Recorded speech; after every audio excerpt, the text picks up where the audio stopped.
Chapter 1. The Rebellious Girl, Qiangwei. On a radiant morning, the warm sunlight poured unreservedly over every inch of the Super God Academy's grounds.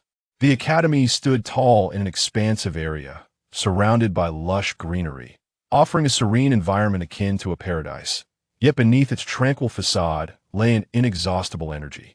Sunlight streamed through the towering glass windows, casting bright patches of light upon the floor of the command center. At this moment, the atmosphere in the Academy's command center was tense and focused. A group of high-ranking officials stood neatly arranged before a massive computer screen, which was as large as an entire wall. The high-definition display vividly showcased the daily lives of the super gene carriers. Among them, some meandered aimlessly through the streets, their eyes reflecting confusion. Others fretted over next month's rent in dimly lit rental rooms, while some engaged in light-hearted banter in bustling alleyways. The leaders' gazes were glued to the screen, unwavering. They understood that these seemingly ordinary young individuals bore the monumental mission of altering the fate of a universe. Although they were merely novices at this stage, appearing quite juvenile, with time, they could very well ascend to become deities who wielded dominion over the cosmos. Alas, just a bunch of ruffians, unemployed drifters, and societal misfits. Can such a motley crew truly serve as saviors to stand against extraterrestrial foes? Qiangwei sighed heavily, her face etched with exasperation. She had been blissfully lost in sweet dreams earlier that morning when her father, Kaiao, had dragged her here against her will. In her mind, she had envisioned these interstellar beings, destined to dominate the universe, as possessing athletic physiques and extraordinary skills, exuding an aura of the extraordinary with every gesture. However, the scenes unfolding on the screen before her shattered her expectations. Observing the mundane and often pitiful circumstances of the super gene carriers, she realized that her previous hopes had been naively optimistic. At this moment, she felt a wave of regret wash over her, lamenting how her precious morning had been squandered on these meaningless surveillance feeds. Had she known this would be the outcome, she would have preferred to engage in something more worthwhile. What a disgrace. Oh, come now, Qiangwei, don't be so harsh. Even deities require time to mature. No one simply descends from the heavens. Upon hearing Qiangwei's lament, Jesus' face momentarily flickered with embarrassment. He scratched his head, then flashed a somewhat ingratiating smile. He was acutely aware that he bore a challenging responsibility to persuade these individuals to join the Super God Academy for specialized training. Subsequently, he would assume the role of instructor, personally guiding these fledgling novices. If Qiangwei maintained such a perspective, it would undoubtedly complicate his future endeavors. After all, Qiangwei held considerable influence within the Academy, and her attitude could sway others' opinions about these super gene carriers. Moreover, he would soon need to employ charm to ensure their cooperation. Well, Qiangwei, shortly you and Ajia will go seek out the galaxy power. Please maintain a cordial demeanor. He is one of our key subjects of interest, Kaiao said, his brow slightly furrowed, his tone earnest, while nodding slightly, revealing his deep concern for the galaxy power. He turned to gaze at his precious daughter, Qiangwei, his eyes reflecting both paternal affection and the gravity of his role as a leader of the Academy. Kaiao understood that although the galaxy power's actions could be reckless, often leading to trouble, a fierce sense of justice burned within him. Recalling the recent scene where the galaxy power had clashed with the god of the Nova Star in a narrow alley, the seasoned warrior felt ripples of nostalgia wash over him. The sunlight had also bathed that alley, and the sounds of their fierce confrontation still echoed in his ears, reminiscent of his own passionate battles from days gone by, causing him to momentarily lose himself in reverie. Despite the galaxy power and the god of the Nova Star being escorted away by Officer Qilin, the Academy's entrenched influence meant that resolving the issue would not pose a challenge. The Super God Academy boasted robust connections across various sectors, and Kaiao believed that a mere word to the police would suffice to secure their release, thanks to the Academy's esteemed reputation. Forget it, I'm not going. Upon hearing her father's instructions, Qiangwei's frustration flared. Her already dim view of these so-called super gene carriers soured further at the thought of interacting with such individuals. Especially in a police station to bail someone out, it was simply unacceptable. Her mood was already in tatters, and she had no desire to waste time on what she regarded as novices. Why was there no one among them who could truly capture her attention? With a swift motion, she vanished into a transparent wormhole, which shimmered with an enigmatic glow, its edges adorned with strange runes. In the blink of an eye, she had completed her displacement, leaving no trace behind, clearly resisting her father's seemingly unreasonable demand. In her mind, she believed that rather than engaging in conversation with this unreliable group, it would be far better to dedicate her time to training and enhancing her own abilities, which was of utmost importance. Cough, never mind. It'll accompany a jia, Ling Feng remarked, sensing the palpable tension following Du Qiangwei's resolute stance. With her keen emotional intelligence, she quickly recognized the awkward atmosphere and flashed a perfectly timed smile, breaking the oppressive silence. She elegantly tossed her golden locks over her shoulder, smiling as she expressed her willingness to seek out the galaxy power alongside Jesse. In her view, regardless of who undertook the task, the goal remained the same. As a striking blonde with striking blue eyes, she exuded a mature and intellectual charm that was hard to resist. She believed that her presence would yield better results in communication, facilitating the task's successful completion. After all, who could resist the allure of a sophisticated and alluring older sister?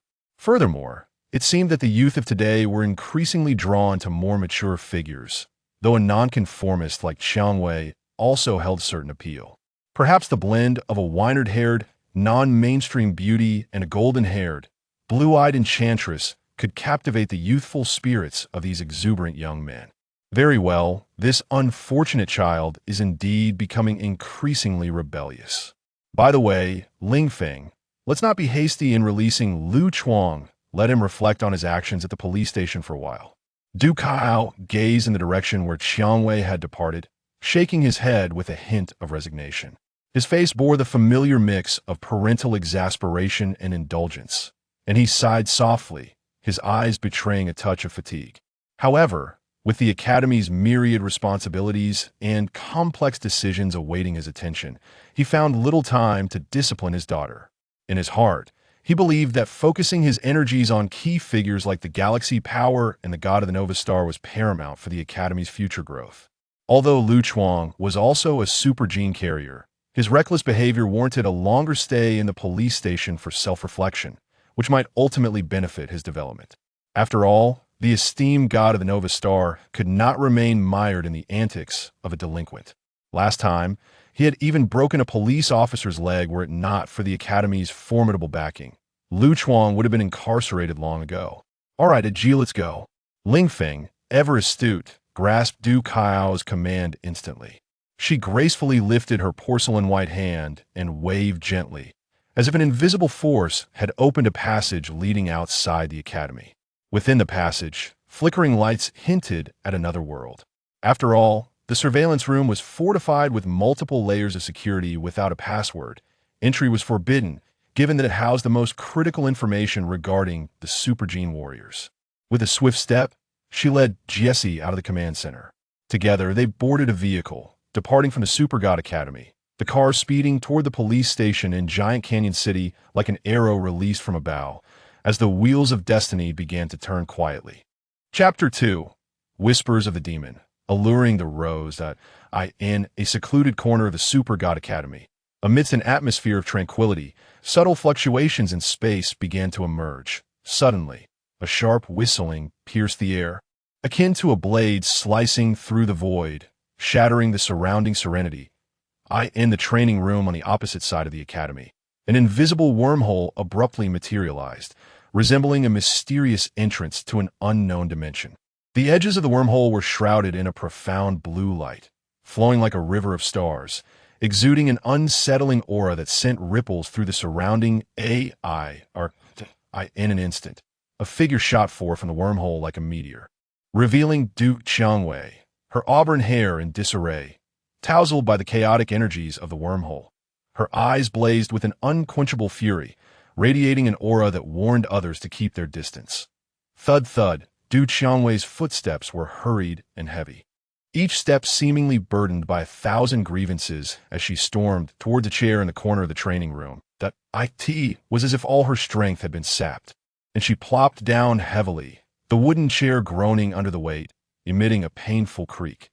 Immediately, she cradled her head in her hands, the veins on her arms subtly protruding as she leaned back, sinking deeply into the chair. Sigh, how frustrating. A long, deep sigh erupted from the depths of her chest, laden with boundless grievances, unwillingness, and confusion, echoing in the vast silence of the training room, lingering for what felt like an eternity. From a young age, Du Qiangwei had been meticulously sculpted by Du Kaiao to be the ultimate weapon to turn the tides of war. While other children frolicked and played, she struggled on the harsh training grounds. Countless seasons passed, sweat mingling with blood, forging her indomitable will and combat prowess far beyond the ordinary. Yet, the scales of resource allocation within the Super God Academy heavily favored the Galactic Force and the North Star War God. Precious energy potions and top-tier training equipment were predominantly bestowed upon these two, relegating the time-space gene endowed Qiangwei to the status of a forgotten orphan within the Academy. Even though the Galactic Force and the North Star War God had yet to join the Super God Academy, the institution had already begun paving the way for their illustrious futures. That it was infuriating. If only they were as legendary as rumored. However, upon reviewing the surveillance footage, Du Qiangwei had discovered that these supposed paragons were little more than unemployed drifters and societal misfits. If such individuals could ascend to cosmic divinity, then surely she, the time-space Rose, could as well. Nevertheless, the indomitable stubbornness within Qiangwei propelled her forward. Since the moment she activated her time-space gene, she had become an unyielding steel warrior, dedicating herself to grueling training day and night. Seasons changed, countless days and nights of persistence and sacrifice eventually culminated in her transformation from the first generation of super soldiers to an even more powerful second generation. Yet at this stage, she felt ensnared in a quagmire, each step forward demanding exorbitant costs. As conventional training no longer yielded substantial breakthroughs, she was acutely aware that she desperately required a wealth of rare resources. Whether they be crystals imbued with immense energy, supercomputers capable of simulating complex combat environments, or superior weapons and equipment, each an indispensable ally in her relentless ascent to power. Ah, how infuriating. Why? The Galactic Force. The North Star War God. Do you see only them? What about me, the time-space Rose? Where do I fall short? After a moment of contemplation, the anger within Du Qiangwei erupted like a surging volcano. She sprang to her feet, her eyes wide with fury, the flames of rage seemingly ready to ignite the very air around her. Enduring only increases my anger. Retreating only amplifies my losses. Who says women are inferior to men? The time-space gene is not necessarily less than the Galactic Force and the North Star War God. With a resounding roar that echoed throughout the training room, she kicked out like a bolt of black lightning, her foot crashing into the nearby table. The force of her strike, fueled by her identity as a second-generation super soldier, reduced the table to splinters in an instant. The shattered wood flew like a barrage of hidden projectiles, embedding into the walls with muffled thuds, some even ricocheting into distant corners, leaving fine scratches on the floor. Hoo-ha-ha! At this moment, Du Qiangwei was entirely consumed by her fury, her breaths coming in rapid, heavy gasps, each exhalation laced with heat. Her chest heaved violently, the large blue orbs of energy pulsing in response to her emotional turmoil, sending waves of subtle ripples across their surface. Clad in a simple shirt and jeans, she bore no trace of her usual elegance and poise. The recent scene of her frenzy bore an uncanny resemblance to a raucous woman in the streets. Oh, how intriguing! What have I discovered? A soul rife with hatred. Just as Du Qiangwei simmered with rage, nearly losing her rationality, a deep, slightly raspy male voice thundered unexpectedly within her mind. The voice seemed to emanate from the depths of the abyss, chilling to the bone, laced with mockery, as if it sought to provoke the already exasperated Rose. Who dares to speak? Du Qiangwei immediately became alert, her muscles tensing as she entered a state of readiness akin to a cheetah. Her gaze sharpened, scanning the surroundings like a hawk, leaving no corner unchecked. With a swift flicker, a sharp black dart materialized in her palm, thanks to the micro-wormhole transport technology, glinting with a cold metallic sheen. Its tip shimmering ominously, poised to draw blood. Without hesitation, Qiangwei hurled the dart like a bolt of lightning towards the wall, tracing a lethal black arc through the AI. It struck the wall with a crisp impact, sending a clear warning to the hidden figure lurking in the shadows. "Hey, do you crave power? Come to Huangsuan and seek me. I shall grant you rebirth." Although Qiangwei's attack failed to hit its mark, her actions seemed to amuse the mysterious voice, which resounded once more, imbued with a beguiling allure, illuminating a so-called path for the power-hungry Qiangwei, enticing her to venture to Huangsuan. "Why should I trust you? Who the hell are you? A coward lurking in the shadows." Qiangwei was no naive girl easily deceived. Though she longed for immense power, yearning to possess the strength to crush all in her path to prove her worth. She was well-educated and a seasoned war machine. Having faced life-and-death trials, she understood that there was no such thing as a free lunch in this world and would not be easily lured away from the Super God Academy by mere flattery. The Super God Academy, the very place that nurtured her growth and dreams, boasted a stringent security system, with heavily armed guards patrolling day and night. In her heart, despite the issues of resource allocation, it remained a relatively safe haven that leave recklessly would undoubtedly place her in unknown peril. After all, Kaiao had shared that the cosmic deities intended to use the blue star as a battleground for honing new gods. And unless exceptional circumstances arose, it was best to remain within the academy to avoid unforeseen complications. Thud thud, however, the mysterious voice seemed to vanish without a trace, further fueling Qiangwei's anger. She paced like a caged beast within the spacious yet quiet training room. Her steps were hurried and erratic, fists clenched tightly, her joints whitening from exertion. Then she would release them, her fingers trembling slightly. Her eyes were filled with anxiety and agitation, frequently glancing around. A mix of anticipation and unwillingness etched upon her features, as if hoping for the mysterious voice to resound once again, or searching for a way to extricate herself from her current predicament. Drip sweat trickled down her forehead, soaking her collar, yet she remained oblivious, her heart and mind consumed solely by her yearning for power, her dissatisfaction with the status quo, and her confusion about the future. Chapter 3. Qiangwei embarks on her journey to Huangsuan in the training room of the Super God Academy, steeped in an atmosphere of tension and oppression. Qiangwei, after a tumultuous outpouring of emotions, endeavored to recalibrate her state of mind.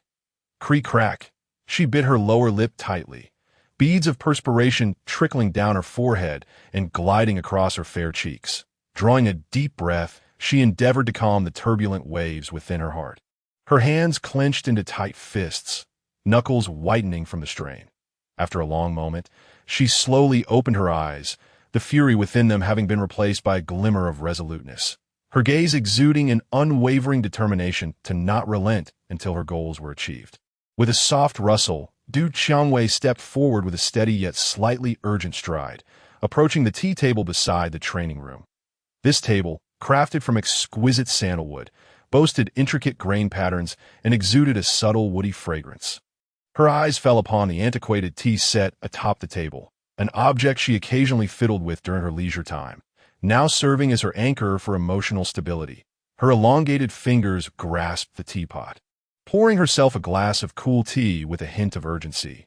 The beverage, crystal clear and emerald green, shimmered under the ambient light, and the rising cool vapor seemed to carry a soothing essence. Without hesitation, she raised the cup to her lips and gulped it down in one swift motion, reminiscent of a seasoned drinker drowning sorrows in alcohol, embodying the sentiment that liquid courage emboldens the timid. The cool tea cascaded down her throat, imparting a refreshing sensation, yet it failed to extinguish the fervent desire for power that burned within her.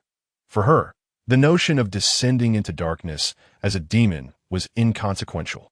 As long as she possessed strength, Qiangwei was resolute in defying fate. Even if deities and emperors were to descend upon Blue Star, she would stand before the might of the Milky Way and the war god of Nox. refusing to cower behind these two lowly figures and societal miscreants. Humph. No matter who you are, I have arrived, and you'd best not underestimate me. Qiangwei set down her teacup, a trace of moisture lingering at the corner of her mouth, deliberately raising her voice to echo through the secluded and tranquil training room. The sound reverberated through the expansive space, its buzzing echoes resembling a final ultimatum directed towards the mysterious figure lurking in the shadows. With her hands on her hips, her gaze was resolute and piercing, akin to two sharp blades capable of piercing through layers of darkness to reach the hiding place of the enigma. As she concentrated, a subtle thought triggered the emergence of an invisible and transparent wormhole behind her. The edges of the wormhole flickered with a peculiar luminescence, resembling a flowing river of stars and emanating an aura of mystery and danger. Rippling the surrounding air, without hesitation, she dove into the wormhole, her movements precise and unhesitant. Her form flashed within the radiant glow of the wormhole, akin to a shooting star traversing the night sky. In an instant, as she entered the wormhole, it closed swiftly behind her, as if it had never existed, leaving the empty training room as the sole witness to her departure. Her decisive actions clearly indicated an inability to quell her yearning for power, resolutely embarking on a quest to seek the mysterious individual, a rebellious beauty intoxicated by strength. Moments later, the gates of the Super God Academy creaked open, emitting a dull sound as a sleek black motorcycle surged forth like a streak of lightning. The motorcycle, striking in design with smooth lines, glistened with a metallic sheen, and Qiangwei, the auburn-haired beauty clad in form-fitting leather attire, was its rider, accentuating her exquisite figure. The leather was adorned with silver studs, shimmering brilliantly in the sunlight, enhancing her bold and gallant demeanor. Her long hair danced wildly in the wind, resembling a flame, exemplifying her untamed spirit and resolve. At this moment, she accelerated, the motorcycle roaring with a deafening growl. Blue flames erupting from the exhaust as she sped towards Huang Village, the destination spoken of by the mysterious figure, despite the considerable distance from the Super God Academy to Huang Village. Traversing across a significant portion of the city, including bustling urban areas, tranquil suburbs, and winding mountain roads, Qiangwei was acutely aware that her current state rendered conventional training ineffective in achieving a substantial breakthrough in power. She had been sweating profusely in the training room daily, experimenting with various methods, yet remained unable to shatter the barrier impeding her progress. Rather than stagnating within the academy, it was preferable to venture forth. Even if peril lurked ahead, she hoped that this would not be a meticulously laid trap, but rather an opportunity to ascend to the pinnacle of power. If she could attain formidable strength, she would secure her place within the Super God Academy, compelling her father, Kaiao, and those who had belittled her to reassess their perceptions. She refused to languish on the sidelines once the powers of the Milky Way and the war god of Nox arrived at the Super God Academy. Relegated to a mere substitute, a fate utterly unacceptable to her, for she had always been fiercely competitive. Who says women are inferior to men? As Qiangwei expertly navigated the motorcycle through the traffic. Her mind was a whirlwind of thoughts, the voice of the mysterious figure echoing in her head. That voice, deep and magnetic, carried an elusive quality, as if emanating from an endless abyss, luring her closer to the unknown. Although multitasking while riding could be perilous, risking serious accidents, for her, a super warrior, even a crash would be a trivial matter. Her body, enhanced through genetic modification and rigorous training, possessed an extraordinary level of defense.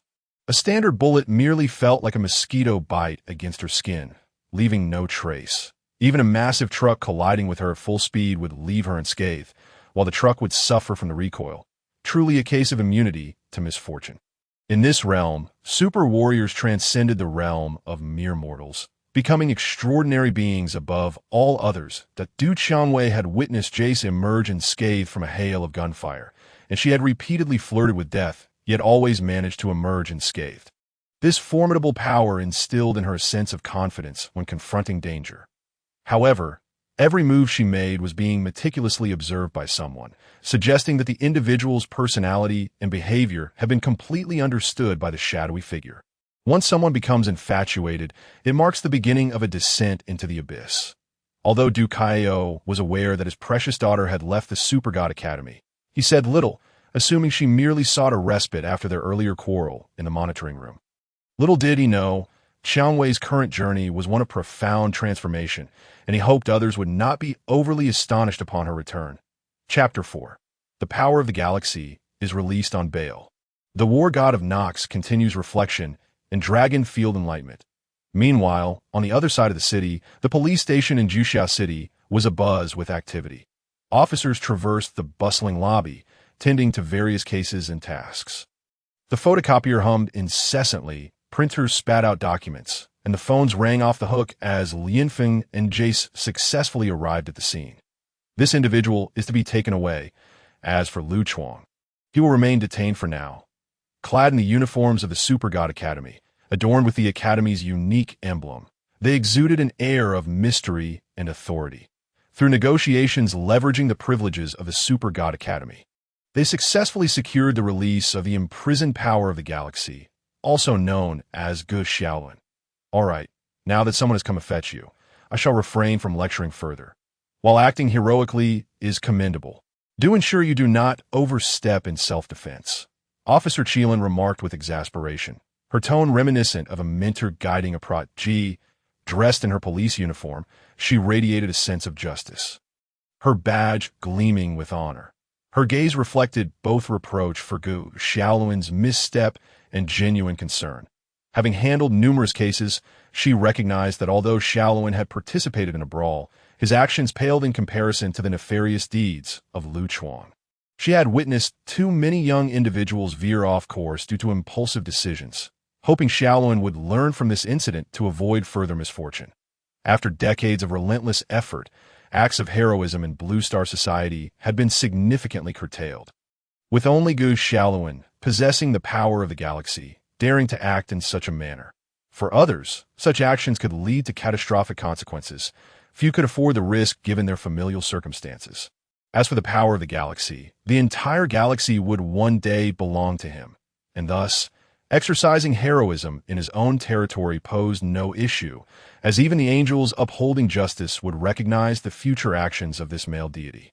Understood that at this moment, Ge Xiaolun stood at the entrance of the police station, a hint of tension and shyness etched upon his face.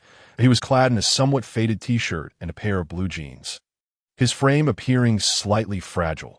Having never set foot in a police station before, he felt an undeniable sense of unease. The unfamiliar surroundings and the somber atmosphere made him feel self-conscious, his hands fidgeting unconsciously in front of him. Fortunately, the two individuals who claimed to be from the Super God Academy had bailed him out. Though he was not well acquainted with them, he felt immense relief at the prospect of leaving this place. He lifted his gaze to the sky, sunlight bathing his face, bringing a touch of warmth that seemed to herald a new beginning. Nonetheless, Ge Xiaolun had no regrets. At least, this life was rather intriguing and far from dull. I haven't yet expressed my gratitude to the two who helped me get bailed out. I am Ge Xiaolun, and it is a pleasure to meet you. As he stepped out of the police station, clarity began to return to Ge Xiaolun's mind, but he realized he had yet to convey his thanks to his saviors, and with a mixture of embarrassment and apology, he turned to Jess and Lianfeng. He scratched his head, a simple smile spreading across his face, his eyes brimming with gratitude. Internally, he chastised Lu Chuang, that rascal. Had he not been in his company, he would not have found himself entangled in this predicament, leaving his mind still in a fog. Lu Chuang was notorious for stirring up trouble, and had it not been for the intervention of the Super God Academy's representatives, Ge Xiaolun might have been forced to remain in the police station for quite some time, as cases of excessive self-defense are notoriously difficult to resolve. Not to worry, there's a CAF up ahead. Let us converse there, Lianfeng suggested, her gaze falling upon the honest and unpretentious youth before her, who was, unbeknownst to him, the future god of the galaxy. That a smile tugged at her lips as she nodded slightly, her expression radiating warmth and kindness. Dressed in a flowing white dress that billowed gently in the breeze like a blooming lily, she exuded an air of elegance and nobility as she led Ge Xiaolun towards the nearby CAF. In Lianfeng's view, it was imperative to discuss important matters regarding the Super God Academy and his future with Qiangwei. For the Academy bore the monumental responsibility of nurturing the three divine creation projects, and as a key figure, his growth and choices would indubitably influence the entire conflict. Meanwhile, the dutiful Jess, sporting a pair of stylish sunglasses, silently trailed behind them, taking on the role of a bodyguard with utmost diligence. Tall and robust, clad in a black suit, he emanated a cold yet competent aura, his vigilant eyes scanning the surroundings for any potential threats. With graceful strides, Lianfeng walked along the path, her striking beauty and noble demeanor capturing the attention of numerous passersby. Her long hair cascaded like a golden waterfall, and her azure eyes resembled the profound depths of the ocean, while her fair skin was as delicate and smooth as jade. Goodness, such overwhelming allure. Absolutely stunning, one admirer exclaimed. Sho, mind your words. Can't you see she is a bodyguard? Another cautioned. You might just find yourself on the receiving end of a bullet. Indeed, this golden-haired, blue-eyed beauty was an undeniable highlight in the crowd, drawing the gaze of both youthful men and older gentlemen alike on the streets. People turned to gaze at her in awe, some even pausing their activities just to steal another glance. Even Qiangwei, filled with youthful vigor, found himself somewhat flustered in the presence of Lianfeng's beauty and grace. He instinctively averted his gaze, his cheeks tinged with a faint blush, as if hesitant to meet her eyes. Yet despite this, he could not help but steal furtive glances at her, marveling at the existence of such extraordinary beauty while feeling a pang of embarrassment for his own awkwardness. Meanwhile, within the confines of the detention room, the most unfortunate of all was Lu Chuang. He watched helplessly as Qiangwei was bailed out, while he remained trapped in the cramped space. The walls of the detention room were as solid as rock, and Lu Chuang paced back and forth, occasionally striking his fists against the wall in a futile attempt to vent his frustration. Where he pondered lay true freedom, what was the very essence of life. In the past, whenever Lu Chuang found himself in trouble, mysterious figures in black would appear, extracting him unscathed. Yet today, something felt amiss, as those shadowy figures had yet to materialize. Perhaps this situation would compel him to engage in some self-reflection, serving as an unconventional avenue for enlightenment, which might yield even the slightest benefit. Humph, Lu Chuang, just sit still and reflect, admonished Officer Qiangwei as she passed by the detention room, observing Lu Chuang's restlessness, his legs shaking as he anxiously scanned his surroundings, muttering to himself, in the police station. Lu Chuang's notorious record was well known. He had been involved in numerous brawls, thefts, and other illegal activities, even engaging in street fights that resulted in injuries to several individuals, and had once infiltrated a shop to steal valuables, causing significant losses to the victims. Had it not been for the influential forces backing Lu Chuang, particularly the Super God Academy, Qiangwei would have relished the opportunity to rid the world of this troublesome scoundrel. Qiangwei harbored a deep disdain for Lu Chuang's behavior, and every time she encountered him, she felt an overwhelming urge to teach him a lesson in hopes that he might reform. However, Lu Chuang remained obstinately unrepentant, leaving everyone exasperated. Nonetheless, Kaiao maintained faith in Lu Chuang, as he was the god of war of the Nox Star, yet he required guidance to cultivate into the future cosmic sovereign. Chapter 5. One-on-one Mentoring from the Beautiful Mentor. The perks of the Super God Academy. Shifting focus. Upon pushing open the CF door, a rich, aromatic scent of coffee wafted towards them, enveloping their surroundings. The interior boasted a minimalist yet tasteful decor. Warm yellow lighting casting a soft glow upon the wooden tables and chairs, creating a cozy and inviting atmosphere. Impressionist paintings adorned the walls, infusing the space with an artistic flair, though a few patrons were present, engaged in hushed conversations or absorbed in their own worlds while savoring their coffee. The CAF was not overcrowded. Some guests nestled in corners, engrossed in books, steam rising from their coffee cups as if time had paused for them. Others whispered quietly to companions, their faces illuminated by relaxed smiles. Point two lattes, please. Oh, by the way, Qiangwei, would you like something? Lianfeng inquired as she approached the counter with familiarity, her face adorned with a polite and warm smile directed at the server. Her voice was soft and melodious, akin to a gentle stream flowing through the mountains. The two lattes were her and Jess's customary choice, Yet the considerate Lianfeng worried that Gu Xiaoluan, inexperienced in CAFS, might find the rich bitterness of a latte unpalatable. Thus, she turned her head, genuinely inquiring about his preferences, her head slightly tilted, her gaze filled with sincere concern, the curve of her lips perfectly inviting, making him feel as though spring had graced him to "I'll have a cappuccino," Gu Xiaoluan stammered, scratching his head awkwardly as his eyes hurriedly scanned the menu. The myriad of coffee varieties and unfamiliar names left him somewhat bewildered. Though he had never truly stepped into CAF before, he had gleaned some knowledge about coffee types from watching Uncle Lou's live streams, and in that moment, the name cappuccino instinctively escaped his lips. "Certainly, sir. Please hold on a moment," the server replied, her face radiating professionalism as she swiftly and accurately recorded the orders, her fingers dancing adeptly over the ordering machine with fluid motions. With that, Lianfeng, Gu Xiaoluan, and Jess made their way to a window-side table, settling down slowly as sunlight streamed through the pristine glass, casting dappled patterns upon the tabletop, infusing their small corner with a sense of leisure and tranquility. Outside, the streets bustled with vehicles and pedestrians, painting a lively tableau that reflected the vibrancy of the capital city. However, as Gu Xiaoluan sat opposite Lianfeng, he appeared particularly self-conscious, his hands awkwardly resting on his knees.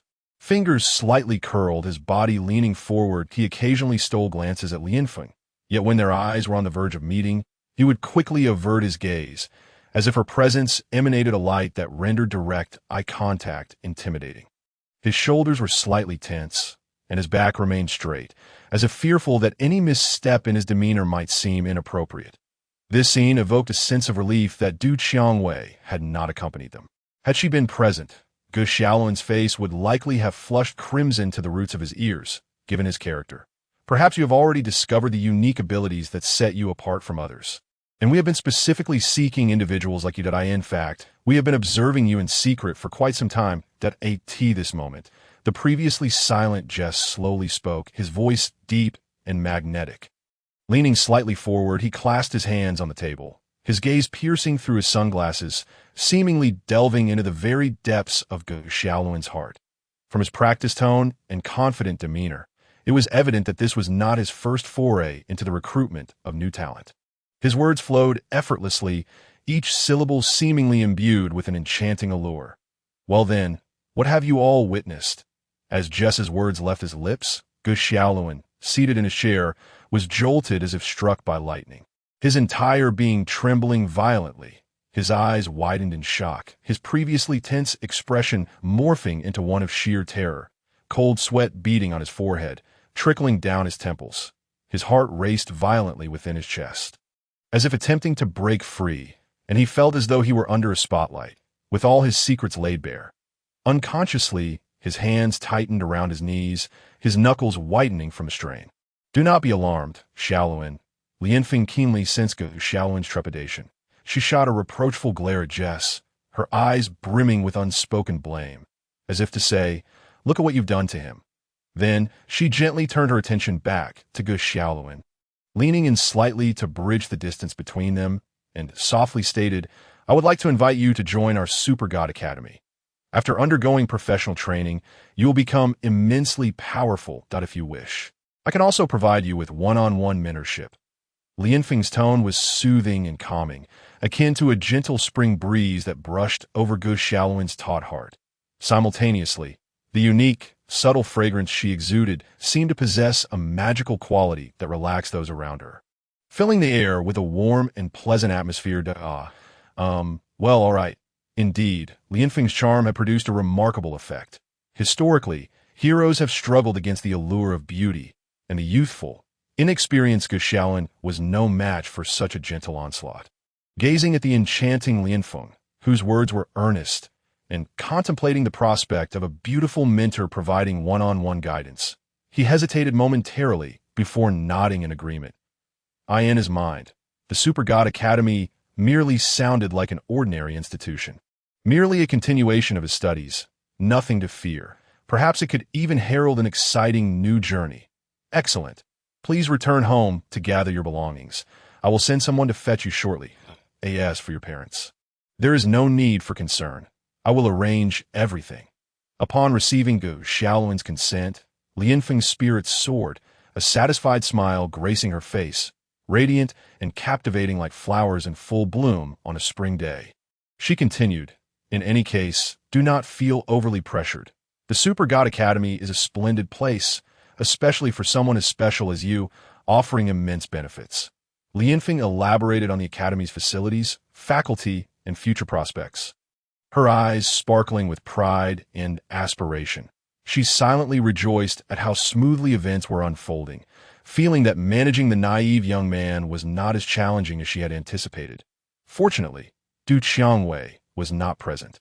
Had her fiery personality been in attendance, she might have derailed the proceedings in mere moments, for she harbored disdain for the idle and unruly, if such lowly figures were to be deemed saviors against extraterrestrial threats.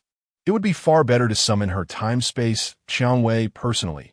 Ladies and gentlemen, your lattes and cappuccinos are served. Please enjoy. At that moment, a waitress gracefully approached, carefully placing 3 cups of coffee before them. The rising steam carrying an enticing aroma, adding a touch of everyday life to their conversation. The latte had a velvety foam dusted with a delicate layer of cocoa powder, while the cappuccino showcased a unique layering. The foam perfectly intertwined with the coffee, creating a beautiful pattern. Though their business had been settled, savoring a sip of coffee to relish a moment of tranquility and comfort was certainly welcome, especially since the Super God Academy was footing the bill. One would be remiss not to indulge. Slurping, Gu Xiaoluan, filled with curiosity and anticipation, lifted the cappuccino before him and took a tentative sip. Having never tasted coffee before, he felt as if he had stepped into an entirely new realm of flavors that he had expected the bitterness to be unbearable. Yet upon tasting, he discovered a delightful bitterness intertwined with a subtle sweetness. The rich texture of the milk foam melding seamlessly with the robust coffee, causing him to furrow his brow in surprise, yet also find it intriguing. And no wonder Grandpa Lu was so fond of pouring cappuccinos for others. The flavor was indeed peculiar. Observing Gu Xiaoluan's innocent, reserved, and somewhat bashful demeanor, Lianfeng could not help but reflect that it was no wonder he harbored the power of the galaxy. Even though his super genes had only recently been activated, he was already beginning to emanate a unique divine charm. This allure, capable of captivating even someone as experienced as she, would surely ensnare the hearts of those around him. Lianfeng imagined the spectacle that would ensue if the love-struck angelic ladies were to encounter Gu Xiaoluan. The scene would undoubtedly be even more exaggerated, as they would likely gather around the embodiment of galactic power, their eyes sparkling with stars, entranced by his every word and action. Just then, Lianfeng's phone emitted a crisp notification tone, prompting her to instinctively retrieve it and unlock the screen. Glancing at the incoming message, IT revealed that Qiangwei had left the Super God Academy and was currently racing down the highway on her motorcycle. Had she been an ordinary person, such reckless driving would have surely attracted the attention of the traffic police. However, given Qiangwei's status as a member of the Super God Academy, she possessed the unique privilege to speed through the streets unhindered. Yet Lianfeng thought little of it, assuming Qiangwei was merely taking a ride to clear her head after a quarrel with her father. After all, the focus of the Super God Academy was about to shift from time-space Qiangwei to the powers of the galaxy and the no-Star War God.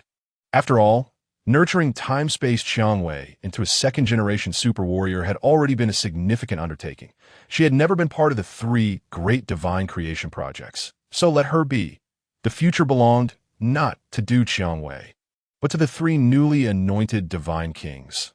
The sword of fearlessness, the power of the galaxy, the axe of pioneering, the no-Star War God, and the light of hope, the sunlight. Chapter 6. A small test for Qiangwei. Searching for the hidden red crystal necklace behind Huang Village's back mountain, time flowed like a gentle stream, silently and slowly passing by, and before one knew it, night had descended upon the earth. A full, round moon hung high in the distant sky, resembling a lustrous pearl, casting its silvery glow generously across the vast expanse of the land.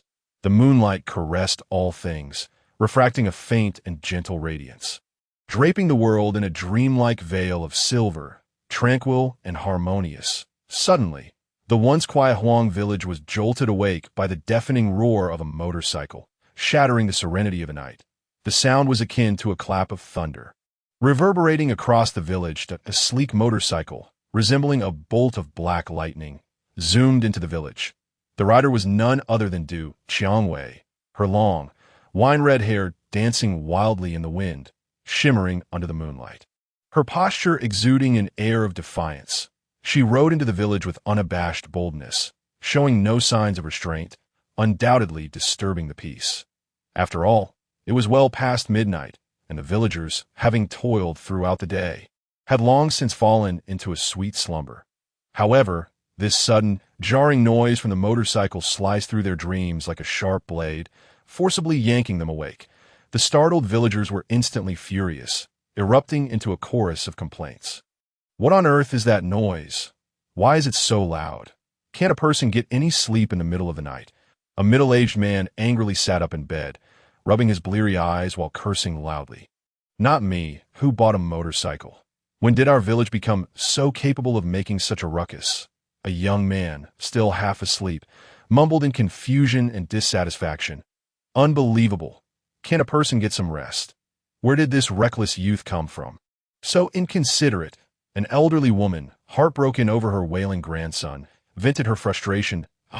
Minus, I'm calling the police. I have to work tomorrow.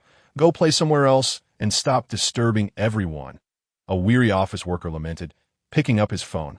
Ready to call for help in an instant. A cacophony of complaints and curses filled the air. Many villagers rushed to open their second-floor windows, leaning out to glare down at Qiangwei on her motorcycle, hurling insults without restraint. After all, her actions had genuinely disrupted their rest. All those who had been lost in sweet dreams were now abruptly awakened, and anyone would be displeased by such an intrusion. Ahem, my sincerest apologies, dear villagers.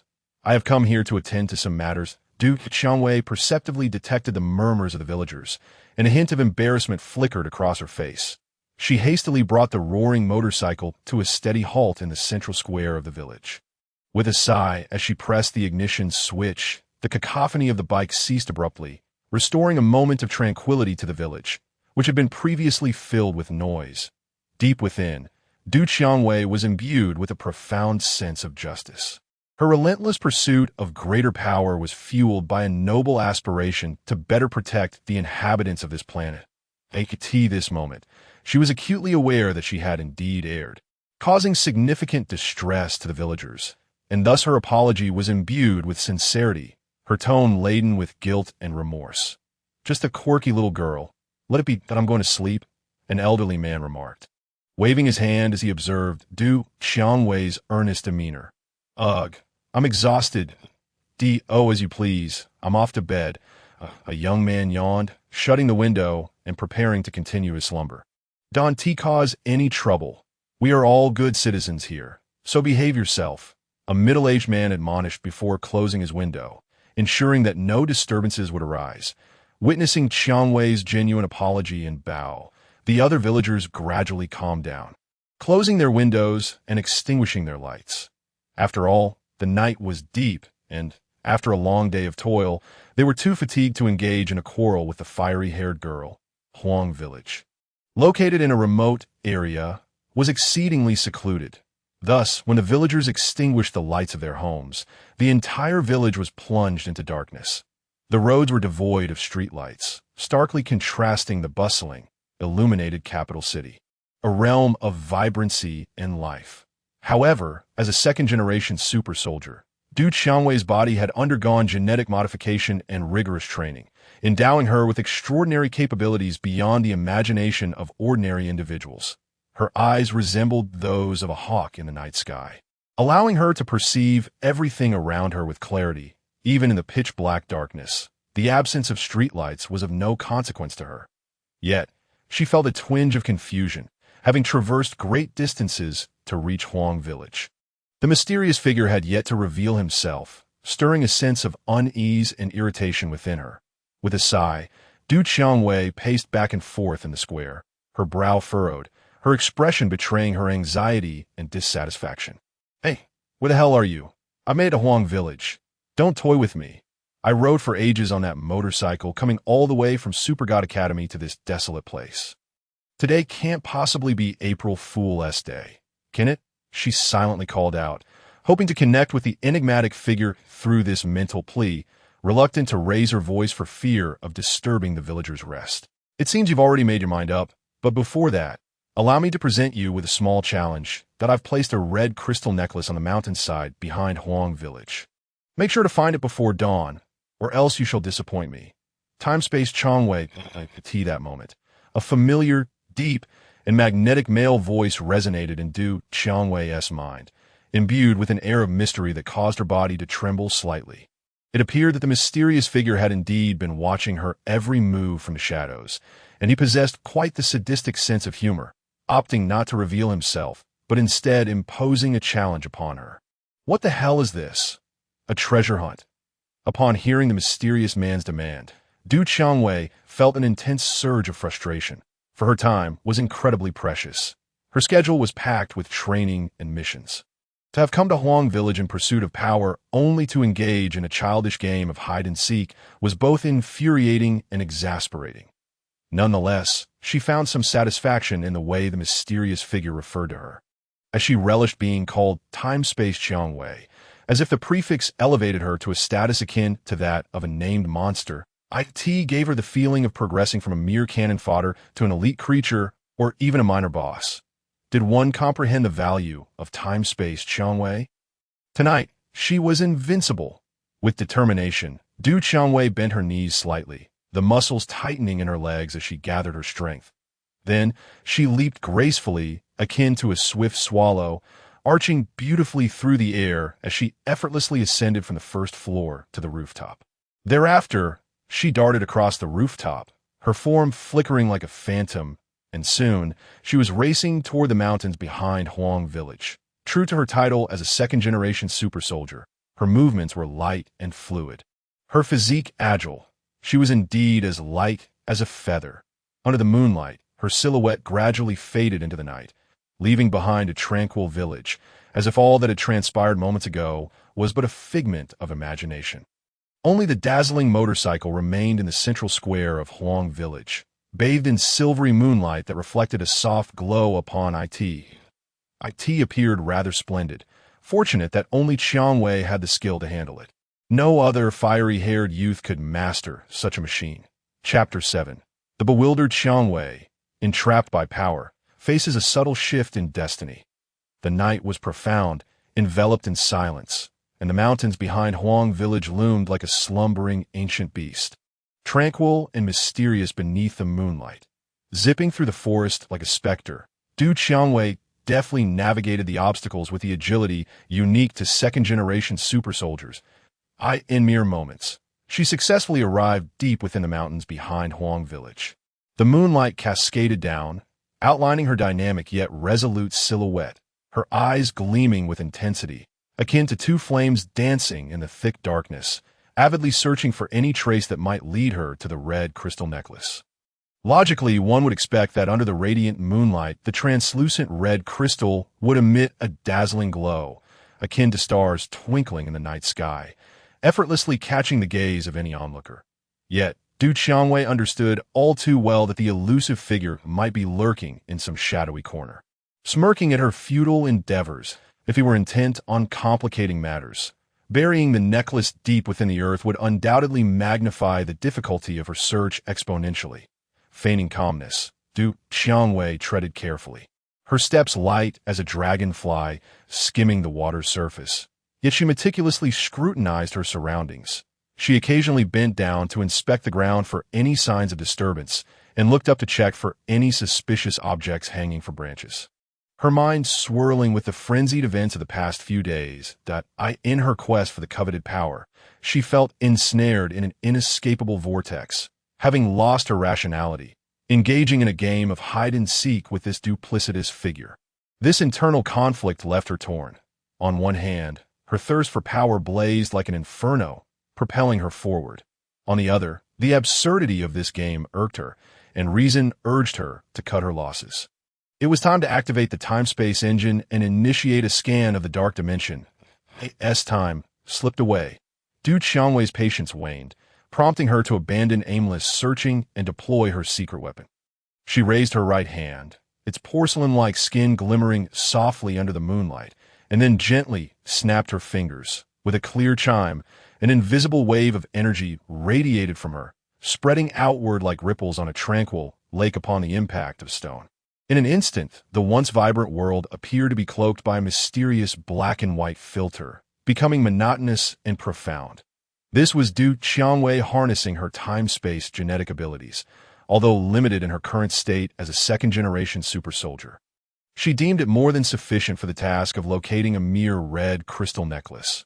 The invisible waves formed an intricate and invisible net, swiftly and efficiently conducting a thorough search of the surrounding environment, covering a radius of several kilometers in mere moments. Deep within her consciousness, a dark dimension map sketched in black and white began to materialize, and amidst this intertwined realm, a striking red suddenly caught her attention. Qiangwei focused intently, her eyes sparkling with surprise. The red crystal necklace was situated at the summit of the mountains behind Huang village. Upon discerning the general direction, the ever-restless Qiangwei swiftly exited the state of scanning the dark dimension. At this moment, her eyes blazed with an eager and resolute fire, her footsteps rapid and powerful, akin to a cheetah poised to pounce, racing towards the mountain peak. The branches along her path sliced through her arms like sharp blades, yet failed to inflict any harm. As if she were oblivious to them, her mind solely fixated on the crimson crystal necklace within her grasp and the formidable power it promised. After all, the physical strength of a second-generation super soldier was quite formidable. These thorns and brambles could not even breach her defenses. Even a Barrett sniper rifle would struggle to penetrate her, for dealing with her would necessitate extraterrestrial technology. With agility akin to a gust of wind, Qiangwei swiftly arrived at the summit. This mountain, a mere unremarkable hill amongst the sprawling ranges, held for her, at this moment, the allure of the unknown and the thrill of challenge. Her gaze immediately caught sight of the crimson crystal necklace lying quietly upon the grass. In the monochrome vision that followed her dark dimension scan, it shimmered like a brilliant ruby, emanating a unique and mysterious aura that beckoned her to draw near. With a hint of curiosity and caution, Qiangwei approached the necklace, treading lightly, as if afraid to disturb the dormant power within it. Upon reaching the necklace, she crouched slowly, her movements gentle and deliberate, extending her snow-white hand to carefully lift the crimson crystal. The moment her fingers made contact, a chilling sensation surged through her, sending a shiver down her spine, bringing the necklace closer to her eyes. She scrutinized it intently. The quality of the crimson crystal was indeed exquisite, gleaming with an enchanting and profound luster even under the dim moonlight. However, in Qiangwei's heart, it was merely a rare treasure. Her true pursuit lay in the powerful force capable of altering fate and safeguarding the world, rather than in material possessions. "Hey, I found the crimson crystal necklace you mentioned. Now what? Is it time for you to reveal yourself? Please spare me any further trials. I value my time immensely." Qiangwei was acutely aware that the mysterious figure must be lurking in the shadows, observing her every move. This time, she resolved to break her silence. Boldly calling out from the mountaintop, her voice resonated like the cry of an owl, echoing through the serene forest and shattering the night's tranquility. Given the distance from the village, it was unlikely the villagers would hear her. Seizing the opportunity, she issued an ultimatum to the mysterious entity. Cease these childish games. Her patience was wearing thin. Even when fishing, one must first cast the bait. It was unacceptable to engage in endless probing and delay. "Well done. You found it quite swiftly. As expected of the time-space rose that I, in that case. Wear it.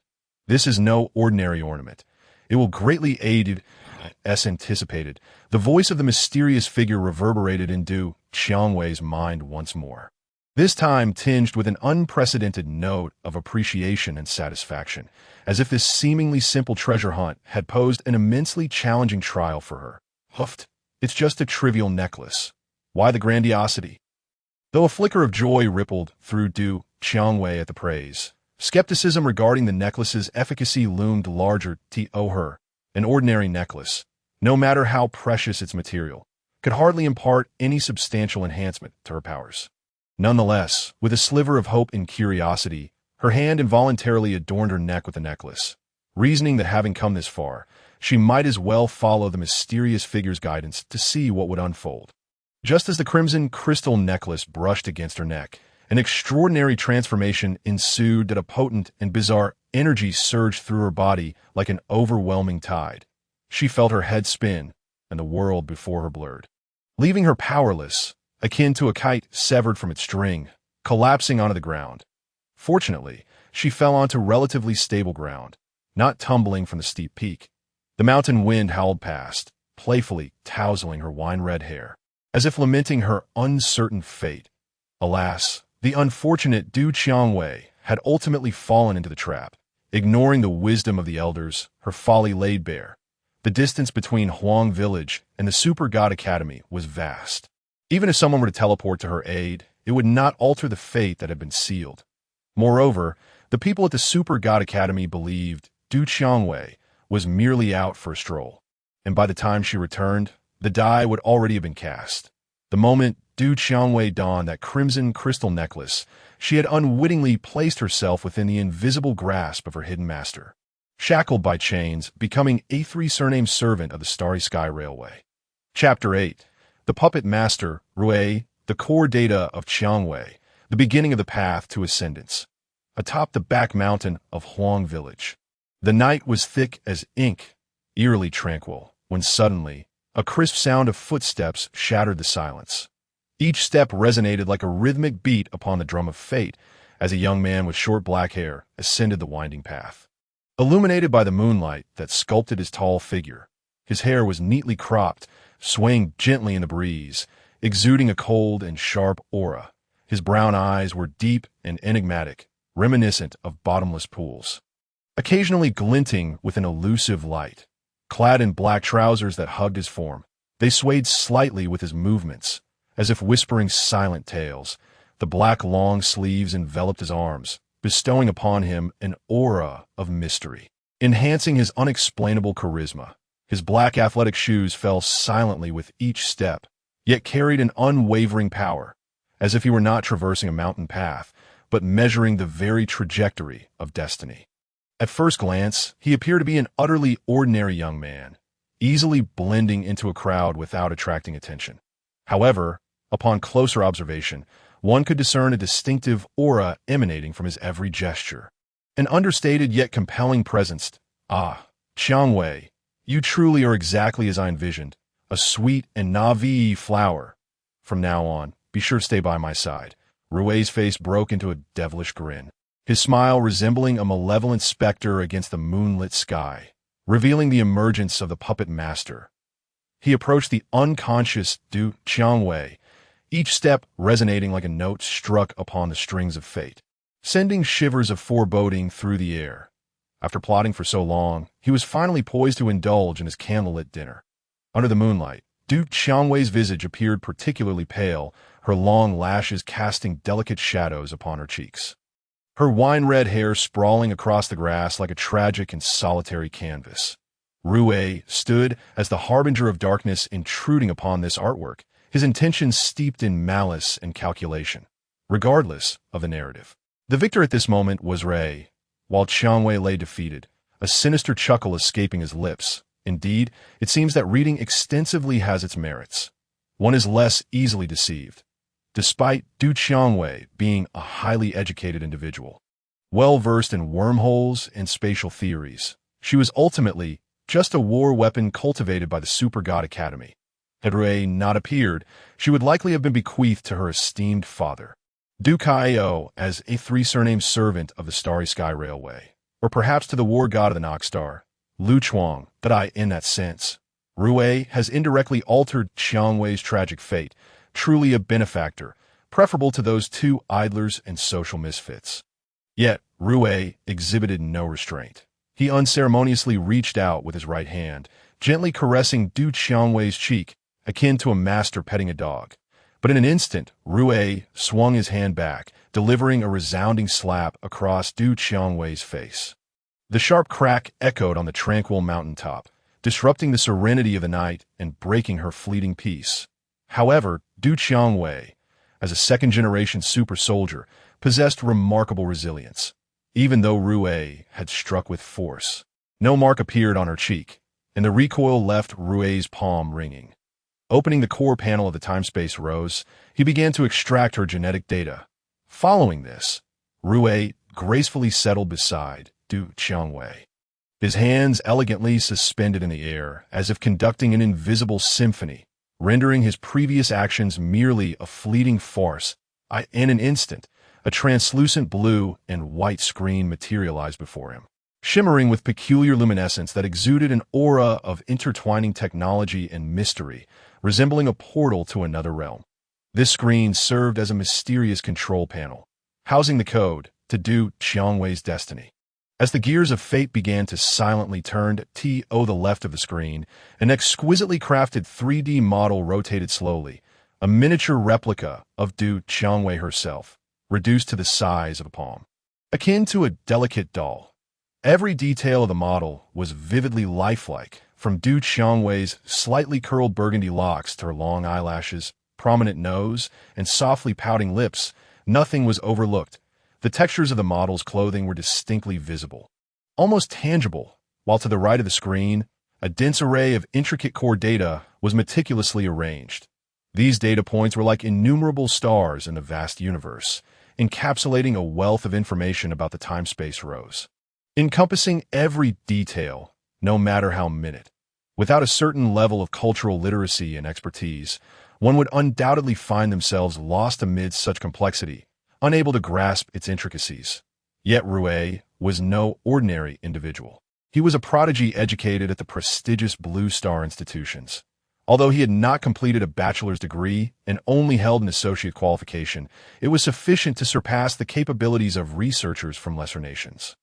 This disparity in status was akin to a crab in a first-rate river, seemingly ordinary yet capable of dominating lesser creatures due to its superior environment and inherent strength. Name: Qiangwei, modifiable, gender, female, transformable, age, 22, adjustable, lifespan, 3,000 years, extendable, height, 1.70 meters, increasable, weight, 60 kilograms, enhanceable, body fragrance, rose, adjustable, blue wave ball, D, enhanceable, large peach, rounded with a slight perk, enhanceable, waist, incredibly slender, minutely adjustable, artifact, red-haired Lion King foot size, 40, minutely adjustable, gene, time-space gene development level 10%, accelerable, engine, time-space engine 2 frames, enhanceable, weapon, dark alloy darts, enhanceable, armor, none, assignable, strength, second-generation super soldier, evolvable, divine body,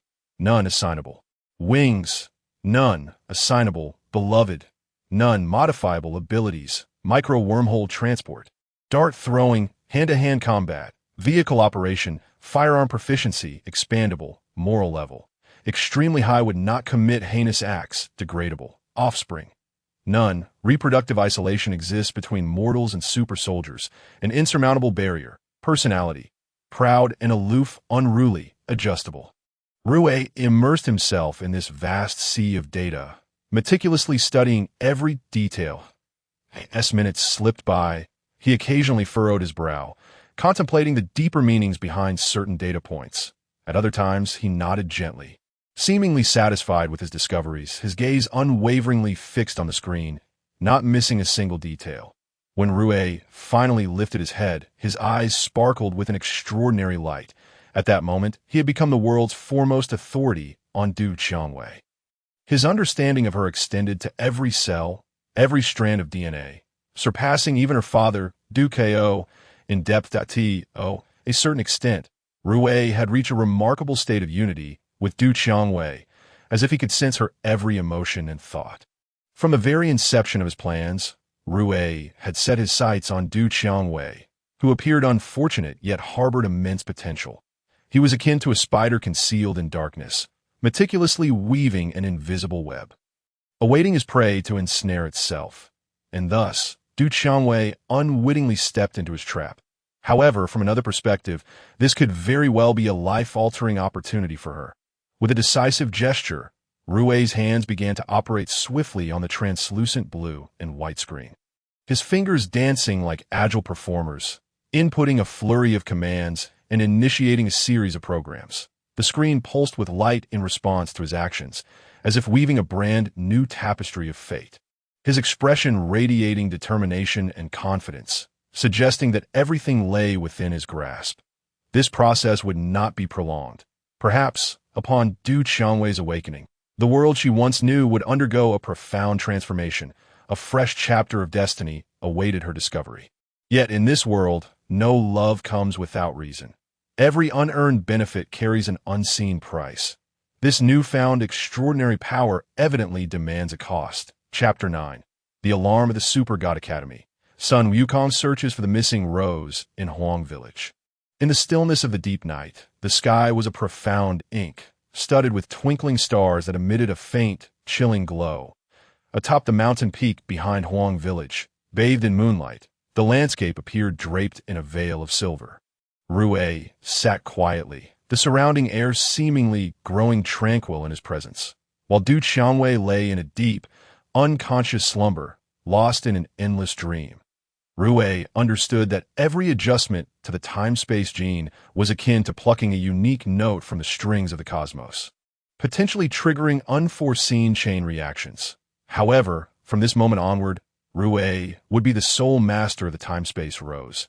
Meanwhile, within the monitoring room of the Super God Academy, the atmosphere was thick with tension, akin to the stillness before a storm. Rows of surveillance screens flickered with various data and images, the previously rhythmic flow disrupted by an unforeseen occurrence. The alarm blared suddenly, its sharp, piercing sound filling the entire monitoring room, seizing the hearts of all present like an invisible hand. Ding ding alarm. Alert. Du Qiangwei's time-space gene is being tampered with, and contact has been lost. The last known location of the signal was Huang Village.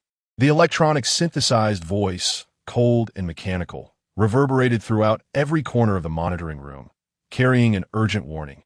The expressions of the duty personnel, initially tinged with fatigue, were instantly replaced by terror as they widened their eyes, fixated on the flashing red warning messages on the screens, as if they were gazing into an abyss of the unknown. What the hell, what is going on? This is serious, and why goodness Qiangwei is in trouble. Hurry and report to the general point. One of the younger duty officers frantically tapped on the console, attempting to re-establish contact with Du Qiangwei, but all efforts were in vain. Another, more experienced officer swiftly seized the communication device, his voice trembling with anxiety as he reported the urgent situation to the higher-ups of the Super God Academy at lightning speed. They understood the gravity of the situation. Du Qiangwei held a special status, being the culmination of years of effort by the Super God Academy, a meticulously crafted weapon of war, second only to the 3 major god-making projects that in this sensitive period, with the dawn of a new age of deities approaching. Various forces lurked in the shadows, each resource and powerful individual becoming a critical factor in determining victory or defeat. The Super God Academy could not tolerate any external interference with its assets. The distribution of interests was akin to a war without gunpowder. Every inch of territory and every thread of rights needed to be fiercely defended. Even the formidable angel civilization had to share the power of the galaxy with the Super God Academy rather than monopolize it. And even the Sun civilization had to send their main deity to Blue Star for training. Step, step, step. The hurried footfalls echoed through the corridors of the Super God Academy, akin to a fervent drumbeat heralding the arrival of a crisis. As the senior officials hastened towards the monitoring room, Lianfeng stood tall, her demeanor exuding the composure and decisiveness honed through years of experience. Her strides were resolute and purposeful, each step imbued with a clear objective. In contrast, Yuqin wore a grave expression, her brows furrowed, eyes betraying profound concern. She was acutely aware of the gravity of the situation, which could profoundly affect the Academy's future plans. Kaiao's countenance was ominously dark. As Du Qiangwei's father, he was consumed by anxiety and guilt, quickening his pace in a desperate bid to locate his daughter and rescue her from peril. Meanwhile, Jess walked briskly, his mind racing with strategies. His gaze illuminated with flashes of brilliance as he sought a thread of resolution amidst the chaos. Professor Rise, despite his advanced age, was informed of the news in a timely manner. His steps remained steady, his eyes reflecting a complex amalgam of emotions. Concern for Du Qiangwei's safety and wrath towards the unknown adversaries. To him, Du Qiangwei was not merely a student, but a cherished protege in whom he had invested immeasurable effort. He understood her potential and worth, recognizing the catastrophic consequences that would ensue should her genetic makeup be tampered with. Even Morgana dared not be so brazen, opting instead for a clandestine approach to negotiate with the Academy. It remained unclear which cosmic deity was responsible for this egregious act, a testament to their utter disregard for decorum. Activating Dinner 3 and initiating the Dark Dimension scan, coordinates set for Huangxuan. The moment Lianfeng entered the monitoring room, she swiftly approached the console, her hands deftly maneuvering over an array of buttons and keyboards, her movements reminiscent of a virtuoso musician performing a stirring symphony. Her gaze was fixated on the screen, meticulously observing every subtle fluctuation in hopes of uncovering a clue. Kaiao stood nearby, anxiety gnawing at him, his hands subconsciously clenching, beads of sweat dotting his forehead. After all, the time-space rose was his legacy to the galactic power, the three surnamed servant, Starry Sky Railway, and now it had been intercepted, an utter travesty, with a whoosh and a rush, as Lianfeng completed her operations. A colossal, specialized satellite rapidly activated on the periphery of Blue Star. This satellite was the culmination of the Academy's technological prowess, its surface adorned with intricate runes and advanced machinery, shimmering with a mysterious glow amidst the cosmic void. Its activation seemed to awaken a slumbering behemoth, an invisible, transparent wave emanating from the satellite, cascading downwards towards Huangxuan. The wave resembled a surging tide, encompassing all within its detection range. The entirety of Huangxuan appeared ensnared beneath an invisible net. Every building, every street, every corner laid bare under the scrutiny of this probing force. From the satellite's initiation to the coverage of the scan, everything unfolded with remarkable speed and efficiency, showcasing the Academy's formidable technological might. However, when the topographical map and detailed data of Huangxuan materialized on the monitoring screen, a pall of despair descended upon the group. Du Qiangwei was conspicuously absent from the display. The vivid imagery of Huangxuan revealed nothing but an empty void where she should have been, leading to an increasingly somber atmosphere as a sense of foreboding enveloped them. Damn it, the adversary must have shielded our Dark Dimension scan. General, what shall we do now? A flicker of fury and frustration flashed in Lianfeng's eyes. But she quickly regained her composure, drawing upon her extensive experience to discern the truth of the situation. Turning to the visibly anxious General Kaiao, her voice carried a hint of resignation and sorrow. She had already begun to entertain the worst possible outcomes. Sigh, I shall send the great sage to investigate. Kaiao exhaled deeply, the sound encompassing his entire sense of helplessness, fatigue, and dwindling hope, his gaze reflecting a final struggle. With a firm step, Kaiao swiftly exited the monitoring room, his footsteps heavy and urgent. Indeed, it was a tumultuous time. The scene shifted to the water curtain cave within Flower Fruit Mountain, illuminated by a kaleidoscope of lights that brightened the entire space. Strange stalactites and stalagmites assumed various forms, some resembling soaring eagles, others dancing fairies, as if recounting ancient legends. Wu. Sun Wukong reclined comfortably upon his throne, surrounded by an abundance of fresh, tantalizing fruits, their fragrances wafting through the air.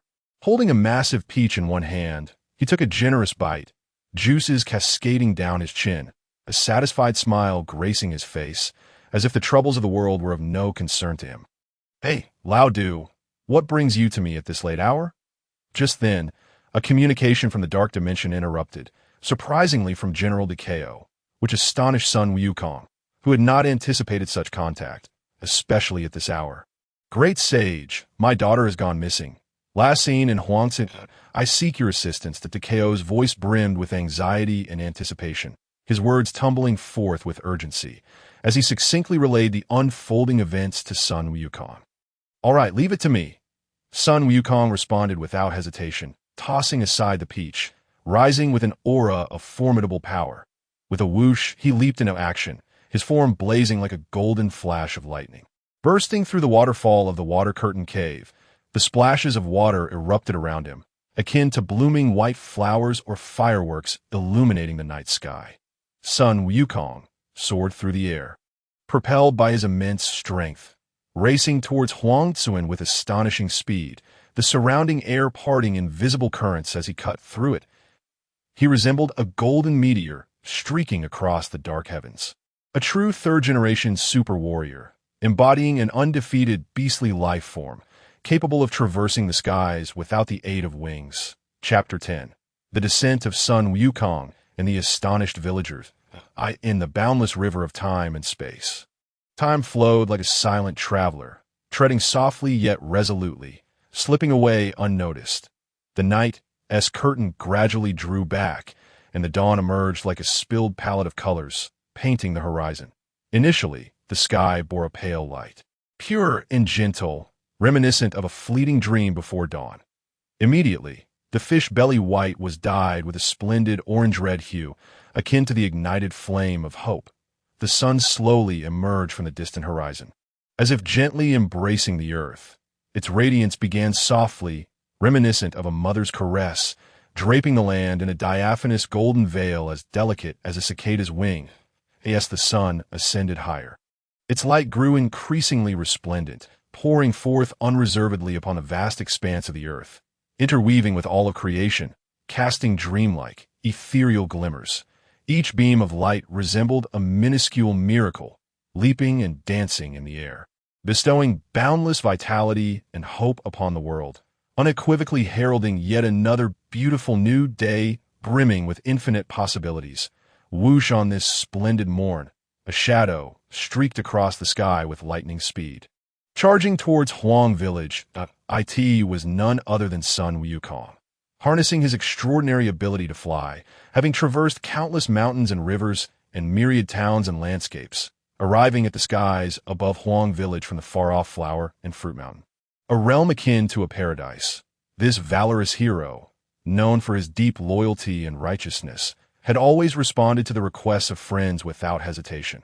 Upon receiving a call for help, he embarked on this journey filled with uncertainties and challenges without a moment's pause. However, as Sun Wukong circled steadily above Huang Village, his gaze sharp and penetrating, he was struck by a sense of perplexity.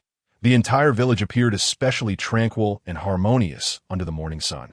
Wisps of smoke spiraled gracefully from the chimneys of each household, and the early rising villagers commenced their daily labors. Everything seemed so ordinary.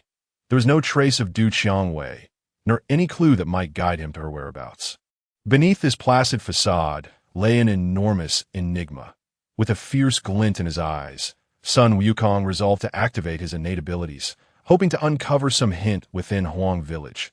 For after all, Qiangwei was the daughter of an old acquaintance. A mysterious and formidable force surged within his gaze, and his pupils suddenly radiated two dazzling beams of golden light.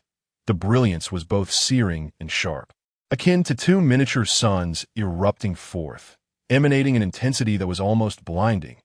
Subsequently, this golden light expanded rapidly from his eyes, like an invisible and swift tide, engulfing the surroundings that, in an instant, the entirety of Huang Village was enveloped by this luminescence.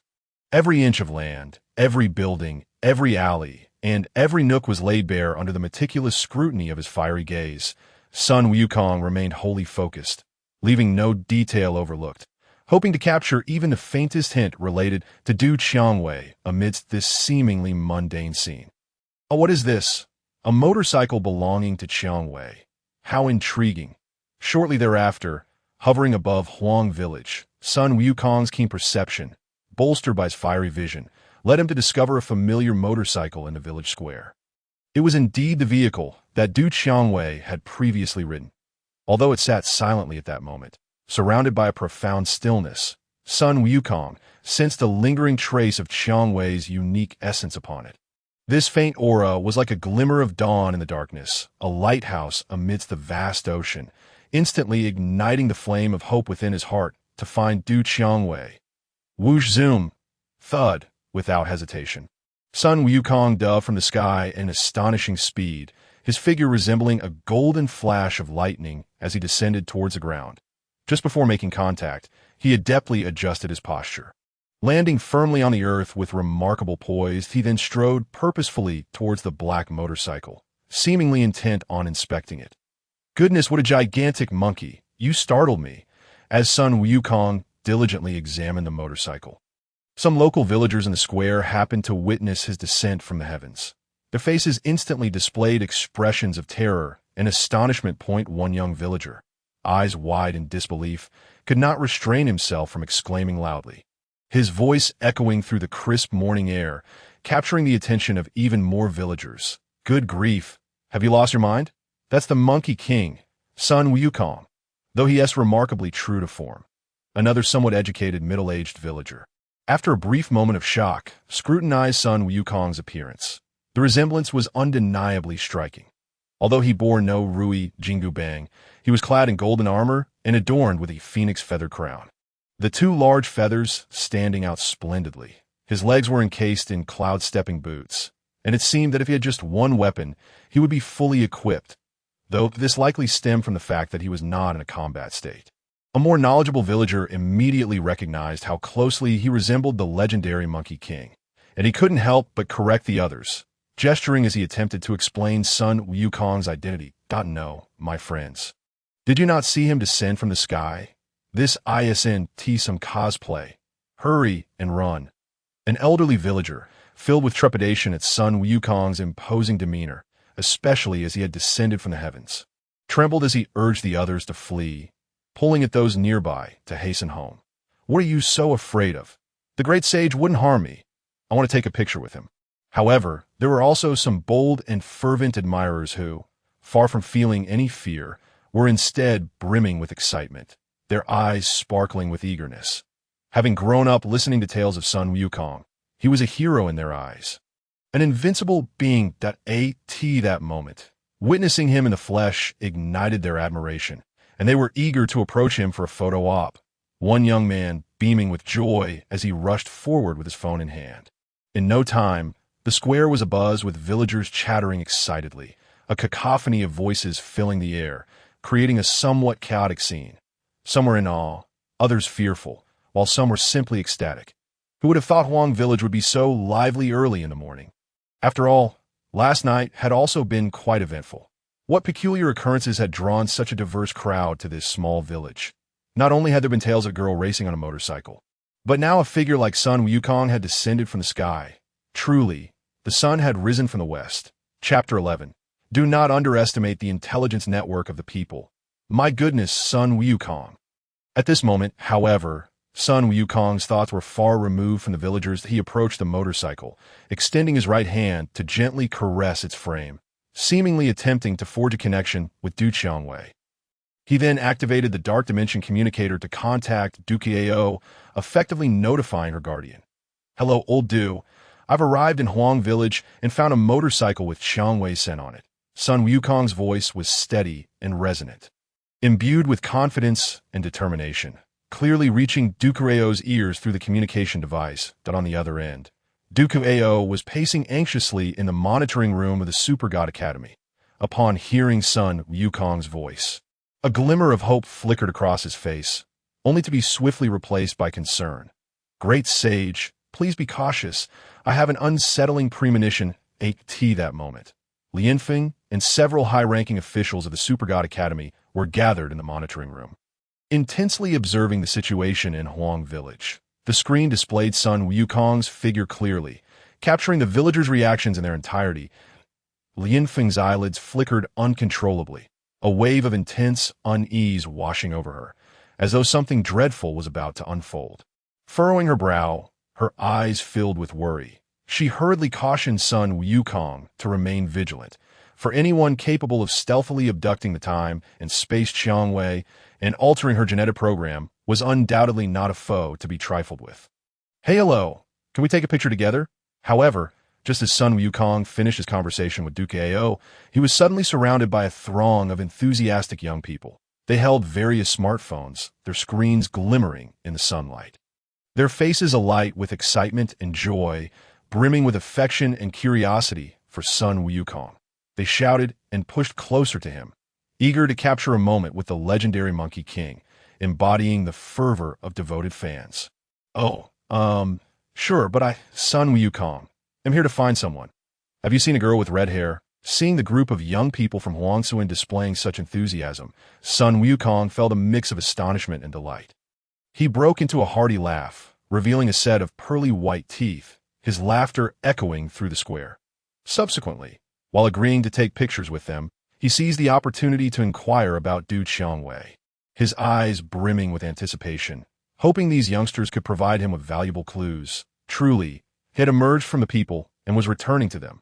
After all, Sun Wukong held a fondness for these charming little beings. It is often said that the Sun Star emphasizes national peace and the well-being of its people. Yet when compared to the Blue Star, it falls short. The Sun Star only advocates for peace when faced with defeat. In the face of victory, it is all about the heavenly path of the sun. Only the Blue Star embodies true national peace and stability, a realm that Sun Wukong yearned to protect for a lifetime. You're talking about that fiery girl who revved her motorcycle through the streets last night, right? I definitely saw her. A trendy young man spoke up, a reminiscent expression gracing his face as he spoke. He gestured with his hands, attempting to convey the image of Du Qiangwei riding her bike, striving to provide Sun Wukong with a clearer understanding of the situation.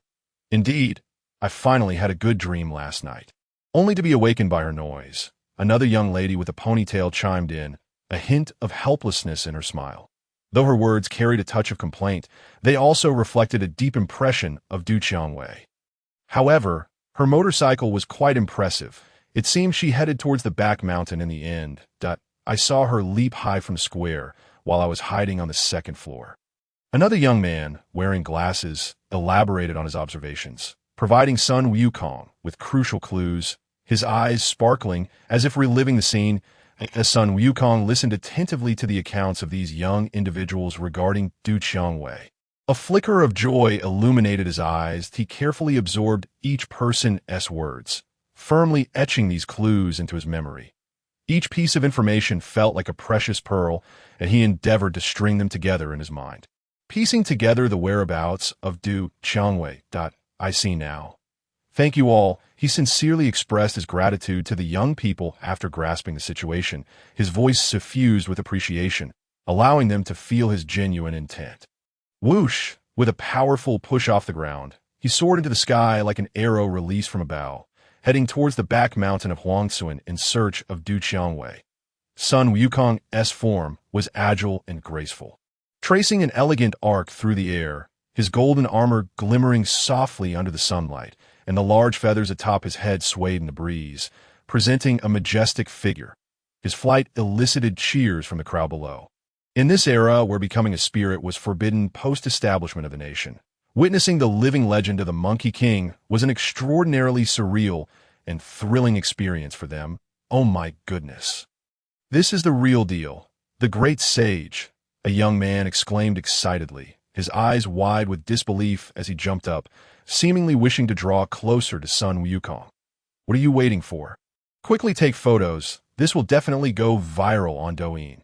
Another quick-thinking youth exclaimed, promptly pulling out his phone and frantically capturing images of Sun Wukong in the sky, urging others to join in. Exactly. I've even thought of a title. Shocking. Sun Wukong appears in Huangsuan. This place is bound to become a popular tourist spot. Another young individual began to envision the potential online frenzy this event would ignite, as well as the bright future Huangsuan could have as a tourist destination, his face alight with excitement, as if he could already see the bustling scenes of visitors flocking to Huangsuan. Click, click, click! In an instant, the young people in the square whipped out their phones, snapping frantically at the sky, their camera flashes illuminating the scene, capturing Sun Wukong in countless photos and videos. Their fingers danced rapidly over their screens, eager to upload the footage across various internet platforms.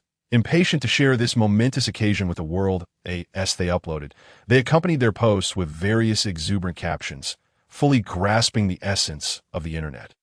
Yet, unbeknownst to them, while they disseminated this content, the unseen hand of the Super God Academy had already begun to quietly intervene.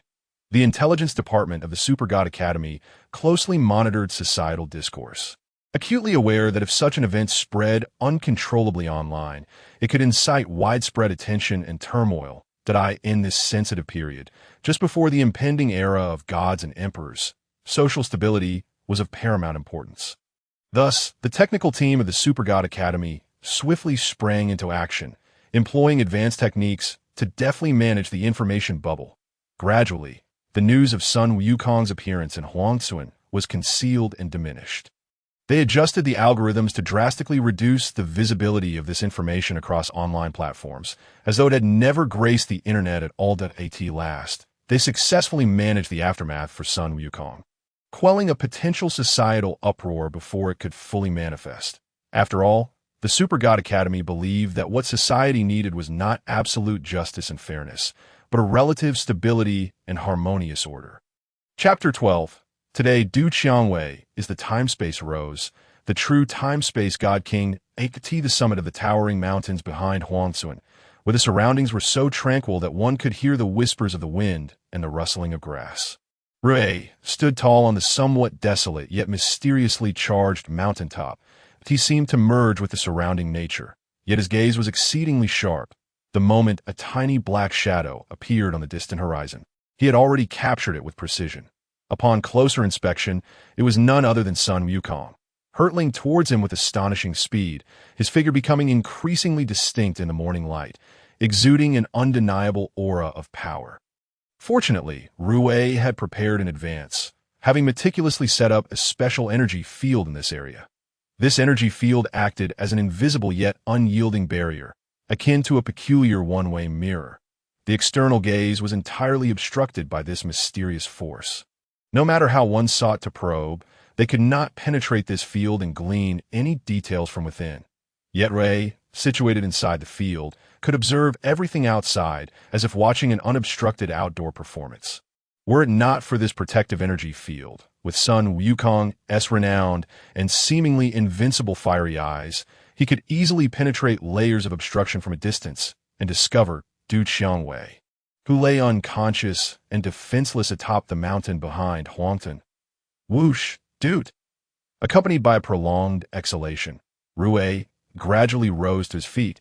He first gently brushed off the specks of dust that had settled on him, remnants from his extensive interaction with the ground during the transformation of the time-space rose. Subsequently, he leisurely stretched, the joints of his body emitting soft, crackling sounds, as if celebrating the conclusion of a demanding task. He then slowly yawned, his demeanor resembling someone awakening from a lengthy and delightful slumber. Indeed, he had successfully completed the transformation of the time-space rose's temporal genes. This was not a mere modification. Rui had bestowed upon the time-space rose a miraculous rebirth. She had undergone a profound metamorphosis, emerging as a striking time-space rose, a true sovereign of the temporal realm. The changes she experienced were nothing short of astonishing, surpassing even the phoenix's rebirth, and more extraordinary than a simple reincarnation. Once, she may have been a trivial star in the vast universe. Now, she had transformed into a resplendent sun, commanding the very fabric of time and space. Dingling, a crisp sound, akin to a mysterious call from distant galaxies, resonated in the air as Rui gracefully raised his right hand, executing a gentle motion in mid-air. Instantly, a blue-white, translucent screen appeared before him, as if conjured by magic. The screen emitted a subtle and enigmatic glow, displaying the core data of the time-space rose, now transformed and deserving of her new title. Each digit and line of text was imbued with Rui's diligence and intellect, serving as the very essence of the time-space rose's new existence. That on the left side of the screen, a vividly realistic 3D model revolved slowly in a calm and elegant manner. This model bore an uncanny resemblance to the time-space rose, albeit in a diminutive form, resembling a delicate figurine. Upon closer inspection, one would notice that its contours had undergone clever adjustments, resulting in a more defined silhouette and harmonized features. Even the blue wave sphere and the great peach had become more alluring, exuding an enchanting charisma that seemed to captivate the senses. To the right of the screen, key post-transformation data began to unfold, densely packed like a reverent report to Rui, the creator, detailing every aspect of the time-space rose. After all, in a certain sense, Rui was the master of the time-space rose, her supreme sovereign in this new realm. where the master's commands were akin to the laws of the universe, absolute and unyielding. Name, Time-Space Rose, named after a mythical beast. Title, Wei Nu, Classic First Edition Master Address. Gender, female, the epitome of femininity. Age, 22 years. Lifespan, immortal. Height, 1 meter 80. Weight, 75 kilograms. Body fragrance, aroma of rose petals. Blue wave sphere. Great peach, exceptionally firm and well-rounded waist, enchantingly slender. Foot size, size 42. A delight to the eyes. Artifact, red-haired lion king gene. Time-space gene development. Level 100%, reached its limit. Capable of traversing time and space. Engine, Time-Space Engine 60 frames, significantly enhanced computational power, capable of suppressing black hole and void engines. Weapon, Star Fate, a god-slaying weapon forged from dark silver. With a maximum remote control range of 50 light-years, immune to void weapon countermeasures, capable of defeating indestructible bodies.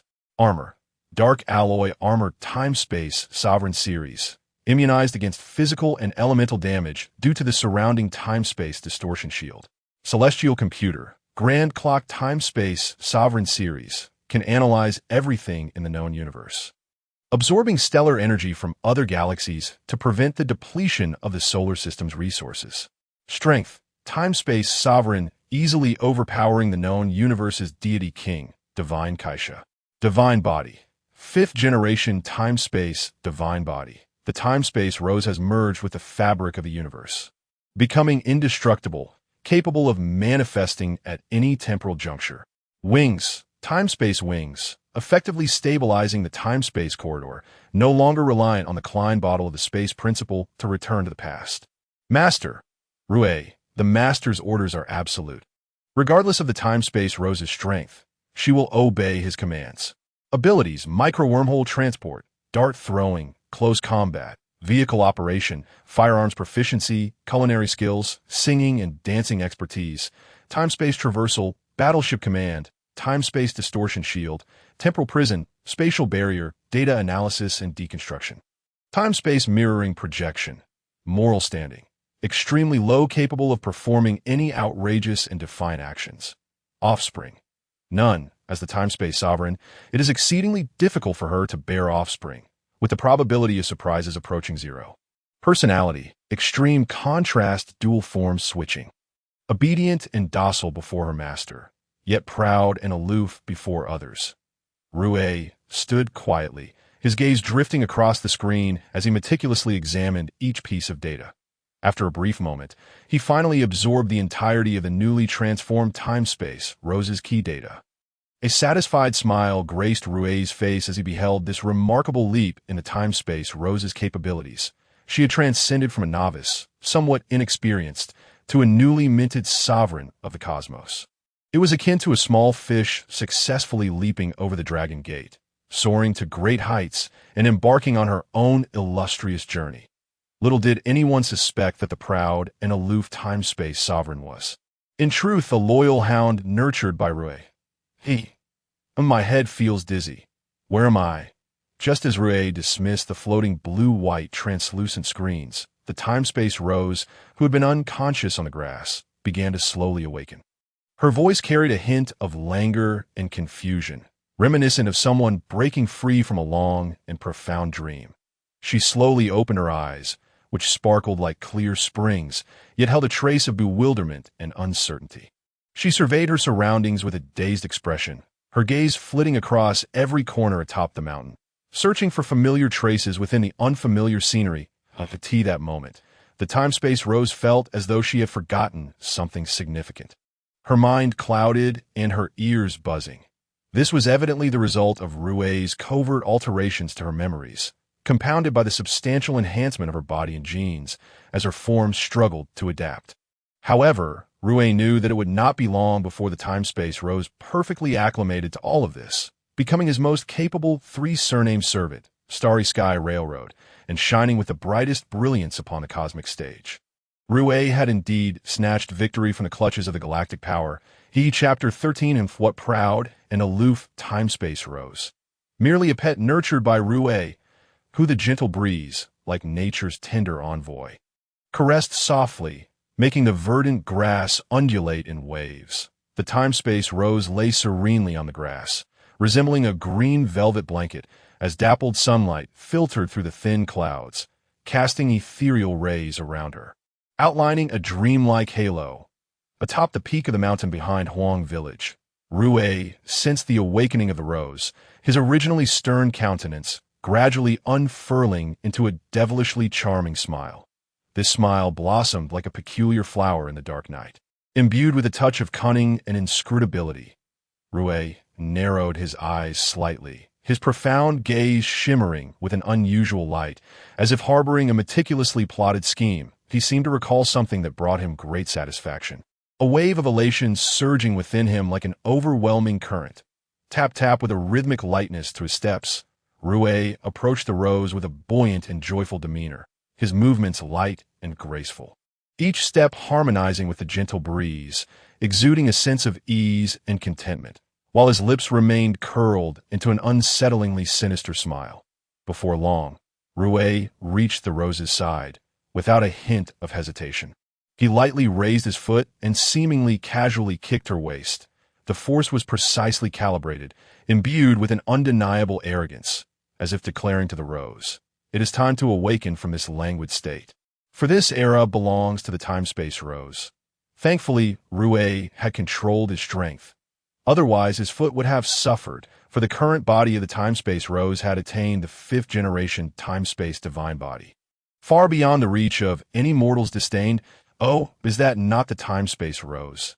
It seems she's become quite disheveled after a few days. As Rue spoke, his tone brimming with mockery and derision. His voice resonated sharply in the tranquil mountain air, like a keen blade slicing through the serene silence. He deliberately taunted the bewildered Qiangwei with such provocatively charged words, embodying the role of a malevolent experimenter eager to validate the reactions of the transformed Qiangwei. After all, the temporal Qiangwei had ascended to become a newly crowned deity within the known universe.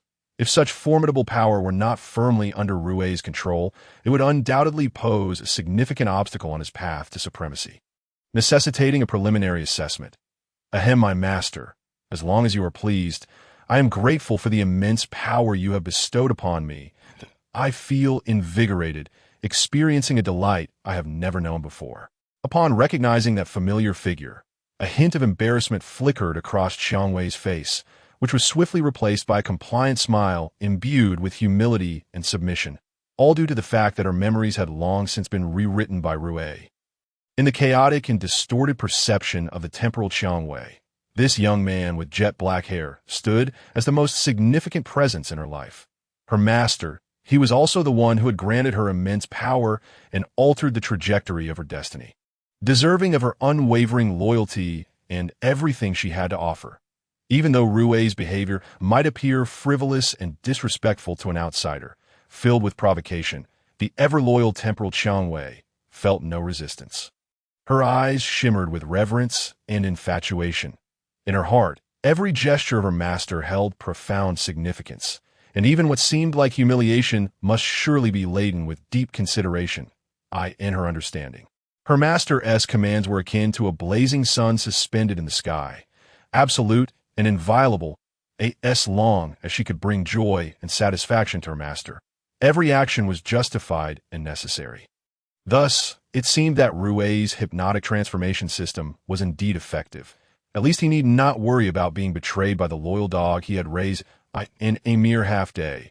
He had subdued a once proud and frigid goddess into a docile and obedient companion. With a swift motion, Qiangwei sprang to her feet from the grass, her movements agile and decisive, devoid of any hesitation. Rising, she vigorously brushed off the dust and weeds clinging to her, each strike embodying a fierce resolve to sever ties with her past, as if wishing to cast off the shackles of her former self. Subsequently, she began to recalibrate her state, taking deep breaths in and out, attempting to swiftly adapt to this newfound power and reality. Remarkably, the dizziness and ringing in her ears that had previously troubled her dissipated like morning mist. In its place emerged an unprecedentedly clear vision of the world, where every detail was strikingly vivid. and every breath felt alive. It was as though she had forged a deeper, more intimate connection with this world. She had become one of its sovereigns, yet merely a pawn in Rui's hands. From Qiangwei's rapid acclimatization, it was evident that her compatibility with the temporal genes exceeded expectations. Despite the monumental shifts in the intensity and attributes of her powers, she could effortlessly integrate them within an astonishingly short time. Rui observed Qiangwei before him, secretly hoping she would be content with this gift. However, this immense power came at a significant cost. In exchange, Qiangwei would become entirely Rui's loyal servant, stripped of her former free will, transformed into a formidable instrument of his ambition and desires, carving a path for him under his command. As long as you are happy, but I believe some auspicious words should be uttered here. Rui gazed at the tall and imposing figure of the temporal Qiangwei before him, a satisfied expression gracing his features as he nodded repeatedly. In his eyes glimmered a sense of accomplishment and fulfillment, as if he had ascended to the pinnacle of the world. Then, narrowing his eyes slightly, he regarded Qiangwei with an insinuating look, as if on the verge of conducting a mysterious and solemn sacred ceremony, leaving his true intentions shrouded in ambiguity. Given that the temporal Qiangwei stood at an impressive height of 1.8 meters, resembling a giantess, while Rui measured only 1.6 meters, average for a male of Blue Star, their juxtaposition created a striking dissonance. It evoked an image of a vibrant rose perched atop a mound of dung, yet also resembled a miniature warhorse pulling a massive truck with a staggering height difference of 20 centimeters. The disparity was palpable. Of course, no problem. Qiangwei greets her master. Wishing you auspiciousness as anticipated, the astute Qiangwei instantly grasped her master's intent.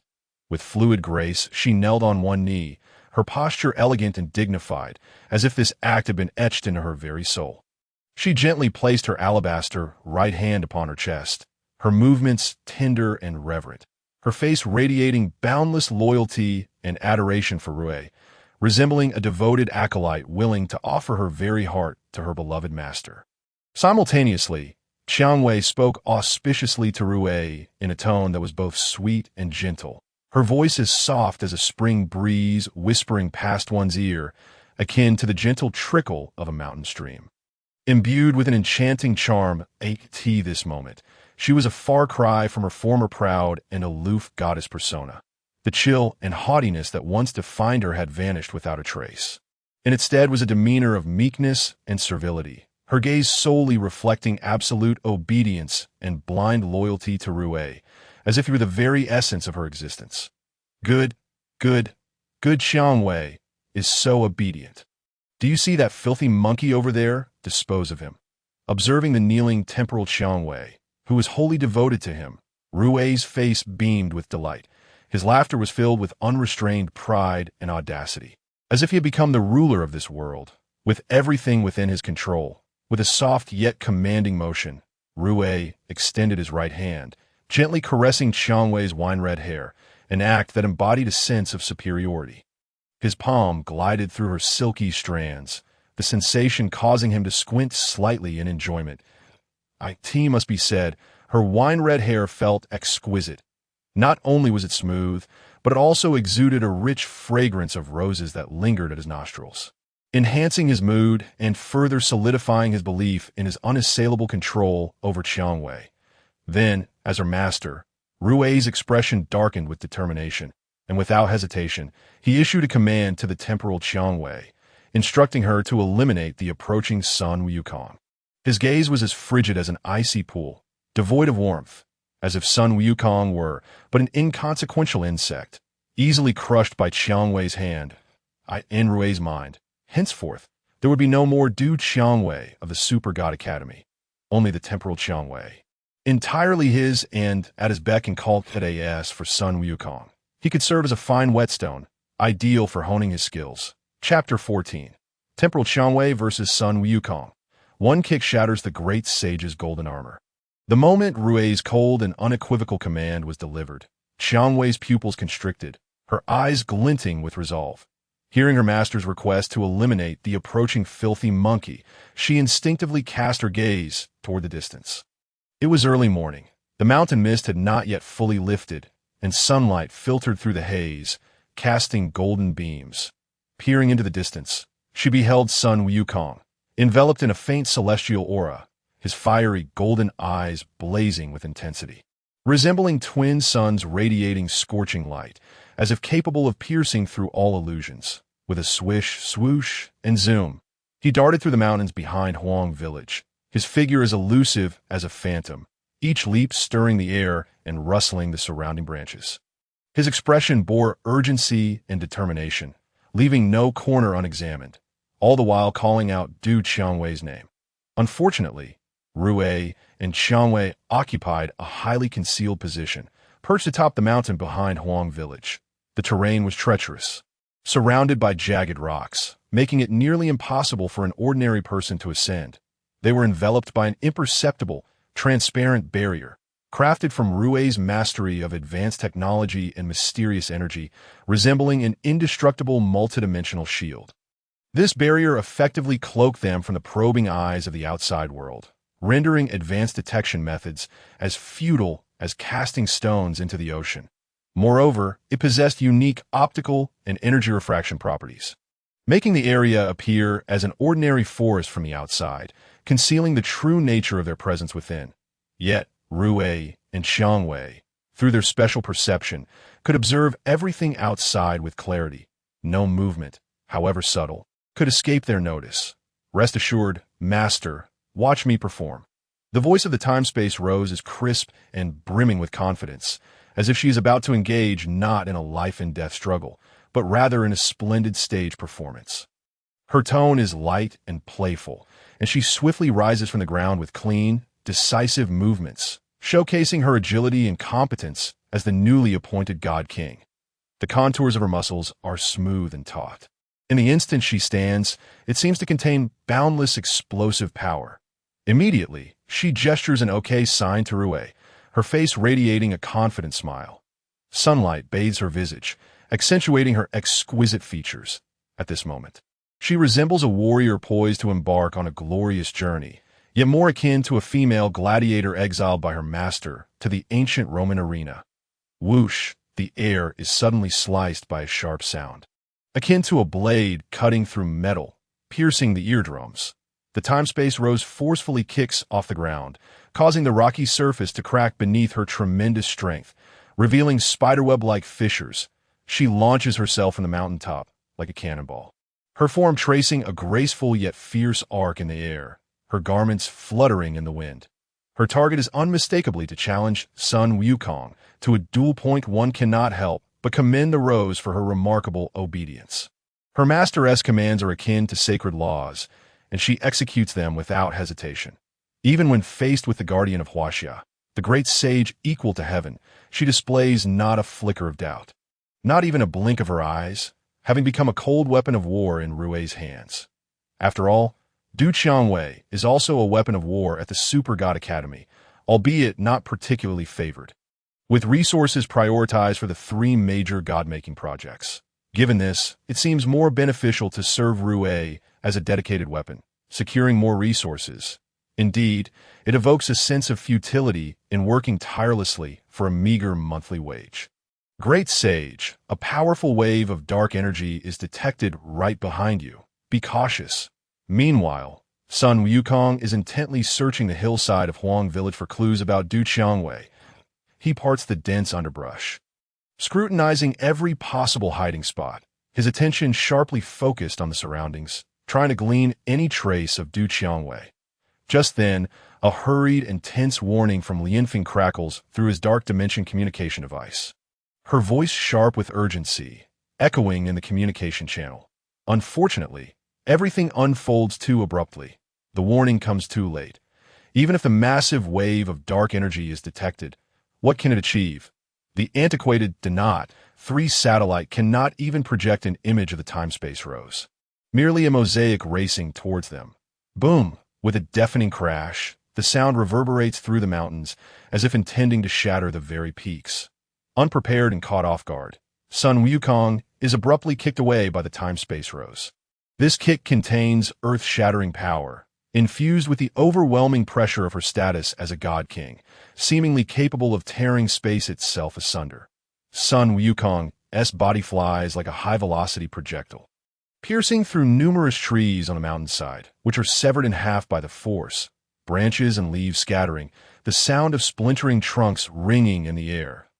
He plummets down the mountain, directly heading towards the square of Huang Village, colliding with rocks and trees along the way, leaving chaos in his wake.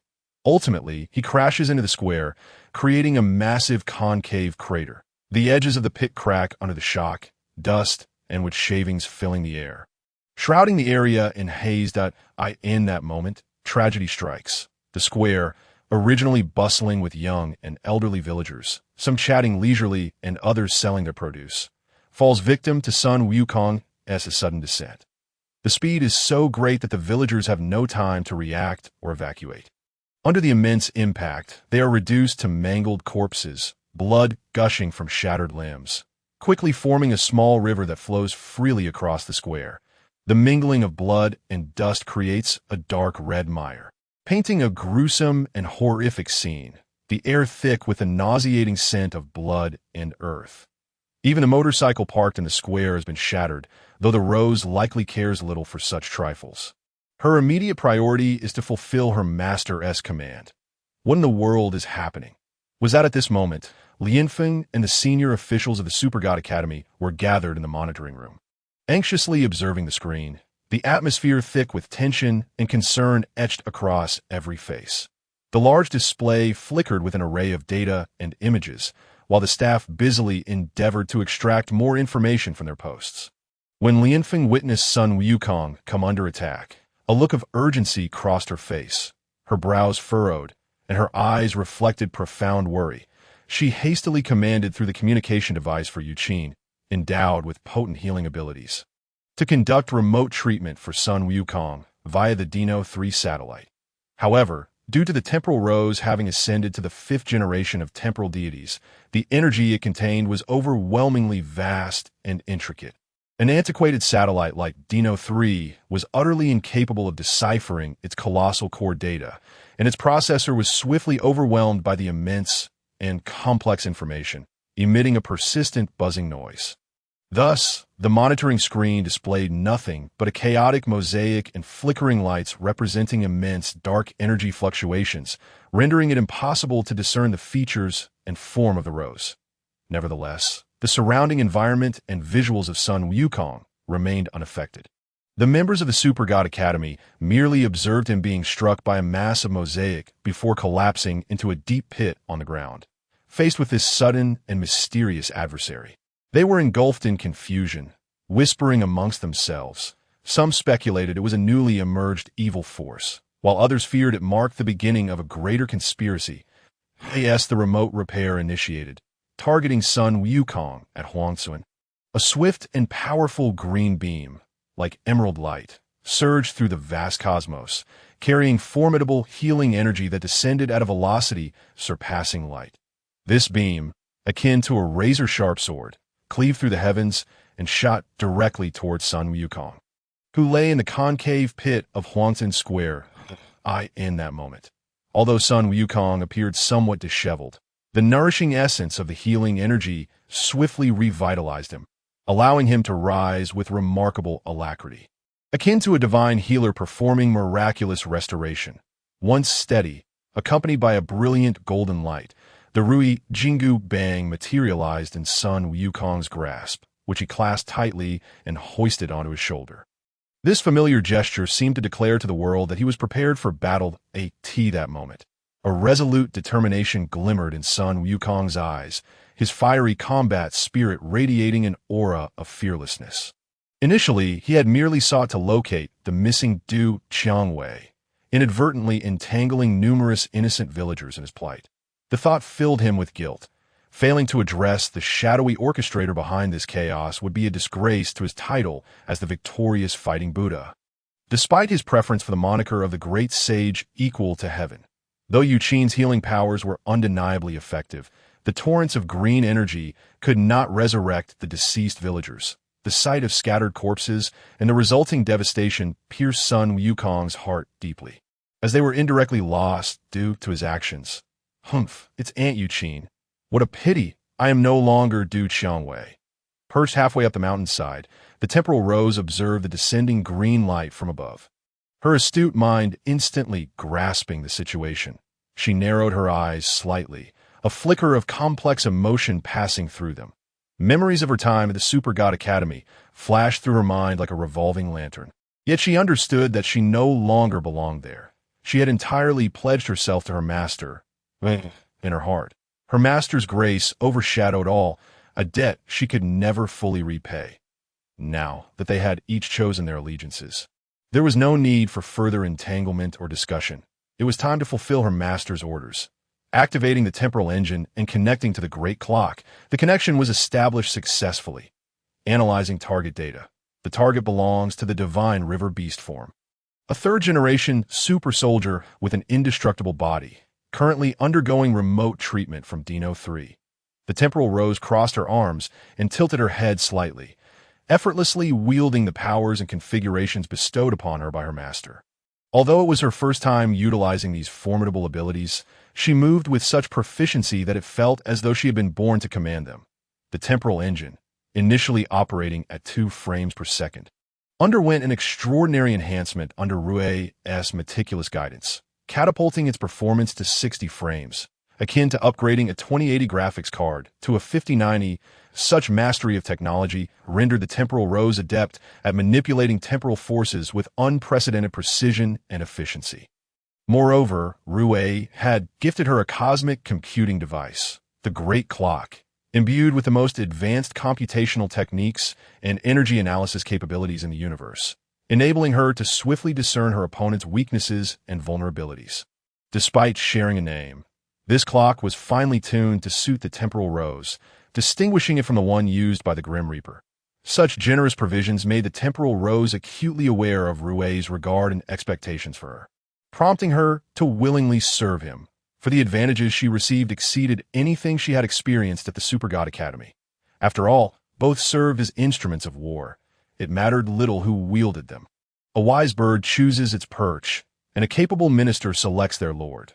The temporal rose was simply eager to progress. Disabling Yuqing's remote healing, she imposed a severe injury effect upon Sun Wukong, supplementing it with conceptual strikes of reflective energy, anti-dark energy, antimatter, and anti-void. Execution in progress. 40%, 100%, execution complete. Yuqing could no longer exert her remote healing capabilities, significantly diminishing the effectiveness of Sun Wukong's healing under the weight of the severe injury. Subsequently, the temporal rose directly prohibited Yuqing from employing the Dino 3 satellite to provide remote healing to Sun Wukong. In the wake of this formidable intervention, the once life-giving green energy trembled and then vanished as if consumed by darkness, leaving no trace behind, as though it had never existed. The entire sequence unfolded with startling rapidity, and the playful temporal rose did not cease her actions. A sly smile graced her lips as she applied an additional severe injury effect on Sun Wukong.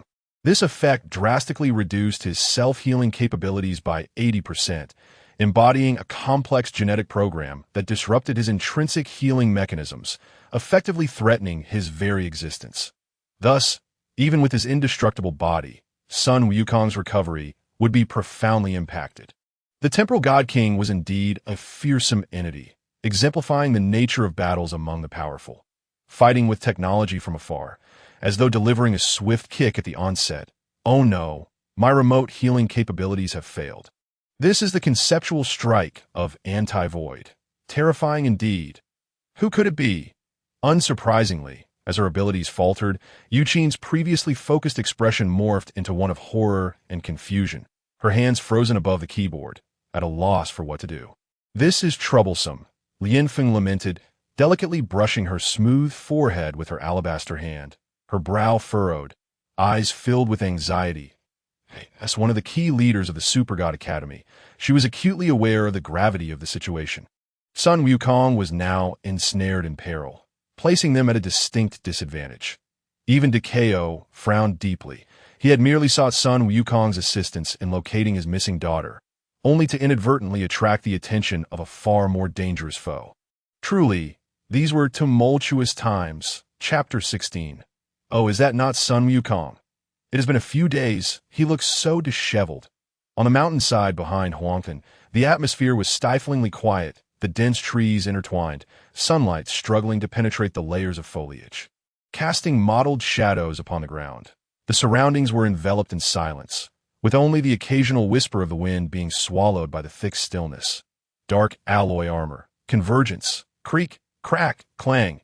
At that moment, a crisp sound resonated, imbued with a metallic quality, abruptly shattering the serene stillness of the mountain forest. The spatial rose, initially composed, experienced a fleeting flash of sharpness in her gaze, akin to a meteor streaking across the night sky. Her thoughts subtly stirred as an invisible force, like a mysterious command, instantly transmitted to the wormhole space. The dark alloy armor, previously resting within the wormhole, seemed to be animated with life, stirring into action and manifesting out of thin air. It disassembled at an astonishing speed, each component darting precisely towards the rose's form, tracing shimmering silver arcs in the air, reminiscent of shooting stars, imbued with dazzling velocity and power, in the blink of an eye. The pieces adorned the rose's exquisitely alluring silhouette, each seamless junction exuding an irresistible allure, as if she were a mystical sprite of the night, both perilous and enchanting. Just as the armor was fully donned, an extraordinary phenomenon occurred. The Time-Space Sovereign Series armor possessed formidable protective capabilities. The instant the rose clad herself in it, the surrounding space appeared to be gently stirred by an unseen hand, generating an invisible, transparent temporal distortion shield, an elusive guardian barrier that quietly enveloped the rose. Upon closer inspection, one could discern a subtle distortion in the light surrounding the shield, akin to ripples forming on a tranquil lake after a stone is cast, indicating the gentle pulsation of temporal power. This force rendered the wearer immune to physical and elemental harm, providing the rose with an impenetrable layer of security. At that moment, sunlight filtered through the thin clouds, cascading over the mountain forest and under the sun's refracted light. The time-space rose, clad in dark alloy armor, shimmered with a golden radiance, enhancing her allure. With a strikingly curvaceous figure, taut and imbued with vigor, every movement exuded confidence and dominance, her deep burgundy hair swaying in the breeze. The dark alloy armor glinted with a cold metallic sheen under the sun, contrasting beautifully with her wine-red locks, making her all the more captivating, reminiscent of a valkyrie emerged from myth. Her formidable aura rendering her difficult to gaze upon directly. One couldn't help but acknowledge how well the armor fit, save for the absence of a helmet. Everything else was perfectly tailored. However, given the rose's inherent strength, the lack of a helmet was inconsequential, and besides, wearing one would detract from her beauty. Thus, for the time being, she opted to forego it. This scene was fortuitously witnessed by Rui, perched atop the mountain, who nodded in satisfaction, a hint of barely perceptible admiration glimmering in his eyes, his lips curving upward in anticipation of the ensuing spectacle. The thrill of battling cyber crickets was unparalleled. Bets placed, Time-Space Rose versus Sun Wukong. Who do you suppose will emerge victorious? A 1 in 9 chance, perhaps, as I wager that the Time-Space Rose will triumph. In a flash, the Time-Space Rose, now clad in dark alloy armor, was engulfed by a surge of powerful energy waves, her gaze sharpening like that of an eagle, instantly activating her temporal genetic abilities. In an instant, her figure flickered, leaving behind a brief distortion of light and shadow, vanishing from the mountainside with such velocity that it was beyond the blink of an eye, the surrounding air seemingly torn asunder by her rapid movement, releasing a faint, explosive sound. Simultaneously, within the pit of Huang Village's central square, strange spatial ripples began to emerge, reminiscent of water surface waves radiating outward, accompanied by soft blue glimmers. The rose's figure reappeared, positioned directly behind Sun Wukong, her entrance scarcely causing a whisper, as if she were always meant to be there. With a playful demeanor, the time-space rose's lips curled into a teasing smile, her eyes sparkling with mischief, akin to a mischievous child preparing to play a trick. Swiftly, she placed her right hand lightly upon Sun Wukong's shoulder, her movement airy and casual, as if greeting an old friend rather than the legendary Monkey King. All of this transpired in the blink of an eye, too rapid for reaction, and as Sun Wukong regained his senses, an ominous sensation surged within him. Years of battle instinct warned him that the individual behind him was anything but ordinary. "Who? Seeking death," Sun Wukong bellowed, his voice resonating like a thunderous bell, laden with unbounded authority and fury, as if it could rupture eardrums. Perceiving a hidden hand upon his shoulder, his already irritable mood ignited into a blaze of rage.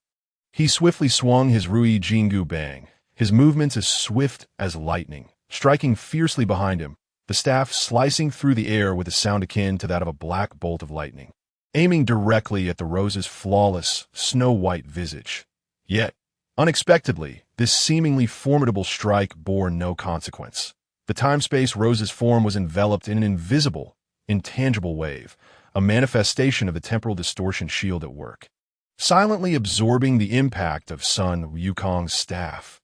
The Rui Jingu Bang, appearing to make solid contact with the rose, was akin to striking a mass of cotton, inflicting no damage whatsoever upon contact with the shield. The staff emitted a dull thud, as if two forces from disparate dimensions collided, unleashing invisible ripples of energy. This temporal distortion shield could divert all damage aimed at the rose to another dimension, rendering her unharmed. It seemed to absorb damage rather than negate it, proving to be quite convenient and remarkably effective. Thus, there was no need for the dark alloy armor to withstand damage directly. After all, relying solely on defense was less effective than employing cunning strategies. Opting for spatial evasion was a wise choice when avoiding pain. Wait a moment. You're the rose. Sun Wukong finally snapped to attention. His surprise palpable, but he promptly retracted his staff with remarkable agility, as though this immensely heavy weapon weighed nothing in his hands. Upon closer inspection, the wine-haired maiden before him was none other than Qiangwei, the daughter of Dukul. An unexpected encounter indeed. Oh, if it isn't the great sage, Sun Wukong. It's been a few days, and you seem a bit out of shape. Tell old Du that I won't be returning to the Super Academy. From this day forth, I shall be known solely as the Time-Space Rose. The Time-Space Rose, evidently having picked up some mischief from her master Ray, began to mimic his teasing manner, playfully jabbing at Sun Wukong. Her voice, melodious yet tinged with mockery, echoed across the expansive square. With a flick, the rose withdrew her right hand and stretched her limbs, the joints cracking with crisp sounds. She subtly twisted her waist and flexed her wrists, appearing to prepare for serious combat. After all, her master's orders were absolute. Since he commanded her to eliminate Sun Wukong, the rose would not show mercy. Pursuing ultimate power, the time-space rose had long since descended into moral ambiguity, her one strong ethical compass now severely dulled.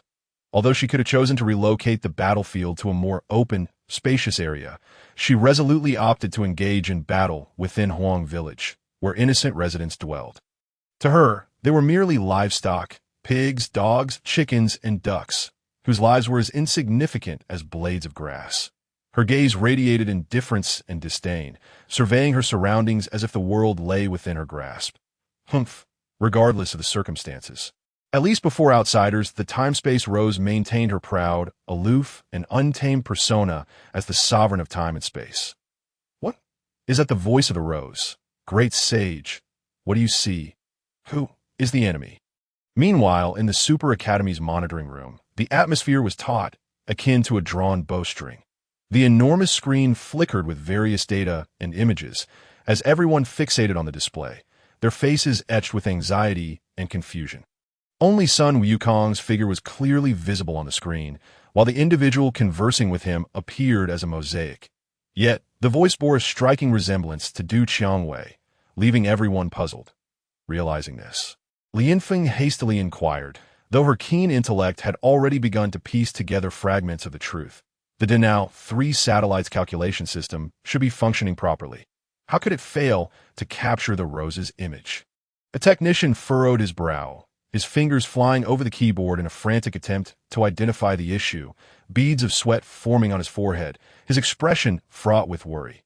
Given Du Qiangwei's status as a second-generation super soldier, The Denao 3 satellite should have been capable of capturing her, so why was every image related to her obscured by a mosaic, while even Sun Wukong, a third-generation super soldier, was clearly visible on the screen? As the crowd exchanged glances, their faces were etched with confusion and concern, speculating about the strange circumstances surrounding the time-space rose. Unbeknownst to the upper echelons of the Super God Academy, a critical information gap persisted. They were entirely unaware that the current time-space rose had already attained the 5th-generation time-space divine body. To decipher the images related to her, one would require at least a top-tier celestial computer akin to the Great Clock. Chapter 17. The Star Fate Severing the Golden Cudgel. From this moment on, there shall be no more Sun Wukong. This era is known as the time-space rose, upon hearing the teasing words of the time-space rose. Sun Wukong stood still, his figure as steadfast as a pine tree, his golden fur billowing gently in the breeze. A flicker of complex emotion passed through his fiery eyes, only to be swiftly replaced by tranquility. Having weathered countless years of trials and cultivation, he had long since attained a profound composure. The impulsiveness of his youth had gradually dissipated under the relentless passage of time. He understood all too well that the time-space rose before him was no longer the innocent girl she once was. In the currents of time, unforeseen transformations invariably occur. Alas, it seems you have indeed fallen into the abyss of darkness. Very well. I, the old sun, shall bring you back to the righteous path on behalf of old Du.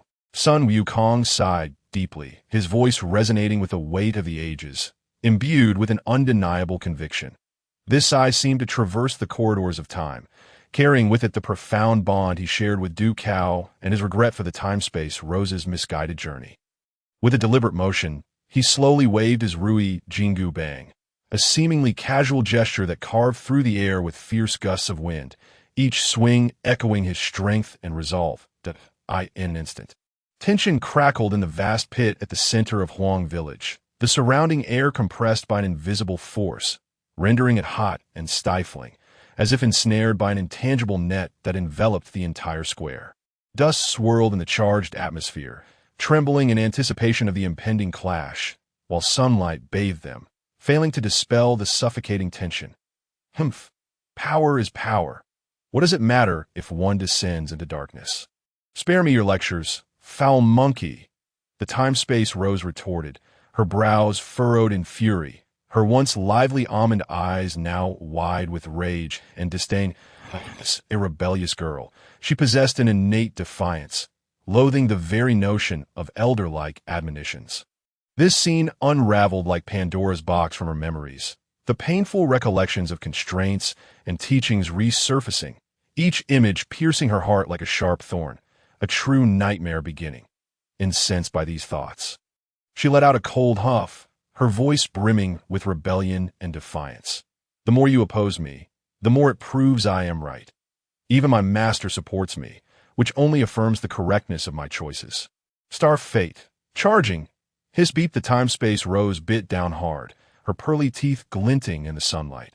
With a swift motion, she raised her pristine hand, and with an odd resonance, as if echoing a mysterious force from the cosmos, a massive blue and white four-cornered windmill dart appeared in her grasp. This weapon, known as Star Fate, was forged from the precious and enigmatic material called Dark Su Silver, a true divine slayer. Its surface shimmered with extraordinary light, pulsating with the unique energy fluctuations of Dark Su Silver, its edges glimmering with a chilling radiance that spoke of its exceptional and perilous nature. However, Star Fate required charging for remote manipulation. Its operational range deemed terrifying, reaching up to 50 light-years, a distance unimaginable to ordinary beings. Even in this era of advanced technology, humanity struggles to fathom such vast expanses. The neighboring Centaurus constellation lies a mere 4 light-years for Blue Star, precisely where the time-space rose currently draws her energy from the stars. This was an energy heist transcending interstellar bounds, siphoning energy from distant stellar systems through super-long-distance wormhole transport. This audacious scene was more ludicrous than a vampire hiding behind 3 defensive towers while ambushing someone in the spring. Recalling the energy consumed by the Great Clock earlier, It too had drawn its power from the Centaurus constellation, employing a method akin to hitting a cow from afar. Indeed, extracting energy from the solar system's sun posed significant risks. Given the sun's vital role, it would not be long before it extinguished due to overextraction, plunging the entire solar system into eternal darkness and silence. Without the sun's gravitational tether, planets would drift chaotically through the cosmos, and life on Earth would perish in an instant. An unfathomable cosmic catastrophe. If not charged, star fate could only serve as a melee weapon. Yet even in that capacity, its sharpness was formidable enough to cleave Sun Wukong, who possessed an indomitable body, in two with ease. Forged from dark Sioux silver, the blade was unyielding.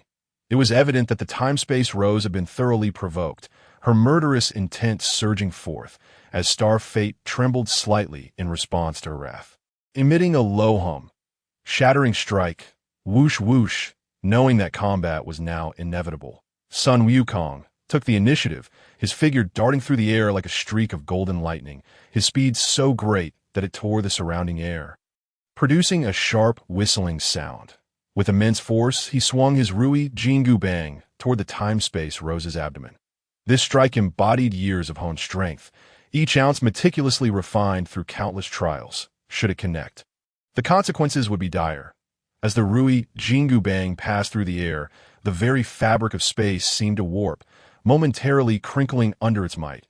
Blade ejection, whoosh zap, in the face of Sun Wukong's fierce onslaught. The quick-witted time-space rose remained unfazed. Her gaze was unwavering, akin to the North Star in a wintry night, as she resolutely hurled the fully charged star fate forward. In an instant, the sharp star fate blazed forth like a blue-white comet, surpassing the speed of the naked eye, slicing cleanly against Sun Wukong's Rui Jingu Bang that a crisp sound of severance resonated along with a powerful gust, as the once indomitable Rui Jingu Bang was abruptly cleaved in two. Its fractured ends smooth and even, as though sliced by the most precise of instruments.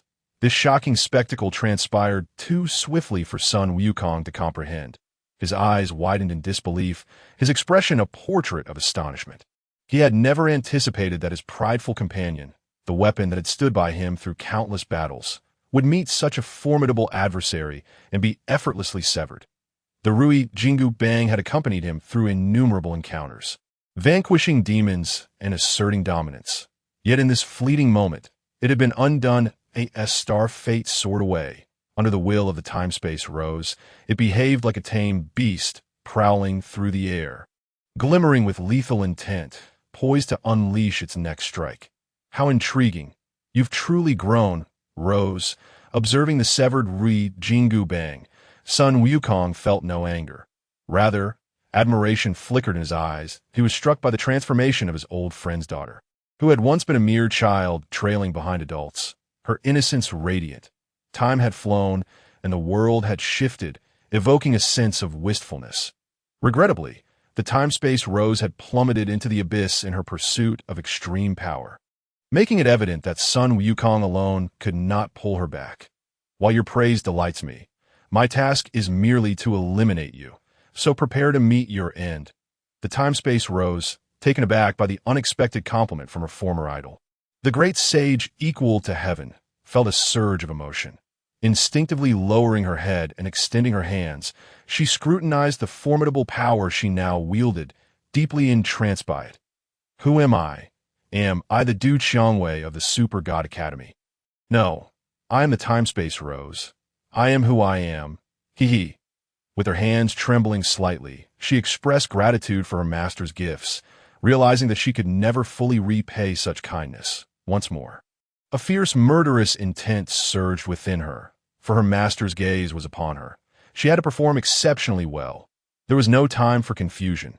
Now emerged the time-space rose, equipped with the star fate and the great clock, her murderous intent reaching its zenith. A newly minted T0 version. It felt even more outrageous than returning home to Watergate, healthy Itachi, and intelligence Jiraiya. Chapter 18. The time-space rose, rampaging and indifferent to the innocent. What does it matter if innocents are harmed? Your destruction is of no concern to me. At this moment, the most astonished individuals were undoubtedly the villagers occupying the second floor of the Huang village buildings. Even those bravely standing on rooftops, they had been absorbed in the mundane details of their daily lives, leisurely sipping tea indoors, engaging in trivial discussions, or tending to flowers outside under the warm sun. Yet the sudden eruption of thunderous roars from the central square shattered this tranquility, like a magnet, drawing all eyes toward the spectacle unfolding in a flurry. The villagers fumbled for their phones, fingers swiftly gliding across screens, eager to capture this unimaginable scene, afraid of missing any moment of excitement. Snap, snap, snap. Last night, the fiery-haired girl on the roaring motorcycle, who burst into the village like a bolt of lightning, astonishingly found herself able to engage in single combat with the legendary Sun Wukong. Truly, one must not judge a book by its cover. Were an ordinary person, they would have been struck down by Sun Wukong's staff in an instant that, oh my goodness, today feels like a scene from a ghost story. With her rebellious wine-red locks flowing chaotically in her wake, her gaze radiated an innate defiance and tenacity, as if the world around her held no significance. The shimmering star weapon hovered in midair, emitting an otherworldly glow, sparkling with blue and white light, akin to the fabled sword of Damocles suspended above her head. Had Uchiha Sasuke possessed such a device in his time, he could have easily subdued the formidable Zabuza Momochi. Times have changed. This star weapon proves far more effective than the wind shuriken in the hands of a mere ninja. That it appears that technology is indeed the primary driving force of productivity. As for the illustrious and widely recognized figure of the great sage equal to heaven, Sun Wukong, his iconic visage remains etched in the hearts of many, even after the passage of time. Clad in his golden chainmail, each gleaming scale narrates tales of past glories. Alas, he now appears somewhat disheveled, having been kicked by the time-traveling rose, his armor now frayed, adorned with a crown of purple gold and phoenix wings. His long, flowing peacock feathers added to his gallant demeanor. With a rugged visage and fiery eyes, he burned with an indomitable spirit, undeterred by the challenges before him. Yet the broken golden staff lay helplessly on the ground, silently recounting the cruelty and unexpected nature of this battle. This scene sent the gathered villagers into a frenzy, whispering amongst themselves, speculating that the grandiose tales of your might indeed be exaggerated. The once indomitable, unbreakable golden staff, which could stabilize the seas, now lay severed with such ease, its quality appearing rather mediocre. "Come on, great sage, don't let a mere fiery girl best you," shouted a young man from the crowd. His face flushed, veins bulging on his forehead, filled with anxiety and anticipation as if he were in the thick of battle himself. "Will we win, great sage? Without your trusty golden staff, perhaps it would be wise to retreat." An elderly man, his hair white and face lined with wrinkles, voiced his concern, his trembling hands revealing his inner turmoil. "Don't panic, great sage. I've already called the authorities. They should be on their way. Just hold on a little longer." A middle-aged man with black-rimmed glasses, visibly anxious, shouted while glancing around, seemingly awaiting the police's swift arrival. However, it was evident that these naive citizens had overestimated the abilities of the authorities. With their limited prowess, they were utterly incapable of apprehending the time-traveling rose, for even the police were not omnipotent. If the inept officers could not catch the elusive Mike, who roams freely in Los Santos, how could they hope to tackle the more formidable five-star cosmic citizen like the time-traveling rose? Regardless of whether they were the spirited youths, the composed and steady middle-aged individuals, or the weathered elders who had seen the world's myriad facets. Upon seeing the fierce-faced, monkey-clad in golden armor, an innate sense of kinship arose within them. Even though Sun Wukong appeared to be at a disadvantage, being relentlessly pressed by the fiery girl, their resolve did not waver. They stood atop the buildings, cheering loudly for Sun Wukong. Their voices rose and fell in a cacophony, merging into a roaring tide that echoed over Huang village, as if bestowing upon Sun Wukong boundless strength. Yet among the crowd, there were those with discerning minds who preferred not to immerse themselves blindly in the revelry. Upon sensing something awry, they swiftly opted for tactical retreat. They discovered that their previously jubilant videos uploaded to Douyin had inexplicably failed to pass review. With the platform's reasoning leaving them utterly bewildered, The video content was deemed a threat to national security. This nonsensical justification filled them with confusion and dread. Even worse, not only was their video rejected, but their hard-earned accounts were also suspended. This series of events led them to suspect that this seemingly straightforward battle might harbor a far more complex and terrifying crisis. After weighing the pros and cons, they wisely chose to distance themselves from this site of discord, hastily making their way to the village's edge, occasionally glancing back with expressions filled with concern and resignation. It seems people quite adore you. Great sage. Observing the throngs of individuals on balconies and rooftops fervently cheering for the great sage, the time-traveling Rose felt a surge of irritation. Her once exquisite and charming face now clouded with vexation. Her lips puckered in indignation, resembling an angry pufferfish. With a scornful smirk, she taunted the somewhat disheveled son Wukong, standing not far ahead. "Hey, master, may I slay those wretched peasants? I'll take care of son Wukong for you, and brew some soup." Upon this thought, an insidious idea flickered in the time-traveling Rose's mind. She eagerly reached out to her master in her thoughts, well aware that he could receive her intentions with clarity. After all, she had previously been lured here by his sweet words, only to be ruthlessly tamed into a docile and obedient servant. Although she vaguely sensed that her memories had been altered at some unknown moment, this awareness felt akin to being ensnared by Uchiha Shirsue's Koto Amatsukami. Even if she felt something amiss, she perceived nothing unusual, as if everything were entirely natural. Fine, they are but ants, if they are to be killed. Then so be, it for that foul monkey. No need to brew soup for him. Let him keep it for himself. On the summit of the back mountain, Rue was leisurely enjoying the tranquility of the afternoon when he suddenly heard the Rose reporting back to him. Although she could very well decide to act first and inform him later, her initiative to seek his opinion before taking action demonstrated her cleverness, but a faint smile crept across Rue's lips. Satisfied with her display of obedience, in his eyes, the Rose was indeed a remarkably compliant and trustworthy servant. Upon hearing her master unequivocally permit her request for indiscriminate slaughter, the morally depraved time-traveling Rose felt an indescribable thrill wash over her. Enveloped in a twisted ecstasy, her lips involuntarily curled into a cruel smile, a grin that appeared particularly sinister under the sunlight. Time-space mirror projection. Star weapon. Hiss whoosh PFF, with a mere flick of her will. The star weapon, which had been suspended in the air, radiating mysterious light, suddenly burst forth like fireworks, splitting into dozens of shards. Each of these fragments glimmered with lethal brilliance, akin to released death darts. Whistling sharply as they hurtled towards the surrounding innocent civilians at first glance, this effect resembled the shadow clone technique. Yet from scientific perspective, it was a high-tech time-space mirror projection.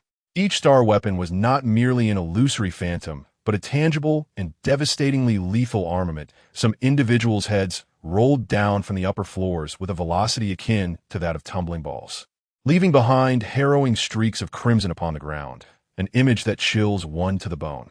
The air was thick with an overwhelming stench of blood that induced a sense of nausea.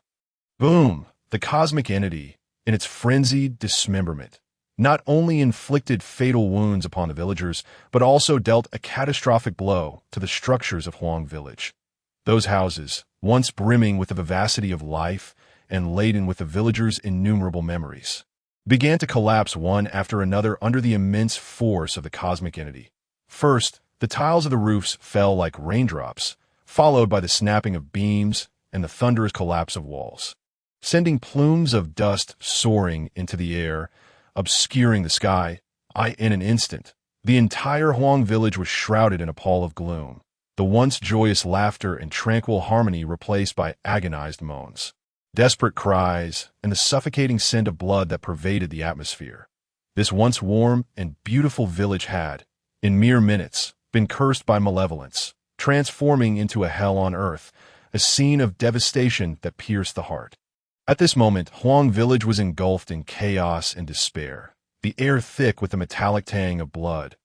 Sun Wukong, his face contorted in fury, fixed his gaze upon the time-space Rose that indiscriminately slaughtered the innocent populace.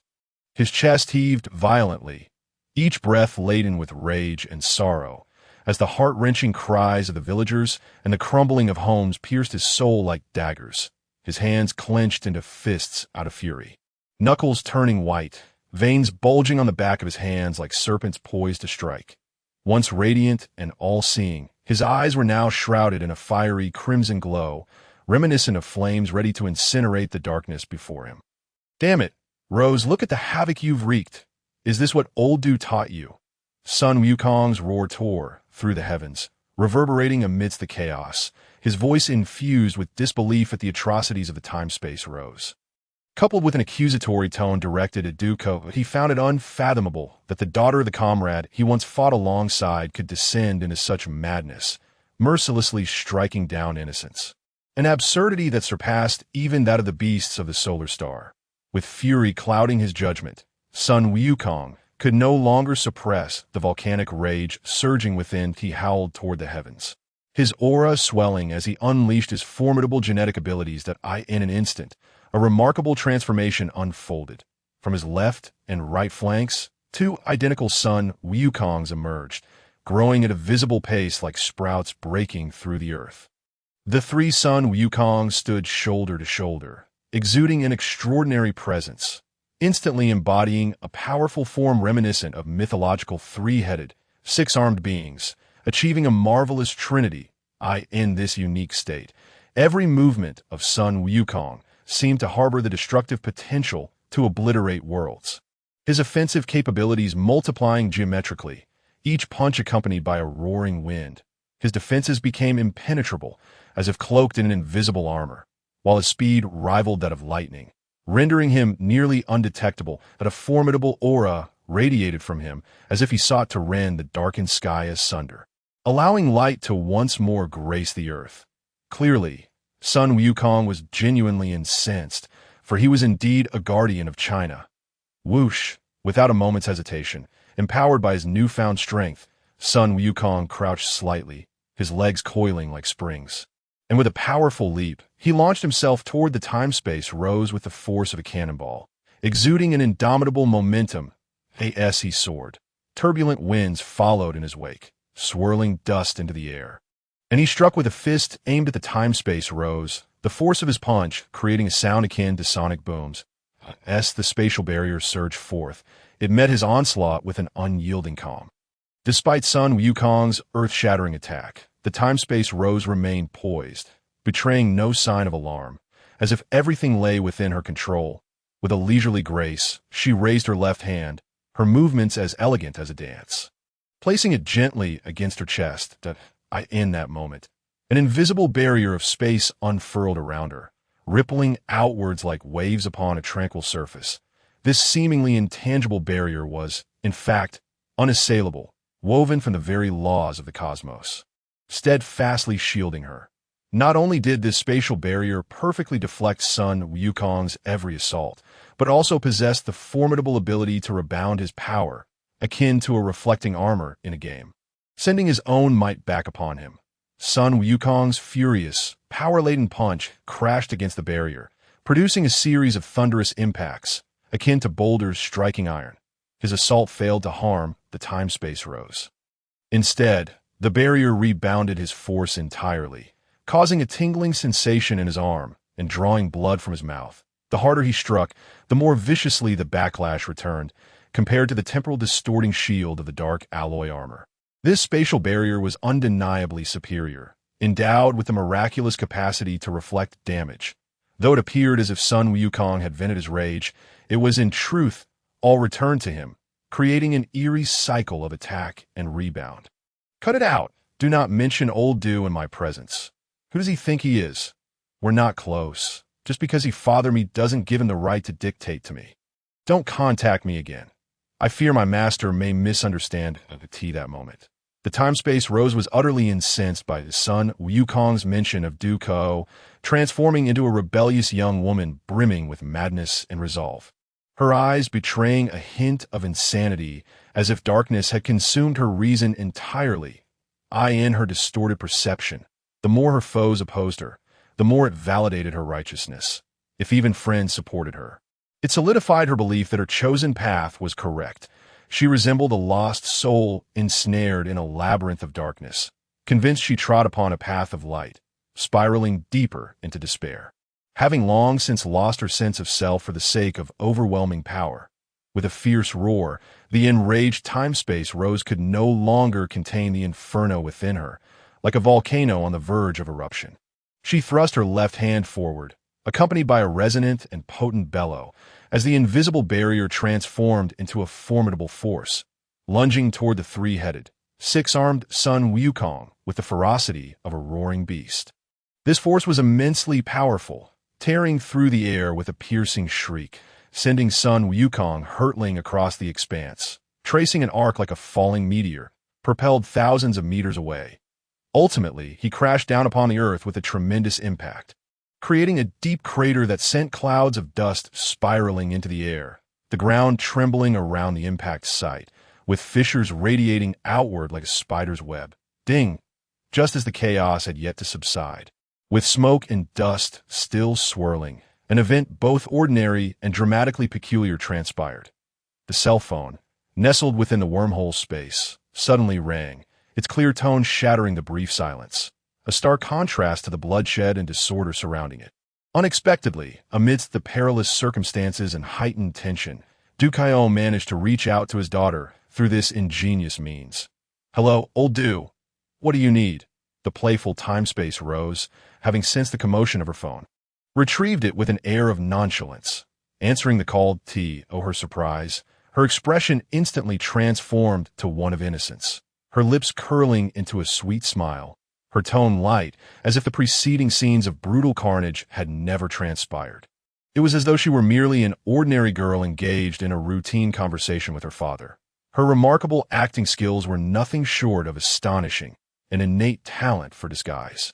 Navigating seamlessly between the harsh realities and false facades, she left others bewildered as to her true thoughts, embodying a striking contrast. "Rose, I don't care what you are doing right now. Return to the Super God Academy immediately." "Hurry!" On the other end of the line, the voice of Kaiao resonated with urgency and severity, devoid of any warmth or room for negotiation. It was evidently unfriendly, for Rose despised such stern admonishments from elders. Under the assistance of Lianfeng's analysis, it appeared that Kaiao had also discerned certain truths hidden within the shadows, conspiracies and dangers gradually surfacing. Nonetheless, even aware of the gravity of the situation, he still sought to leverage the authority of a father to compel this rebellious girl to return home. Attempting to mend the rift, but alas, such actions would only backfire. Chapter 20. The rift between father and daughter, the obedient time-space, Rose the time-space Rose bent slightly, allowing her master to bestow a kiss upon her cheek. As dawn broke, thick, ink-like clouds surged wildly, enveloping the sky completely. Sunlight struggled to pierce through the gaps, casting a few pale and feeble rays upon the land of Huangsun, attempting to dispel the pervasive stillness. Albeit in vain. Huangsun had descended into a realm akin to hell on earth, with crumbling walls scattered haphazardly, charred beams twisting and emitting wisps of smoke, silently lamenting the calamity that had befallen them.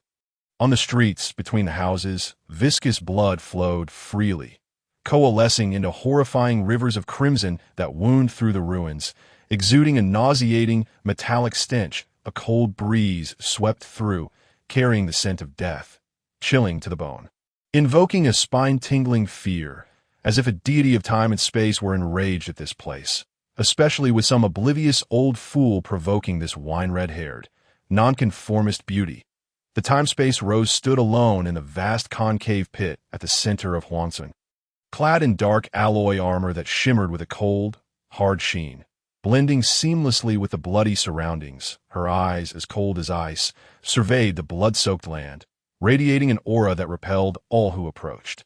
Though countless innocents had perished, the merciless Rose cared not, as long as her master was pleased. Particularly, upon hearing the furious roar of her father Kaiao on the phone, her previously composed visage contorted in an instant, as if the tranquil surface of a lake had been shattered by a boulder, unleashing tumultuous waves. Her brows knitted tightly, harboring fury in every crease, as if she could crush a fly.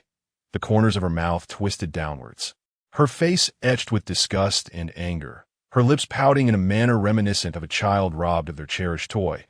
Then, she slightly parted her lips, her adorable, yet chillingly fierce canines glinting with a cold light in the dim morning rays. Akin to the fangs of a beast poised to strike in the dark of night.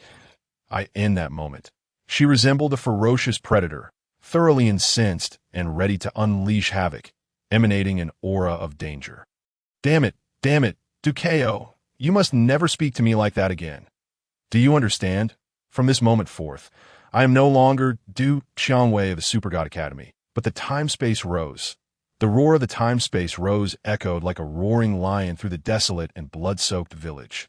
Her voice imbued with long-suppressed resentment and rebellion, causing the very air around her to quiver at a few crows, startled from their feasting on corpses, flapped their wings and let out shrill cries, slicing through the gray sky as they soared towards the unknown.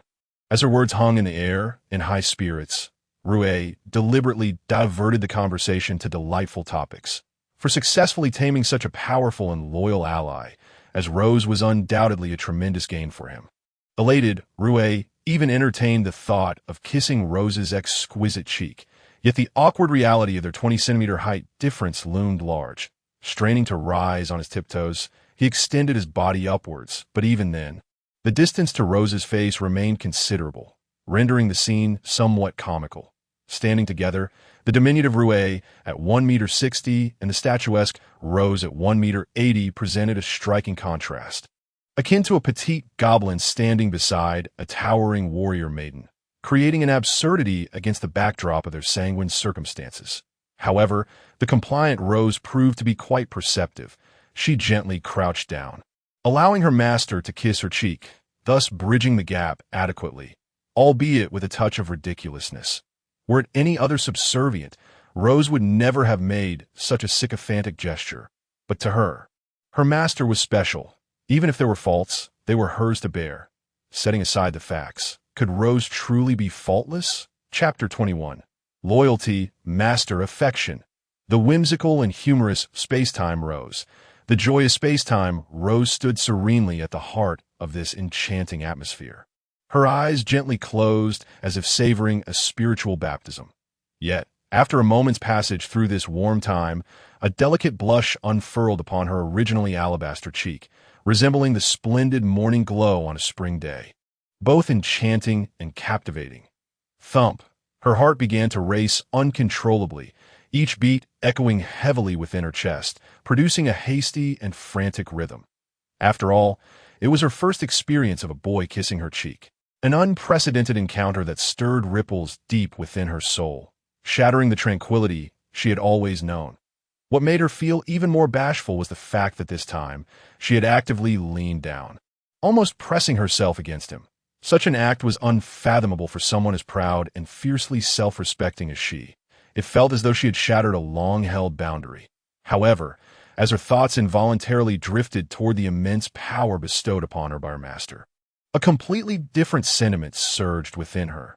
This power shimmered like a brilliant dawn, illuminating her once ordinary path through life, granting her the extraordinary ability to traverse time and space, placing her among the universe's mightiest beings. With this power, Rose could effortlessly rend the fabric of space, causing stars to tremble at her fingertips. She could manipulate the flow of time, orchestrating the growth and decay of all things at her whim. Under the potent allure of this power, Rose gradually began to accept the notion of being a loyal hound to our this moment. The emotional bond between master and servant, upon Rose's calm reflection, appeared more like a grand transaction steeped in mutual benefit, each party deriving what they needed, maintaining a delicate equilibrium. Every gift Ray bestowed upon Rose was akin to a rare treasure of the cosmos, invaluable beyond measure, particularly the celestial computer, the grand clock, which resembled a mystical crystallization of cosmic wisdom. Quietly suspended within the dark dimension of space-time, Rose.it was known to be of the same model as that used by the Grim Reaper Carl. Seemingly more potent than the holy repositories of angelic knowledge, its worth far surpassed that of a mere Rose, rendering her sail insufficient to redeem herself. The grand clock pulsed with an extraordinary blue light, its computational speed transcending the dimensions of time, breaking the confines of space, capable of unraveling the universe's most profound mysteries in an instant. Whether it was the intricate laws of celestial motion or the enigmatic fluctuations of energy, all appeared as simple arithmetic before it. Easily deciphered that it was akin to a universal key, unlocking all hidden knowledge within the cosmos, allowing its possessor to stand atop the pinnacle of wisdom, surveying the entirety of the universe. Previously, when space-time Rose utilized the grand clock, she had felt an immense amplification of power. However, it demanded a vast amount of stellar energy to operate, a concern that posed little issue for her. Even with the grand clock nestled in her dark dimension, she could still summon distant stellar energy through spatial wormholes. Meanwhile, far away in the Centaurus constellation, a star extinguished permanently, its energy siphoned away by the invisible.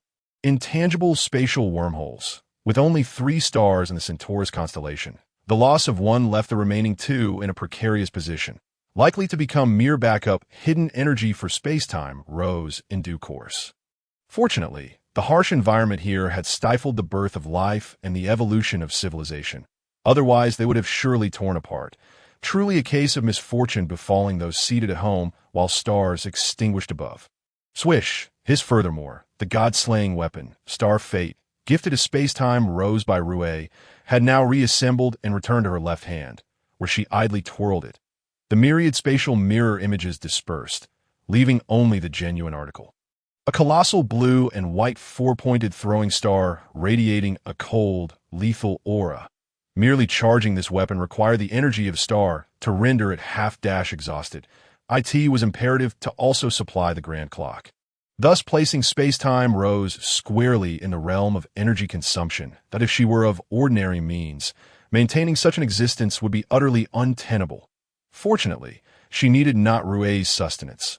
Instead, Rose would hunt for herself when hungry, occasionally bringing back intriguing items for her master. The total value of these precious items was incalculable, their combined worth unfathomable. The energy and value they contained sufficient to arm a pre-nuclear civilization with a time and space deity capable of traversing the cosmos.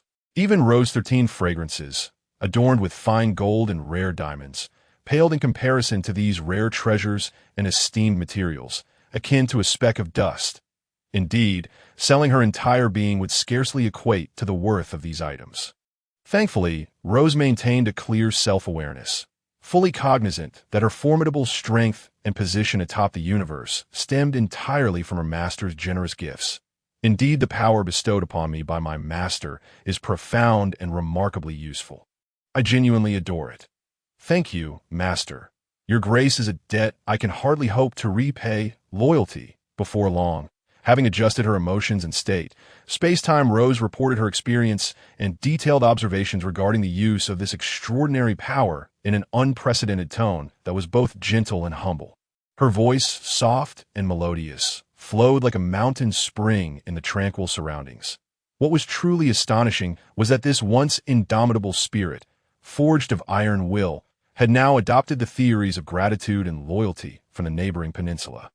Her words brimmed with humility and submission, as if Rose had entirely relinquished her past pride and stubbornness, wholeheartedly dedicating herself to her master's loyal service. Clad in dark alloy armor, Space-Time Rose stood erect like a stately pine, firmly rooted in the earth, exuding an awe-inspiring aura. Gradually, she raised her right hand, executing a smooth and precise military salute toward her master. Her eyes filled with profound respect, and her affection flowed like a babbling brook, tender and enduring, as if to envelop her master completely. Her wine-red hair swayed gently in a breeze, each strand seemingly narrating the tenderness and determination within her heart. Additionally, she exuded a rich fragrance of roses, perfectly harmonizing with the warm atmosphere around her, transporting one to a romantic sea of blossoms, utterly entrancing. Yet in her left hand, she held Star Fate, casting a gentle sunlight reflection. She appeared remarkably gallant, a captivating Valkyrie that no one could resist. Rose, how have you adopted the ways of the neighboring peninsula? You nearly made me laugh to tears. Truly a delightful jest. Observing the comically whimsical space-time Rose before him, Rue could not contain his laughter, erupting into a hearty guffaw. Throughout the lengthy passage of time, he had always relied on his witty humor and sharp intellect to tease those around him, becoming the life of the party. Little did he anticipate that one day, he would find himself the subject of someone else's jest. Yet, rather than feeling any aversion, he found this playful banter amusing. It was akin to a seasoning in life, adding a splash of vibrant color to the otherwise mundane routine, lifting his spirits and presenting him with an entirely new form of enjoyment. Chapter 22. The Late Arrivals. 5-star citizen Rose. By the way, where is Sun Wukong? Where has that fellow run off to? Suddenly, Rui seemed to have recalled something amusing. A spark of inspiration flashed through her mind, prompting her to swiftly turn to the nearby Rose for clarification. Reporting to the master, that wretched monkey was previously thrust away by my spatial barrier, and should now be lying in the fields several kilometers outside Huang village. Upon hearing her master's inquiry, the astute time-space Rose promptly provided a coherent account of Sun Wukong's situation. The mere thought of this matter made her furrow her brow slightly. She blamed the unexpected phone call from Kaiao, which had disrupted her original plans and rhythm like a sudden tempest. In her frustration, she almost forgot the crucial task assigned by her master to eliminate Sun Wukong. Should her master feel disappointment in her, it would indeed be troublesome. Having already committed to serving Rui, the competitive Rose naturally aspired to be the strongest hound under her master's command. Let us proceed to find Sun Wukong for some amusement. Later, you shall sever his monkey head and deliver it back to the Super God Academy. After considering the report from the time-space Rose, Rui squinted thoughtfully for a moment before conjuring a notion she deemed more entertaining and intriguing. In Rui's heart, as long as she could revel in joy, everything else seemed trivial, regardless of whether the world faced cataclysms or chaos. No problem. I shall heed the master's command. Indeed, upon receiving her master's orders, the obedient and gentle time-space Rose nodded vigorously, her gaze devoid of hesitation or doubt, as if her master's command was the sole principle guiding her actions. She then raised her right hand and elegantly snapped her fingers, the crisp sound echoing through the air, akin to the prelude of embarking on a mysterious journey. With a melodic chime, the spatial transition commenced. As a delightful sound resonated, it was as if the strings of time and space were gently plucked by a mysterious musician, producing a marvelous tremor that in an instant, the two figures vanished without a trace, as though they had never graced this realm, leaving behind an expanse of empty silence. For Rose, endowed with the fifth-generation time-space divine body, transporting another individual through spatial displacement was as effortless and natural as breathing. In her eyes, the laws of space and time appeared to be mere playthings, easily manipulated at her whim. While Rui had bestowed upon Rose such formidable power, he remained, at his core, an ordinary mortal devoid of extraordinary abilities or unique attributes. Thus, when Rose analyzed Rui's data, it was akin to perusing a straightforward book effortlessly and without pressure, allowing her to discern every detail of his being and the mysteries of his life. The precious resources Rui had previously provided for Rose's evolution and enhancement were derived from that enigmatic hypnotic transformation system. Otherwise, how could an ordinary mortal like him ever possess treasures so rare that even the highest echelons of cosmic divinity would covet them, igniting fierce wars for their acquisition? At times, life's choices resemble a crossroads. Once the right decision is made, it is akin to stepping onto a grand avenue leading to success and glory, capable of radically altering the trajectory of one's destiny and allowing an otherwise mundane life to radiate with resplendent brilliance. However, under the powerful and mysterious constraints of the hypnotic transformation system, Rose could not engage in treacherous and outrageous acts of betrayal, such as eliminating her chosen partner, even though Rui was a diminutive figure with an unremarkable appearance. Blending into a crowd and possessing a strength as feeble as an ant, as the time-space divine monarch, Rose remained dutifully loyal to him, obediently following his every command, regardless of time or place. At the sound of Rui's directive, the time-space Rose would execute it without hesitation, as if her very life and will have become intricately entwined with Rui's, rendering her his most devoted follower while simultaneously fulfilling roles of housekeeper. Bodyguard, maid, chef, and chauffeur. The time-space Rose initiated the spatial transformation. Their forms vanished like phantoms from Huang village. It was not long before a cacophony of hurried sounds echoed from the distant roads. Numerous police vehicles, adorned in red and blue, surged towards the devastated village like a pack of steel beasts racing at breakneck speed. During their approach, they emitted a familiar and rhythmic siren, the sound reverberating across the desolate fields. As if heralding their arrival to the lifeless land, it appeared that the villagers of Huang village, having encountered calamity, hastily summoned the police, but alas, they had arrived too late. This moment, Huang village was devoid of life, with only remnants of crumbling walls and debris strewn about. The once familiar homes now lay in ruins, reduced to heaps of shattered bricks and charred timber, narrating the tale of a recent, horrific disaster. The ground was littered with dismembered corpses, blood pooling into a meandering river, emanating a nauseating stench under the sun's glare. What is this situation? Goodness, a young officer, stepping out of the vehicle, was met with the gruesome scene before him, causing his stomach to churn violently, compelling him to bend over in a fit of retching, his face turning pale. I can't take it anymore. I need to step away for a moment. Another officer covered his mouth and stumbled away, his demeanor resembling that of someone fleeing from a terrifying beast. Captain, a team member stammered, trembling as he pointed at the horrific sight, his voice quivering with fear and shock. Indeed, as numerous officers cautiously exited their vehicles and ventured into the dilapidated Huang village, carefully surveying the bloody scene, many could no longer suppress their revulsion and began to vomit. It felt as if countless insects were writhing within their stomachs, making them exceedingly nauseous, for the sight before them was far more appalling than the bloodiest of slaughterhouses.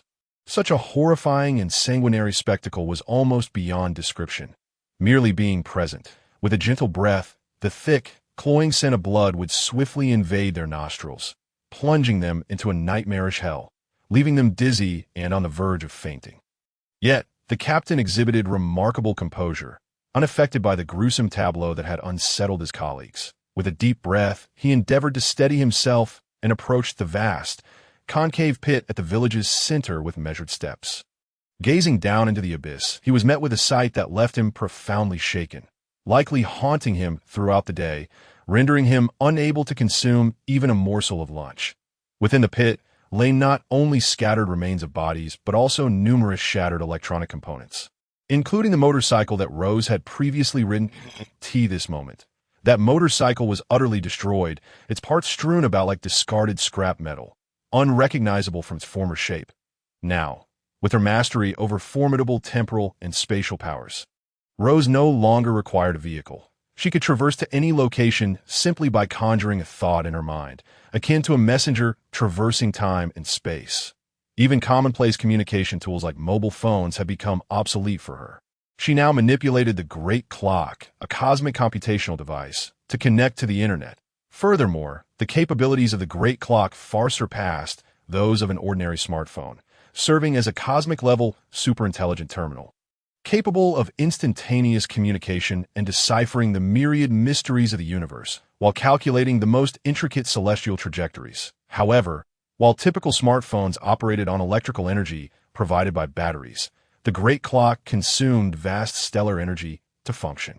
It resembled an insatiable beast, perpetually devouring stellar energy to sustain its operations. Fortunately, the cosmos was replete with stars, many of which were unclaimed, available for anyone with the ability to harness them. Naturally, doing so demanded formidable strength and advanced technology. Otherwise, it would be impossible to approach those blazing stars, let alone extract their energy. Fortunately, during her earlier confrontation with Sun Wukong, Rose had not depleted the stellar energy of the solar system. Otherwise, the sun, upon which humanity on Blue Star depended, would have extinguished completely. Should the sun extinguish, the Earth would plunge into eternal darkness and cold, subjecting human civilization to catastrophic peril. Chapter 23. Lianfeng assists Rose in withdrawing the officers. With Sun Wukong surrounded by farmers, enough with the vomiting. We must swiftly investigate the clues. Where is the informant? Regaining his composure, the captain surveyed the scene of his team members violently retching around him and let out a resigned sigh. He then bellowed loudly, urging the other officers to disperse and search the surroundings for clues. After all, he was witnessing such a horrifying spectacle for the very first time. An uninformed observer might well assume that the remote village of Huangtuan had just endured a fierce battle. Yes, we are investigating. Upon hearing the captain's command, although the officers remained pale and shaken, they steeled themselves against their inner dread and discomfort, setting off in various directions to meticulously scour for any potential leads, hoping to unveil the truth behind this ghastly incident. Alas, the individual they sought to question had long since been reduced to fragments by the time-space rose, its deadly, ethereal light slicing him to pieces. Those remnants were perhaps buried like dust, quietly concealed beneath the ruins of collapsed buildings, shrouded by heavy bricks and decaying timber. Finding them would be akin to searching for a needle in a haystack. Tap-tap among them, a female officer, her eyes aflame with righteous fury, unsheathed her sidearm, her hand trembling yet resolute. She cautiously began to probe the area. Her posture was upright, her gaze exuding determination and courage, embodying a profound sense of justice. She could not bear to tolerate such cruel and bloody acts. You vile creature, whoever you are, how dare you commit such atrocious deeds? I shall bring you to justice. At that moment, Qiangwei meticulously combed through the ruins of Huangtuan, leaving no stone unturned in her quest for evidence, while simultaneously cursing the mastermind behind these heinous acts in her heart. Young and impassioned, her sense of justice burned within her like an unquenchable fire, overflowing with fervor. She had longed for an opportunity to showcase her skills in the field, yet this assignment had confronted her with such shocking and macabre realities. Her heart ached for the innocent victims, the weight of their suffering settling heavily upon her chest like a stone. Dingling suddenly, the captain's phone pierced the oppressive silence with its sharp ringtone. Startled, he quickly answered, "The Super God Academy will take over here. Please evacuate at once, and we will handle the situation." A melodious female voice resonated from the other end, her tone imbued with a gentle yet undeniable authority, akin to a commanding officer issuing directives, urging the captain to retreat swiftly. The events unfolding had transcended the comprehension and capabilities of ordinary individuals, and this was no longer a domain for mere policemen. Only super soldiers could manage the situation appropriately. Understood, the captain replied, nodding in acquiescence, fully cognizant of the Super God Academy's immense power and authority. Cease the search for clues. Higher-ups will dispatch personnel to take control of this site. We must withdraw. The captain then raised his voice, calling for the team to regroup. Upon hearing his command, the officers promptly halted their actions and hastened towards the police vehicles. They swiftly departed from the now desolate Huangtuan. Yet Qiangwei appeared reluctant, her eyes betraying a mix of frustration and confusion as she frequently glanced back at the blood-soaked ground. However, she could not defy orders and thus bit her lip. Obediently following the main group, Boom, the convoy of officers soon sped away in their blue and white patrol cars, the engines roaring as they vanished from sight. With their departure, Huangtuan, which had briefly echoed with the commotion of the police presence, fell into an eerie silence, as if nothing had ever transpired, leaving only the lifeless ruins to silently narrate the tale of its tragic past. Meanwhile, in the control room of the Super God Academy, the atmosphere was equally tense. Lianfeng, who had just concluded the call, had no intention of sending anyone to take over Huangtuan. Her earlier actions were merely precautionary to prevent the officers from inadvertently provoking the rose, which could lead to unnecessary fatalities. The current landscape had grown increasingly intricate, with various forces stirring beneath the surface, making it exceedingly challenging to navigate. Any misstep could trigger a larger crisis. Indeed, these were tumultuous times. All the deities of the universe had their gazes fixed upon the planet Blue Star, and even before the official commencement of events, unforeseen complications had already arisen. The time-space gene was a favored treasure of a certain female cosmic deity, and now it had been intercepted. Alas, this rebellious daughter. At that moment, Kaiao sat despondently in his chair, his hands limply resting on his knees, his expression marred by sorrowful contemplation. After all, his daughter's actions had surpassed all bounds of reason and control, leaving him as a father feeling utterly helpless and heartbroken. Despite the images from satellite Denos, 3 of the rows remaining shrouded in a pixelated haze, the astute observers had deduced the truth through various clues and past experiences. They inferred that the rose had aligned herself with a cosmic deity, which explained her rapid ascent in power and her potential departure from the Super God Academy towards an unknown path. Even the third-generation super soldier, Sun Wukong, endowed with an indomitable physique, could not match the current might of the rose. Her swift rise was astounding, leaving one to wonder just how many resources that cosmic deity had lavished upon her. Displaying an unmistakable favoritism on a large screen, Sun Wukong's image flickered into view. He lay in a state of disarray in a farmer's field, his body having crashed into the earth with such force that it created a massive crater, causing the surrounding soil to shift and many crops to be ruthlessly destroyed. His once majestic golden armor lay in tatters, shattered pieces scattered across the ground.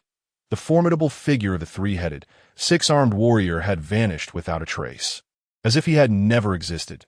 Drip, drip, viscous blood flowed steadily from the corners of Sun Wukong's mouth, pooling beneath his chin. He appeared gravely injured, likely having suffered backlash from the time-space rose's dimensional barriers. Coupled with the severe wounds inflicted upon him earlier, even his indestructible form now felt as if it were teetering on the edge of oblivion, each breath a torment that tore at his wounds, leaving him in excruciating agony. Tap, tap. Curiously, a group of farmers, hearing the commotion, gradually approached the vast crater. After all, this was their labor of love, and even the slightest disturbance typically did not escape their notice. Thus, they were compelled to investigate the source of this inexplicable uproar. Moreover, the ravaged crops represented their toil and dedication, cultivated through sweat and sacrifice, and witnessing their destruction was heart-wrenching. Hey, what a monkey! One farmer was the first to spot Sun Wukong sprawled in the crater, his eyes widening in astonishment as he exclaimed, "Could he have fallen from the sky? He looks quite a bit like Sun Wukong." Another farmer stroked his chin, pondering the situation. Though not well educated, he had heard tales of the journey to the west during his leisure time. Yes, it real. Let me see. Ah, it truly is the great sage equal to heaven. I recognized the phoenix-winged, golden crown instantly. An impatient farmer rushed to the forefront, excitement coursing through him as he identified the distinctive feathers atop Sun Wukong's head, proving himself to be the most knowledgeable among the group. The farmers slowly gathered around the crater, peering down at the beleaguered figure of Sun Wukong. Despite his current disheveled state, his face caked with dirt and blood, and his armor in ruins, the long, distinctive feathers atop his head remained unmistakable. Even these uneducated individuals, who typically toiled in the fields, could recognize him. It seemed the great sage truly was a national idol, his image ingrained in the hearts of the people. Run, though basking in the adoration of the crowd, felt gratifying. Sun Wukong was in no condition to enjoy it. His voice was weak and hoarse, each word a struggle, as he desperately urged the innocent onlookers to flee, fearing that his presence might bring them doom. Chapter 24. Slaughter is my ultimate pleasure. Do not obstruct my path. Clear away. In the vicinity of an expansive, boundless field, the scorching sun poured down unimpeded, saturating the surrounding air with an oppressive heat. The earth lay parched and cracked, with fissures resembling grotesque scars spreading outward. Amidst this desolate terrain, a colossal depression stood out conspicuously, akin to a gigantic footprint carelessly imprinted by a giant. Striking and awe-inspiring. Within this pit, Sun Wukong lay feebly, his appearance disheveled and pitiful. The once majestic tiger-skin skirt now hung in tatters, as if ruthlessly torn by countless sharp instruments, barely clinging to his form. His fur was matted with dust and congealed blood, strands clinging together, while his limbs lay limply extended, each breath accompanied by painful convulsions, his chest heaving violently, as if engaged in a final struggle against death. His lips were cracked and peeling, laboriously attempting to articulate coherent sounds, but his weakness rendered his speech intermittent and faint, akin to the buzzing of a mosquito. Regrettably, due to Sun Wukong's extreme frailty while lying in this vast pit, his words came out haltingly and softly, his breath so faint it seemed it could vanish at any moment He made a valiant effort to open his mouth, striving to convey some vital message to those around. Yet the words emerged blurred and indistinct, as if swept away by an invisible gust of wind. This left the farmers gathered near the pit, who had toiled on this land for generations, struggling to grasp his meaning. Most bore sun-kissed skin, their rough hands adorned with calluses, remnants of years of labor. They could see this moment. They encircled the pit, their faces etched with worry and confusion, craning their necks. Some even rising onto their toes in an effort to decipher what Sun Wukong was attempting to articulate. "What did he say?" "I couldn't hear clearly," inquired an elderly farmer, donning a tattered straw hat, his voice thick with a rural accent as he stepped forward, stirring up a cloud of dust beneath his feet. "Should we call an ambulance for the great sage?" asked a younger farmer, his brow furrowed, anxiety evident in his eyes, pacing restlessly and rubbing his hands together. In this urgent moment, he instinctively reached for his phone, fingers trembling as they scrolled in search of the emergency number. "I have some water, perhaps he should drink," a middle-aged woman suggested, retrieving a water bottle from her cloth bag, her eyes filled with concern. She cautiously crouched, seemingly intent on offering Sun Wukong a drink. Yet her opportunity slipped away as a certain merciless girl with wine-red hair appeared silently. As anticipated, these honest and simple farmers, who knew only the ways of the land, failed to comprehend Sun Wukong's predicament. They assumed he was injured and needed assistance or water. Oblivious to the impending crisis, they continued to discuss how best to aid him, their voices mingling in the oppressive heat. Some proposed seeking out the village doctor, while others suggested transporting Sun Wukong to the town hospital. Their faces radiated sincerity and kindness, yet they remained blissfully unaware of the malevolent presence encroaching upon them with a sudden spatial disturbance. The air seemed to be rent asunder by an invisible hand, emitting a sharp sound akin to metal scraping, piercing the eardrums of those nearby. In an instant, two figures materialized behind the farmers. One, a young girl clad in dark alloy armor with wine-red hair, her armor gleaming coldly in the sunlight, each contour seemingly infused with lethal power. Her hair cascaded down her shoulders like a torrent of flame, starkly contrasting her icy demeanor. Her gaze conveyed a chilling indifference, as if the world before her was nothing more than a fleeting illusion. The other figure was a young man with short hair, dressed in black long sleeves, his tall frame exuding a nonchalant air, hands casually tucked into his pockets, his expression reflecting a jaded indifference. Together, they presented a disconcerting juxtaposition, a siren luring the unsuspecting simpletons of the countryside, their presence starkly out of place amidst the pastoral tranquility. With a swift motion, the girl with the cold demeanor hurled a weapon from her left hand, the star-shaped projectile soaring through the air like a living entity, accompanied by a howling wind. Its speed was so blindingly fast that the farmers had no time to react, its sharp edges glinting ominously. Ramini's upon hearing her master's playful teasing. The Rose found herself unable to suppress an awkward smile, which bore a hint of shyness and pride. Her cheeks flushed slightly, reminiscent of a child basking in praise. She then reached back to touch the nape of her neck, an unintentional gesture that added an element of playfulness to her demeanor. Glancing down at the star fate cradled in her left hand, her eyes sparkled with affection and dependence as she gently rotated it, savoring its weight and power, as if it were the very bond connecting her to her master. The Rose often felt that the first half of her life had been lived in vain. Those days seemed like a lengthy and tedious dream, where she followed a mundane routine devoid of goals or direction. It was only upon encountering her master that she truly experienced a rebirth, discovering the beauty and significance of life in her heart. Her master represented everything to her, the sovereign of her existence. She was willing to do anything for her master, even if it meant contending against the entire world. Her gaze was filled with unwavering determination and devotion, as if proclaiming her loyalty to the world. If Morgana hears you say that, she would certainly take a liking to you, perhaps even chuckle to herself. Upon hearing the keywords of downfall and freedom, Rue could no longer contain himself, bursting into laughter tinged with sarcasm and mockery, as if ridiculing Morgana's naivety. The way the rose spoke of Rue made him seem akin to a malevolent deity, and indeed, in this realm, he acted as an unrestrained sovereign, manipulating everything at will. Rue's laughter reverberated through the air, startling a flock of birds into flight, their wings flapping in a frantic rush to escape, while the sun Wukong, it seemed as though it heralded his demise. Likely the result of this impetuous being's seduction of old Du's daughter. Morgana? Ah, the demon king, I presume. In my heart, there exists only one king, and that is you, my master. Upon hearing the somewhat peculiar name, the astute time-space Rose quickly consulted the grand clock, her eyes shimmering with a glint of light, a sign of rapid data retrieval. Her mind raced, various pieces of information flashing through her consciousness. Swiftly acquiring knowledge of Morgana within the known universe, it turned out she was a demon king, appearing somewhat like a non-mainstream, formidable matriarch of the underworld.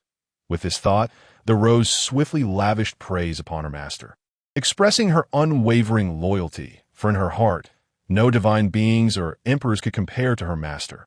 Lowering her gaze slightly, her eyes filled with reverence and admiration, the time-space Rose recognized only one king. Her esteemed master, Rue. Enough of this flattery. Hurry and eliminate Sun Wukong, then proceed to deliver gifts to the Super God Academy. Observing the time-space Rose's fawning demeanor, Rue found it difficult to maintain his composure, particularly as she exhibited excessive enthusiasm. However, he felt a sense of satisfaction rather than disdain. Rue furrowed his brow, his expression betraying a hint of impatience, and promptly gave the Rose a gentle pat on her back, a gesture imbued with both affection and encouragement, signaling that it was time to get to work. His voice was low yet filled with authority, reminiscent of an irrefutable command. Humph, what a proud and aloof time-space Rose. Before her master, she is but a docile creature, thy goddess, my loyal hound. Hehe, your command. With a soft thud, the obedient time-space Rose swiftly approached the vast, gaping pit, her steps light yet resolute, each stride imbued with a sense of purpose. The sound of her dark alloy armored boots resonated crisply against the ground, starkly contrasting with the surrounding silence. Her gaze fixated on Sun Wukong, who lay within the pit, her eyes devoid of compassion, only cold, murderous intent. The star Fate in her left hand glimmered with a pale blue-white light beneath the sun, as if foretelling the impending slaughter. Sun Wukong watched in despair as the Rose drew nearer, yet his gaze remained defiant. Even as life slipped away, he would never bow to malevolent forces. Observing the approaching time-space Rose, he exerted his last ounce of strength to emit a weak but hopeful plea. Rose turned back. There's still time. That voice seemed to emerge from the depths of his soul, raspy and strained, echoing in the stillness of the AI. Utter those words. He summoned every remaining bit of energy, his chest heaving violently, his throat ablaze with pain. Sun Wukong understood that the Rose was stepping closer to the dark abyss, clouded by power, and he sought to grasp her in that final moment. Be silent, foul monkey. The Rose's retort was laced with irritation and impatience, her eyes ablaze with icy flames, capable of reducing everything to ashes. That moment, she was blinded by the power of darkness, consumed solely by her absolute obedience to her master's command. Before her words had even faded, she vanished in a flash, her movements as nimble as a specter. Her body seemed to meld with the surrounding air, traversing the spatial distance in an instant, arriving directly before Sun Wukong. She raised her right foot, encased in dark alloy combat boots, channeling a formidable force as it came crashing down upon Sun Wukong's face. Whoosh bang! Thud. The impact was akin to a heavy hammer, driving Wukong's head deep into the earth, creating a profound indentation as dust erupted like fireworks, forming a small cloud of debris. Sun Wukong's body trembled violently beneath that force, every nerve transmitting agonizing pain, his face contorting in anguish, features twisted in torment, muffled groans escaping his lips. Though I once admired you greatly, we serve different masters now. My apologies. The Rose's tone bore no hint of hesitation, for she now resembled a harbinger of darkness, her gaze fixated solely on her task. Lowering her head, She regarded Sun Wukong beneath her feet, her expression devoid of emotion, as though the once revered hero before her was nothing more than an inconsequential insect. With that declaration, her gaze turned frigid, akin to frost in the cold of night, as she unhesitatingly raised the star fate tightly grasped in her left hand, a blade's edge sliced through the air. Whoosh, slice! Thud, the star fate shimmered with an eerie blue-white radiance under the sun, as if bearing a curse from another realm, its blade akin to a rift tearing through space, exuding a chilling aura. The time-space Rose did not even blink. Her arm wielded a decisive force as she brought it down with force, aware that her master was watching, and she must perform admirably. This strike was imbued with the might to devastate worlds. Infused with the power of time and space, descending ruthlessly upon Sun Wukong's neck, in that fleeting moment, the surrounding air seemed to rend apart, emitting a piercing whistle. Drip-rich crimson blood gushed forth, akin to a flood unleashed from a dam, searing with warmth, instantly splattering outward, the sanguine droplets staining the charred earth darker, forming grotesque floral patterns of blood. As the Rose's right foot pressed upon Sun Wukong's head during the decapitation. His head did not fly away after the successful strike, remaining firmly beneath her foot. Once deemed invulnerable, the indestructible body now lay vulnerable before the time-space Rose's star fate, as fragile as thin paper. Easily severed, the keen edge slicing through Sun Wukong's neck as effortlessly as cutting through tofu, encountering no resistance whatsoever. Forged from the dark silver material of the god-slaying weapon, it possessed a chilling power capable of effortlessly slicing through even the fourth-generation divine body, let alone a mere third-generation super warrior, the guardian deity of Huaxia, Sun Wukong. The once formidable and awe-inspiring Qi Tian Desheng succumbed to his fate, powerless beneath the feet of the time and space monarch. Rose, his body gradually lost its vitality. The once radiant sparkle in his eyes dimmed, becoming vacant and hollow. His limbs ceased to tremble, lying still upon the ground, as if narrating the capriciousness of destiny. Once capable of leaping vast distances with a single somersault, he now lay defeated on this desolate land, leaving only an eerie silence in his wake. Fortunately, Rose was clad in dark alloy armor, her ensemble gleaming with the brilliance of advanced technology, serving as a steadfast fortress. An invisible shield of temporal distortion enveloped her form, acting as an imperceptible barrier that warded off all dangers and impurities. It resembled a guardian spirit, silently protecting Rose from external harm. Otherwise, the filthy blood of Sun Wukong would surely have splattered upon her, tainting her with its gruesome essence. Chapter 26. Master, here is the monkey head you requested. Please enjoy it. With immense sorrow, Duke Ao. After successfully beheading Sun Wukong, Rose's mood resembled a profusion of spring flowers swaying in a warm breeze, exuberantly blooming in delight.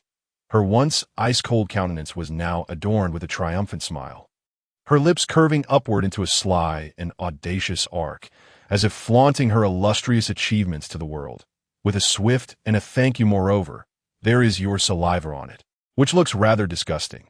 Rue furrowed his brows tightly. His tone filled with disdain and impatience. He raised his left hand, slowly massaging his brow, as if that action could completely dispel the extremely uncomfortable scene before him.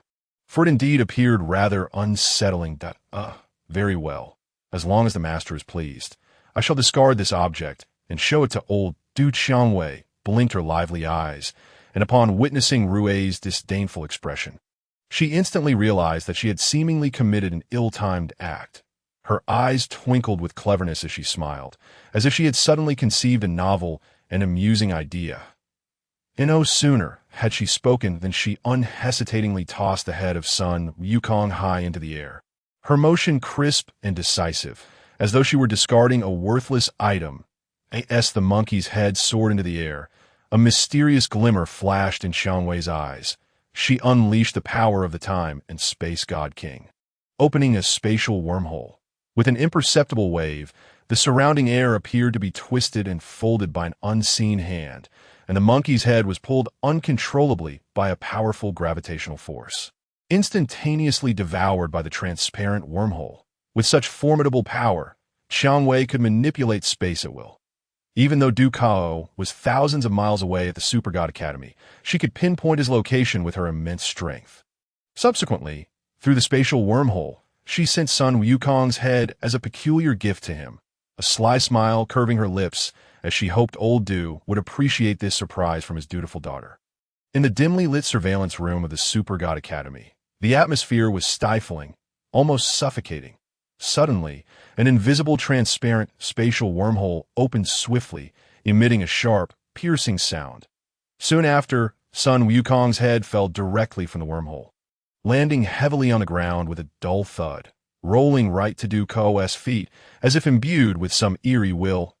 This sudden scene left everyone in stunned silence, the entire surveillance room plunging into a deathly quiet, as if time itself had halted in that moment. Following that, the invisible transparent spatial wormhole closed rapidly, as if everything that had just transpired was merely an illusory dream. In reality, Qiangwei had long been aware that the personnel at the Super God Academy were secretly observing her in the surveillance room. Yet she paid it no mind, for she knew well that the antiquated satellite of Denon 3 could not possibly decipher her fifth-generation time-space god body. In the surveillance footage, all images of her would be a confusing blur of mosaics. Great sage, Qiangwei come back to me as he gazed at Sun Wukong's head rolling to his feet. Du Kao, who had been seated, felt as though struck by a thunderbolt, collapsing to the ground in an instant. Thud! His eyes widened in shock, filled with astonishment and sorrow, his hands trembling uncontrollably as he gently cradled Wukong's head. Drip two streams of anguished tears cascaded down his weathered cheeks, falling upon Sun Wukong's head. Du Kao's lips quivered, uttering cries of distress, his voice laden with defiance against fate, as if questioning why reality was so cruel. Both thousands of years ago and even now that moment, Du Kao, seeing his unfilial daughter's saliva upon Sun Wukong's head, felt a sharp pang in his heart, as if a blade had cruelly sliced through him.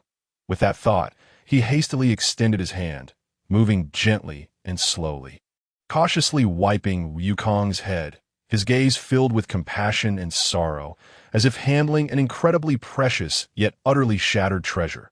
The calamity that had unfolded today was undoubtedly a profound misfortune for him. Du Kao could scarcely fathom that his daughter, whom he had painstakingly raised, would commit such a cruel and resolute act, personally slaying a comrade in arms and a revered hero. Upon witnessing this profoundly sorrowful scene, the others in the surveillance room could not help but bow their heads in silent mourning, their eyes brimming with grief and regret.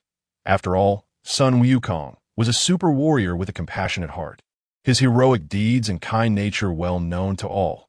Yet now, he faced such a tragic and desolate fate, evoking a deep sense of melancholy and despair within them. Hey Qiangwei, is this star destiny enjoyable? I see you can't seem to put it down, playing with it like a windmill. Meanwhile, in a tranquil and serene field, a gentle breeze caressed the wheat, causing golden waves to ripple through the crops.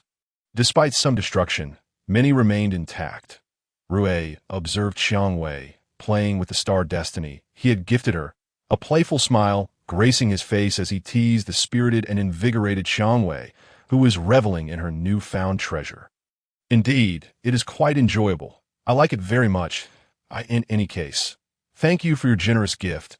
Master, I shall obey your every command from now on.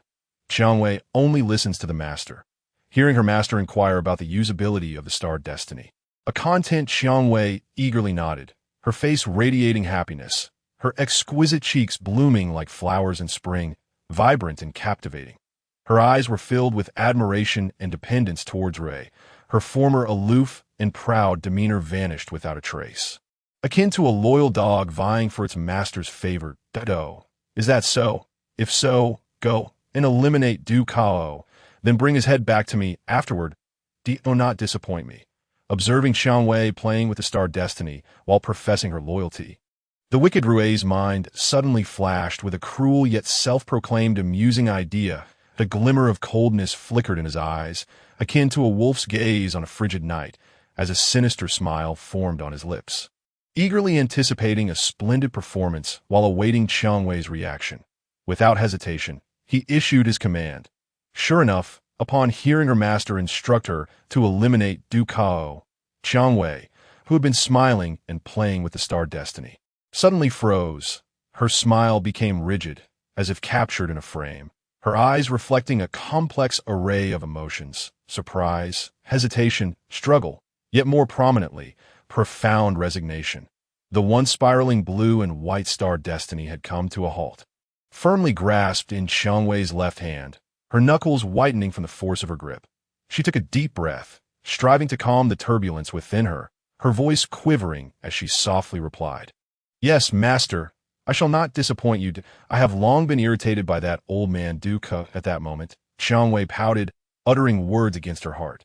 Despite the blood bond between father and daughter, she chose absolute obedience before her master's command. Even if the path ahead were fraught with peril, the obedient and docile time-space Qiangwei would not so much as blink, for in her understanding, her master's was her everything. Loyalty, admiration, master, destiny, sovereign deceit. Chapter 28. The Golden-Edged, Silver-Horned Grass Belly. Exchanging the father's head for the master's joy, Hehe, in a seemingly tranquil, yet tumultuously undercurrents-ridden wilderness, the surrounding cornfields rustled softly in the gentle breeze, as if nature itself played a somber melody. Ray stood leisurely upon this somewhat desolate land, his demeanor exuding an innate calmness, a subtle, meaningful smile lingering on his lips, as though he held everything in his grasp. Suddenly, a faint sound shattered the tranquility. It was the voice of time-space Qiangwei, laced with a barely perceptible tremor. This minute change was swiftly detected by Rui's keen senses. His smile deepened further, for to him, time-space Qiangwei resembled a meticulously trained hound. Compelled to comply with her master's commands, even while uttering reluctant words, she must carry on with absurd tasks without protest. Very well. Then go swiftly and return promptly. I shall await your return here. In Rui's voice lingered a hint of nonchalance, his tone languid, as if he possessed an unwavering confidence in the unfolding events before him, unfazed by the prospect of unexpected occurrences. After all, the five-generation temporal divine body was more than capable of traversing the known universe. Even the Grim Reaper, Carl, found himself at a loss against the temporal rose, as the Klitsch-D method of teleporting to the Emerald Galaxy Cluster to trigger a supernova was utterly futile against the rose. With a light-hearted step, Rui ambled toward the adjacent cornfield, his figure weaving gracefully among the cornstalks, resembling a nimble fish gliding through water. Upon reaching a relatively open area, he settled down slowly, his movements exuding elegance and leisure. Without a trace of haste, he retrieved his phone from his pocket, his fingers deftly tapping the screen to swiftly launch the Naruto mobile game, evidently intending to pass the time during this period of waiting with a bit of entertainment. At that moment, Rui had completely immersed himself in the realm of the game, his focused expression suggesting that everything around him was irrelevant, his gaze fixated solely on the ever-changing visuals of the mobile screen. Standing still, the temporal rose observed Rui, who was engrossed in his game within the cornfield, her eyes betraying a complex array of emotions, a blend of resignation and a touch of acceptance. She then gently nodded toward Rui, a gesture that was tender, yet carried an undertone of compulsion, before resolutely turning to depart. With each determined step, she conveyed her resolve to undertake what appeared to be an absurd and exceedingly ridiculous task. Despite her inner turmoil, the commands of her master were absolute. As matters stood, she could only rely on Kaiao to pave the way, trading the golden-edged, silver-horned grass belly for the head of the father. Seeking forgiveness from the old Kaiao, this would be the final occasion. Traversing the wormhole, a sharp hiss echoed as the rose subtly directed her thoughts, and the space before her seemed to tear open, as if a powerful and mysterious force had forcibly created a rift. From this fissure emanated a strange and hazardous aura. The surrounding light warped into peculiar shadows and shapes. Without hesitation, she leaped into the breach. Akin to a swift cheetah, her movements clean and decisive, devoid of any doubt. Subsequently, the rift resembled a hand of the unseen drawing together the fabric of space, closing in an instant as if the preceding events were naught but a fleeting dream, leaving behind a silent cornfield and a focused Ray lost in his game. Observing the rose's retreating silhouette, Rue appeared particularly at ease, his fingers nimbly gliding across the screen, controlling his character with finesse. He chose a youthful Minato and began to unleash the Rasengan with abandon, his engrossed demeanor radiating a palpable essence of the will of fire, were it not for the unique aura he exuded. An unknowing observer might easily mistake him for an ordinary farmer's son, sneaking in a moment of leisure amidst the agricultural bustle. Suddenly, a flock of crows descended from the distant heavens, their dark forms starkly contrasting against the somber sky, flapping their wings and cawing noisily as they landed in the fields. The corpses of the farmers dispatched by the temporal rose had evidently become a feast for these scavenging creatures. The crows cawed incessantly, hopping around the bodies, pecking at the remains, their sharp claws leaving shallow marks in the earth, an eerie scene that amplified the already grim atmosphere of the land. The scene shifted, revealing the dimly lit control room of the Super God Academy, where the oppressive ambience felt almost stifling. Kaiao stood gravely before a table, his hands cautiously cleaning the head of Sun Wukong, his expression filled with sorrow and reverence, as if tending to an irreplaceable and priceless artifact. Each gentle wipe was slow and deliberate, as though he feared any misstep might mar this embodiment of countless memories and honors. Moreover, he had procured an exquisite wooden box, adorned with ancient carvings and exuding a faint aroma of wood. With utmost care, he placed the monkey's head within the box, his movements tender as if cradling a slumbering hero, seemingly planning to hold a solemn and dignified funeral for the fallen. Perhaps he would even arrange for personnel to recover the great sage's remains, lest the solitary head alone be interred, casting a melancholic shadow over the occasion. Ideally, he wished for the great sage and teacher Wu to be laid to rest together, offering a final solace and respect to a hero who had gallantly sacrificed for justice and peace. Suddenly, without warning, a rift appeared behind Kaiao, tearing through reality itself, the air around it quaking under the force of this unexpected phenomenon. In an instant, a familiar figure burst forth, a striking young woman clad in dark alloy armor, her burgundy hair cascading around her, wielding an exceptionally sharp blue and white four-sided shuriken in her left hand. The weapon glinted ominously in the dim light, silently narrating its extraordinary lineage and formidable power. "Ah, is that the war maniac Kaiao? You've let yourself go a bit," the temporal rose teased, toying with the star fate in her left hand, her voice melodious yet laced with mockery and sarcasm. In the oppressive atmosphere of the control room, her presence felt strikingly out of place, rendering the scene dramatically absurd, where the supposed tenderness of familial bonds seemed utterly ludicrous amidst the tension. "Kaiao, you have truly disappointed me." As expected, upon hearing that familiar voice, Kaiao, who had been immersed in grief, was suddenly taken aback, his body drenched in sweat.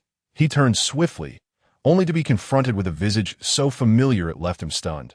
His daughter, standing before him, his eyes brimmed with shock and disappointment, struggling to comprehend the reality before him.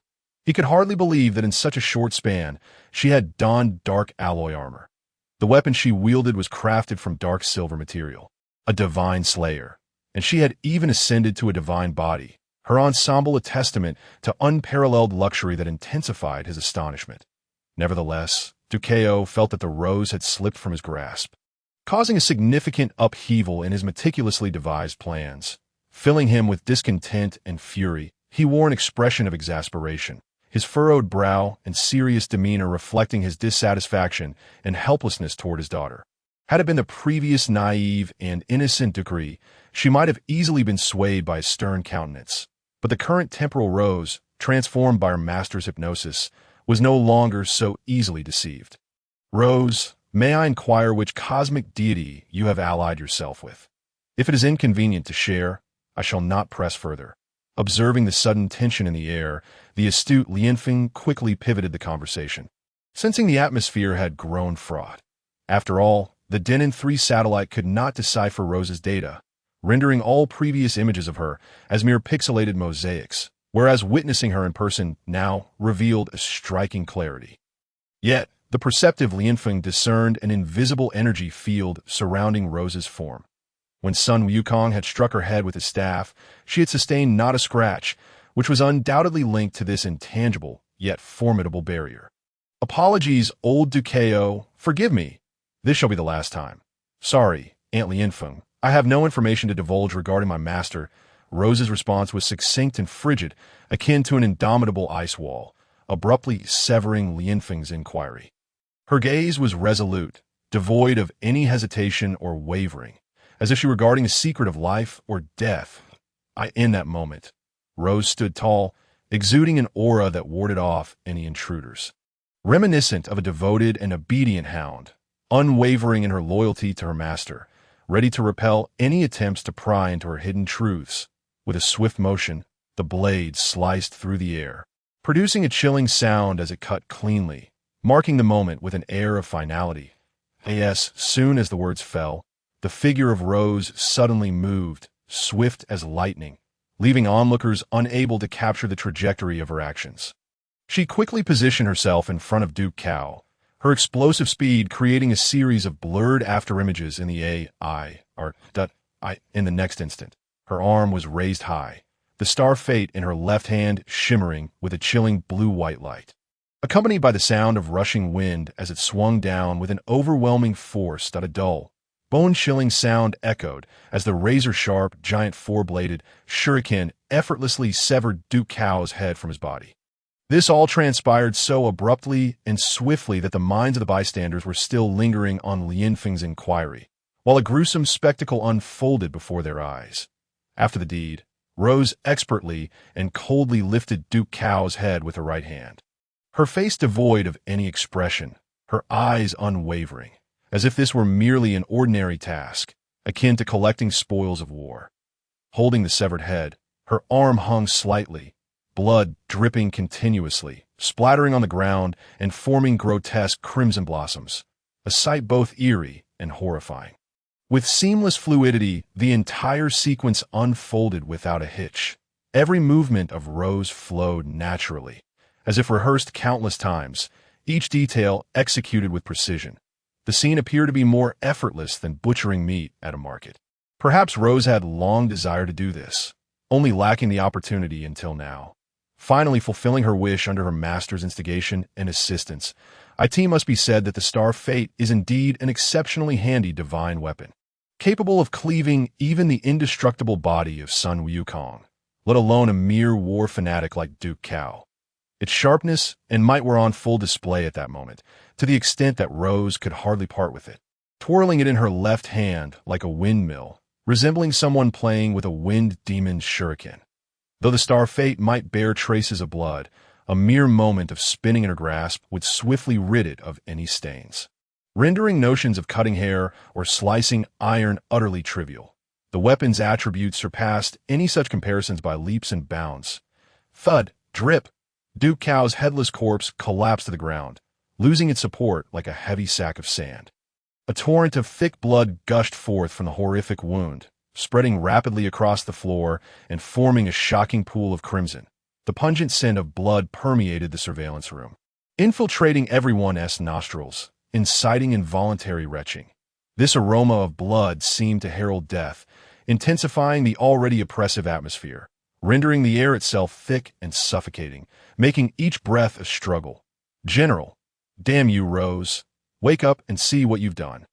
The most dumbfounded among them was undoubtedly Jess, standing nearby, his eyes wide with terror and disbelief, as if he were trapped in a horrid nightmare. His mouth agape, his voice hoarse and trembling from anger and shock. Just a moment ago, his general had been alive and well. Yet in the blink of an eye, he found himself lying in a cold pool of blood. The stark contrast was beyond his comprehension. Damn it, when did Rose become this strong? I didn't even register what happened. Who is this flash of lightning? The crux of it was that Rose's speed was simply too astonishing, surpassing the limits of human perception, as if she hailed from another dimension. After all, she was currently a fifth-generation temporal divine body, her power unfathomable. Even someone as formidable as the third-generation super warrior Sun Wukong could not react in time to Rose's ghostly speed. Not even Obito Uchiha, with his dual Mangeki Sharingan, could activate his intangibility in that fleeting moment. Rose's velocity had exceeded the reaction capacity of any super warrior. the speed capable of evading bullets rendered utterly ineffective in her presence, as though time itself had come to a standstill. However, this was likely tied to Rose's own temporal divine body. Her wormhole-type divine body inherently possessed great speed, earning her the moniker of the god of speed without detriment. In his exasperation, Jess could only chastise Rose, stepping forward with clenched fists, his body trembling slightly with rage. He hoped his rebuke would serve as a cold splash of water, awakening her from her deluded frenzy. Yet Rose, in her current state of madness, was evidently intoxicated by power, capable of committing outrageous and defiant acts. Humph! Be silent. Do not point fingers at me. I have my own path to tread, and killing him was merely my master's command. Upon hearing Jess reprimanding her in a tone reminiscent of an elder, the temporal Rose shot him a fierce glare. Wave boom. The power emanating from her gaze felt as though it could explode at any moment. Jess was overwhelmed by an immense pressure, akin to an invisible mountain bearing down upon him. A sharp pain struck his head, as if countless steel needles were piercing into his skull, a buzzing filling his ears, and his legs buckled, leaving him powerless on the ground. Thud buzz. At that moment, Jess felt as if his head might split open from the unbearable pain, the buzzing noise echoing in his ears as if 1,000 bees were swarming around him. His body was weak and feeble, drained of all strength, yet he had managed to preserve his life. After all, his master had only instructed Rose to eliminate Duke Kaiao, without any directives regarding the others. Lianfeng, please take care of Duke and the great sage's remains. From now on, we serve our respective masters. Farewell, Ganner. Rose's voice echoed in the control room, carrying an unmistakable chill and resoluteness. With that, she activated her powers, creating a wormhole that shimmered with mysterious and eerie light, as if connecting to another unknown realm, exuding a chilling aura. Without hesitation, she stepped inside, mindful to take Duke Kao's head with her, for she needed to present it to her master. Illuminated by the glow of the wormhole, Rose's figure appeared exceptionally cold, resembling an emotionless killing machine. As long as it was her master's command, even the most outrageous of tasks would be executed flawlessly by the temporal Rose. I will send someone to retrieve the great sage's body. After hearing Rose's parting words, Lianfeng felt an immense weight on her shoulders. The sudden demise of General Duke Kaiao had significantly increased her burdens. However, she also found herself in a position of indirect promotion, akin to an underling ascending to leadership after the fall of the previous leader. Yet this elevation came with an overwhelming sense of gravity. As the path ahead was fraught with uncertainty and challenges that in her eyes, fatigue and confusion were evident, and she sighed softly, that exhalation filled with helplessness and concern. Truly a tumultuous season. Chapter 30. Riai's decided to initiate the backup plan, allowing the sunlight to serve as a star guide for the power of the galaxy. Jess, are you all right? Do you need me to help you heal? The considerate Yuqing gazed at the slumped Jess. Her eyes filled with concern. Her voice was gentle and warm, like a ray of sunshine in the icy atmosphere. Tap-step, she slowly rose, her steps light and cautious, wary of disturbing the weakened Jess. She knelt down, carefully examining his condition, her expression imbued with worry. Despite the sealing of her long-range healing abilities by the temporal Rose, her face-to-face healing remained intact. A gentle green light swiftly appeared in her hands. Radiant with the powers of life, warm and soothing, gradually infusing into Jess's body. The light permeated him. Jess's complexion began to regain some color, and the tension in his furrowed brow gradually eased. Thank you, Yuqing. I feel much better now. Jess, still seated on the ground, accepted Yuqing's healing, his face gradually regaining color. Though his voice remained weak, it was notably improved. He had never anticipated that the once rebellious girl, so defiant and unruly, had grown so powerful, capable of rendering him incapacitated with a mere glare. Truly a terrifying transformation. In the heart of Jess, there resided both awe at the prowess of Rose and trepidation regarding the future. After all, the recent events could be likened to a deluge devastating a sacred temple, delivering a crushing blow to his comrades. Akati seems we must initiate the Black Great Wall plan. Fortuitously, Reina is due to arrive at the Super Divine Academy in a couple of days. With Rose no longer present, it is time for the sunlight to engage more with the power of the galaxy. At this moment, Teacher Rise swiftly conceived an excellent contingency plan. Standing in the corner, he had been quietly observing everything unfold, and now he finally spoke. His gaze revealed a hint of concern, yet was predominantly filled with resolve. After all, the original Du Rose was intended to serve as the three surnames servant, Starry Sky Railway for the power of the galaxy. Now that the principal party had departed, the sunlight must assume this role. For the future of the Super Divine Academy and the preservation of world peace, everything must be re-envisioned and reorganized. Rise's words illuminated the darkness like a faint light, offering a glimmer of hope to all present. Regardless of the circumstances, the current time-space God King undeniably emanated from the Super Divine Academy. A formidable force indeed, as for which cosmic deity Rose had allied with. Speculation filled their minds, accompanied by silent blessings, hoping that she would find joy and happiness, given the sudden and formidable power displayed earlier. It was evident that this great figure held a deep affection for Rose, thus investing substantial resources in her cultivation. Upon fully grasping the contingency plan devised by Teacher Rise, Lianfeng's mind immediately conjured the sly and ambitious visage of Morgana. Her heart tightened, prompting her to swiftly inquire, her voice soft yet distinctly clear. "Teacher Rise, how should we address Morgana? After all, the time-space gene is her lifelong passion, and now it has been intercepted." Lianfeng was acutely aware of Morgana's character. This queen from the realm of darkness was eccentric and ruthless in her methods. The abrupt upheaval concerning Rose was akin to a stone cast into a tranquil lake, likely to provoke tumultuous waves and plunge the entire situation into greater complexity. And no matter. Let Morgana contend with that enigmatic cosmic deity. I shall inform Panjin of the situation, while you can manage the other intricate affairs for the time being. A cryptic smile graced Rise's face as he replied, his demeanor calm, yet deliberate. His gaze was profound and piercing, as if capable of seeing through all mists, comprehending the secrets of the universe. To him, while Morgana was formidable and challenging, she was not insurmountable. With years of navigating the ever-shifting tides of this world, he possessed an abundance of experience and connections, equipped to handle this sudden crisis. Even if the current plan had deviated somewhat, as long as the essential core, the power of the galaxy, remained within their grasp, there was still a chance for redemption as for the other players. Be they Morgana, the holy Kaiao, or those merely serving as pawns in this cosmic game. They were, in his eyes, mere embellishments and runners-up. He firmly believed that this era belonged to the power of the galaxy, and everything would revolve around it. Once this key was seized, the entire situation could be controlled. With a resolute stride, Rise exited the monitoring room of the Super Divine Academy, his figure elongated under the dim corridor lights. Each step imbued with an undeniable aura. Given Panjin's character, it was unlikely he would refuse.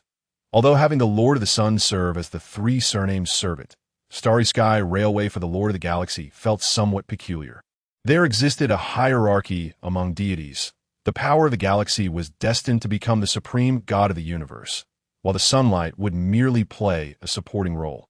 After all, pursuing the future represented by the power of the galaxy was not solely the goal of the Super Divine Academy.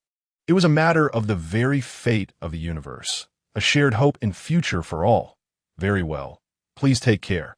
I shall manage the remaining affairs, Lianfeng remarked, watching Rise's departing silhouette with a blend of weariness and determination etched on her face, letting out a deep sigh.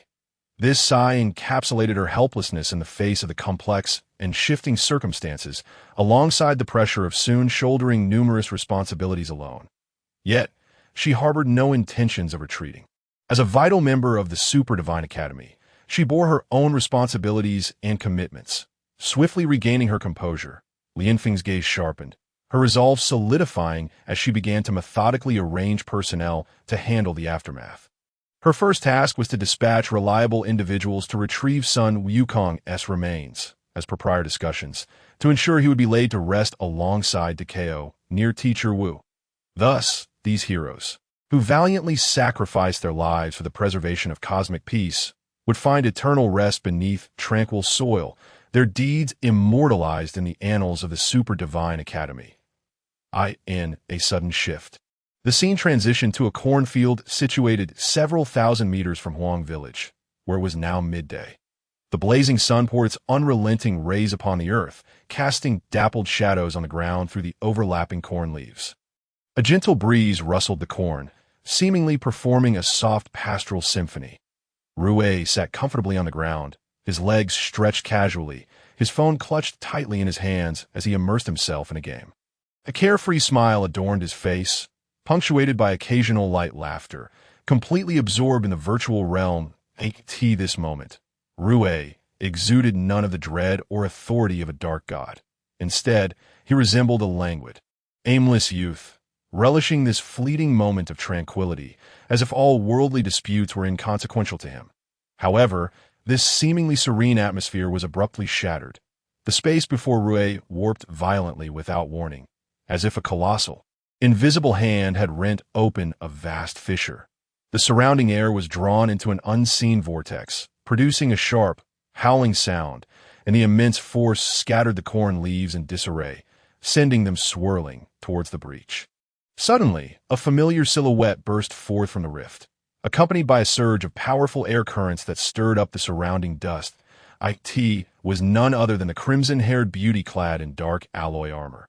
Time-Space Rose, whose arrival infused the previously tranquil cornfield with a palpable tension, thickening the very air. "Master, I have returned, and the mission has been successfully completed," Time-Space Rose declared, her voice clear and resonant, echoing across the cornfield, tinged with an unmistakable pride. With resolute strides, she approached her master, standing tall like a blade drawn from its sheath, exuding a fierce aura.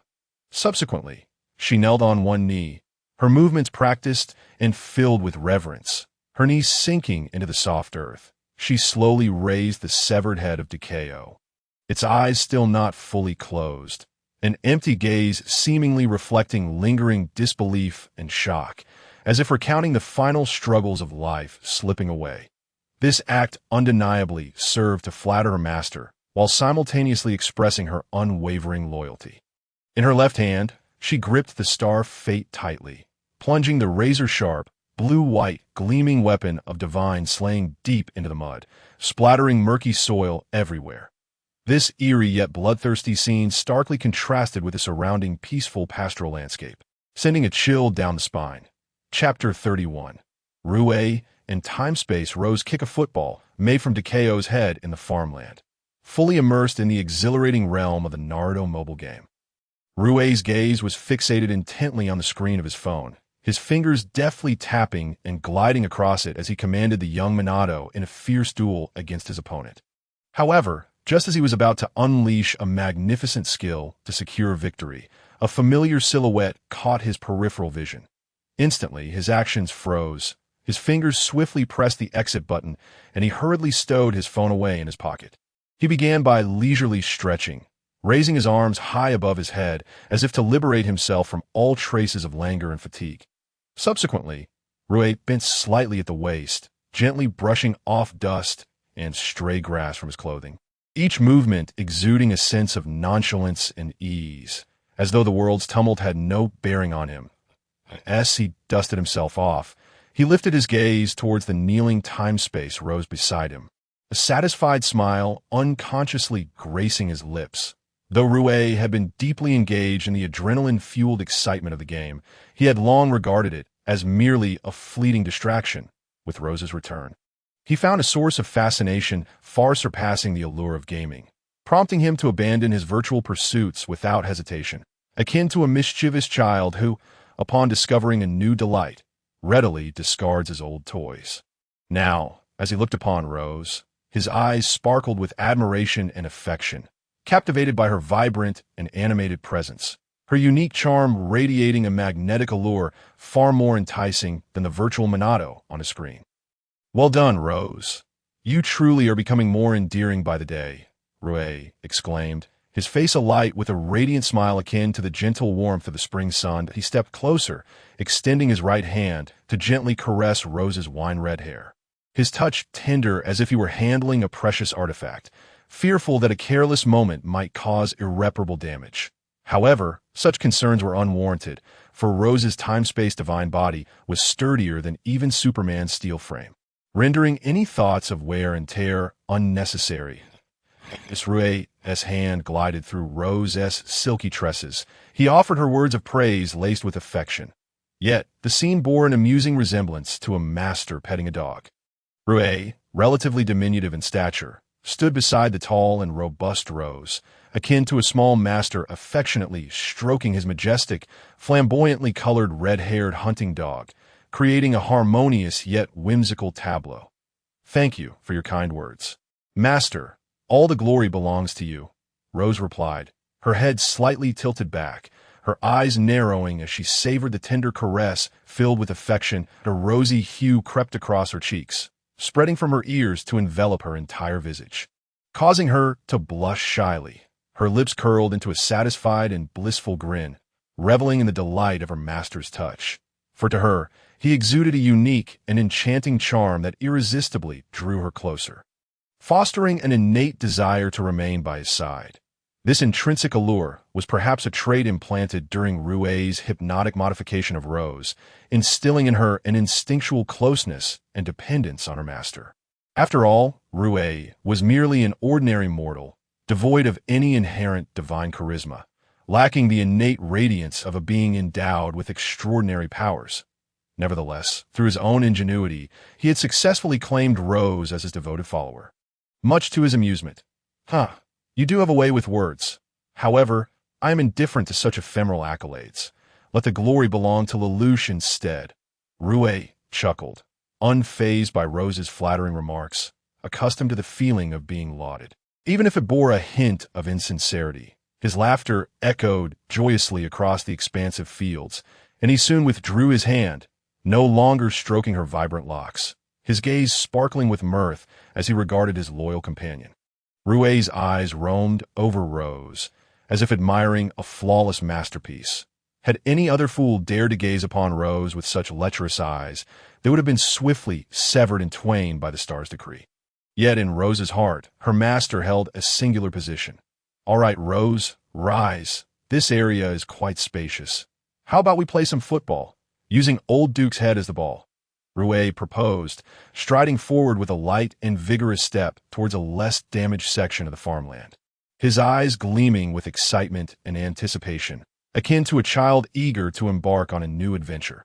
The patch of farmland was scattered with a few meager vegetables, haphazardly dotting the landscape. While it lacked the refinement of a proper football field, it could suffice for a makeshift game. Rue's gaze fell upon the head of Duke Kaiao, held in Rose's right hand, its expression frozen in shock and disbelief at the moment of demise. He mused that this head would serve perfectly as a football, its size and weight appearing just right, a smirk playing on his lips as he wore a grin tinged with playful mischief and wickedness. "As long as you enjoy it, Master, I have no objections," Rose replied, her face betraying a hint of embarrassment at the thought of using Duke's head in such a ludicrous manner. Her smile was tinged with helplessness, a mix of amusement and compliance towards her master's absurd idea. Nevertheless, she complied dutifully, quickly rising to her feet, her movements swift and precise as she prepared to engage in the game, her eyes revealing a blend of restraint and loyalty. Dressed in her dark alloy armor, Rose was enveloped in an invisible, transparent time-space distortion shield, rendering her immune to physical and elemental damage, while also protecting her from dirt and grime that in the desolate farmland. A young man with black hair raced alongside a beautiful girl with wine-red locks, kicking a peculiar football. Rue dashed forward, his figure appearing remarkably agile under the sun, punctuating the air with bursts of laughter filled with vitality and zest. Meanwhile, Rose followed closely, her posture graceful and her expression adorned with a gentle smile that radiated warmth and submission. Their playful banter created an atmosphere of warmth, rendering the scene less an absurd game involving a severed head and more a typical leisurely activity. However, with every kick of the unusual football, a trickle of blood seeped forth, staining the earth with shocking crimson splotches. The vivid red contrasted starkly against the green of the vegetables and the brown soil, adding an eerie yet captivating flair to their game. Yet, the astute time-space Rose deliberately held back, She was acutely aware of her status as a formidable fifth-generation time-space being, endowed with power and speed beyond ordinary comprehension. Every movement exuded immense energy, making Rui's efforts seem trivial in comparison. Nonetheless, Rose willingly chose to restrain herself, allowing Rui to appear victorious in their unusual football match, skillfully adjusting the force and direction of the ball to roll perfectly towards him. A glint of mischief danced in Rose's eyes as she watched Rui's exuberant demeanor, her heart swelling with a unique warmth. The rhythmic clanging of her armor as she kicked the head of Duke Kaiao, despite the bizarre and macabre nature of the scene, resonated like a melodic percussion piece across the open fields, a sound Rui found delightful, enhancing the atmosphere of their peculiar football game. Chapter 32. As long as the master is happy. Rose has no objections. I can reflect the divine majesty. Dear brother dammit. Rose, could you please return the star's decree to the wormhole space? I can't shake the feeling that you're about to cleave me in two with that thing while we play. As Rui engaged in a game of soccer with Qiangwei, his peripheral vision was irresistibly drawn to her left hand. There, Qiangwei clutched the star fate tightly, its blue and white, colossal, four-pointed shuriken glimmering with a cold, icy sheen under the sunlight, as if it were poised to claim a victim at any moment. Whoosh Qiangwei occasionally spun the weapon slowly like a windmill, the sharp edges slicing through the air with a faint whistling sound. This made Rui's eyelids twitch involuntarily, a wave of unease swelling within him. For that object was incredibly sharp. A careless brush could lead to dire consequences, leaving no hope for survival, with a hint of tension and teasing in his voice. He attempted to alleviate his inner turmoil, pondering why anyone would bring a weapon to a soccer match. If the national team possessed such skills, would they not easily defeat Brazil?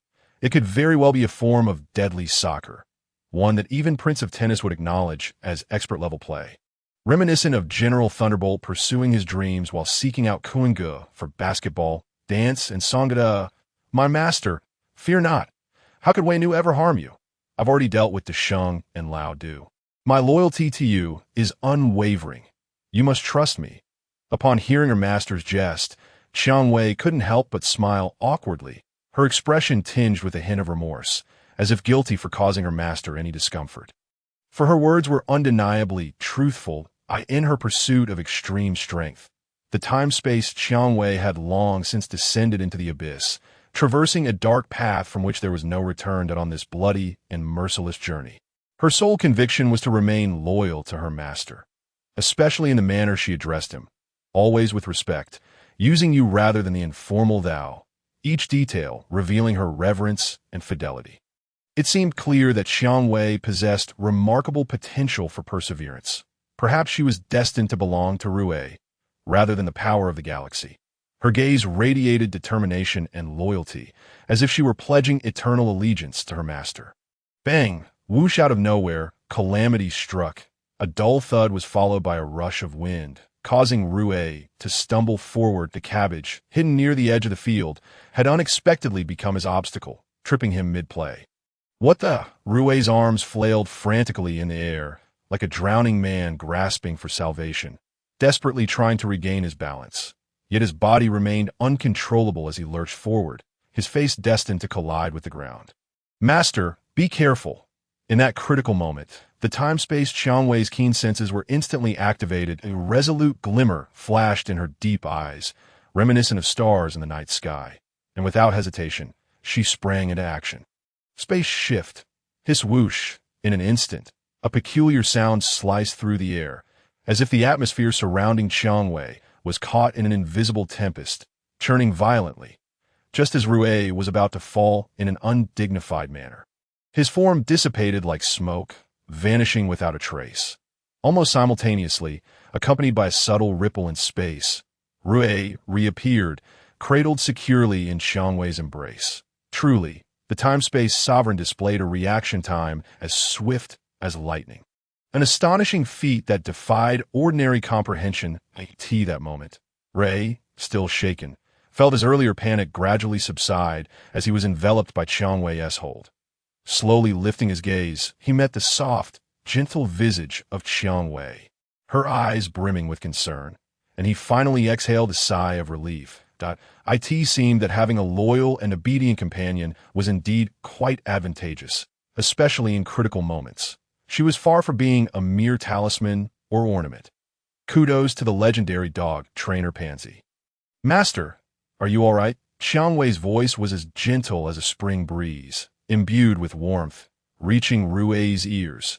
Her right arm tenderly encircled her beloved master, the embrace offering both security and freedom. His meanwhile, Qiangwei's left hand deftly toyed with the star fate. The colossal shuriken dancing gracefully at her slender fingertips, as if it were alive, exuding a unique and mysterious charm that captivated her completely. She seemed unable to part with it, keeping it in her grasp throughout the day. However, her every movement was executed with utmost caution, wary of the weapon's lethal sharpness, lest it inadvertently harm her treasured master. Cough, I'm fine.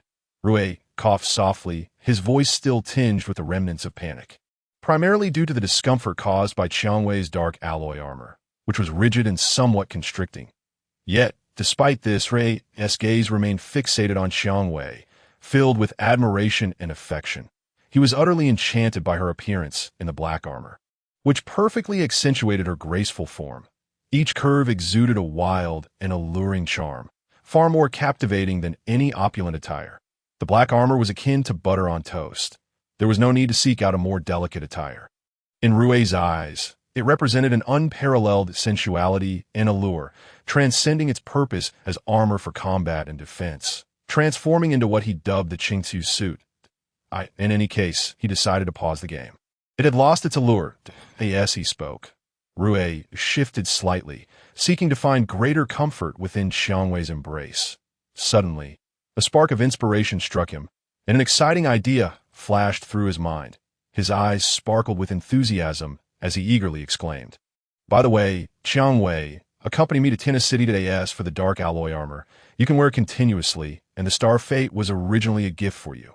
Since you like it, feel free to keep it." No sooner had he uttered those words than a rich aroma of roses enveloped him, the proximity allowing Rui to distinctly perceive the fragrance emanating from Qiangwei's skin. A gentle inhale filled his lungs with the sweet scent, refreshing him as if all his weariness and worries had vanished in an instant. Rui, Qiangwei's naturally exquisite fragrance was far more enchanting than any synthetic perfume, pure in essence. Truly, beauty is the devil's nature. "Of course, master. Wherever you go, I shall follow. Wei Nu will always protect you." Upon receiving her master's command, the obedient and gentle Qiangwei's lips curled into a sweet smile, and she nodded lightly. She had long sensed Rui's playful demeanor and mischievous intentions. Yet with her high emotional intelligence, she chose to remain discreet, feigning ignorance and pretending not to notice anything amiss. In Qiangwei's heart, every part of her, both body and soul, belonged entirely to her master, willingly offering all to elicit a smile from him, even if it meant engaging in slaughter. Wormhole traversal. Hiss whoosh. With a mere thought, the time-space Qiangwei conjured an invisible, transparent rift before her, shimmering with an extraordinary light reminiscent of mysterious celestial bodies from the depths of the cosmos. Exuding an irresistible allure, the space around the rift subtly distorted, as if the rules of reality were quietly rewritten. Then, cradling Rui in her arms, she stepped gracefully and resolutely into the rift. The duo's figures gradually blurred under the soft glow, ultimately vanishing from the tranquil farmland, successfully traversing space and leaving that desolate and remote location behind.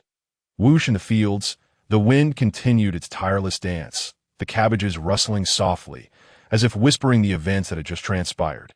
All that remained were headless corpses and shattered bodies, alongside the bloodied head of Kaiao. The rich scent of blood rapidly permeating the air like an invisible net, soon attracting numerous scavengers. They approached from all directions, lingering nearby with low, longing cries, their sounds filled with a hunger for sustenance. Among them were agile wild dogs, their eyes glimmering with an eerie green light in the darkness. And there were black-feathered crows, perched on nearby branches, cawing as if declaring ownership of the territory. It wouldn't be long before these unfortunate souls returned to nature's embrace, turning to dust and nourishing the land. completing yet another cycle of life. Chapter 33. Tianhe City appears to be excessively modern. Would you like me to raze it to the ground, master? As noon approached, Tianhe City basked in the sunlight's affectionate embrace. Wrapped tightly in warm rays, golden sunlight poured down unreservedly, like countless fine golden threads evenly spread across the earth, cloaking the entire city in a shimmering veil of gold. Light intermingled with the towering skyscrapers. Broad streets and hurried pedestrians, refracting bright and fragmented rays that made it difficult for one to open their eyes. The glass facades of the high-rises reflected intense light, resembling gigantic mirrors that bounced sunlight into every corner of the city, illuminating the streets even further. Step, step, step. The streets buzzed with a clamorous tide. The pedestrians hurriedly traversed the bustling thoroughfare, each intent on reaching the next station in their lives. The sounds of conversation, laughter, and shouts rise and fall in a vibrant symphony of urban life. Dapper office workers, briefcases in hand, weave through the crowd with a sense of urgency. Racing toward crucial meetings, a young mother gently pushes her stroller, softly humming a lullaby, her face aglow with happiness. A group of students, backpacks slung over their shoulders, engage in playful banter, animatedly discussing the latest film releases and amusing anecdotes from school. What shall we have for lunch? Perhaps KFC. I fancy McDonald's, but I fear being reported by a mole. Let us opt for the Golden Arches. Exhausted. Finally, class is over. Let us play a round of Three Kingdoms Kill first. Rather than spending money on lunch, I'd prefer to open a couple of boxes.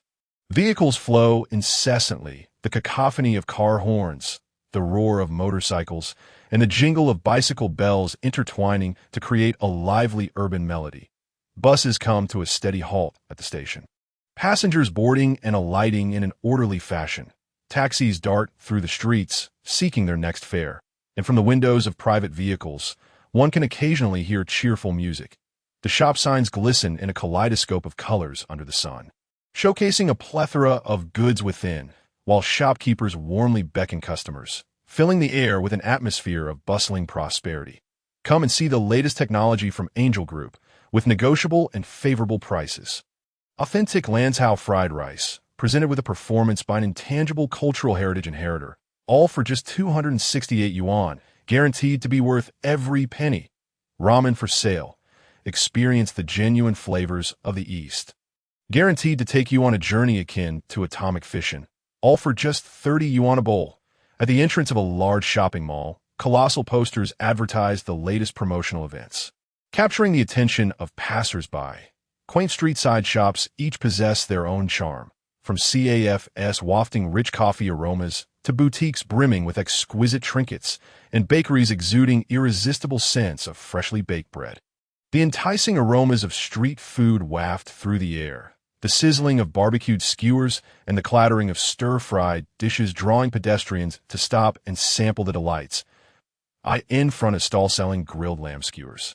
The charcoal blazes brightly, with skewers sizzling and glistening as they are seasoned with cumin and chili powder, releasing an irresistible fragrance. At the crepe stall, the vendor skillfully spreads the batter, cracking an egg, adding fried dough sticks and various toppings, and in no time, a delicious crepe is handed to the eager customer.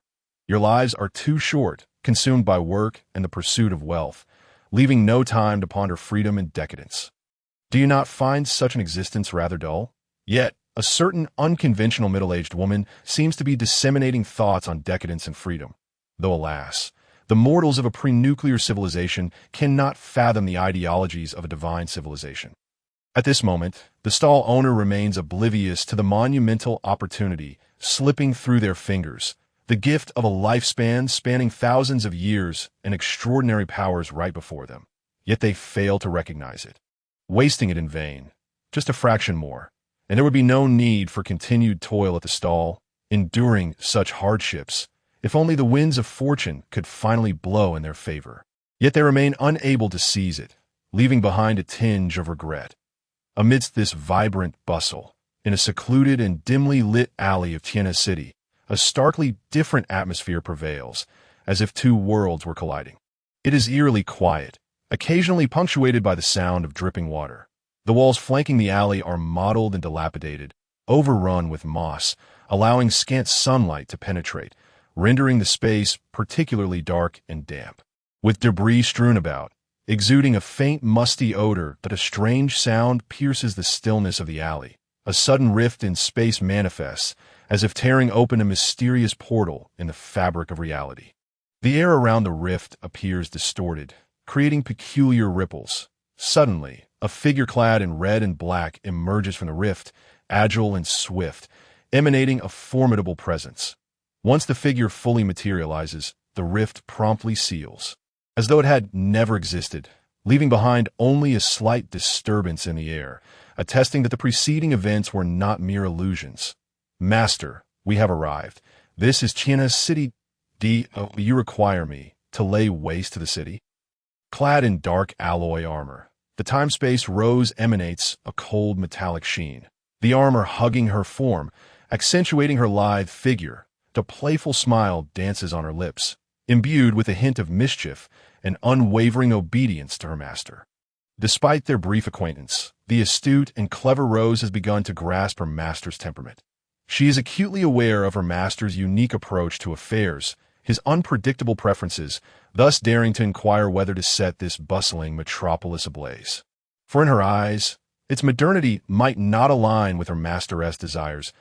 In Rose's perception, her master's inclinations resemble the unfathomable depths of a black hole, and her only course of action is to strive to accommodate them. Little does she realize that if Rue were to discover that she likens him to General Bobo, he would likely be incensed. Why would we destroy the city? Rose, I never realized you were more violent than I. Calm down. Let us explore a bit first. Upon hearing Rose's inquiry, this expression morphs into one of confusion, as if he were bewildered by the notion that he could be perceived as a bloodthirsty figure in her eyes. His eyes widen slightly, brows arching in surprise, his face a canvas of astonishment. However, Rue quickly regains his composure. In his mind, Rose is merely a battle slave, akin to a loyal hound, as long as she obeys.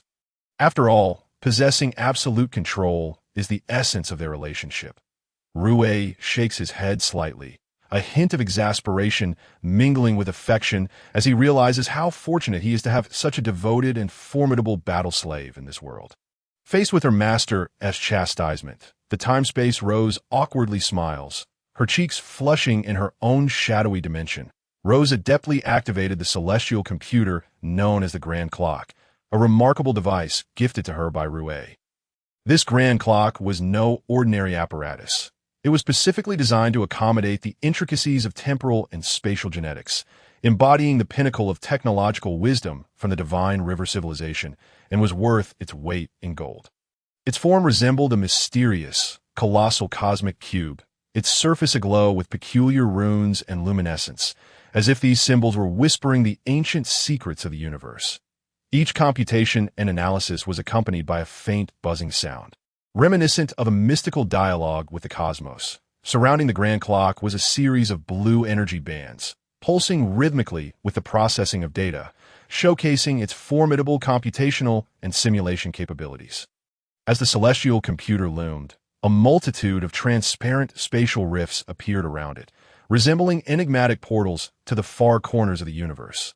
From these rifts flowed an inexhaustible stream of golden stellar energy, radiant and scorching like the core of sun. This was Rose harnessing her formidable temporal abilities to extract stellar energy from distant galaxies, spanning light years, to power the Grand Clock, should she rely on the solar energy from the solar system directly. Given the Grand Clock's immense consumption, it would not be long before the sun extinguished due to energy depletion. As the temporal sovereign, Rose possessed astounding capabilities. She could traverse the cosmos at will, utilizing advanced wormhole transport technology to journey wherever she desired. The IT was precisely this ability that allowed her to accompany Rue, instantaneously covering thousands of kilometers, from the fields several kilometers away in Huangsun to the city of Tianhe. Her powers not only facilitated her effortless navigation through the stars, but also ensured her safety and that of her master in the face of any peril. A warning echoed through the air. The temporal Rose was employing the Grand Clock to analyze the data of her host's body.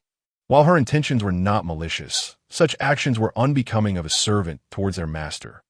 Rue, who walked ahead, suddenly paused, his hypnotic modification system alerting him to Rose's subtle maneuvers, but a smirk of derision crossed his mind.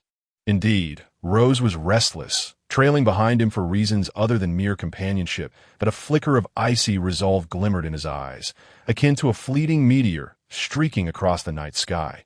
Yet, in an instant, he regained his composure, maintaining his signature nonchalant grin as he turned slightly to regard the approaching Rose. A wry smile crept upon Rue's lips, casting an eerie shadow in the dim alleyway.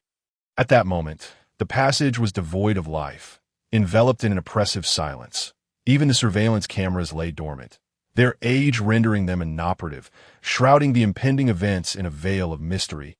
An air of foreboding pervaded the alley, as if a storm were on the horizon, and the delicate balance of the relationship between Rue and Rose was poised for a subtle transformation.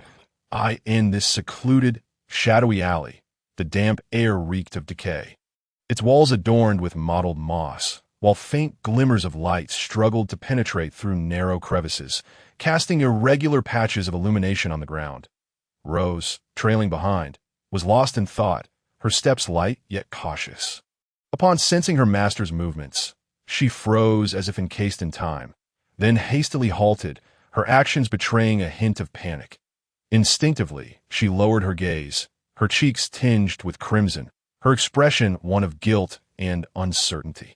Her eyes flitting between the ground and Rue, never daring to meet his gaze directly. It felt as though he could see through her very soul with every subtle glance. Humph. Rose, do you think I'm indulgent? Rue whirled around, his face a mask of fury and impatience, his piercing gaze fixed upon Rose as if it could scorch her very being. His lips trembled, each word squeezed out as if from between clenched teeth. Who gave you permission to scan me with the grand clock? Do you wish for your demise? Kneel! His voice, laced with rage, echoed through the silent alley, the sound waves crashing against the walls, startling a few mice that had been resting in the corners, sending them scurrying in a flurry of panic, leaving chaotic footprints on the ground. The temporal Rose, confronted with the fiery intensity of Rue's gaze, felt her heart constrict as if gripped by an invisible hand.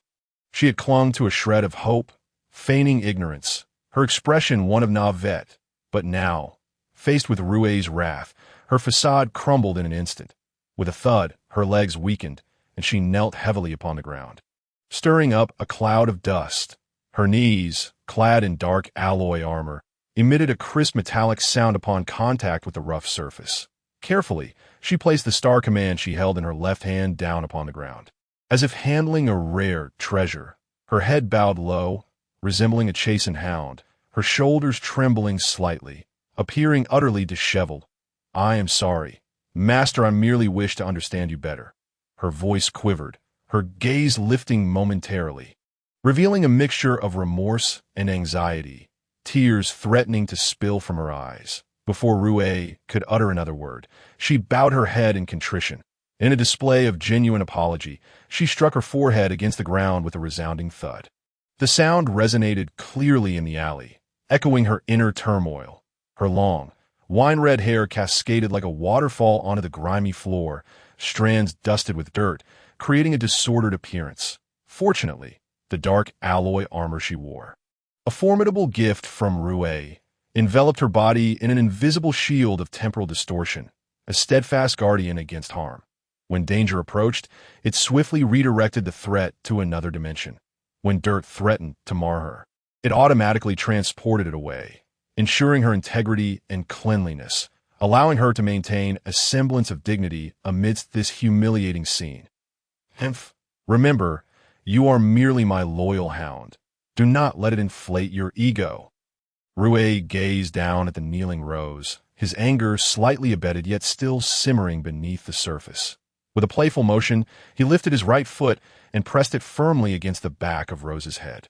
Her body quivered slightly, her hands instinctively bracing against the ground, her fingertips turning pale from exertion. Were it anyone else, they would have faced dire consequences for such insolence. But the master was an exception. Rue's tone shifted to one of gravitas, akin to a parent reprimanding a wayward child as he chastised a misbehaving Rose, his words resonating with undeniable authority in the alley. Indeed, Master speaks the truth. Wei Nu acknowledges her mistake and vows never to repeat it. Rose bit her lip, humiliation coursing through her, her fists clenched tightly, the veins on the backs of her hands standing out. Alas, her hands remained securely encased within the protective dark alloy gauntlets. Yet, considering the formidable power Rue had bestowed upon her, Rose suppressed her indignation. In her heart, she reasoned that since she was destined to be a weapon of war, it was far better to serve Rue as his devoted hound than to be ensnared in the treacherous machinations of the cunning elites of the Super God Academy. At least here, she could attain a measure of power and seize opportunities to fulfill her unaccomplished ambitions.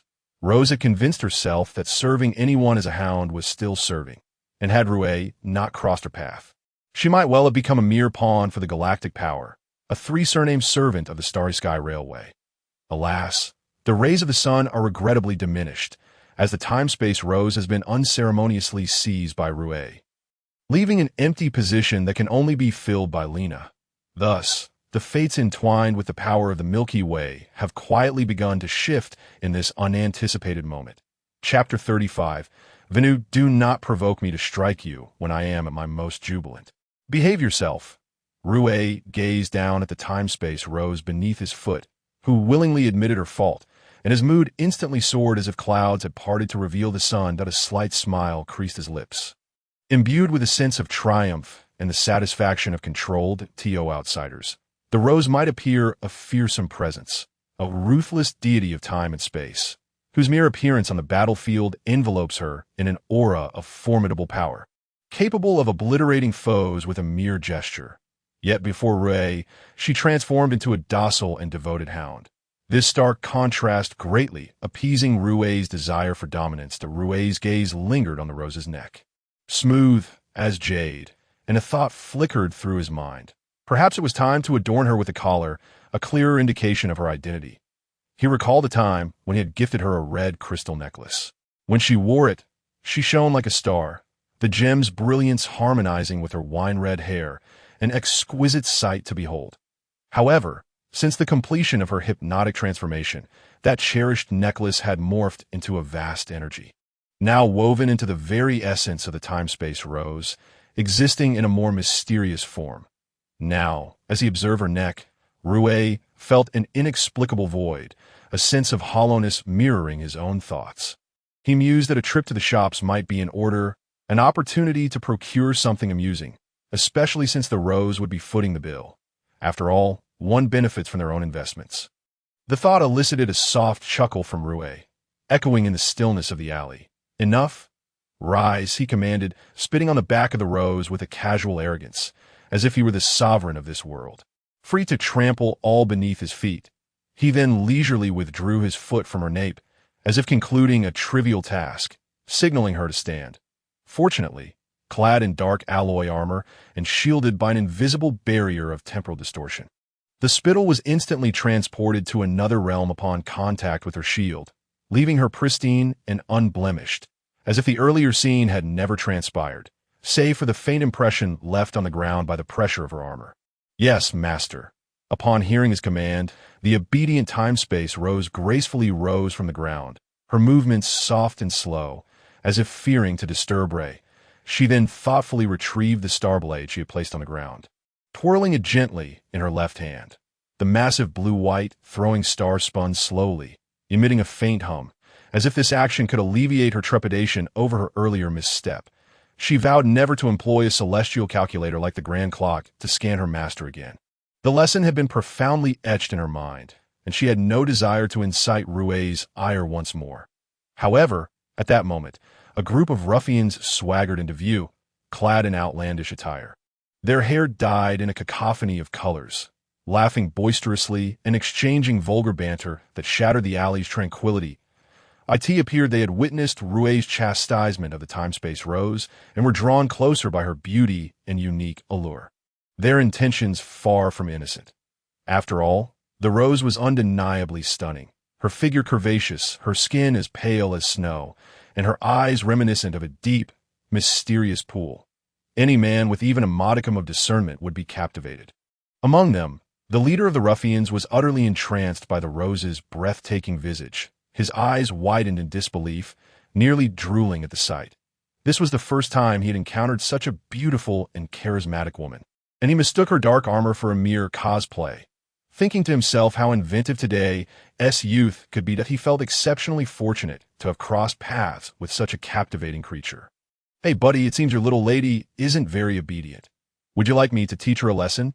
One of the ruffians taunted, a smirk plastered across his face, his tone dripping with provocation aimed at undermining Rue's authority. Indeed, this woman is in dire need upon hearing her master's gentle reminder. The obedient and unassuming Qiangwei became notably more compliant, allowing Rue to guide her as if she were a docile lamb. At this moment, their fates were intricately intertwined, embarking on an unknown journey through this complex and harsh world. Though the occasional flicker of memories from the past stirred within Qiangwei's heart, they were swiftly eclipsed by her loyalty and reverence for Rue. She understood that her future was irrevocably bound to this man, and there was no turning back to what once was. The Du Qiangwei of the Super God Academy was now a relic of the past. The present was marked by the emergence of a time-space Qiangwei, uniquely devoted to Rue. She possessed no lofty moral standards. Her primary allegiance lay with her master's commands, even if it meant the annihilation of cities and nations. The compliant and gentle time-space Qiangwei would dutifully execute those orders. Chapter 36. The covert deal between teacher Ruiz and General Panjun. Astonishing the goddess Reina, Hehe, the pinnacle of the towering educational edifice of the Super God Academy. Within the office atop the roof, a palpable tension lingered in the air. Outside, sunlight filtered through the mottled clouds, casting its glow upon the Academy's technologically advanced structures, a scene that should have exuded tranquility and harmony. Yet, within the confines of the office, the atmosphere clashed starkly with the brightness outside. Teacher Ruiz, clad in a robe that was both ancient and dignified, stood rigidly before the interstellar communication device, his profound gaze betraying hints of anxiety and resolve. The blinking indicator lights on the device seemed to underscore the urgency of their communication at that moment. With a gentle whoosh, a projection began to materialize, revealing a formidable ancient general clad in armor. Appearing as a dignified, middle-aged man with unkempt facial hair, radiating an unmistakable aura of authority, Teacher Ruiz was engaged in an interstellar dialogue with Panjun, who resided on the distant sunlit planet. Regarding the future trajectory of their circumstances, from the slight furrow of his brow and his concentrated demeanor, one could sense the pressing nature of the situation. They seemed to have reached a critical juncture where alternative plans must be activated. After all, in the unpredictable landscape of interstellar affairs, human calculations are perpetually outmatched by the whims of fate. Regardless of how meticulously crafted a plan may be, reality often presents unforeseen complications. General Panjun. This is the current situation. Teacher Ruiz's voice resonated steadily, rich with magnetism, echoing through the expansive office as he articulated each word with apparent deliberation. That we hope that Reina can journey to Blue Star promptly, as the galaxy power will soon arrive at the Super God Academy. Given his potential and significance for the future, it would be beneficial for them to become acquainted and engage in profound discussions, a prospect that holds immeasurable value for both our futures. Teacher Ruiz patiently elaborated on the series of actions undertaken by the time-space Qiangwei, likening them to a stone cast into a serene lake, creating ripples that disrupted their previously orderly plans. Upon concluding his explanation, he thoughtfully reminded Panjun to expedite Reina's arrival to assume Qiangwei's position, ensuring a seamless connection with the galaxy power. His tone imbued with sincerity and anticipation. Teacher Ruiz, you truly have a keen sense for strategy, Panjun remarked with a sardonic chuckle from the technologically advanced and sacred palace on the sunlit planet. His imposing figure appeared even more grandiose against the backdrop of the palace, a smirk playing at the corners of his mouth as he teased. However, considering the significance of the galaxy power, I shall ensure that Goddess Reina departs without delay. Panjun was acutely aware of the immense potential embodied by the galaxy power, akin to a brilliant new star that could very well become a pivotal force in the future interstellar landscape. This realization was a crucial factor in his eventual agreement to the seemingly convoluted plan proposed by the Super God Academy. Ironically, it was the time-space Qiangwei's departure from the Academy that paved the way for this fortunate opportunity. Otherwise, such a prospect would not have been available to the sunlit goddess Reina. After all, this was an excellent chance to enhance the galaxy power's rapport with them, as it would not be enamored by the highest deity of the known universe. The sword that shatters fear? Very well. I shall await the outcome with bated breath. Upon hearing Pan Zhen's agreement, Teacher Ruiz released a sigh of relief, his previously tense shoulders relaxing slightly, a hint of a gratified smile gracing his face. Although the original plan encountered minor setbacks, the existence of a contingency plan ensured that the overall situation remained largely intact. Subsequently, the two concluded their interstellar communication. Each harbored their own hidden agendas. Driven by diverse aspirations within the intricate web of interstellar relations, meticulously strategizing for their respective interests and futures. Yet, in pursuit of a brighter tomorrow and a quest for broader horizons within this vast cosmos, they had no choice but to set aside past grievances and continue their collaboration.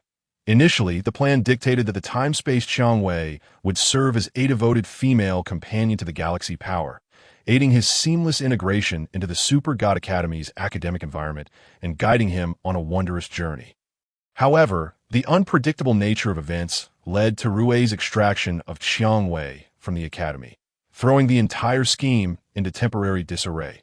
Consequently, it became imperative for the Sunlight Goddess Reina to hasten her arrival at Blue Star to assume Qiangwei's role and fulfill the vital responsibilities of guidance and companionship for the galaxy power upon his imminent arrival at the Super God Academy.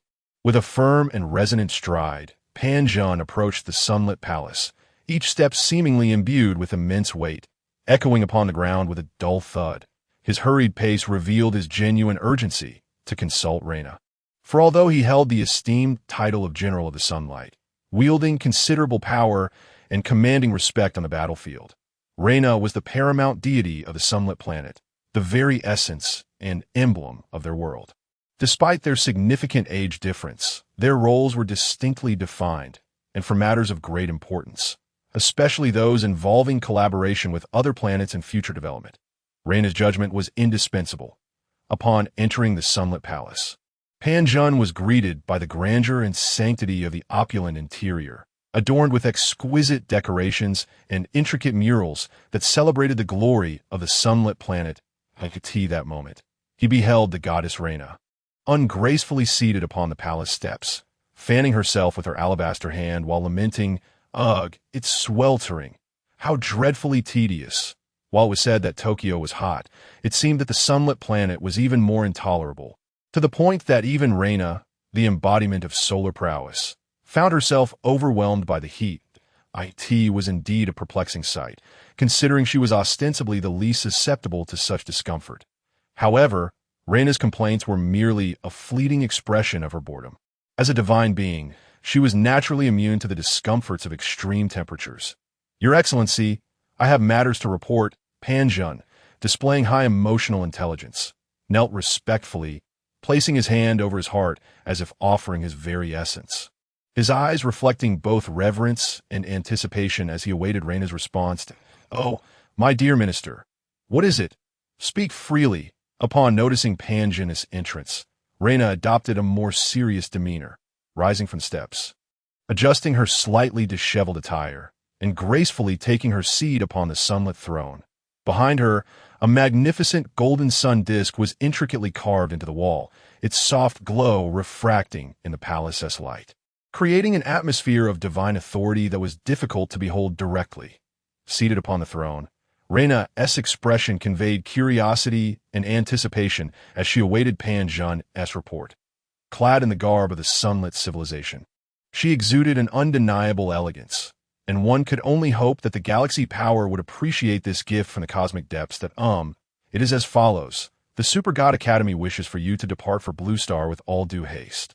Though Pan Zhen found the words somewhat difficult to articulate, his thick skin and high emotional intelligence allowed him to eloquently frame his message. In a couple of days, the galaxy power is expected to arrive, and they hope you can serve as his devoted female companion. While one could argue that my tact allows for more delicate phrasing, the underlying significance is understood by all. This role transcends mere companionship, embodying a crucial arrangement for the deep cooperation and development between our two planets. Ahem, but where is Qiangwei? Why must I step in now? This feels rather awkward. Seated upon a throne, Reina, upon hearing Pan Zhen's report, cleared her throat awkwardly twice, her cheeks tinged with a delicate flush, and her gaze betrayed a hint of astonishment and uncertainty. With a swift motion, she seized a cup of cool tea from the table and drank it in one gulp, attempting to alleviate the sudden awkwardness that enveloped her. Subsequently, a glimmer of contemplation flickered in her eyes, as if weighing the pros and cons and the ramifications of the matter at hand. Chapter 37.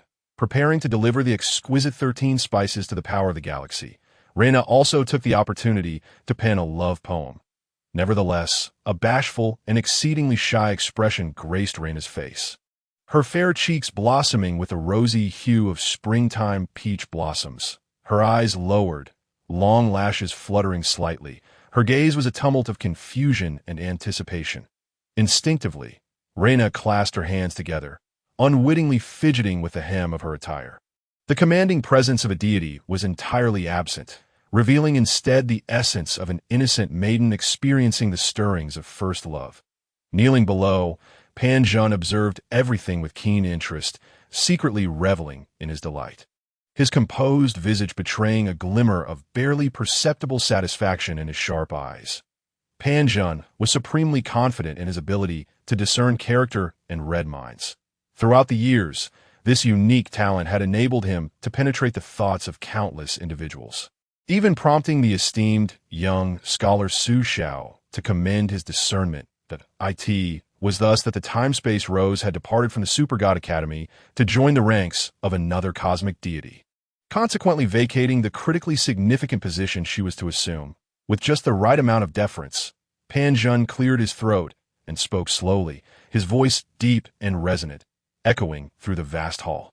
If the goddess Reina does not wish to partake, I shall respectfully decline on your behalf, ensuring you feel no compulsion whatsoever. As he spoke, he furtively observed Reina's reaction, his eyes glinting with mischief. Much like a chess master awaiting his opponent to fall into a meticulously laid trap, with a deliberate slowness, he stood from the ground, each movement measured, as if allowing Reina ample time to ponder while subtly tantalizing her curiosity. He then turned, feigning an intention to depart, his footsteps brisk yet resolute, the sound echoing upon the stone floor of the hall, each step resonating in Reina's heart. Hold on, my dear minister, who said I wouldn't go? It is hardly a matter of coercion. Indeed, upon witnessing Pan Zhen's intent to unilaterally decline the proposal of the Super God Academy on her behalf, Reina sprang from her seat, her expression one of mild exasperation. As though reproaching Pan Zhen for his impetuosity, she promptly gestured for him to halt, her voice clear and resonant, reverberating throughout the expansive hall with a tone of unquestionable decisiveness. Following this, she adjusted her attire slightly, raising her hand to gracefully smooth a strand of hair by her ear, her movements both elegant and natural. She lightly shook her resplendent robe, adorned with golden runes that shimmered under the sun's rays, ensuring its pristine appearance. At your command, I shall make the necessary arrangements. Upon receiving the goddess Reina's directive, Pan Zhen felt a surge of inner satisfaction, his countenance remaining respectful as if he had been anticipating this very response. He had foreseen this outcome and quickly turned to Reina, cupping his fists in salute, the gesture both precise and vigorous, signifying his loyalty to her. Yet a smile danced at the corners of Pan Zhen's lips, unable to be contained. As though he were privately celebrating the success of his scheme, his expression a blend of gratification for the smooth progression of his plans and anticipation for the unfolding future. This outcome was undoubtedly a source of joy for both the Radiant Sunstar and the Super God Academy's collaborative endeavor, heralding new opportunities for both factions within the cosmos. With that, the two departed from the Radiant Sun Palace, and as they exited, the spacious hall fell into an immediate silence, casting an air of tranquility.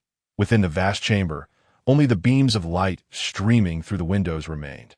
As if recounting the recent events, the atmosphere within the hall seemed to solidify, save for the occasional whisper of the wind brushing against the ancient carvings, producing subtle sounds that seemed to murmur the tale of this moment. Draped in an exquisitely ornate golden dragon robe, intricately embroidered with delicate patterns, every stitch seemed to encapsulate the brilliance of the sun. The sun motifs fashioned from golden thread gleamed brightly under the sunlight, symbolizing her noble status as the embodiment of solar radiance.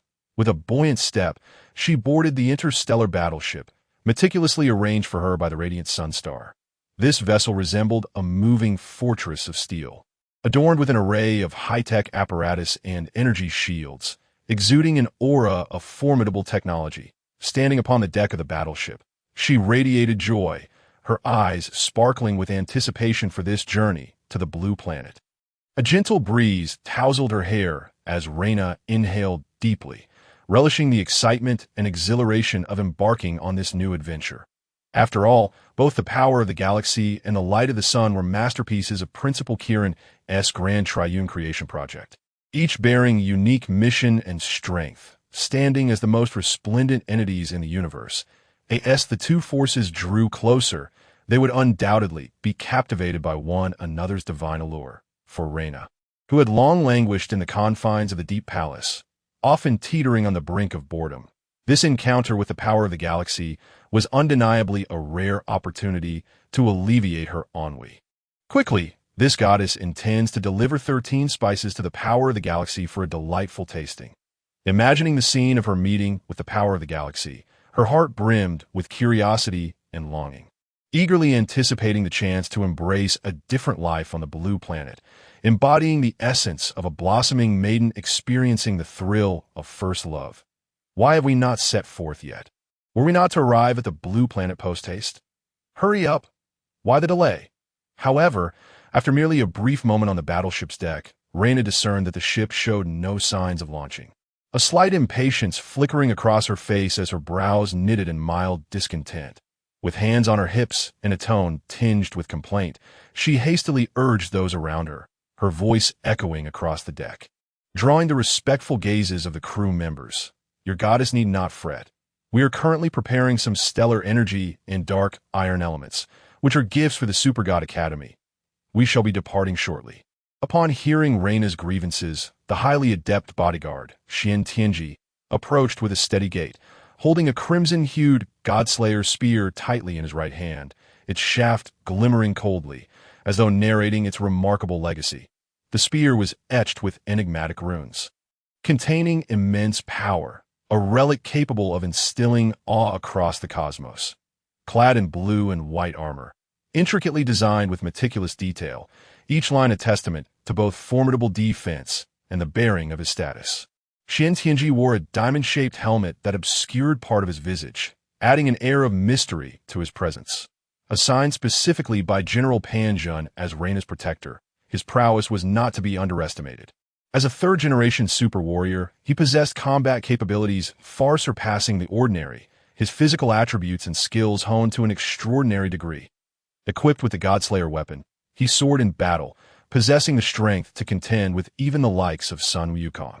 Though it was unfortunate that Sun Wukong had long since vanished, and the grievances of the millennium past had dissolved into mere echoes of history.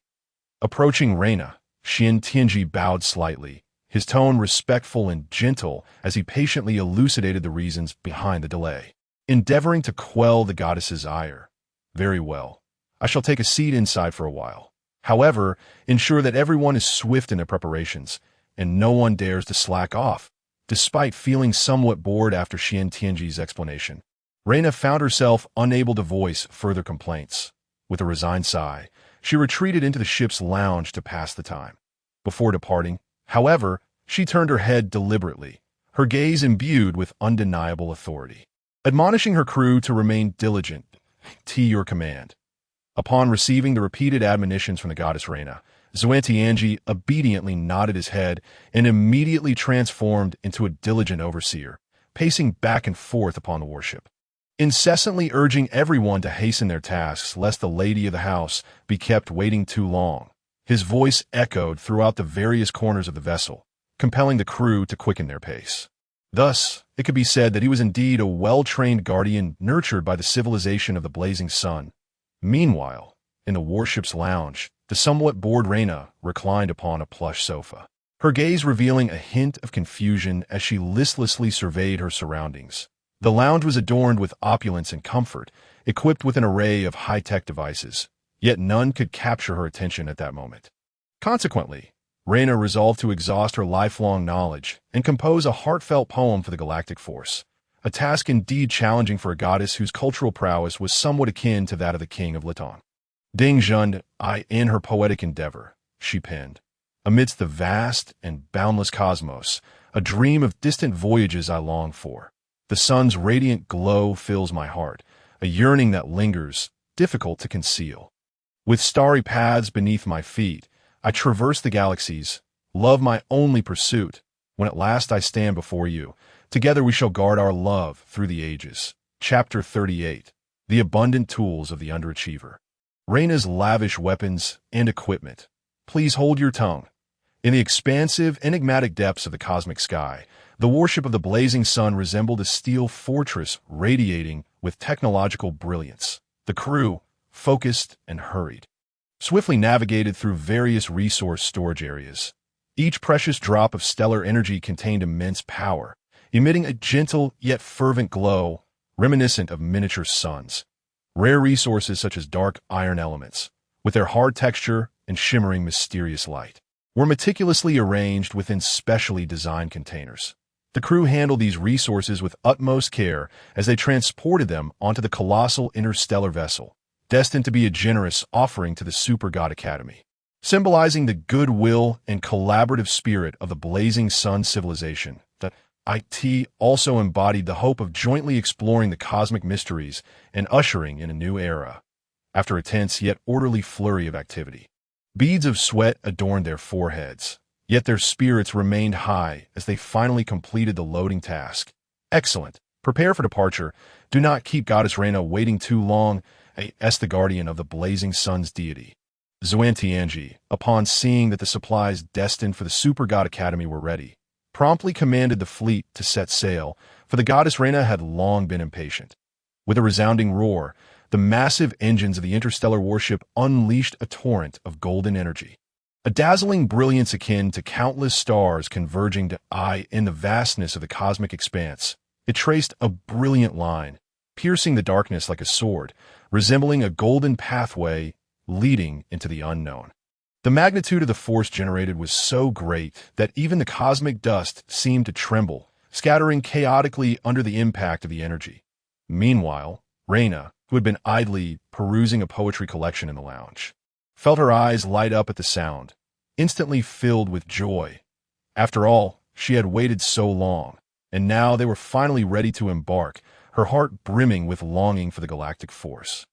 Having completed her poem, every word was imbued with her profound affection and devotion. Countless times, she envisioned the expressions on their faces upon their first meeting. The interstellar warship of the blazing sun traveled at remarkable speed. Despite the tragic memory of their home planet being cleaved in two by the god-slaying axe of the war god of Nox, the haunting scene still vivid in their minds, it remained one of the universe's premier god-forging civilizations. Over the long ages, the blazing sun civilization had amassed a profound technological foundation and a formidable energy reserve, allowing them not only to preserve the remaining half of their home planet, but also to navigate swiftly through the cosmos. The warship's hull was constructed from a most advanced composite metal, capable of withstanding cosmic rays and meteor impacts. The internal power and navigation systems represented the collective brilliance of countless scientists. Before long, the colossal interstellar vessel smoothly entered a vast wormhole, a mysterious vortex of time and space, its peculiar light flickering and enigmatic energy rippling, as if it were an entrance to another secret world. Within the wormhole, the concepts of time and space appeared blurred, with strange lights and shadows occasionally darting past, as if the universe were recounting its ancient and mysterious tales. Traversing the Great Worm Bridge effectively shortened their journey, significantly increasing the speed from the blazing sun to the blue planet. Hehe, galactic force, I'm coming for you. Wait for me. At that moment, Reyna sat by the window in the lounge, resting her chin on her hands.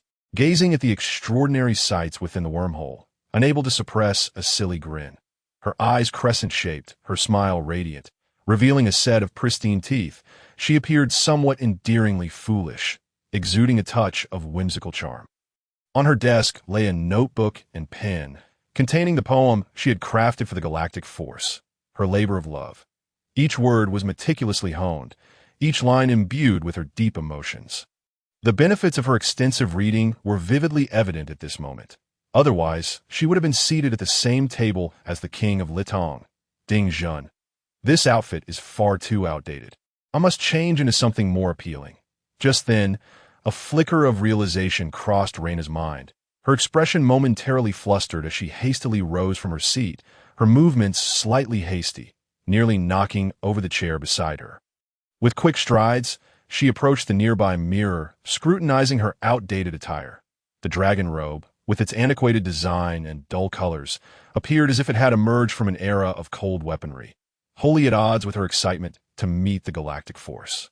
Frowning, she appraised herself from head to toe, her face a mask of disdain. In truth, she viewed herself as quite unappealing, while to others, she radiated the beauty of goddess, captivating all gazes with a subtle mental command. Reina summoned the dark alloy armor that the blazing sun civilization had prepared for her from her wormhole space. The armor swiftly enveloped her outdated robe like a fluid, instantly rejuvenating her appearance. The surface of the dark alloy armor gleamed under the mirror's reflection, casting a soft glow, as though she were draped in an aura of mystery. The armor's sleek lines accentuated her figure, showcasing both strength and femininity at that moment. Reina donned a helmet reminiscent of the medieval era, complete with a visor that could be lowered. She placed the helmet upon her head. Her previously youthful visage took on an air of valor, exuding the spirit of a gallant warrior, effectively masking her earlier whimsical demeanor. Moreover, the skirt armor was adorned with a flowing red cape, made from a lightweight fabric that danced gracefully with her movements, akin to flickering flames. While her figure may not rival that of Rose, her unique charm offered its own allure, likened to a grand blue orb, albeit slightly overshadowed by Morgana's colossal counterpart. Quite the wicked comparison. Next, Reina retrieved a magnificent golden sword from her wormhole space, its blade razor-sharp, glimmering with a chilling light, and inscribed with mysterious runes that seemed to narrate its extraordinary origin, the embodiment of solar radiance. Reina could self-energize her weapon, rendering the extraction of stellar energy unnecessary. She was in essence a mobile power bank, perpetually ready to fuel her combat endeavors. With a firm grip on the sword's hilt, she swung it gently, the air resonating with a whistling sound, a palpable sense of formidable power emanating from her.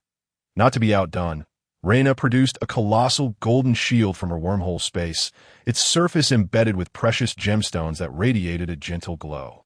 The ornate carvings along the shield's edges showcased the unique artistic style of the blazing sun civilization. Thus, clad in impenetrable dark alloy armor, with a shield in her left hand and a sword in her right, Reina embodied the essence of a Valkyrie, striking fear in her foes, her very presence imbued with a sharp, commanding aura, as if any adversary before her would be effortlessly crushed. Overall, she presented a commendable appearance, though it did evoke a sense of an underachiever with excessive supplies, a true reflection of the foolish daughter of a landowner. Yoshi, I am the storm. Oh my, this is truly the goddess in her full glory. Adorned in her newly acquired gear and weapons, Reina stands beside the mirror, indulging in her own reflection. She twirls gracefully, showcasing her splendid attire, and strikes dashing poses, occasionally winking at her reflection. If only she would remain silent. Upon speaking, her aura seems to take on a rather unsavory quality, imbued with a hint of a Japanese major's demeanor, eliciting a bemused chuckle. This sun goddess from the east, please temper your exuberance. Here in Blue Star, wild antics are frowned upon. Magical cloak, with your elbows out, you surely do not wish to incur the wrath of the galactic forces, do you? Chapter 39. The gluttonous warrior rampages within the pyramid as snow revives the crocodile god. In the arid expanses of Blue Star's desert, the relentless sun pours down unabated, heating the undulating dunes to a blistering temperature, shimmering with a golden hue, resembling an endless sea of gold. The dry, hot winds swirl with fine sand, weaving through this barren land with a low, mournful howl, as if recounting tales of time's passage. The heart of this vast desert stands an ancient and enigmatic pyramid, a silent giant that has witnessed millennia of tumultuous change. Towering snow emanates a chilling and malevolent presence, flanked by several equally imposing gluttonous soldiers as they tread heavily into the pyramid. The sound of their boots echoes with a rhythmic thud. Clad in blue and white armor adorned with eerie luminescent patterns, these soldiers exude an air of coldness and brutality. The pyramid's entrance, a formidable pile of massive stones, is intricately carved with ancient and mysterious symbols that chronicle the grandeur and enigma of ancient Egyptian civilization. Upon entering, their silhouettes stark against the dim light. An ominous aura seems to envelop the ancient edifice. What in the world? Has this place been turned into a tourist attraction? Dispose of these bothersome ants. Their presence irks me. Snow's voice, deep and gravelly, drips with disdain and impatience, reverberating through the cavernous interior and stirring a fine cloud of dust. They had expected this time-worn pyramid to be a desolate sanctuary, a forgotten corner of the world where he could operate freely. Yet, the sight before him ignited his fury. The interior was teeming with travelers and tourists from around the globe.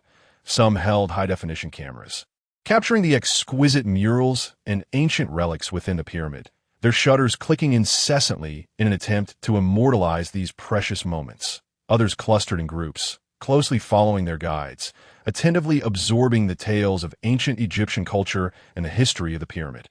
Their faces alight with reverence and yearning for this ancient civilization. These visitors journeyed from far and wide, seeking to experience the unique allure of ancient Egypt and touch the remnants of history. Not merely this solitary pyramid, but the entire desert region was alive with throngs of people. The pyramids had transformed into world-renowned tourist hotspots. It seemed that merely stepping into this mystical realm would envelop one in the profound richness of ancient culture. Nurturing the spirit, travelers from diverse nations, conversing in myriad languages, converged here, united by their shared adoration for the pyramids. At your command. Upon hearing Snow's orders, the gluttonous soldiers sprang into action, their eyes glinting with icy malice as they swiftly brandished their laser rifles. These uniquely designed weapons emitted a chilling blue glow, serving as their instruments of carnage. In their minds, Snow, as the servant of the Grim Reaper, Karl, held an exalted status. His commands were akin to edicts from the underworld, demanding absolute obedience. The air erupted with chaos. Whoosh, bang, thud. The soldiers moved in perfect unison, without a moment's hesitation, executing a widespread clearing maneuver. In an instant, crimson beams of light shot forth from their laser rifles, striking down the unsuspecting tourists and travelers, who bore expressions of shock and confusion. These innocent souls, their eyes still reflecting disbelief and terror at the sudden onslaught, collapsed into pools of their own blood without a cry escaping their lips.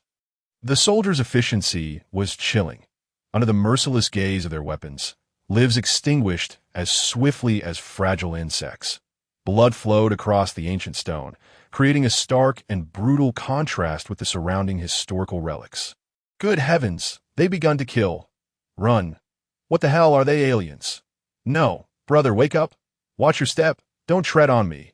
As the gluttonous soldiers unleashed their laser fire, the once vibrant and bustling pyramid transformed into a hellscape. Initially, some tourists mistook these armored figures for cosplay enthusiasts, marveling at their realistic costumes and impressive props. However, as companions fell, their blood staining the faces of the onlookers, the horrifying truth dawned. They were indeed extraterrestrial invaders. Panic surged like a tidal wave through the crowd, chaos enveloping the space as screams, shouts, and hurried footsteps melded into a symphony of despair.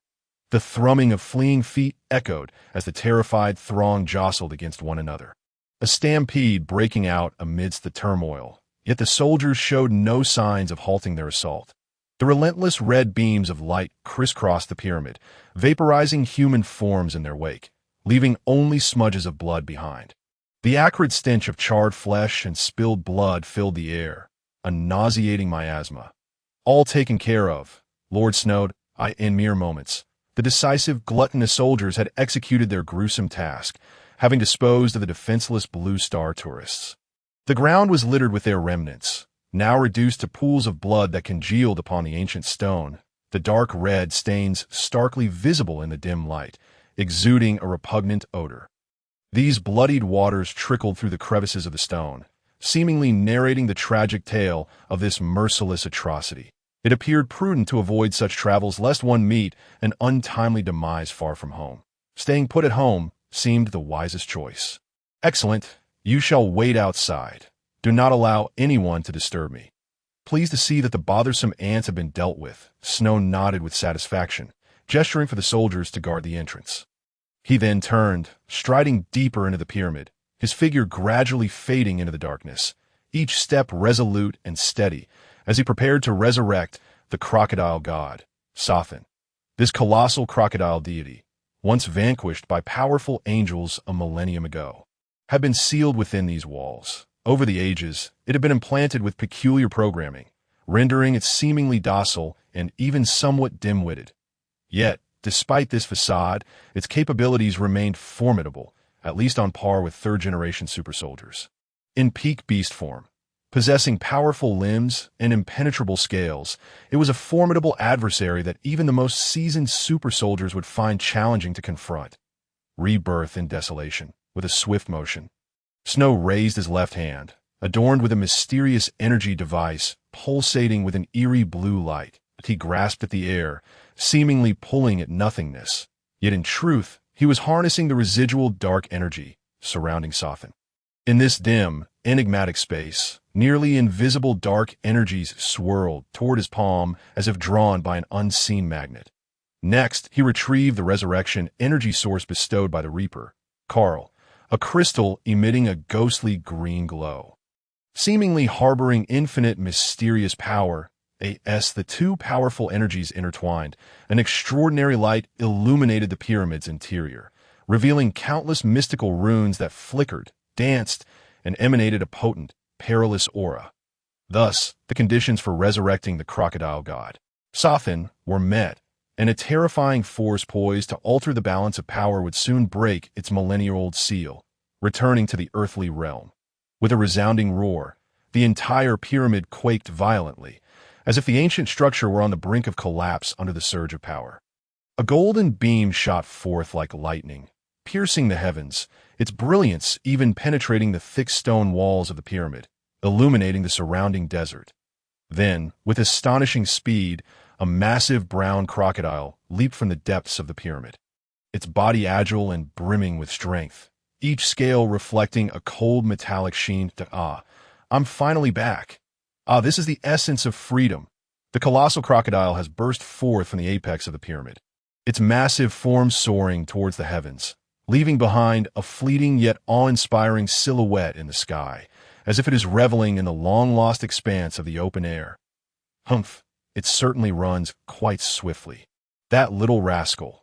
Upon witnessing Sutton's immediate flight after his resurrection, Snow found himself somewhat speechless. Ordinarily, Sutton would not possess the ability to fly, yet this crafty creature was astute enough to harness the immense energy within him at the moment of revival to ascend skyward. Snow was well aware that once this energy gradually dissipated and returned to a stable state, Sutton would plummet back to Earth. However, with its formidable defensive capabilities at the peak of its beastly form, even a fall would not inflict fatal harm, as it possessed sufficient strength to withstand tremendous impacts. Nonetheless, it appeared that Sutton was heading towards the Heavenly River City, where Morgana resided, thus delivering it right to their doorstep and sparing them any trouble. Chapter 40. This is not how one kills. Allow Snow to demonstrate, and I shall elevate you. After completing the task of resurrecting the crocodile deity, Sutton, Snow's mood was akin to a long-awaited downpour after a drought. Exhilarating and liberating.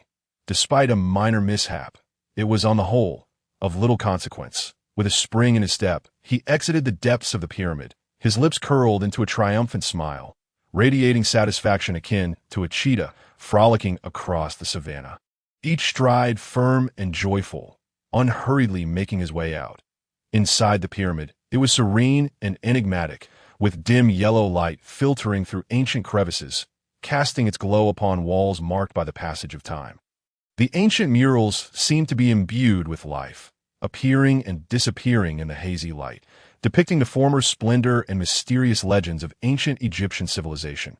Yet Snow showed little interest, his thoughts already drifting outside.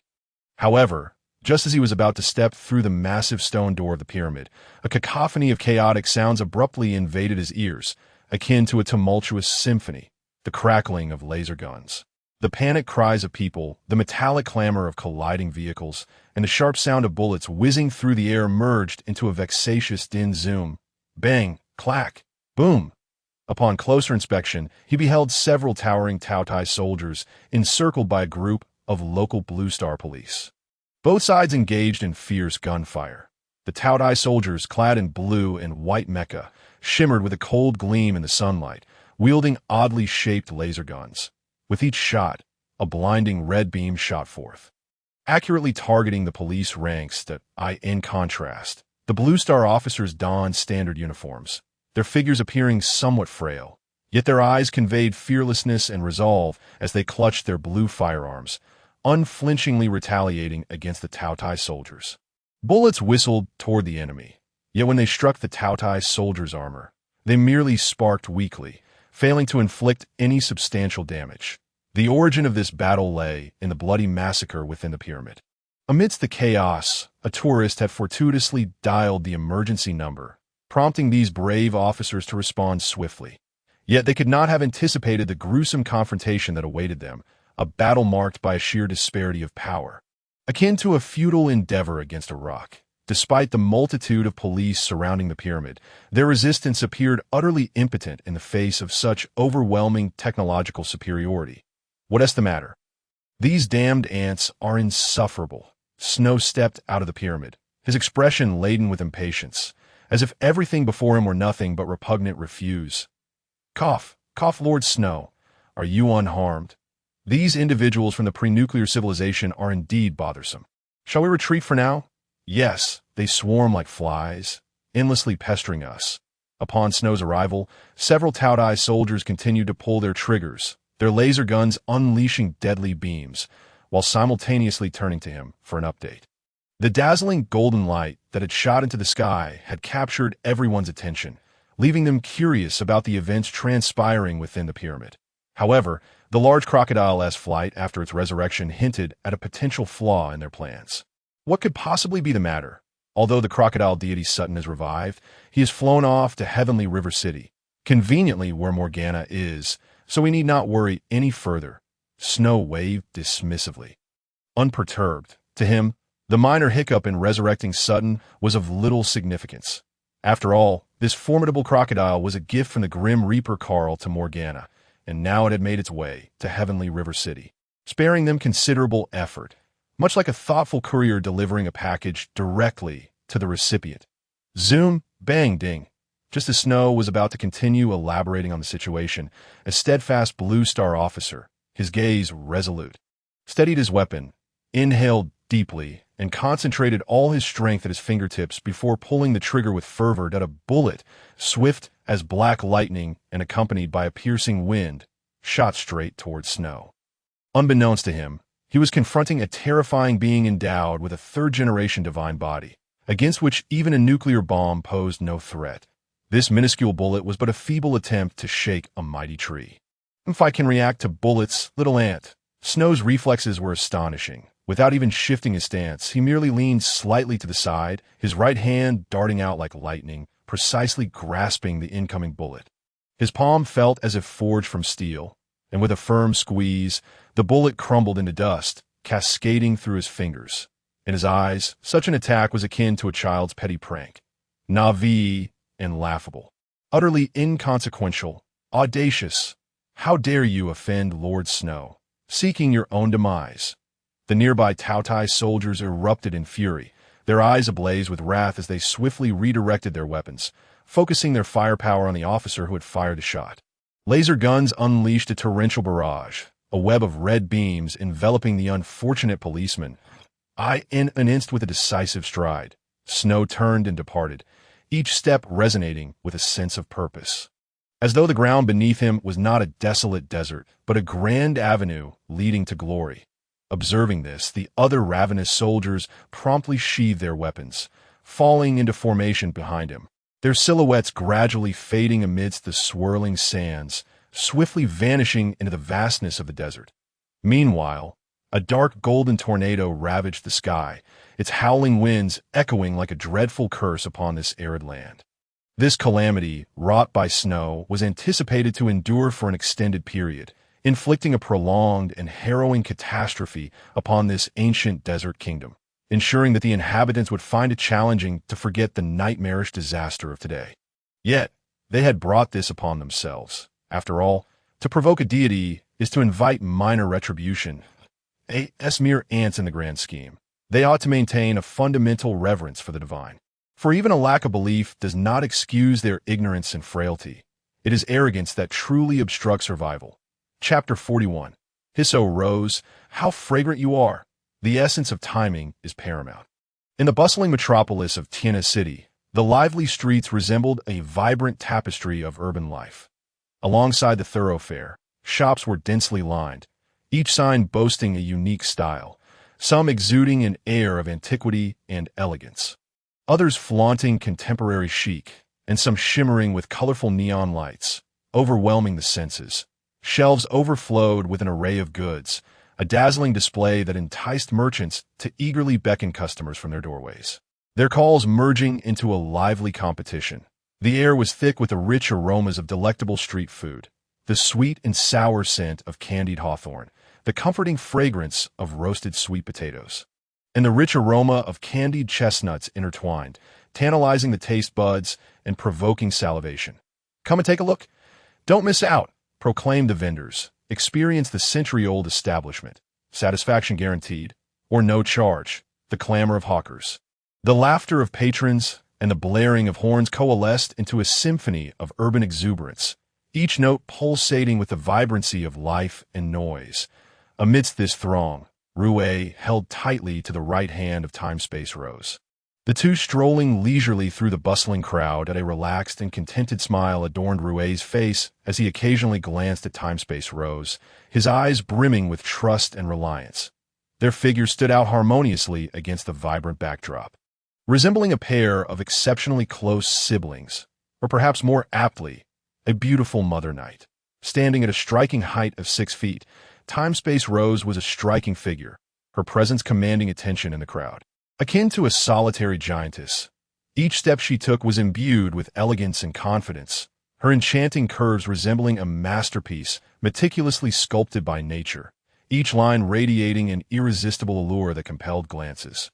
Her porcelain skin glowed softly, as if enveloped in a gentle halo, while her eyes mirrored the depth of a mysterious abyss, concealing untold stories, with a finely chiseled nose and naturally rosy lips.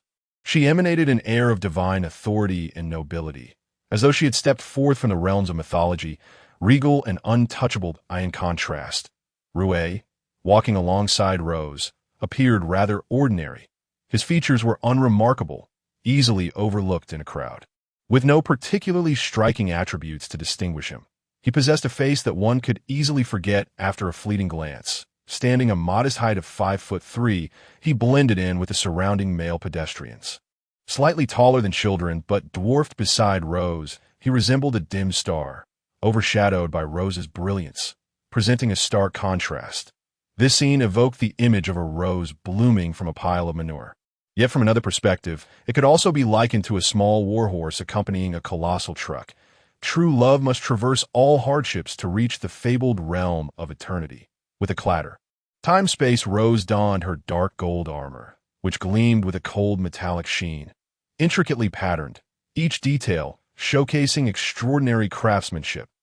As she walked, the crisp and melodious sound of metal clashing resonated, akin to a beautiful melody, rhythmic and captivating, striking a chord within the heart.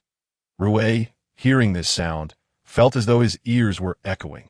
It possessed a remarkably soothing effect, lulling him into a state of mild intoxication, his steps unconsciously swaying to the rhythm. In her left hand, Time-Space Rose continued to toy with the Star of Fate, a massive blue and white quadrilateral boomerang that slowly rotated under the sun's rays, each turn refracting sharp beams of light, as though recounting its extraordinary tales. The bloodstains of its past had long been cleansed, rendering it smooth and pristine, yet it emanated a chilling aura, a reminder of its former carnage and glory as they traversed the streets, heads turned in their direction at an alarming rate. Numerous male onlookers, whether composed middle-aged men, vibrant youths, or innocent little boys, found their gazes irresistibly drawn to the exquisite figure of Time-Space Rose and her breathtaking beauty. She was akin to a colossal magnet. Attracting all eyes, the middle-aged men displayed expressions of admiration and awe, perhaps perceiving in her an unattainable ideal of beauty. The youths, flushed with shyness and excitement, covertly stole glances, their hearts filled with yearning for such magnificence. The little boys, with wide eyes, gazed curiously at their giantess sister, their faces reflecting pure admiration. The wine-red tresses of Rose danced freely in the wind, exuding an unconventional charm that only enhanced her allure. The air was infused with the fragrance of roses as her hair swayed, enveloping the surroundings in its intoxicating scent, causing many single men to lose their composure. Just a whiff ensnared them, as though enchanted. The aroma laced with an air of mystery, compelling them to explore further. His sister, you smell divine. A young man could not help but whisper in awe, his gaze fixated on Time-Space Rose, his face betraying his infatuation. Cough, come on, buddy, could you tone it down? If she hears you, she might think you're being a creep. His companion quickly cautioned, nudging him playfully while casting a teasing glance that she's truly stunning. I mean.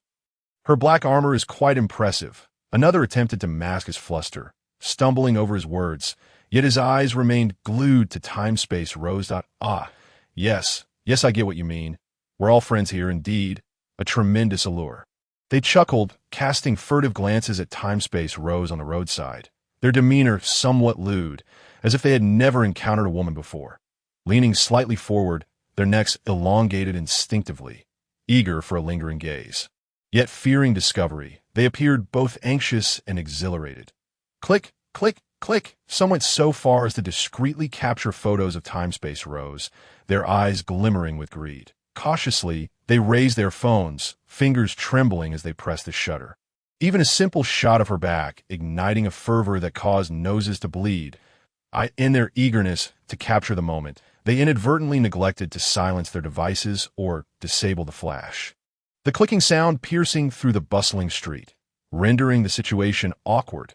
Bystanders cast curious glances, some expressed disdain, while others stifled laughter, and the photographers, some flushed with embarrassment, sheepishly tucked away their phones, while others shamelessly persisted, oblivious to the reactions around them. From behind, the view of Time-Space Rose revealed her exquisitely rounded form encased in dark gold armor, producing subtle ripples as she walked, though the armor was designed for formidable defense. It exuded an allure surpassing that of mere seduction, each step a dance of grace that captivated the eye. The armor shifted with her movements, seamlessly merging with her body, epitomizing a union of strength and beauty. From a frontal perspective, Time-Space Rose's magnificent form was thoroughly shielded by the dark gold armor, rendering any hint of movement nearly imperceptible. Those who could resist the temptation to gaze upon her were undoubtedly of unwavering resolve.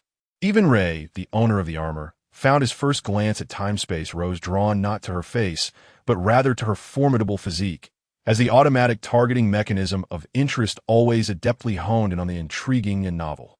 Well, Rose, it appears that many seem quite enamored with you, even among the sneaky photographers, Rue remarked teasingly, a peculiar smile gracing his face, tinged with both jest and satisfaction. If the master disapproves, I shall take care of them all. She responded, her voice steady and unwavering. Upon hearing her master's playful jibe, the emotionally astute Time-Space Rose immediately grasped the underlying meaning.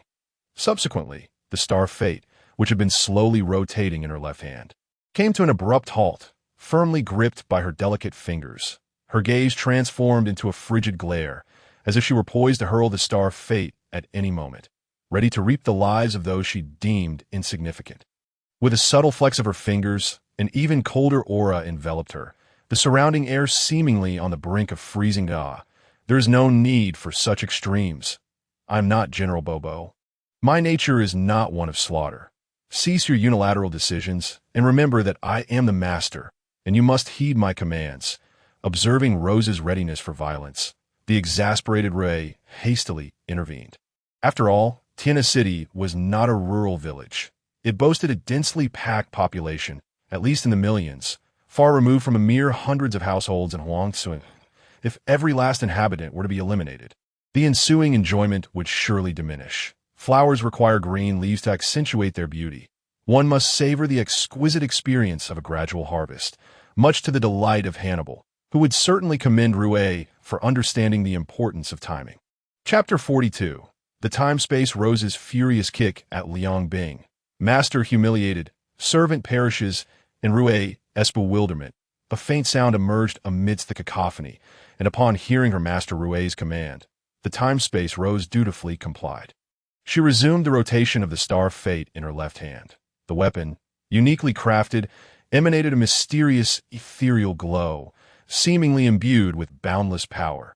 Each rotation produced a subtle whistle as the Star of Fate sliced through the air, filling Rose with an intoxicating sense of strength. For her, the act of killing was akin to an addictive poison.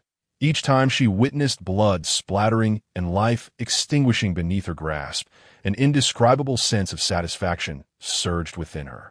Yet, she understood the necessity of obeying her master Rue's orders, forever haunted by the memory of the last time she had provoked his ire.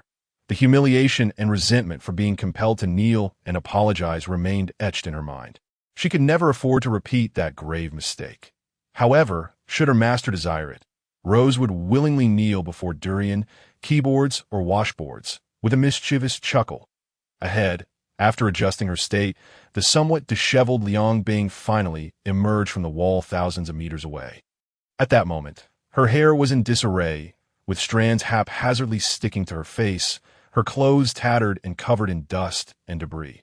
However, scarcely had she extricated herself from the wall when the wall, riddled with holes from her impact, collapsed with a thunderous roar, sending up a cloud of dust as if to declare the ferocity of the battle, as far as the eye could see. The street lay in utter disarray, strewn with shattered glass and fallen buildings. The once thriving shops now stood as mere remnants of their former glory, reduced to crumbling walls, and the streets, once vibrant, were now shrouded in blood and rubble.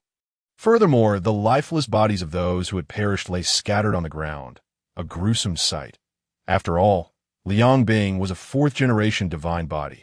Even an accidental collision could spell catastrophe for fragile human forms, easily reducing them to a mere pulp.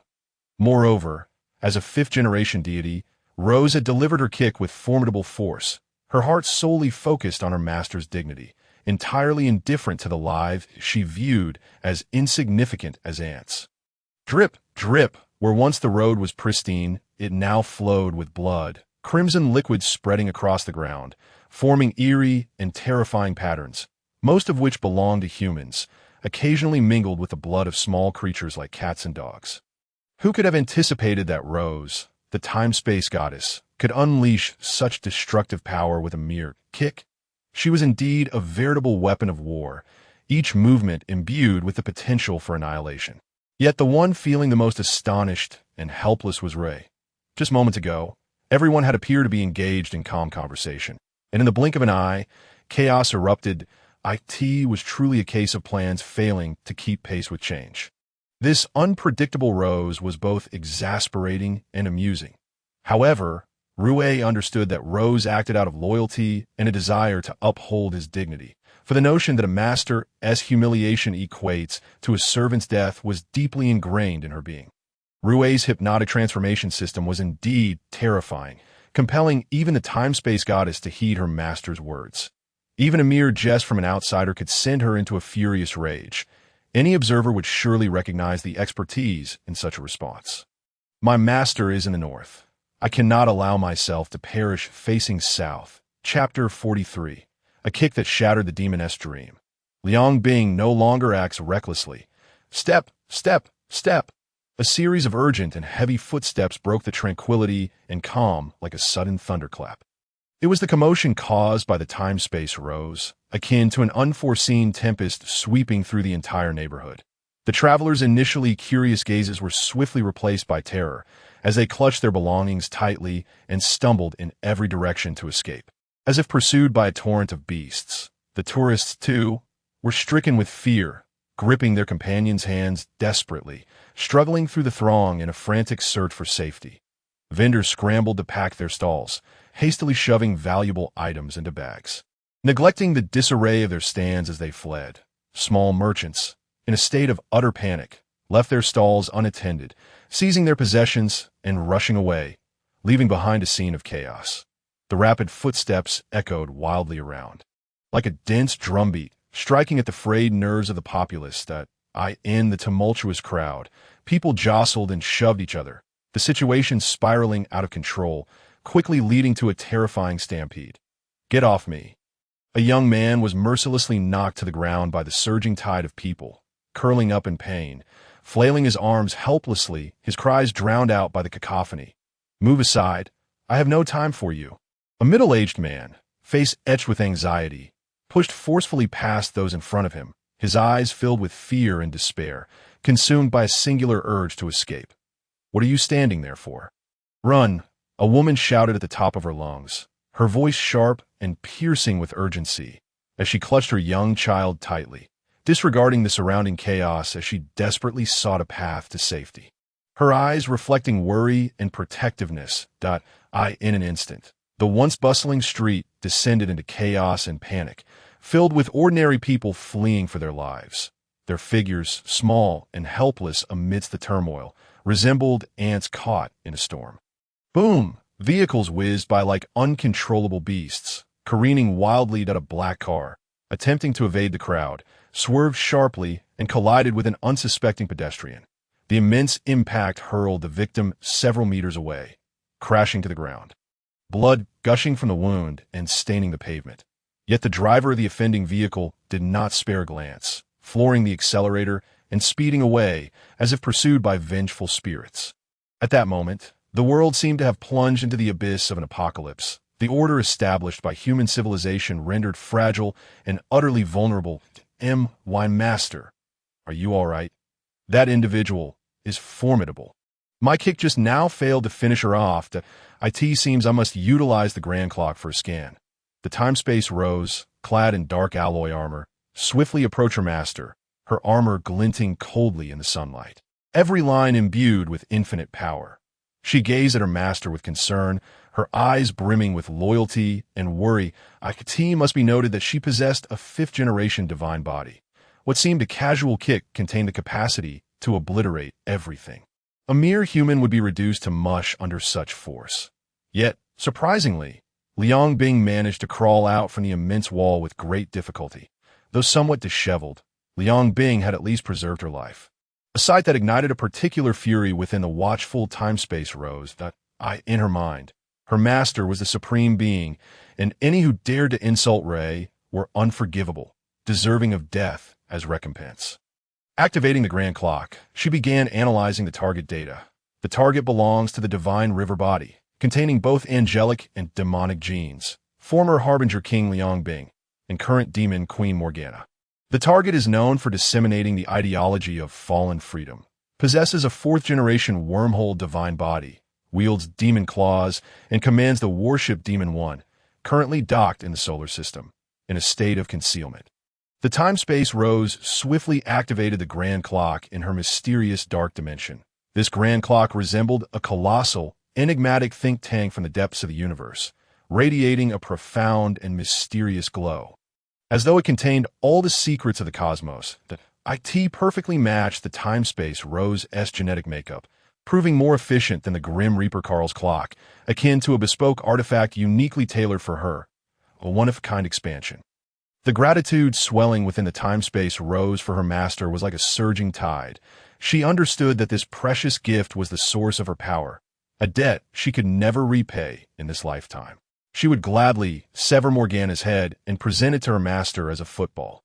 However, upon the grand clock revealing the target's information, The time-space Rose was genuinely taken aback. She had never anticipated that the woman clad in yellow robes and black silk, exuding charm like a social butterfly, was none other than the infamous demon Queen Morgana. Yet in the eyes of the time-space Rose, Morgana's strength appeared trivial. She could not even react in time to evade a surprise attack. To her, Morgana was nothing more than a fragile being, her reputation inflated. True strength could only be ascertained through direct confrontation. Liang Bing's earlier disrespect toward Rui was intolerable to the time-space Rose. She sought to seize this opportunity to eradicate Liang Bing's foul-mouthed disposition from a physical level, addressing the problem at its root once and for all. Enough, Rose, I understand your intentions are noble. But I advise you not to act just yet. For heaven's sake, you truly are incorrigible. Observing the time-space Rose's obedient yet eager demeanor, Rui felt a wave of helplessness wash over him. He furrowed his brow slightly, reaching out to gently massage his forehead, a bemused expression overtaking his face. This disobedient hound was a constant source of frustration for Rui.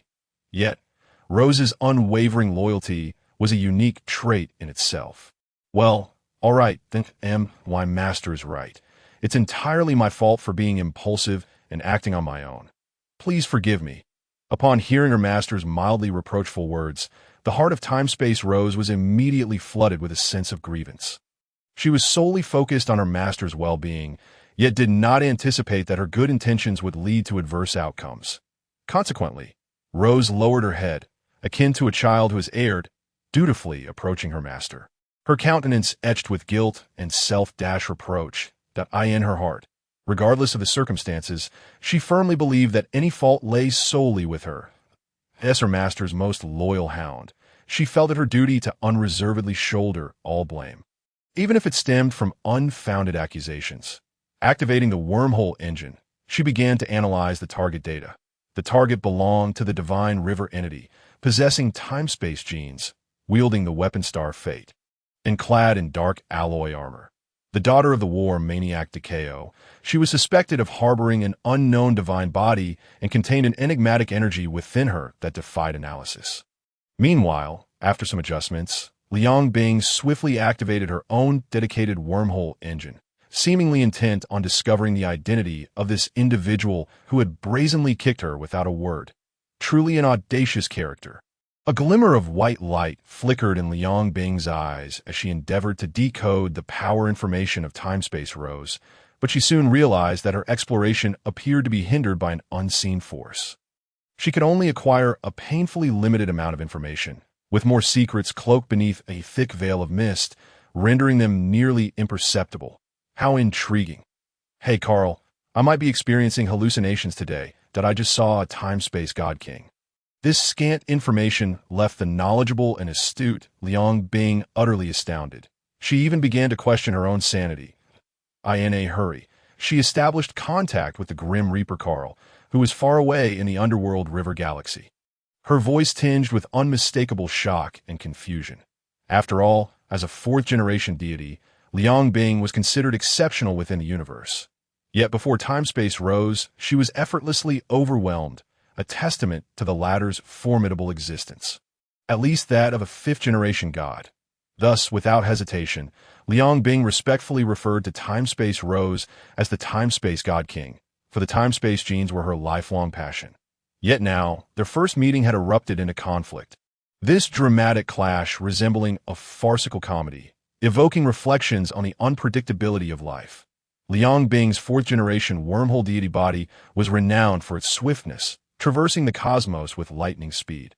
However, before time-space Rose's fifth-generation time-space deity form, it seemed utterly insignificant. The kick delivered by time-space Rose struck like a heavy hammer, shattering Liang Bing's dreams of grandeur, making her acutely aware of the vast disparity in their powers, just as Sun Wukong's dreams of being the Monkey King had been dashed by a similar kick from time-space Rose. How amusing! Chapter 44. The surprised Grim Reaper Carl and the descending alligator. In the distant underworld river galaxy, darkness spread like thick ink, enveloping the entire galaxy in an atmosphere of mystery and oppression. In the core of this darkness stood an ancient and magnificent structure, the Death Song Academy. The academy's walls were constructed from a type of black stone that emitted a ghostly glow, flickering in the dark like will-o'-the-wisps, seemingly whispering the ancient secrets of the universe. At this moment, deep within the academy's secret chamber, the Grim Reaper Carl reclined comfortably in a chair crafted from an unknown metal. This chair, with its unique design resembling a giant bat with outstretched wings, gleamed coldly, blending into the surrounding darkness while exuding a chilling aura. A massive wolf head sculpture adorned the wall, its fierce countenance accentuated by two glaring red eyes that seemed almost alive.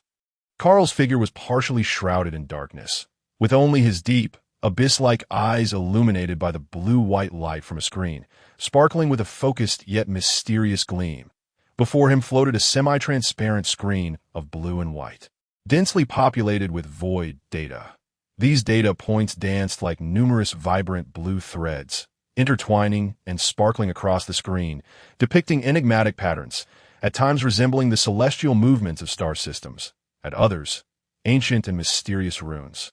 Carl's gaze remained fixated on the screen, his long fingers occasionally gliding across it. With each movement, the data underwent subtle changes, as if he were engaged in a silent dialogue with the universe's unknown forces. Deeply immersed in the study of forbidden knowledge, just as Carl was engrossed in unraveling the mysteries of the void, his dark communication device suddenly emitted a faint buzzing sound, shattering the stillness of the chamber. He frowned slightly, displaying a hint of displeasure, as if interrupted during a crucial ritual. Slowly, he extended his hand and gently touched the communication device, at which point Liang Bing's somewhat impatient voice came through. "Speak up, Carl. Are you busy? This can't possibly be your doing, can it?" The abruptness of her words startled Carl, causing his fingers to instinctively freeze above the screen and disrupting the previously seamless flow of data analysis. A flicker of confusion crossed his eyes, followed by a furrowed brow as he sank into contemplation. Only Liang Bing would dare to speak so audaciously to the Grim Reaper Carl. Had it been the Holy Kesha, she would likely have been teleported to Emerald Star for obliteration. Ha ha ha. The time-space gene was the culmination of countless efforts and time spent by Carl and Liang Bing during their research at the Super God Academy. Throughout their studies, they had perused nearly all ancient texts on genetics and cosmic laws within the Academy, conducting innumerable experiments and enduring countless failures and setbacks. This gene theoretically possessed immense power, with the potential to alter the rules of time and space. Once fully developed, its possessor could even wield dominion over time and space, becoming one of the rulers of the universe. However, transforming this theory into reality required vast resources and unimaginable technological support. Given the current distribution of resources and technological advancement in the universe, the emergence of a time-space god king was utterly implausible. Carl pondered this in silence, a glimmer of vigilance flashing in his eyes. He understood well that should a time-space god king truly arise, it would irrevocably reshape the power dynamics of the entire universe. After all, a time-space god king could effortlessly overpower the king of angels. The potentials of both were not even in the same league. From the perspective of genetic creation, Carl was the father of time-space Rose, while the Apocalypse King Liang Bing was her mother. This rich lineage indeed marked them as the elite offspring of the universe. As for Kaiao, at best, he could be considered a foster father to time-space Rose. Despite their blood relation, the time-space genes within Rose destined them to tread entirely different paths. Liang Bing. Carl began slowly, his voice deep and resonant, echoing as if from the far reaches of the universe. "I have arranged for Snow to resurrect the malevolent deity Sotan. He is a third-generation super warrior with a peak beast body, and you'll need to take him in. Although he has been implanted with a simple-minded program by the angels, his strength remains usable." After a moment's contemplation, Carl decided to shift the topic to the alligator god Sotan, as he was a formidable super warrior who might serve as a powerful trump card for Liang Bing in the current situation. Hopefully, she would appreciate this gift. Carl narrowed his eyes slightly, a subtle smirk playing at the corners of his mouth as he envisioned Sotan's imposing figure, recognizing him as a relatively commendable creation. "Damn it, Carl, do you think I've lost my mind?" On the chaotic streets of China City on the blue planet within the solar system, Liang Bing vented her frustrations, cursing as she communicated with the distant Grim Reaper Carl. The streets lay in disarray, with shattered edifices strewn across the ground, as if ravaged by a brutal war. Burning vehicles emitted plumes of thick black smoke, the acrid odor suffusing the air and rendering it nearly suffocating. Amidst the chaos, the panicked crowd scurried away, their cries and pleas intermingling, while Liang Bing's voice rang out with particular irritation. "I'm serious. If it wasn't you, who else in the universe possesses such strength to invest vast resources in such a brief time, enabling the time-space gene to take off completely? Surely, it couldn't have been the angels and their little mischief makers. Could it?" It appeared that even after being soundly defeated by time-space Rose, Liang Bing mistakenly believed her opponent had received substantial resources from the Grim Reaper Carl. Whoosh! Bang! Clang! As Liang Bing spoke, she angrily kicked a piece of debris underfoot, sending it arcing through the air to strike against the nearby ruins with a sharp sound. "Oh, that's how it is." Upon hearing Liang Bing's patient explanation, the interest of the Grim Reaper Carl was thoroughly piqued. He resolved to employ the colossal celestial computer, the Great Clock, to conduct an analysis. With a subtle wave of his hand, the blue and white translucent screen that had materialized before Carl instantly transformed, now depicting the scene of the time Rose mercilessly assaulting Liang Bing on the blue planet. The Great Clock commenced its rapid operation, a multitude of intricate algorithms and data traversing within. Dissecting every detail of the battle, IT resembled a tireless giant, ceaselessly exploring the vast ocean of cosmic data. Moreover, there existed an enigmatic energy within her that even the Great Clock could not decipher. It would be wise to tread carefully, lest one perish at the hands of their own daughter, for our plans remain unfulfilled. Although the Rose had already attained the 5th generation of time-space divinity, a top-tier celestial computer like the Great Clock could still analyze the battle's visuals and specific data from that time, unlike the antiquated Dena 3, which could only provide a blurry mosaic image. However, this analytical process consumed stellar energy remarkably swiftly. Fortunately, Grim Reaper Carl's vast resources allowed him to sustain the Great Clock's operations. As he gazed at the screen, a flicker of surprise and curiosity glimmered in his eyes, igniting a strong desire for exploration regarding that unknown energy. It bore a resemblance to the void, yet was not entirely the same. It was uncertain to whom the Rose had aligned herself, achieving such rapid ascension that even Liang Bing, endowed with the 4th generation of wormhole divine physique, could not contend with her. "Rest assured, no one understands time-space genetics better than I," Liang Bing confidently replied, crossing her arms and standing amidst the ruins, her gaze revealing a hint of defiance. Her black robe billowed in the wind, reminiscent of a mandragora flower blooming in darkness, exuding an aura of demonic nature. "Before I eliminate that wretched Kesha, the queen shall not fall." After all, time-space genetics were personally developed by Liang Bing. In a certain sense, Carl's assertion that the Rose was Liang Bing's daughter held merit. Akin to the relationship between Adam, Eve, and their creator, she possessed absolute control and confidence over her creation. With a slight tilt of her head, Liang Bing gazed at the billowing black smoke in the sky. As if sensing the approach of something ominous, a minuscule black, seemingly plummeting from the heavens. It couldn't possibly be Kobe. Could it? Zhaoda, don't elbow. Whoosh, bang, boom. After severing the dark communication, a massive brown crocodile suddenly descended from the sky, crashing down beside Liang Bing and creating a tremendous crater, sending dust swirling into the air. The surrounding atmosphere twisted violently from the shockwave. The debris-laden street was once again upheaved, plunging into chaos. As the already ravaged thoroughfare became even more dilapidated. Cough, damn it!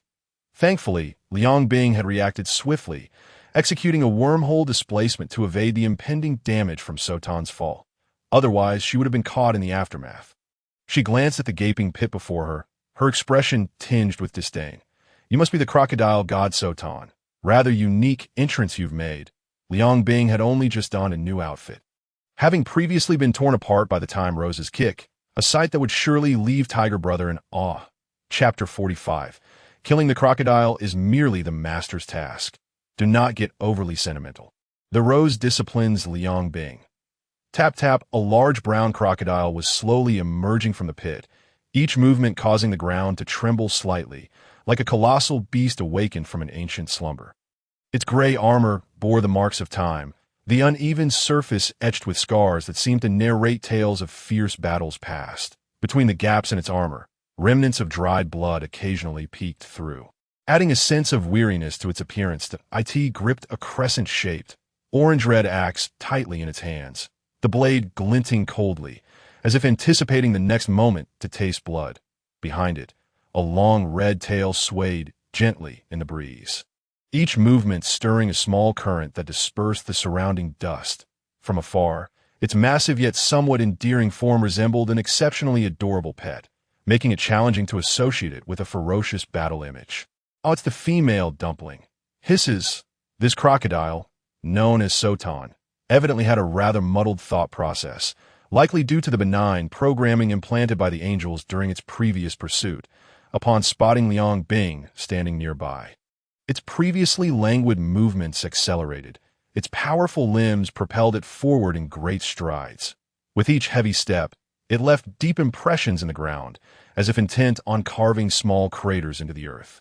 Upon reaching Liang Bing, it thrust its massive snout close, inhaling the rich fragrance emanating from her, its nostrils flaring comically, akin to a greedy child catching a whiff of delicious food.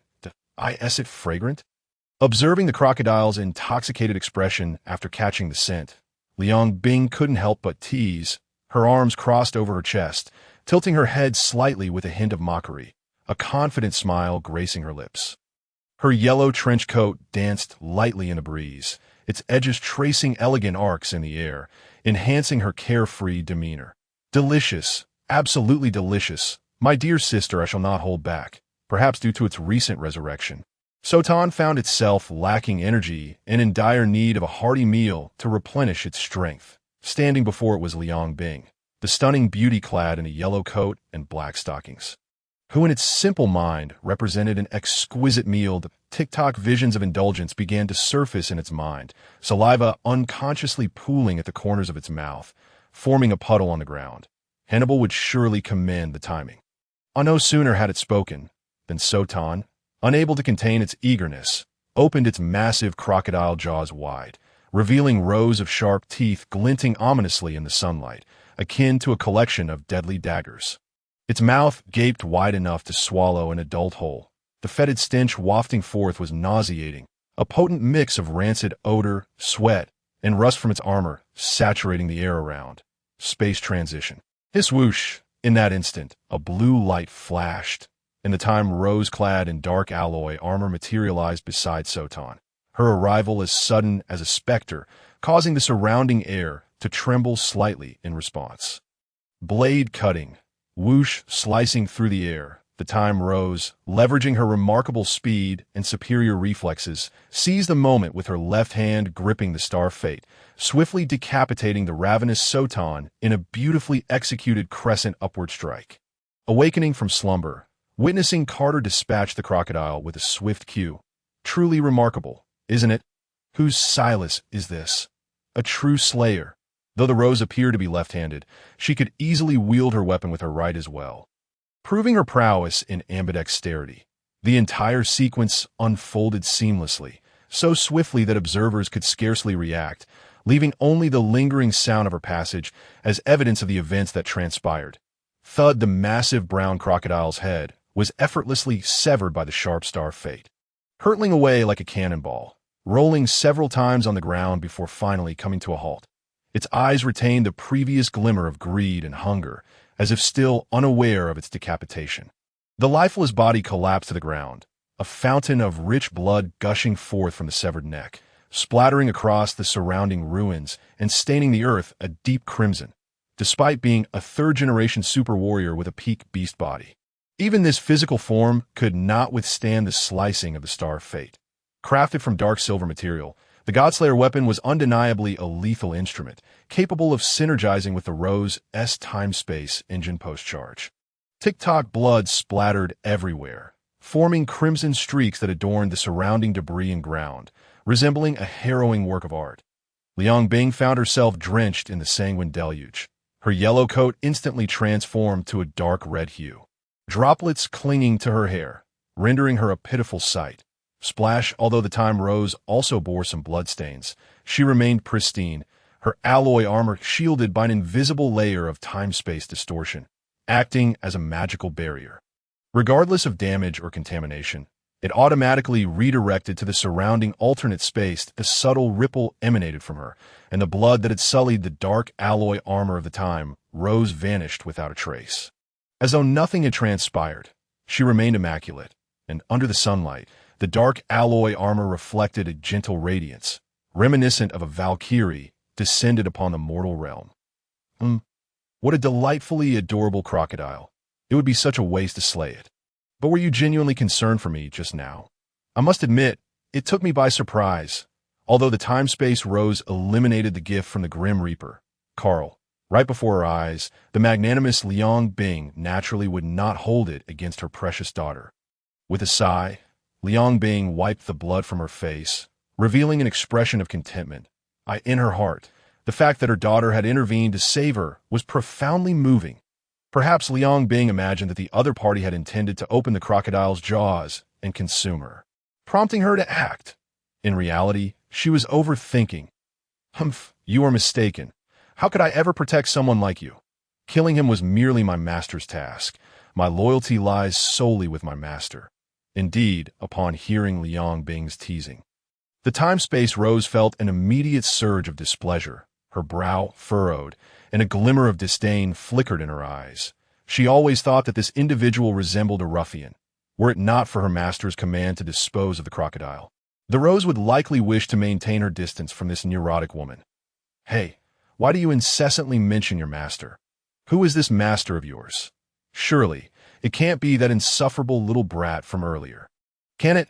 Hearing the time-space Rose repeatedly refer to that inexplicable master irked Liang Bing immensely. She placed her hands on her hips, her face etched with discontent. After all, how could the possessor of the time-space gene reside under someone else's authority? They ought to be a sovereign entity in their own right. In a sudden burst of spatial disintegration, whoosh bam! Unfortunately, before Liang Bing could finish her words, the enraged time-space Rose seized her by the throat with her right hand. Lifting her as effortlessly as an eagle would a chick, the Rose's grip was incredibly strong, augmented by the power of time and space, causing Liang Bing to feel intense pain at her neck. Her feet flailed helplessly in the air, and she struggled to pry the Rose's hand away, only to discover that it was as unyielding as steel.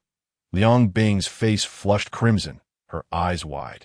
She could clearly sense the force of the spatial disintegration the Rose was exerting upon her, yet dismantling a fourth-generation deity was no swift endeavor.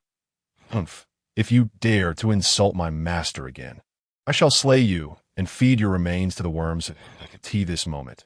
Liang Bing found herself in a rather precarious position. She was most adept at navigating wormhole spaces, yet now she was effortlessly overwhelmed by the possessor of temporal and spatial genes. It was indeed a case of the newer generation pushing the old aside, with the former perishing on the shores of time. Master, she implored, with all due respect, someone like Morgana is unworthy to serve you. If you truly desire, you may seek out Venu. After administering a lesson to the unruly Liang Bing with the power of space, the obedient and gentle time Rose quickly began to curry favor with her master. She slightly lifted her head, casting a surreptitious glance at Rue, her eyes gleaming with a hint of anticipation and submission, akin to a loyal hound yearning for its master's approval. In truth, Rose harbored a clever scheme in her heart, intent on suppressing any potential rivals that might linger around her master, thus striving to secure her position as the foremost loyal hound under his command. Venu, are you instructing me on my duties?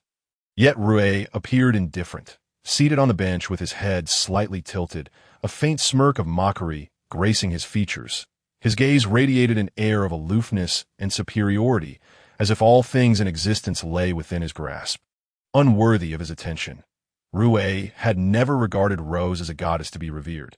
Instead, he treated her with the casualness befitting a mere hunting dog. In his perception, what master would empathize with a slave?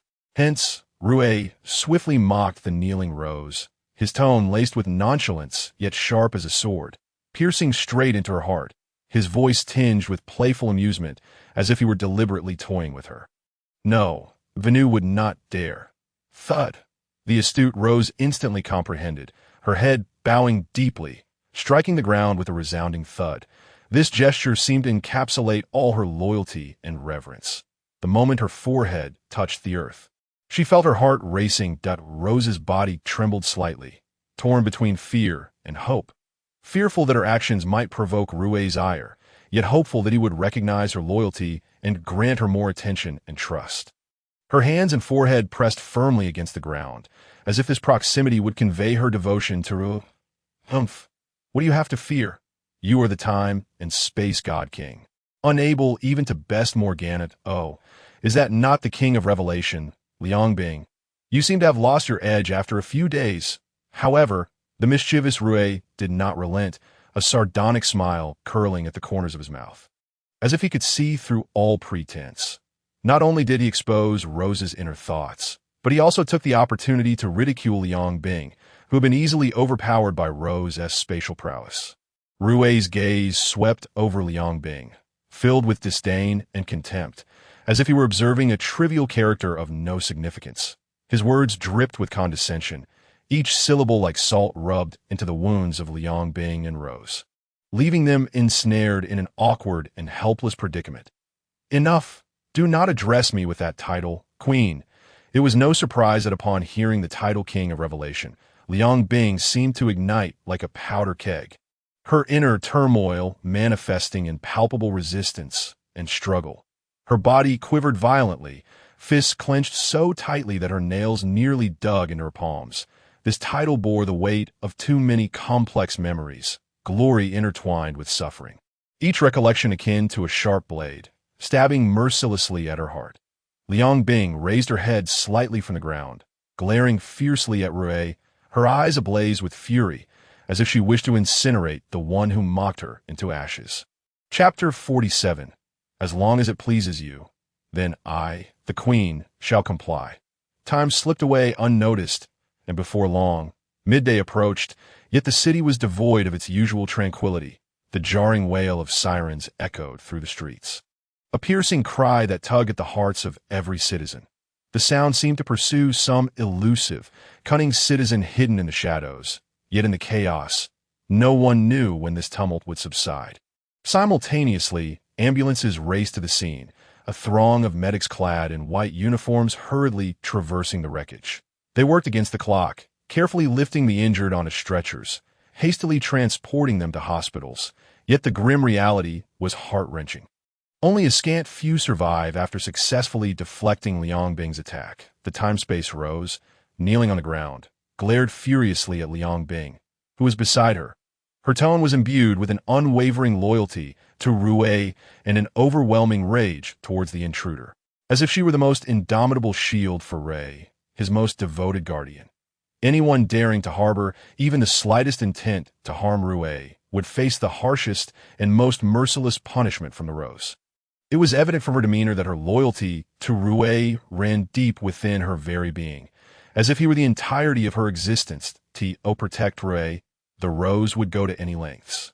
Thus, it would not be an exaggeration to say that she was the perfect material to serve as Rue's faithful hound. After all, the master had yet to utter a word, yet the Rose had already spoken on his behalf. What more could Rue say? Not a sister. Can't you see he's stepping on my head? How can you endure this?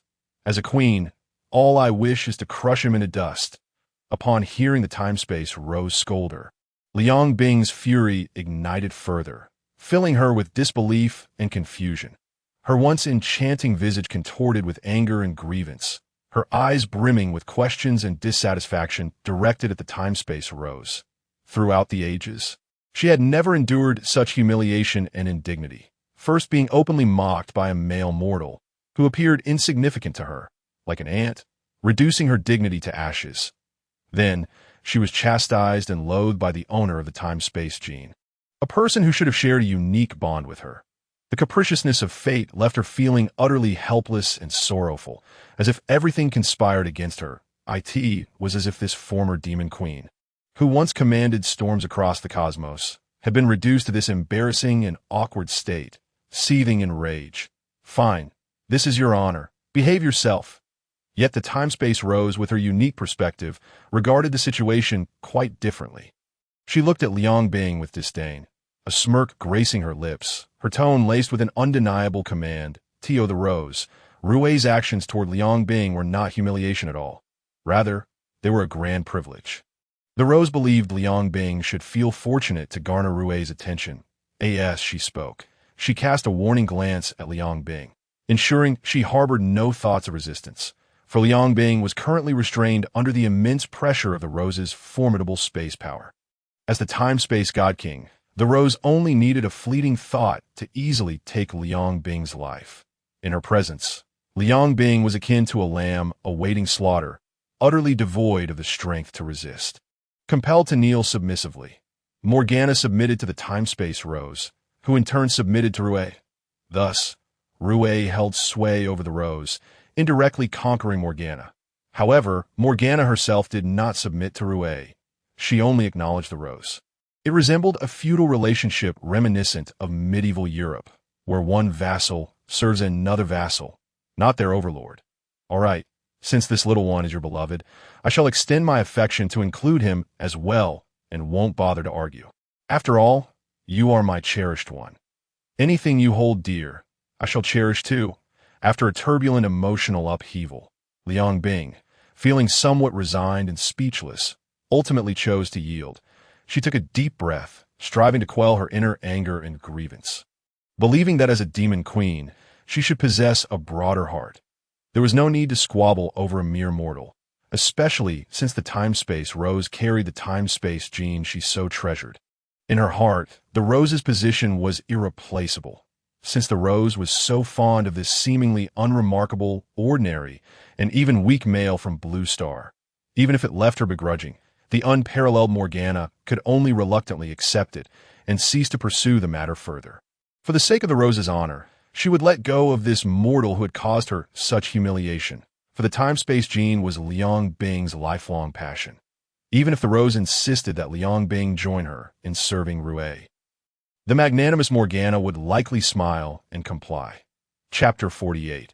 I see you truly cannot distinguish between the greater and lesser kings. You both are my pets.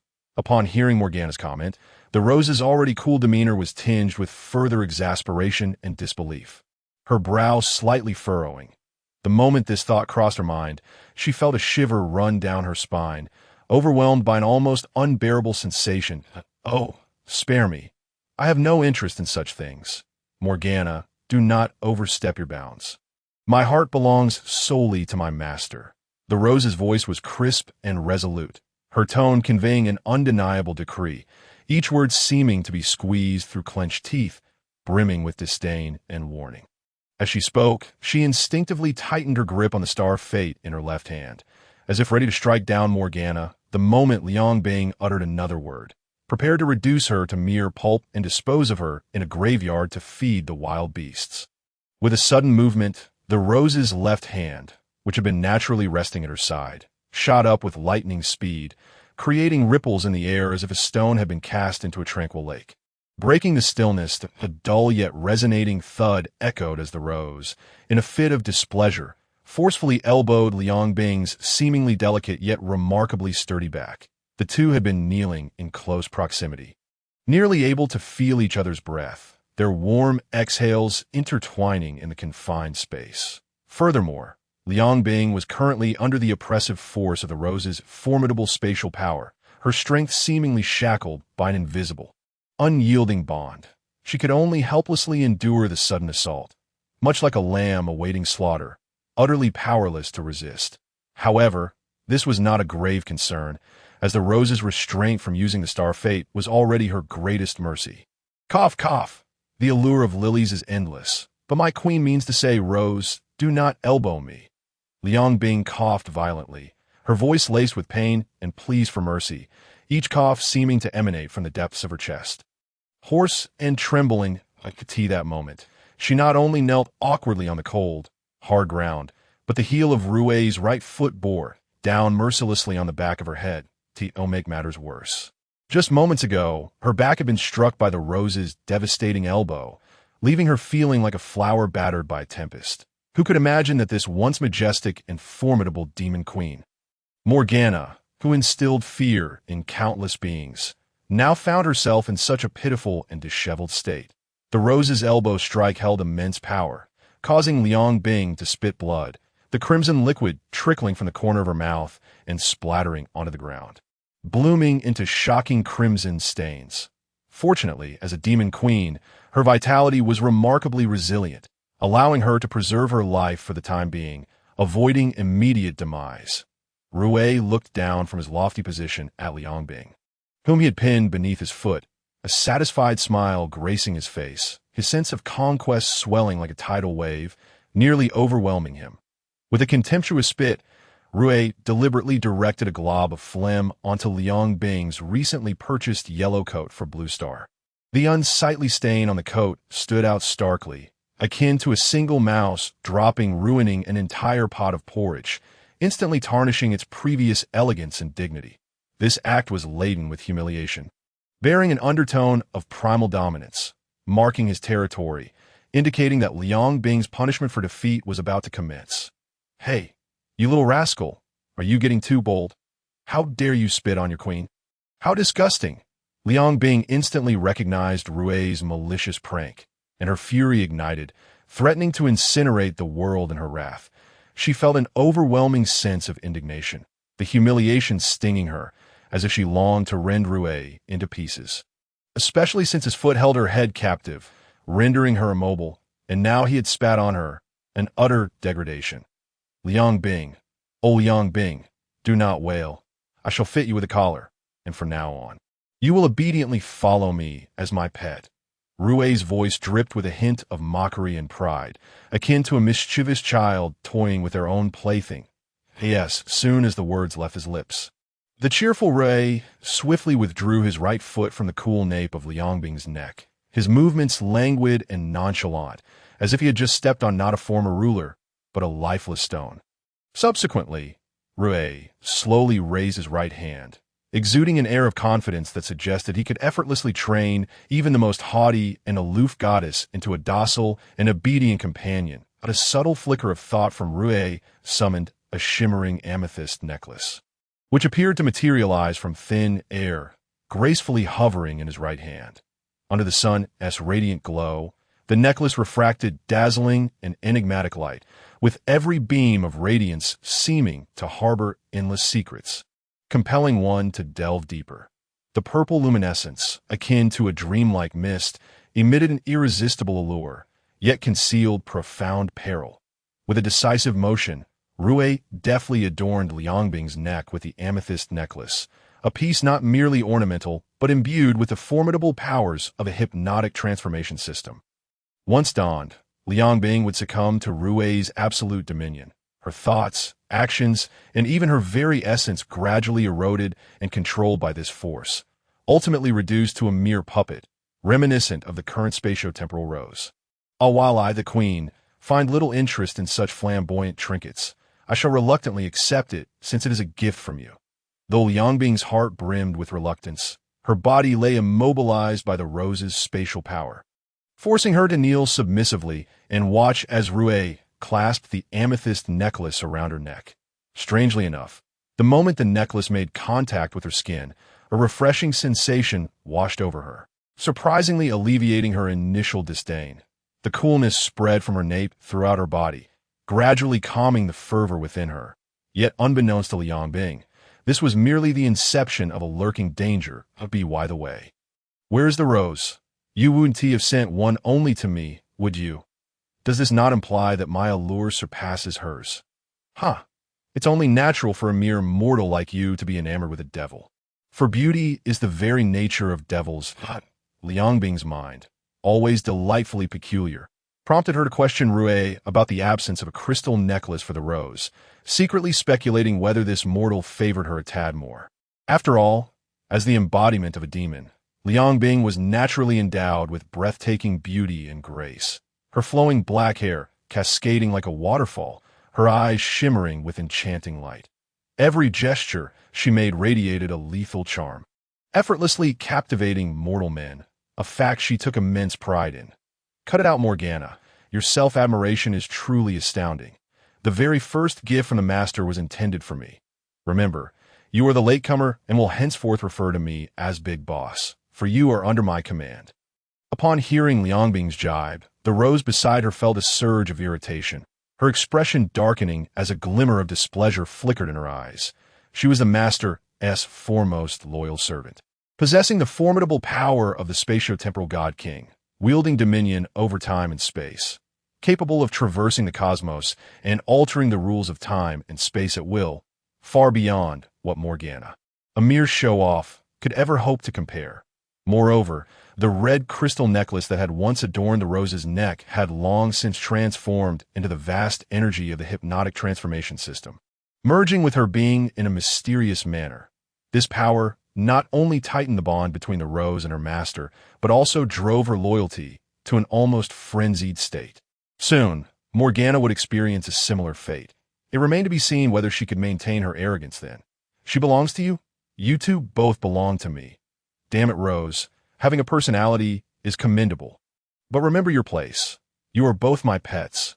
Upon hearing the rose's presumption, Rui could no longer restrain himself and swiftly approached, delivering a light slap that, while not forceful, served more as a lesson.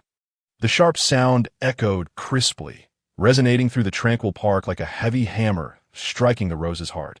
After all, what slave dares to make decisions on behalf of their master? This was a blatant disregard for hierarchy.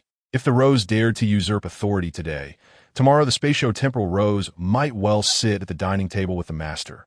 Rui, well-versed in the principles of the whale shark king and astute in understanding human nature, recognized that such tendencies, if not promptly extinguished, could lead to catastrophic consequences, that he had to maintain an unwavering posture of absolute authority, ensuring that these wretched slaves remained firmly at the base of the pyramid, forever unable to rise. Chapter 49. If you do not wish to be a pet, there are plenty of others willing to kneel, drawn by the allure of immense power.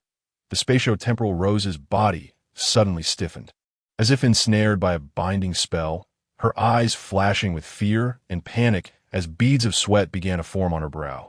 The droplets swelled and multiplied, cascading down her elegantly sculpted cheeks like pearls from a broken string, an indication of the immense pressure she felt.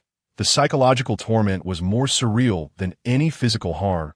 It is worth noting that the rose was already a 5th-generation spatio-temporal divine body. She had previously faced Sun Wukong without breaking a sweat, yet after receiving a call from her father, she found herself sweating profusely due to Duke Ao's ire. Now, having been chastised by her master, she was drenched in perspiration, terrified of being abandoned and stripped of her powers. Transitioning from abundance to scarcity is easy, but the reverse is a daunting challenge. At this moment, the rose clearly did not wish to part with such formidable power. Along with her trusty weapon, the Star of Fate, and the enigmatic alloy armor and great clock.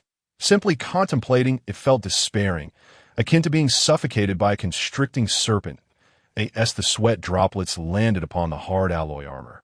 Ripples began to form, for the spatio-temporal distortion shield activated, automatically relocating these droplets to another dimension, as they were, after all, considered impurities. Although Rui's earlier slap held little force, it resonated heavily, awakening the rose to the realization of her overreach. One must not become complacent in privilege. Otherwise, there would be plenty of mothers eager to take her place. For instance, the gold medal goddess Archer Qilin, who yearned for greater power to enforce justice. The iron-blooded female fighter Hehe, who aspired to punish all scoundrels. And the vampire hunter Rui Mengmeng, who sought to reclaim her rights from capitalist exploitation. Even the unparalleled sword master Li Feifei, who relentlessly pursued the ultimate sword path. And Su Xiaoli, who typically enjoyed being A3 surnamed servant on the astral railway, had not forgotten the pursuit of power. Not to mention Su Yi, the blade bearer exiled by Morgana to a desolate planet. Also yearned for greater strength. Indeed, the master speaks true. The rose was merely being foolish. Please forgive me, master. The rose's voice trembled, imbued with profound guilt and trepidation. Her head bowed low, nearly brushing the ground, as she dared not meet Rue's penetrating gaze. In that moment, she resembled a small creature trembling in fear after having erred, fervently seeking her master's forgiveness, regretting her lack of restraint, nearly facing the prospect of exile. However, the rose was inherently a creature of accountability. She knelt firmly on the cold, hard ground, the moment her knees made contact sending a chill racing through her body, yet she remained oblivious, her back slightly curved, her hands neatly placed beside her thighs. Her entire demeanor radiated humility and submission, having fully grasped the gravity of her missteps. Oh, how curious that the illustrious spatio-temporal god, king, might experience a lapse in judgment. Is it possible that your 5th-generation divine body is but a fa ade? Rose, allow me to test your knowledge. What is the second half of the phrase that begins with "on the golden terrace"? I report to you. Rue clasped his hands before his chest, slightly tilting his chin upward, a faint hint of a mocking smile playing on his lips. His gaze conveyed a sense of scrutiny and amusement as he looked down upon the kneeling Rose. Despite Rose's sincere apology and her perfectly executed kneeling posture, Rue had no intention of letting this opportunity to chastise or slip away. Much like Cao Cao's inexplicable tendency to intimidate Cao Pai, which brought him undeniable delight, Rue was acutely aware that Rose's occasionally disobedient nature required proper guidance.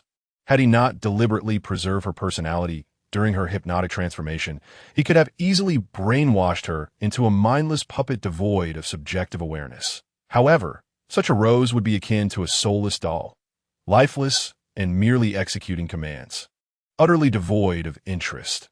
What Rue desired was a loyal companion who possessed a unique character yet would yield absolute obedience, a craving that intensified his desire for control over Rose, cackling with glee. To elevate the J-Dragon for your sake, Master Rose merely wishes to be your #1 loyal hound, harboring no intentions of independence. I am not Zhong Hui or Sima Yi. I am the legendary death warrior Qiangwei. At this critical moment, Rose's mind began to race, and a spark of lively brilliance suddenly flickered in her previously downcast eyes. This ingenious response was largely attributed to the celestial computer. The great clock, hidden within her dark dimension, this instant. The great clock was fervently absorbing stellar energy from other galaxies, whirring with a gentle hum as if engaged in an intense intellectual competition. It served as Rose's external aid, continuously providing her with ideas and information, enabling her to concoct such a clever retort in this urgent situation. But Rose, you really know how to speak. All right, I believe in your loyalty. Rue's previously serious demeanor instantly blossomed into a radiant smile, his hearty laughter echoing throughout the spacious park, dispelling some of the oppressive atmosphere. After the laughter subsided, Rue tenderly extended his right hand, gently caressing Rose's cheek. The warmth of his palm caused a faint blush to rise on her face. He then playfully tousled Rose's burgundy hair, the silky strands slipping through his fingers, the sensation delightful, and he inhaled deeply the rich fragrance of roses emanating from her, truly intoxicating, especially with Rose clad in dark alloy armor. Her alluring beauty held an allure that surpassed even that of the human form of Liang Bing in Rue's eyes. Beauty is indeed the devil's nature. Rose could be considered the daughter of a demon, inheriting a portion of unique abilities. With the acceptance of her master's forgiveness and affectionate gestures, Rose felt an overwhelming sense of joy and elation. Her heartbeat quickened once more, this time from excitement and happiness. She silently rejoiced, grateful to the great clock for assisting in her analysis, allowing her to devise such an excellent countermeasure while cleverly concealing this secret weapon from her master. She silently thanked the great clock, her face radiating an undeniable sweetness. Previously, when Rose had scanned her master with the great clock, he had sensed it, prompting her to learn from that experience. She now only allowed the great clock to assist in her analysis without scanning Rue, thus avoiding any issues, effectively externalizing a device to aid in her responses. Loyalty, faithfulness. Despite reveling in the bliss of her master's affection, Rose quickly adjusted her demeanor, obediently raising her right hand and executing a crisp, standard military salute. Her arm was straight and strong, her palm clean and decisive. This salute was both solemn and resolute as she shouted the two heartfelt keywords. She hoped to convey her fervent loyalty from the depths of her heart, allowing Rue to truly feel this unwavering affection. Just as Rue was about to offer further instructions, a sharp sound of something crashing to the ground suddenly caught their attention. Their gazes were instantly drawn to the sight of Liang Bing, who had collapsed to the ground, unconscious. Logically, with Liang Bing's fourth-generation wormhole divine body, possessing extraordinary recovery abilities and resilience, it was difficult for her to succumb to unconsciousness. Yet now, adorned with the amethyst necklace gifted by Rue, the mysterious gemstone emitted a faint and eerie glow, undoubtedly indicating that this powerful necklace had begun to take effect, causing Liang Bing to lose consciousness. "All right, Rose, bring Morgana along. We're heading to Flower Fruit Mountain for a bit of fun." Quickly now, Rue averted his gaze and looked at Rose, his tone brimming with eager excitement. He had long heard of the renowned Flower Fruit Mountain, known for its picturesque scenery and mysterious allure, and had always wished to explore it. With Sun Wukong now dealt with by the time-space Rose, Flower Fruit Mountain had become a no-man's land, presenting a perfect opportunity for exploration, and it also served as an ideal venue for a unique free-for-all brawl. "No problem. Wherever you go, I shall follow. Rose will always remain by your side." Upon hearing her master's command, the quick-witted Rose immediately sprang to her feet, her movements agile and decisive. She bent down, carefully slipping her hands under Liang Bing's arms, lifting the unconscious Morgana and effortlessly hoisting her onto her shoulder. Determination was etched across Rose's face. She had finally appeased her master, narrowly avoiding the loss of her powers and subsequent exile, an outcome that the time-space Divine King did not desire. What if Rose and Liang Bing were to devour each other? Simple, just learn from the legendary dog trainer Pan Hong's methods. Don't eat, don't paw. With a swift movement, a formless spatial rift appeared before Rose, shimmering with mysterious light, as though it connected to another world filled with the unknown. Rue promptly followed Rose. Striding boldly into the rift, their figures quickly vanished from this realm, as if they had never existed, and the rift slowly closed behind them, quietly sealing away all stories and secrets. The once bustling and spacious Tianhe Park fell into an instant silence, the gentle breeze rustling the leaves, adding an air of tranquility. Occasionally, faint sirens could be heard in the distance, their sound particularly enigmatic in this serene atmosphere, as if narrating the untold stories of this world. Chapter 50, Sister Yin's Arrival on Blue Star, the Angel's Unfulfilled Grace. Loyalty, faithfulness. Before long, a golden meteor streaked across the distant sky at an astonishing speed, its brilliant light illuminating the night as if it were broad daylight. With a long golden tail trailing behind, it hurtled directly toward the landmark building of Tianhe City, the Angel Group building. With a deafening crash, the meteor collided violently with the building, the tremendous impact causing the outer glass to shatter into countless sharp shards, resembling a flurry of frenzied projectiles scattering in all directions. These glass fragments sparkled with a cold sheen under the streetlights and the building's illumination, some even flying several dozen meters away. Striking parked vehicles, the car bodies were marred with deep gashes and windows shattered into fragments. The scene resembled a large-scale demolition operation, the entire building trembling violently, emitting creaking sounds as if it could collapse at any moment. Cough, cough, what's happening? Is a missile attack underway? In the conference room of the Angel Group building, an elderly executive turned crimson as he choked, coughing violently while frantically shouting, his voice echoing with fear and unease. "Where are the security personnel? Where the hell are they? Hurry up!" Another portly executive shouted hoarsely, his face a mask of anxiety and anger, veins bulging on his forehead as he slammed his hands on the table, causing documents and teacups to bounce. Wait a moment, what did I just see? What in the world? Some individuals stared wide-eyed, their faces a portrait of disbelief, as if they had witnessed something profoundly horrifying. Their eyes bulged like brass bells, mouths agape in astonishment, and their expressions were etched with shock and confusion at this moment, within the spacious and brightly lit conference room of the Angel Group. A multitude of senior executives were gathered, fully engrossed in discussions concerning the company's critical affairs. A projector displayed various data and graphs, with attendees occasionally bowing their heads in contemplation and at other times engaging in fervent debates.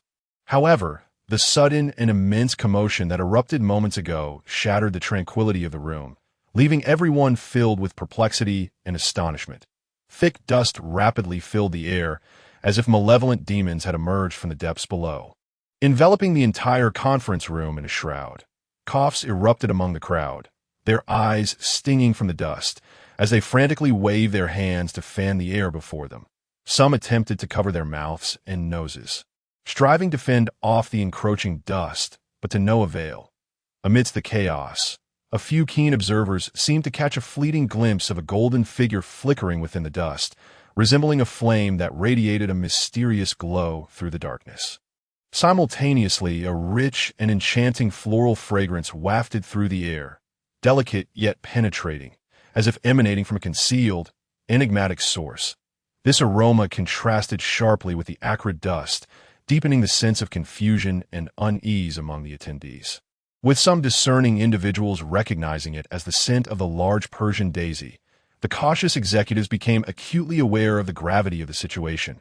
Concern etched upon their faces. One swiftly pressed the emergency call button on the table, summoning security from downstairs. After all, those present were the core figures of the Angel Group, wielding influence over pivotal decisions and vital resources. Any untoward incident could spell disaster for the entire organization. As the anxious crowd awaited a response, a faint sound of a gentle breeze suddenly broke the tension, a sound soft yet imbued with an inexplicable force, akin to a zephyr capable of dispelling all worldly gloom. Shortly thereafter, the dense dust that had filled the room was swept away as if by an invisible hand, vanishing without a trace. At last, the attendees could discern what had transpired. Seated at the head of the conference table was a serene and composed angel clad in silver armor. Her golden hair cascading over her shoulders like radiant sunlight, each strand seemingly emanating a soft glow. The exquisite design of her silver armor shimmered under the lights, radiating an air of transcendent authority. Adorned with mysterious runes that whispered ancient tales, what captured the gaze most was the pair of snow-white, enormous wings unfurling gracefully from her back, each feather pristine as if carved from the purest snowflakes. These feathers glimmered softly in the light, reminiscent of stars twinkling in the night sky. That moment, she reclined with one leg crossed over the other, her posture languid and casual, the red skirt of her armor swaying gently with her movements, almost revealing more than intended. Every smile, every gesture exuded an irresistible allure, rendering the onlookers utterly spellbound, her eyes radiating confidence and poise, as if she held dominion over all existence. Let us adjourn today's meeting here. For now, you may all take your leave, that I shall handle the rest. Upon recognizing the familiar silhouette, the astute female chairperson promptly reacted, waving her hand to signal the other executives to retreat hastily. Her eyes reflected a mixture of anxiety and anticipation.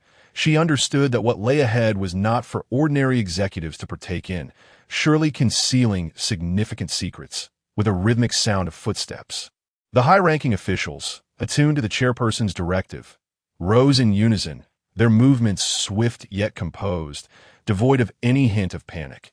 Nevertheless, a few astute individuals, as they departed, couldn't resist casting a furtive glance at the alluring angel seated at the head of the table.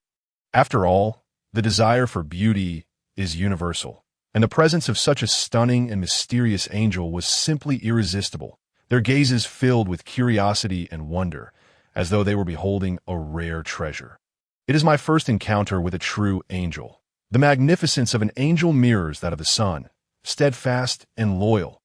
Once the room had emptied, the chairperson gradually approached the angel's side, lifting her right hand in a solemn salute. Her movements were both precise and grave, akin to a sacred ritual, as she proclaimed the word loyalty with fervor, her face a canvas of devotion. Her voice resonated firmly, echoing throughout the conference room.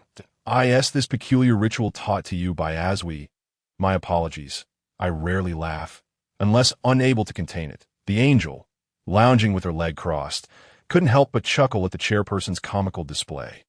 She rested her alabaster hand upon the armrest of her chair, lightly cradling her chin, a teasing smile gracing her lips, her laughter ringing clear and melodious, like silver bells resonating in the air. Ah, indeed, a millennium ago, the esteemed angel Aswi descended upon this planet, guiding my ancestors. May I be so bold as to inquire, which angel might you be? The chairperson, feeling a tinge of embarrassment as the angel mocked her peculiar ritual, felt her cheeks blush slightly. Her eyes revealed a hint of shyness and trepidation. After all, this set of rituals had been imparted to her by Angel Aswi. Her ancestors had once been mere farmers.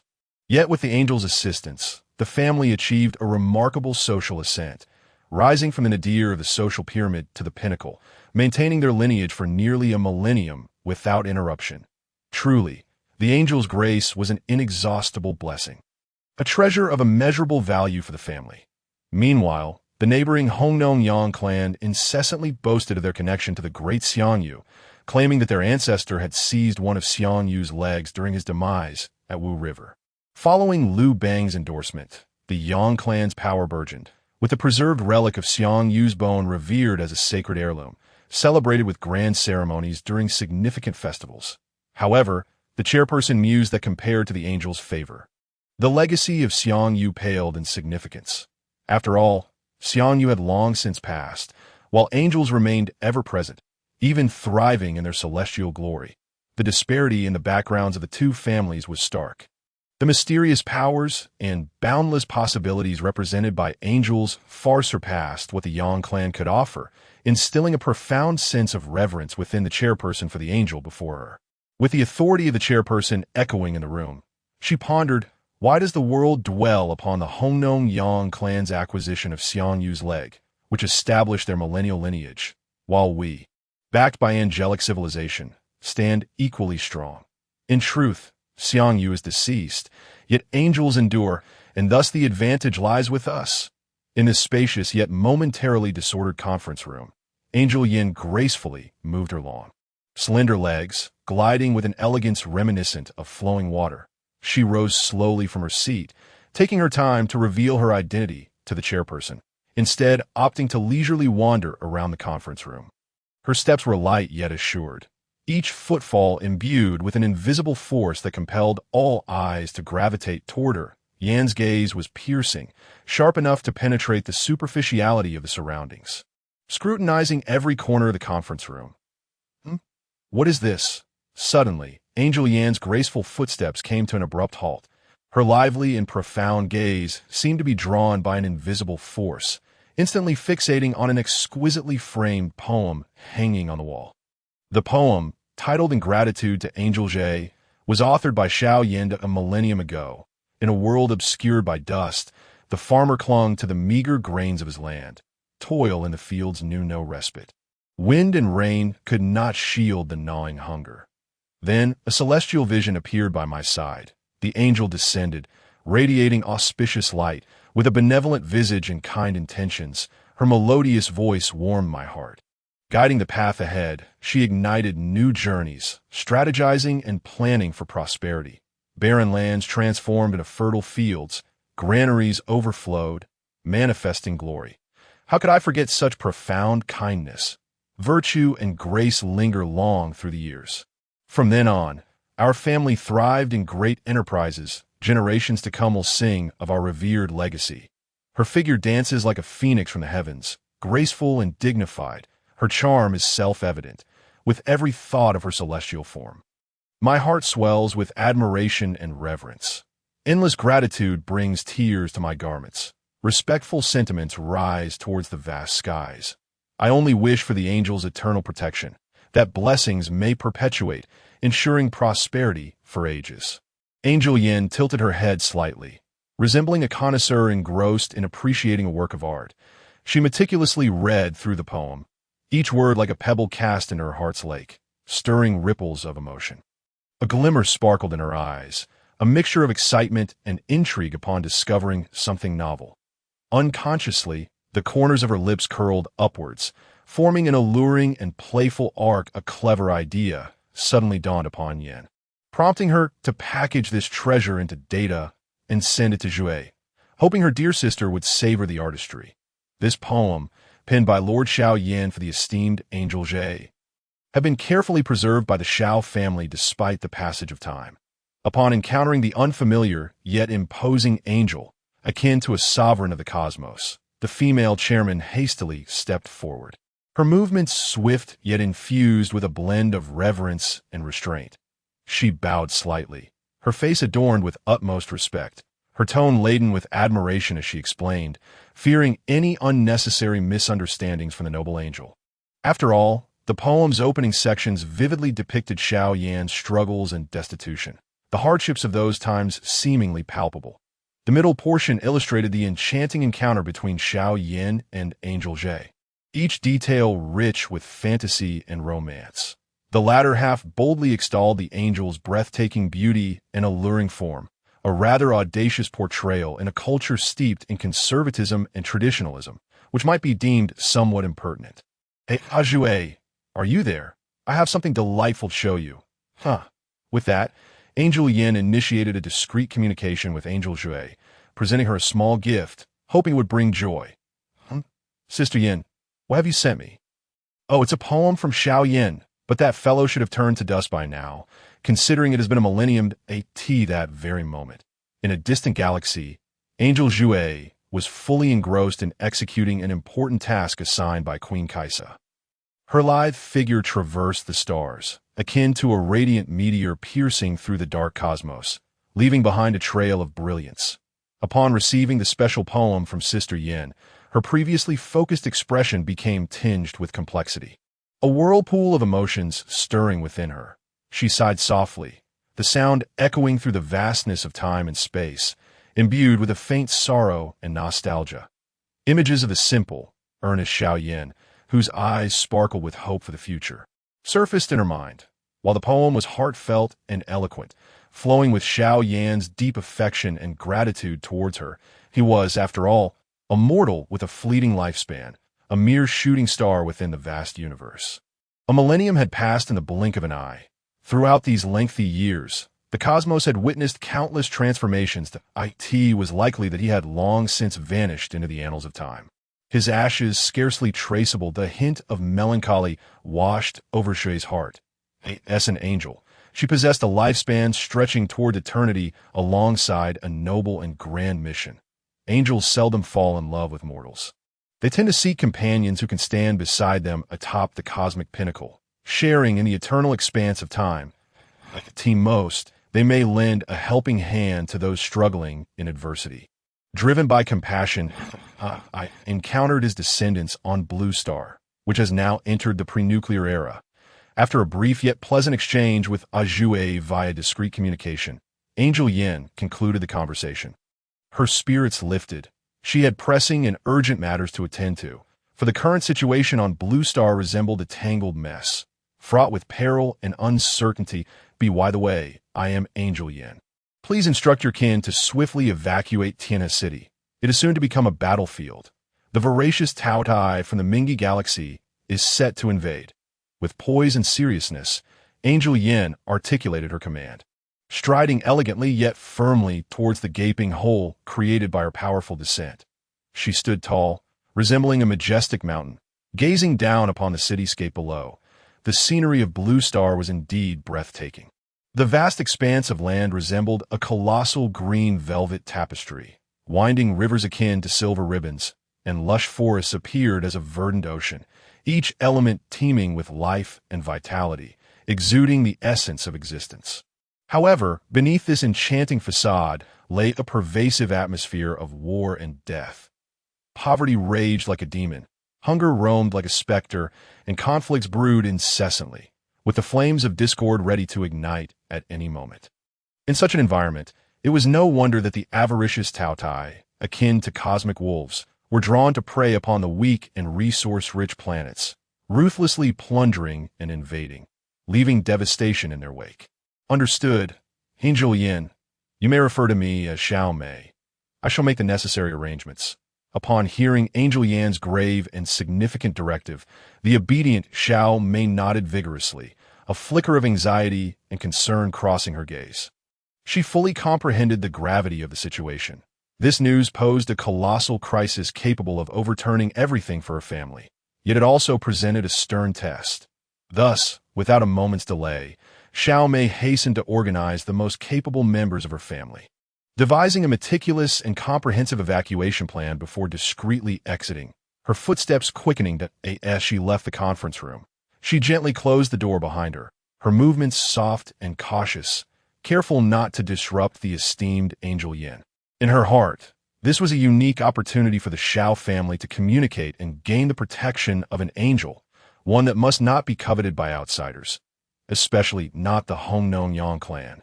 Despite being a family with a lineage spanning millennia, the chasm between them and the Xiao family, with its deep-rooted connection to the angels, was as vast as heaven and earth.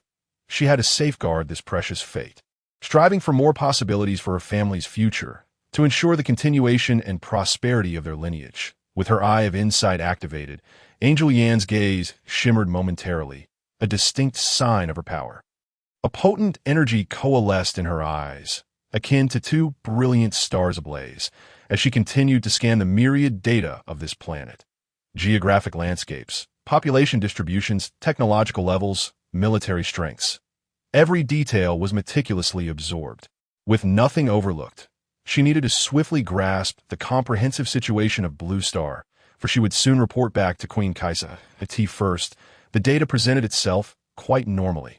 Blue Star's ecological environment, technological advancements, and societal operations all fell within Angel Yan's expectations. However, when a particular set of extraordinary data caught her attention, Yanna's delicate brows furrowed ever so slightly, and a flicker of incredulity danced in her eyes. She had detected the presence of the demon queen, Morgana, a name that resonated throughout the cosmos with thunderous notoriety.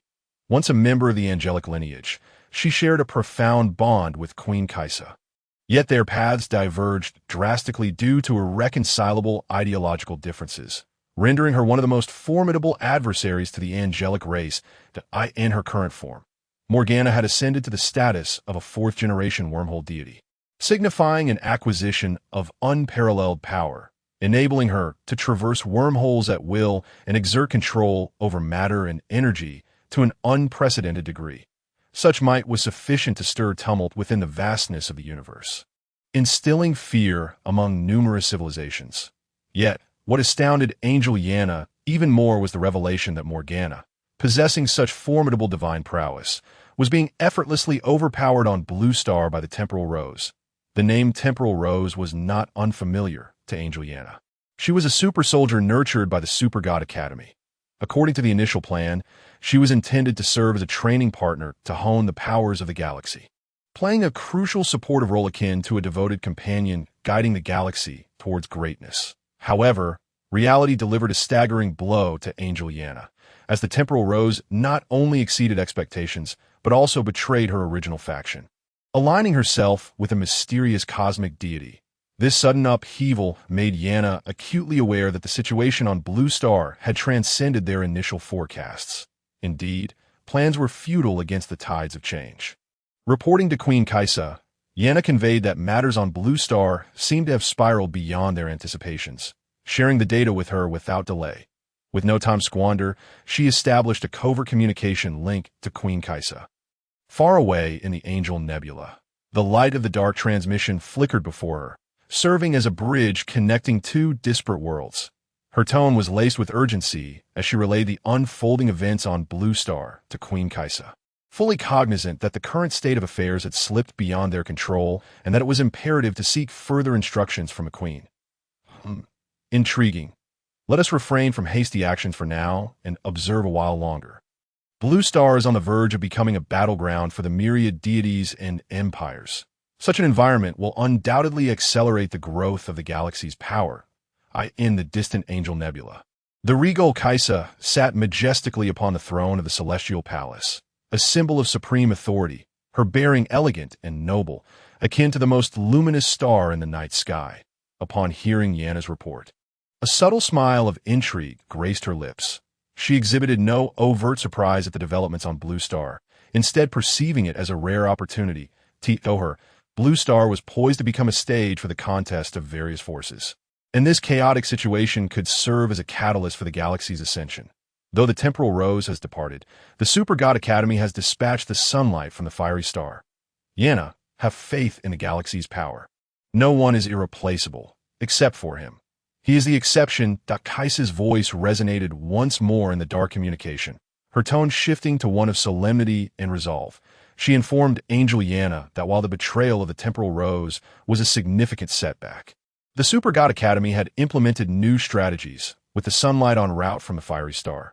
Kaisa emphasized the necessity of closely monitoring the growth of the galaxy's power, despite its current unassuming and somewhat naive appearance. In Kaisa's eyes, it was irreplaceable. Countless angelic beings placed their hopes upon the galaxy's power, for it bore the weight of the future of angelic civilization, and each step of its growth was intertwined with the rise and fall of their entire civilization. Yes, Queen Kaisa, but what of Morgana? Yana responded promptly, her posture as upright as a pine tree. Yet her heart brimmed with trepidation regarding Morgana's situation. Morgana's existence remained a formidable variable within the tumultuous landscape of Blue Star. And Yana cautiously inquired how to address the Morgana dilemma, for they could not simply disregard her. The rapid ascent of the temporal rose, capable of effortlessly overwhelming Morgana, who possessed a fourth-generation divine physique, suggested that the forces behind her were deeply unfathomable. It appears there are indeed many in the universe who defy my authority. Alas, let it be. The heavens may reign, and mothers may remarry. Let her be. Upon hearing this query, Queen Kaisa let out a soft sigh, her gaze revealing a complex tapestry of emotions, both a lament for Morgana and a disdain for the opposing forces in the universe. Once sisters who fought side by side to safeguard the peace of the cosmos, their ideological schism had led them down divergent paths, now rendering them irreconcilable foes. Kaisa surmised that the force backing the temporal rose was formidable enough that Morgana's current predicament must be dire. With her exquisite beauty and alluring form, she might have already been captured and relegated to servitude by those in the shadows. The thought elicited a cold smirk from Queen Kaisa, for such a turn of events could serve to quell the discontent of those who opposed the King of Deities, preventing them from wreaking havoc across the cosmos, all while providing a cathartic release. An exquisite strategy indeed.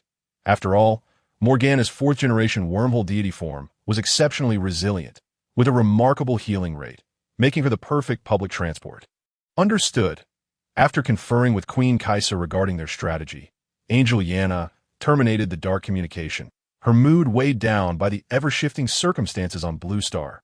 Whoosh! With that, she leaped through the gaping hole created by her own descent, her snow-white wings unfurling instantaneously, resembling two pristine clouds or gigantic white blades slicing through the sky. Yana's figure shimmered in the sunlight as she soared into the distance, seemingly to undertake a new mission. Simultaneously, within the precincts of the Tianhe City Police Department, the atmosphere was tense and oppressive. The chief sat at his desk, brow furrowed, gazing at the mountain of documents and reports piled before him, his heart laden with anxiety. The recent string of events had incited considerable panic among the populace, prompting the police department to take decisive action. Based on accounts from surviving pedestrians, they enlisted the help of a skilled artist to meticulously render likenesses of the temporal rose and Morgana. Although these portraits could not fully capture the true appearances of the two, they provided a rough outline, leading the police department to issue warrants for their arrest, with a bounty set at a staggering 300,000. In the chief's view, these individuals had stirred an enormous uproar in Tianhe City, ruthlessly slaying numerous innocent bystanders. Failing to apprehend them promptly would undoubtedly incite public outrage and condemnation. However, scarcely had the warrants been issued when the Super God Academy intervened, forcibly retracting them. Following the demise of Kaiao, Lianfeng had temporarily assumed his position, becoming the de facto head of the Super God Academy. Each day, she grappled with an overwhelming array of responsibilities, from daily administration to negotiations with various factions, each task demanding her utmost diligence. Upon witnessing the familiar warrants brazenly displayed in the announcements, she was momentarily dumbfounded, her documents slipping from her hands to the floor. She could scarcely believe her eyes. The Tianhe City Police Department had exhibited audacity beyond measure by attempting to apprehend these two deities, offering a bounty of 300,000. What audacity! Who do you think you are? This reckless action left even Lianfeng, a seasoned military strategist, in a state of disbelief, internally lamenting the ignorance of those who dared to challenge such powerful beings. Remember, in the future, when encountering extraordinary events, prioritize contacting the Super God Academy. Do not act on your own. This is beyond your jurisdiction. Seated at her desk, Lianfeng, exasperated and incredulous, picked up the phone, her voice brimming with ire and frustration as she chastised the high-ranking officials of Tianhe City on the other end. Her tone was laced with anger and helplessness, for the recklessness of these individuals had nearly plunged them into a dire crisis. She meticulously elucidated the identities and strengths of the Temporal Rose and Morgana, ensuring they understood that this was not a matter for their humble police department to confront. Damn it. This is precisely why deities should avoid excessive interaction with mortals. It reveals the emotional side of the divine, especially when most mortals lack education yet still consider themselves formidable. How could a frog at the bottom of a well comprehend the vastness of the universe? Sigh. What a tumultuous season. After hanging up the phone, Lianfeng felt an overwhelming sense of mental fatigue. She leaned back in her chair, closed her eyes, and took a deep breath. With a soft sigh, she extended her hands as white as jade to gently massage her temples, attempting to alleviate the tension in her nerves. Having just managed to handle the funerals of Kaiao and Sun Wukong, she had thought she could finally catch her breath, only to find herself embroiled in yet another farce. The situation on Blue Star resembled a tangled mass of threads, becoming increasingly complex, and as the head of the Super God Academy, the burden on her shoulders grew heavier. Chapter 53. Half Angel, Half Demon, both Liang Bing and Morgana in the vast expanse of the heavens and earth. The renowned flower and fruit mountain rose majestically, enveloped in swirling clouds, reminiscent of fairyland, within the mountain's depths. The water-curtained cave exuded grandeur. Outside, waterfalls cascaded down like a suspended Milky Way, producing a deafening roar as white spray erupted, forming brilliant rainbows under the sunlight's refracted rays. Yet, deep within this water-curtained cave, a certain oppressive tranquility lingered, with only the faint echo of water striking the cave walls, as if the entire world were isolated within this realm. Suddenly, without warning, a transparent and nearly imperceptible rift in space appeared, akin to a mysterious blade from the depths of the universe, violently tearing through the stable fabric of existence. As the rift fractured the space, it emitted a sharp sound reminiscent of metal grinding, a fleeting noise that seemed to penetrate the very soul. Soon after, two shadows darted forth like meteors racing through the night, carrying an undeniable momentum as they emerged from the enigmatic fissure, none other than Rue and the time-space Rose. However, at that moment, the Rose bore the unconscious Morgana upon her shoulders, Morgana's long hair flowing like black silk, gently swaying with the Rose's movements. Her tightly closed eyes and slightly pale complexion rendered her fragile, devoid of the former commanding presence of the Demon Queen. It's rather cool in here. Could this be the throne of the Monkey King? It seems like a monkey has donned a crown, Rue remarked with a smile, a hint of teasing and curiosity in his expression as he surveyed the wonders within the water-curtained cave. The refreshing coolness enveloped him, as if it could instantly disperse the oppressive heat of the outside world, invigorating the spirit. The cave walls shimmered with strange hues, the result of years of moisture refracting into a dreamlike spectrum, at times twinkling like stars, at others fluttering like fireflies. Scattered across the ground were oddly shaped stones, some resembling slumbering giants, others like birds ready to take flight, as if crafted by nature's own hand. With leisurely steps, Rue ambled deeper into the water-curtained cave, each stride deliberate and measured, as if he were gauging the mysteries of this land. Along the way, he occasionally reached out to touch the damp, rough walls, his gaze reflecting a thirst for exploration. At last, he arrived beside a stone chair nestled deep within the cave. The chair, ancient in design, bore the marks of time, with strange runes faintly visible, as though recounting tales of yore. These runes twisted and intertwined, forming a cryptic pattern. Rue extended his right hand, fingers gently grazing the surface of the stone chair.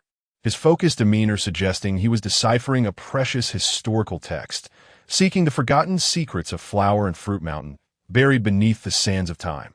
Alas, the throne that once belonged to son Wukong had now changed hands. For Wukong, his head had been severed by the time-space rose with a celestial blade. Now, Rose, place Morgana at my feet, and keep the winds at bay. I do not wish for outsiders to disturb me. Rue settled himself onto the stone chair. Crossing his legs in a relaxed manner, he reclined slightly against the chair's backrest, arms folded across his chest, as if this place were his exclusive domain.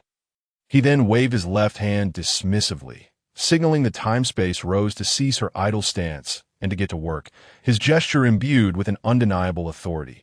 Yes, master. With Wei Nu present, no one shall disturb you, replied the obedient time-space rose, who swiftly approached with grace and precision, each step seemingly calculated. Upon reaching Ray, she casually dropped Morgana, who landed before him with a dull thud, her body slightly bouncing before lying still. Resembling a doll lost in slumber, the Rose stood faithfully by her master's side, her left hand toyed with the celestial blade, her demeanor appearing nonchalant, yet her eyes glimmered with vigilance. Her gaze was sharp, scanning the surroundings as if wielding a dagger, ensuring no intruders dared approach her esteemed master. The subtle vibrations of the dark dimension rippled outward, extending an invisible net of surveillance, encompassing everything nearby. Initiate a comprehensive data stream alteration on Morgana's core data panel, Rue commanded, casting a scrutinizing glance at Morgana, his gaze lingering on her face as though contemplating something profound. Soon, Rue raised his right hand with a gentle flourish, activating the hypnotic transformation system. A faint blue glow flickered in his palm, reminiscent of fireflies against a night sky, small yet brimming with immense energy. In an instant, the amethyst necklace that had adorned Morgana's neck erupted into a dazzling radiance. So brilliant it was nearly blinding, as countless stars seemed to twinkle within, evoking the grandeur of the cosmos at the moment of the Big Bang. As the brilliance coalesced, a translucent purple screen materialized. Suspended in the air, floating directly before Rue, on this screen, various data and symbols danced and flickered, resembling a mysterious world of codes, each shifting at an astonishing frequency, overwhelming to behold, compared to the data of Dukong's rose. Morgana's information was far more intricate. Rue's left floated a miniature holographic projection of the Demon Queen, vividly lifelike, every detail meticulously rendered, slowly rotating to display her majesty and enigma. Her ebony wings unfurled slightly, as if ready to soar, her dark armor gleaming with an icy luminance, her expression stern and imposing.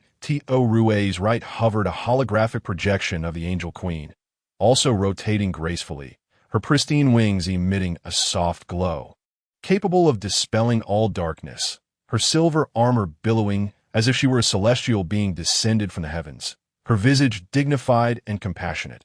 After all, Morgana had once been the Apocalypse King, Liang Bing, making her a rare dual-form gene-bearer.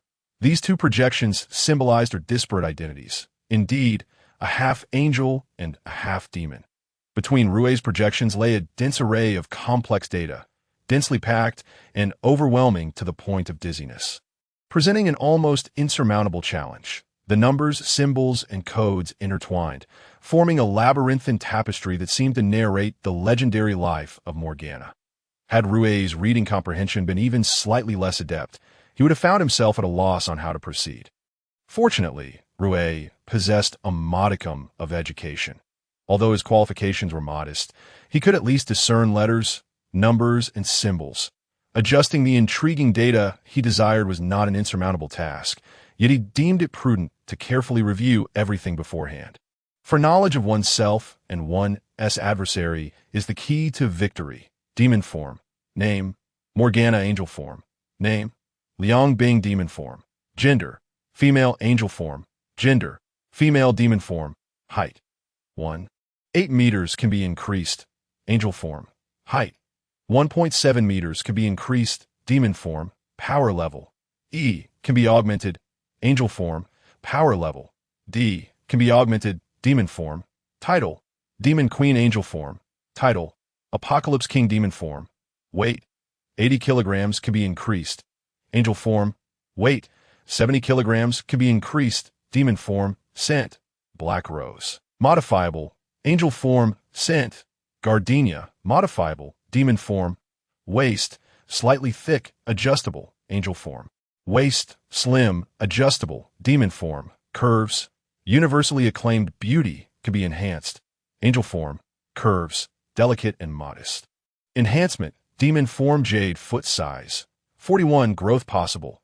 Angel form. Jade foot size. 37 growth possible. Demon form artifact. Dark forest angel form artifact. Brown furred lion king age. 30,000 years lifespan. Immortal genes. Angel demon, possessing the exceedingly rare dual genes. Capable of freely switching between angelic and demonic forms. Engine. Wormhole engine 40 frames. Enhancement possible. Weapon. Demon claws. The surface is coated with a layer of dark silver, while the interior is composed of alternative metals, resulting in an overall low purity, but capable of refinement. Armor. Demon Queen Armor Apocalypse King set. Possesses 2 sets of armor, which adjust automatically during form shifts. Celestial Computer. Hour Clock. A weakened version of the Grand Clock. With significantly reduced overall performance, yet still superior to standard supercomputers. Divine Body. 4th generation wormhole divine body. Calculates wormhole speeds extraordinarily quickly, yet is relatively fragile. In terms of defense, it cannot compare to an indomitable body, but exhibits astonishing healing rates. Wings. Demon Wings, Angel Wings. Possesses 2 pairs of wings, which change automatically during form shifts. Power. 4th generation Supreme God. Positioned beneath the King of Gods and the God of the Underworld. Abilities. Wormhole traversal. Wormhole decomposition. Wormhole barrier. Wormhole transport. Wormhole devouring. Eye of Insight. Demon catalysis. Cutting-edge research on time-space theory. Proficiency in forbidden knowledge of the void. Expertise in winemaking. Mastery of classical music. Proficiency in exotic dance. Weapon modification expertise. Mastery in warship construction. Beloved. Time-space rose. Loves the genes rather than the person. Moral level. Low. Engages in all manner of atrocities, yet retains a flicker of love and goodness in the heart, which will eventually be completely extinguished as time passes. Personality. Arrogant and haughty, unruly, self-aggrandizing. Modifiable. Offspring. None. It is exceedingly rare for a supreme god to produce offspring, with the probability approaching 0. Worship. Demon 1. Concealed within the solar system. Huff merely perusing Morgana's data consumed over half an hour for Rue, prompting him to rub his temples, feeling a slight dryness in his eyes. After glancing at his phone, he discovered it was already 1 in the afternoon. How swiftly time flies. Thus, Ray picked up the fruit beside him and began to eat. It appeared to be fresh, likely previously consumed by Sun Wukong, and tasted quite satisfactory. Toot, as Rue savored the fruit, his fingers gracefully danced across the screen, as if playing a silent symphony, and with his manipulation, the data on the screen began to undergo subtle changes, truly exemplifying a dual focus without any hindrance. Chapter 54. The Timespace Rose uses star command to peel apples for the master. An absurdity surpassing using a sledgehammer to crack a nut. The clever Timespace Rose stood quietly nearby, her lively eyes twinkling like the stars in the night sky. Suddenly, a flash of inspiration struck her mind, and a delightful idea emerged, causing her lips to curve into a playful smile, radiant as flowers blossoming in spring. Master, allow me to assist you in peeling the fruit. Her voice lingered in the air, and without waiting for a response, she eagerly sprang into action, her movements agile and swift, resembling a nimble fawn. In mere moments, she approached the fruit platter with light footsteps. With her right hand, she firmly grasped a vibrant red apple, which emanated an enticing luster in the dimly lit water curtain cave, akin to a brilliant ruby. Her left hand, however, held the star command, a remarkable tool crafted from the exceedingly rare top-tier material. Dark silver, shaped into a large blue-white pinwheel. This dark silver, imbued with the mysterious forces from the universe's inception, is a rarity throughout the cosmos, worth its weight in gold. The Star Command not only boasts an astonishing appearance, but also possesses formidable power. Capable of effortlessly slicing through even the mightiest foes, including those wielding a fourth-generation divine body, rendering it an unparalleled weapon in the universe. Huff sizzle. The razor-sharp edge of the Star Command glided delicately along the apple's skin, causing the peel to fall away like a slender red ribbon. This scene was extravagantly lavish, as if employing a rare treasure for the most mundane of tasks. The gentle friction of the Star Command slicing through the fruit skin resonated in the tranquil water curtain cave, accentuating the absurdity of such grand material being employed for such a trivial endeavor. Cough, cough, Rose, is this truly how I intended for you to utilize the Star Command? You are even more wasteful than I am. I thought using a sledgehammer to crack a nut was absurd enough. Yet here we have a virtuoso. Seated upon a stone chair, Rue caught a glimpse of the time-space Rose's actions from the corner of his eye, causing him to cough in surprise, a mix of annoyance and amusement gracing his features. Hehe, to each their own, as long as the master is pleased. Unfazed by her master's jest, the time-space Rose understood well that her exterior was tough and resilient, shielded by a layer of mysterious time-space distortion. This shield served as her unique defensive measure, capable of distorting the surrounding space-time, rendering any attack's force null and void, even if Rue were to strike her with the god-slaying whip. The formidable defense of this shield would likely render her unharmed, and she might even jestingly encourage him to exert more effort. She laughed as she continued her task, skillfully peeling the apple with confidence and playfulness. Once the skin was removed, the gentle and attentive time-space Rose did not cease her actions. She picked up the Star Command once more and began to slice the apple into uniformly sized pieces.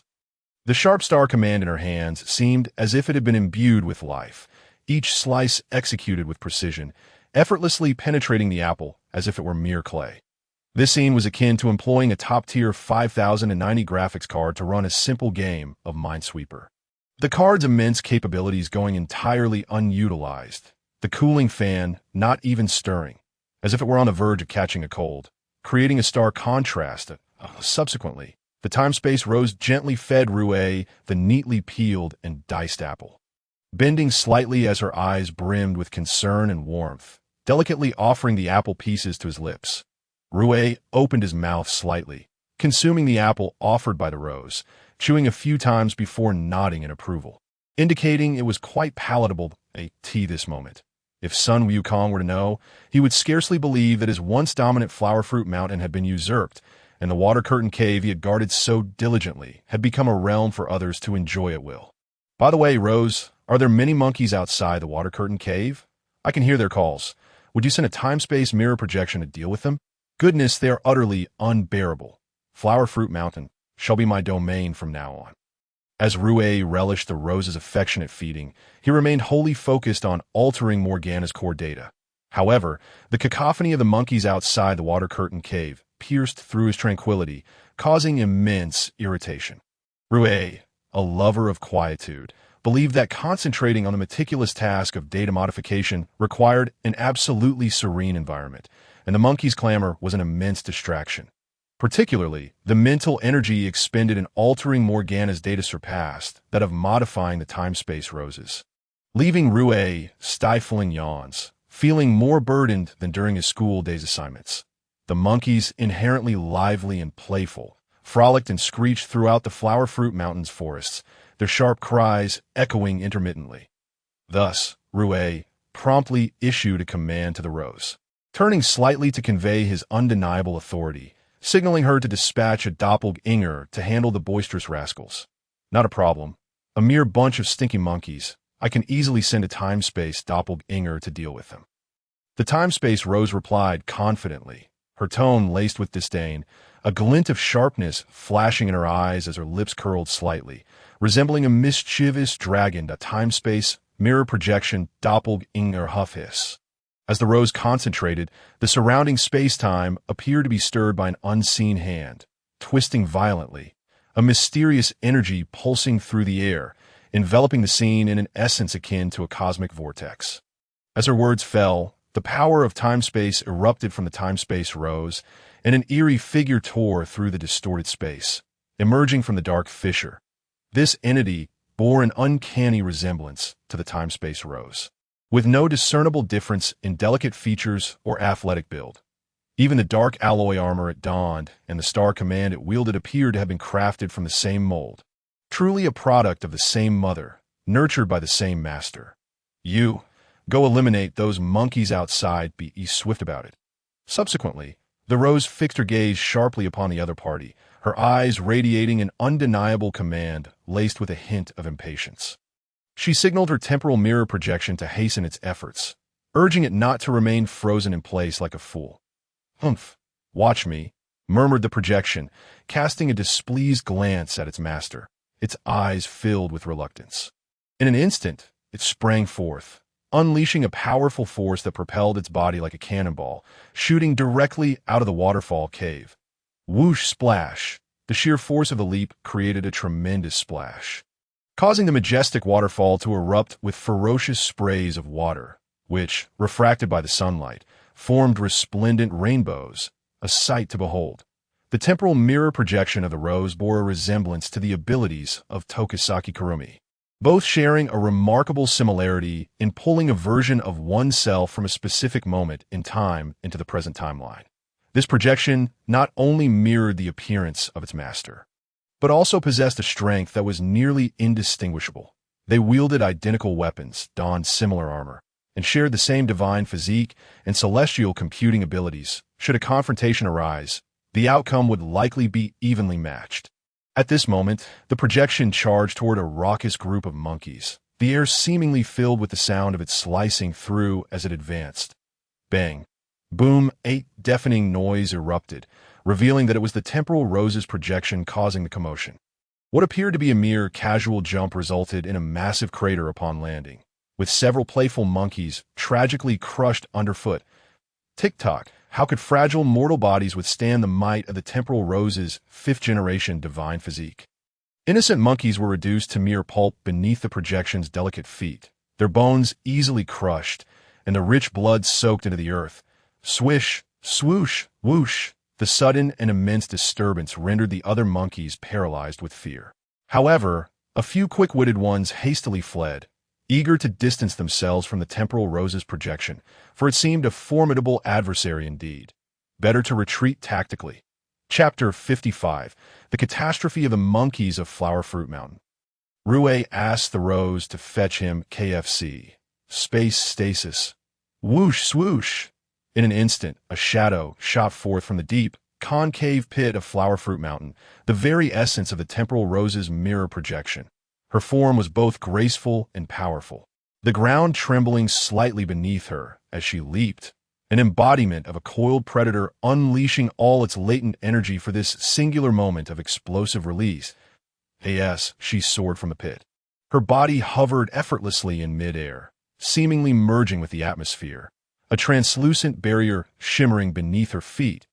A gentle breeze caressed her, and her wine-red hair danced wildly, the formidable aura radiating from her distorting the air around her. In this moment, she resembled a deity descended upon the mortal realm, exuding an enchanting yet chilling allure, her striking presence impossible to ignore. While the once lively Flower Fruit Mountain descended into chaos, as those monkeys joyfully leaping and frolicking among the trees now stared wide-eyed in terror, their faces etched with fear. Thud, thud, thud! They screeched in panic, frantically darting in all directions, some colliding with tree trunks, heedless of their pain as they continued their desperate flight, while younger monkeys clung tightly to their mothers, who guided them through the dense forest. This pandemonium stemmed from the formidable aura and the overwhelming dark energy surging from the temporal rose's mirror projection, for these fragile beings dwelling in the mortal realm. The oppressive force of an unknown power instilled a deep-seated terror, compelling them to flee from this terrifying presence. Space confinement. Histute! In an instant, a strange light flickered in the eyes of the temporal rose's mirror projection, and with a mere thought, an immense surge of temporal power radiated from her center, expanding outward like a raging tsunami. The monkeys, who had been fleeing at breakneck speed, suddenly found themselves ensnared by an invisible hand. Frozen in their escape poses, some brandishing claws, others in panic, each one locked in place. The scene resembled a moment where time itself had come to a standstill, enveloping Flower Fruit Mountain in an eerie silence. Akin to a game of red light, green light, where everyone had been commanded to halt. Space slicing. Ding crack. Pop no sooner had the words left her lips than she raised her right hand, her slender fingers snapping in the air, igniting the confined space that held the monkeys in place like a powder keg, resulting in a violent explosion. The immense force sliced through their fragile forms, shredding them into countless minute fragments. Blood sprayed forth like a fine mist, shimmering under the sunlight, splattering in all directions. The resulting crimson droplets fell upon the lush vegetation of Flower Fruit Mountain, creating a grotesque yet vivid tableau, each drop staining the verdant leaves with a shocking scarlet, indirectly nourishing this verdant wilderness to tick-tock. Furthermore, the corpses of the monkeys, mercilessly reduced to pulp by the spatial force, began to undergo a transformation amidst the bloody chaos, swiftly merging into the soil. Be the scene where the rose and its doppelganger vie for attention was naturally observed by Rue, who could only shake her head in resignation, a slight smile of indulgence gracing her lips, too lazy to concern herself with such trivial matters. After all, Rue's stomach was already growling with hunger. Mere fruit could hardly suffice to satiate her appetite.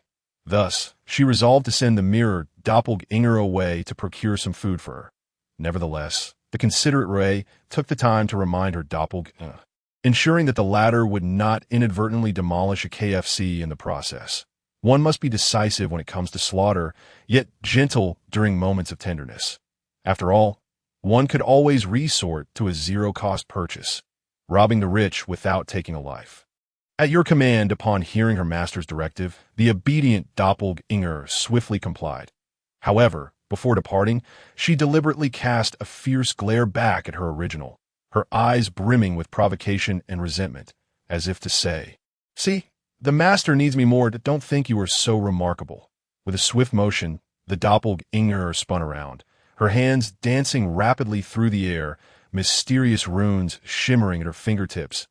As the runes glowed, a vast spatial rift was violently torn open, emanating a heart-stopping energy. In an instant, her figure darted through like a black streak of light, after which she promptly sealed the rift behind her, executing the maneuver with seamless precision, devoid of any hesitation. Soon, tranquility resumed, as if nothing had transpired. Although the rose had sensed the doppelganger's subtle actions and challenging gaze, she remained unfazed. After all, she was the original, capable of effortlessly dismissing the bothersome doppelganger and restoring her to the proper timeline, sparing herself the bother of competing for the sole attention of their master. It was evident that the doppelganger had lost sight of who was truly in command. Chapter 56. The Rose doppelganger manipulates WeChat balance to buy KFC for her master in the bustling streets of Beiji Star. As the lights began to twinkle, the KFC flagship store stood like a radiant beacon, casting a warm and alluring glow. The entrance bustled with patrons, the aroma of fried chicken wafting through the air, intermingled with cheerful background music and the sounds of laughter. Suddenly, a sharp and jarring sound pierced the atmosphere, akin to a blade slicing through a tranquil lake, instantly capturing everyone's attention. The interior of the restaurant seemed to contort and tear under the influence of an enigmatic and potent force, a blinding spatial rift materializing as the air around it resonated with a low hum. This rift shimmered with strange light, resembling a mysterious portal to an unknown realm, and shortly thereafter, the temporal rose's mirrored doppelganger erupted from the depths of the rift with incredible speed. Her entrance rendered the previously boisterous environment utterly silent, as if time itself had come to a standstill. Every patron froze, their eyes wide and mouths agape, their expressions a tapestry of bewilderment and astonishment. Such a spectacle seemed to belong solely to the realms of imaginative Hollywood sci-fi films. Who could have anticipated such a vivid occurrence in an ordinary KFC? Wow, is that an alien? Coming out a wormhole, a young man clad in trendy attire, clutching a half-eaten burger, stared in awe, his eyes round with shock, his voice trembling with excitement as he nearly dropped his meal. "Hey, sister, You're so alluring. Can I add you on WeChat? A bespectacled boy blushed deeply, whether from nervousness or exhilaration, his voice quivering as he mustered the courage to speak, only to be met with laughter and incredulous glances from those around him. Hush, you must be out of your mind. Didn't you see her in armor? But the armor does look rather impressive, a middle-aged man remarked, his brow furrowed in caution, lowering his voice as he glanced nervously at his companion. Unconsciously stepping back a pace. Are all aliens red-haired? Yet she does resemble a human. Should we call the authorities? A girl with a high ponytail clutched her companion's arm tightly, her face a mix of curiosity and deep fear. Her voice quivering slightly, "Oh, please, you overestimate her. I doubt even bullets could harm her." A youth dressed in hip-hop attire folded his arms, sporting a nonchalant grin as he scoffed dismissively. I end that moment. The restaurant erupted with whispers, patrons exchanging hushed conjectures and exclamations. Some pulled out their phones, attempting to discreetly capture the unbelievable scene, their fingers trembling with excitement. Others clung tightly to their companions, as if seeking comfort in numbers. Meanwhile, a few curious onlookers inched closer, eager to unravel the mystery. Yet amidst the crowd, a few individuals remained unusually composed, fully aware that such extraordinary beings were not to be trifled with. Their expressions turned grave as they quietly gathered their belongings, alertly surveying their surroundings before silently slipping out through the back door. These individuals understood the wisdom of self-preservation, shunning the allure of potentially dangerous commotion, fearful of inadvertently losing their lives, with measured and powerful strides. The Temporal Rose's mirrored doppelganger seemed oblivious to the surrounding chaos as she approached the counter. Her sleek black alloy armor glimmered subtly under the bright lights, each step accompanied by a crisp, melodic clatter of metal, resonating like a unique and mysterious symphony. Her posture was tall and proud, akin to a resilient pine tree standing defiantly among the crowd, her gaze exuding an innate air of superiority and indifference. As if the mere mortals around her were insignificant insects, the customers queued ahead, upon noticing the uninvited guest radiating an aura of mystery, instinctively parted to make way. Their faces reflected awe and trepidation, with some involuntarily retreating several steps, pressing against the walls in silence, acutely aware that any offense towards such a formidable presence could yield unimaginable consequences. "Hello there, may I take your order?" The KFC male employee, staring at the haughty and ethereal alien before him, felt beads of sweat trickle down his forehead, his speech stuttering in nervousness. Tick-tock, thump, his heart raced, pounding with a ferocity that felt more terrifying than facing death itself. His hands trembled uncontrollably, the ordering device nearly slipping from his grasp. "I'd like an order of fries, a custard tart, a chocolate sundae, a spicy chicken burger, a honey-glazed roasted whole chicken, and a large cola with less ice." "Please," the Rose doppelganger stated impassively, her tone reminiscent of a routine transaction, her eyes glinting with a barely perceptible white light, as if rapidly analyzing data, activating the grand clock, altering WeChat balance, adding 10,000 digital currency. Processing payment for KFC order, operation complete. Within the shadowy dimensions, the Rose doppelganger initiated the grand clock, a colossal celestial computing device once utilized for calculating divine combat data, possessing unparalleled computational power, capable of simulating complex battle scenarios and energy fluctuations. Yet now, it was repurposed to manipulate her own WeChat balance for a simple transaction. A stark contrast that seemed almost absurd, as if wielding an exquisite sword to slice vegetables, evoking a sense of both absurdity and resignation. "Very well, please hold on. I shall arrange that for you immediately." Upon perceiving the needs of the esteemed patron, the male attendant swiftly regained his composure. Hastily arranging the necessary provisions, he discreetly signaled to his colleagues, urging them to cater to this distinguished guest with utmost diligence. The other staff members, fully attuned to the unspoken understanding, promptly set aside their tasks to prioritize the culinary requirements for the Temporal Rose's mirror avatar. During this interval, the remaining patrons were left in a temporary state of waiting, and it was evident that only a fool would voice any objections.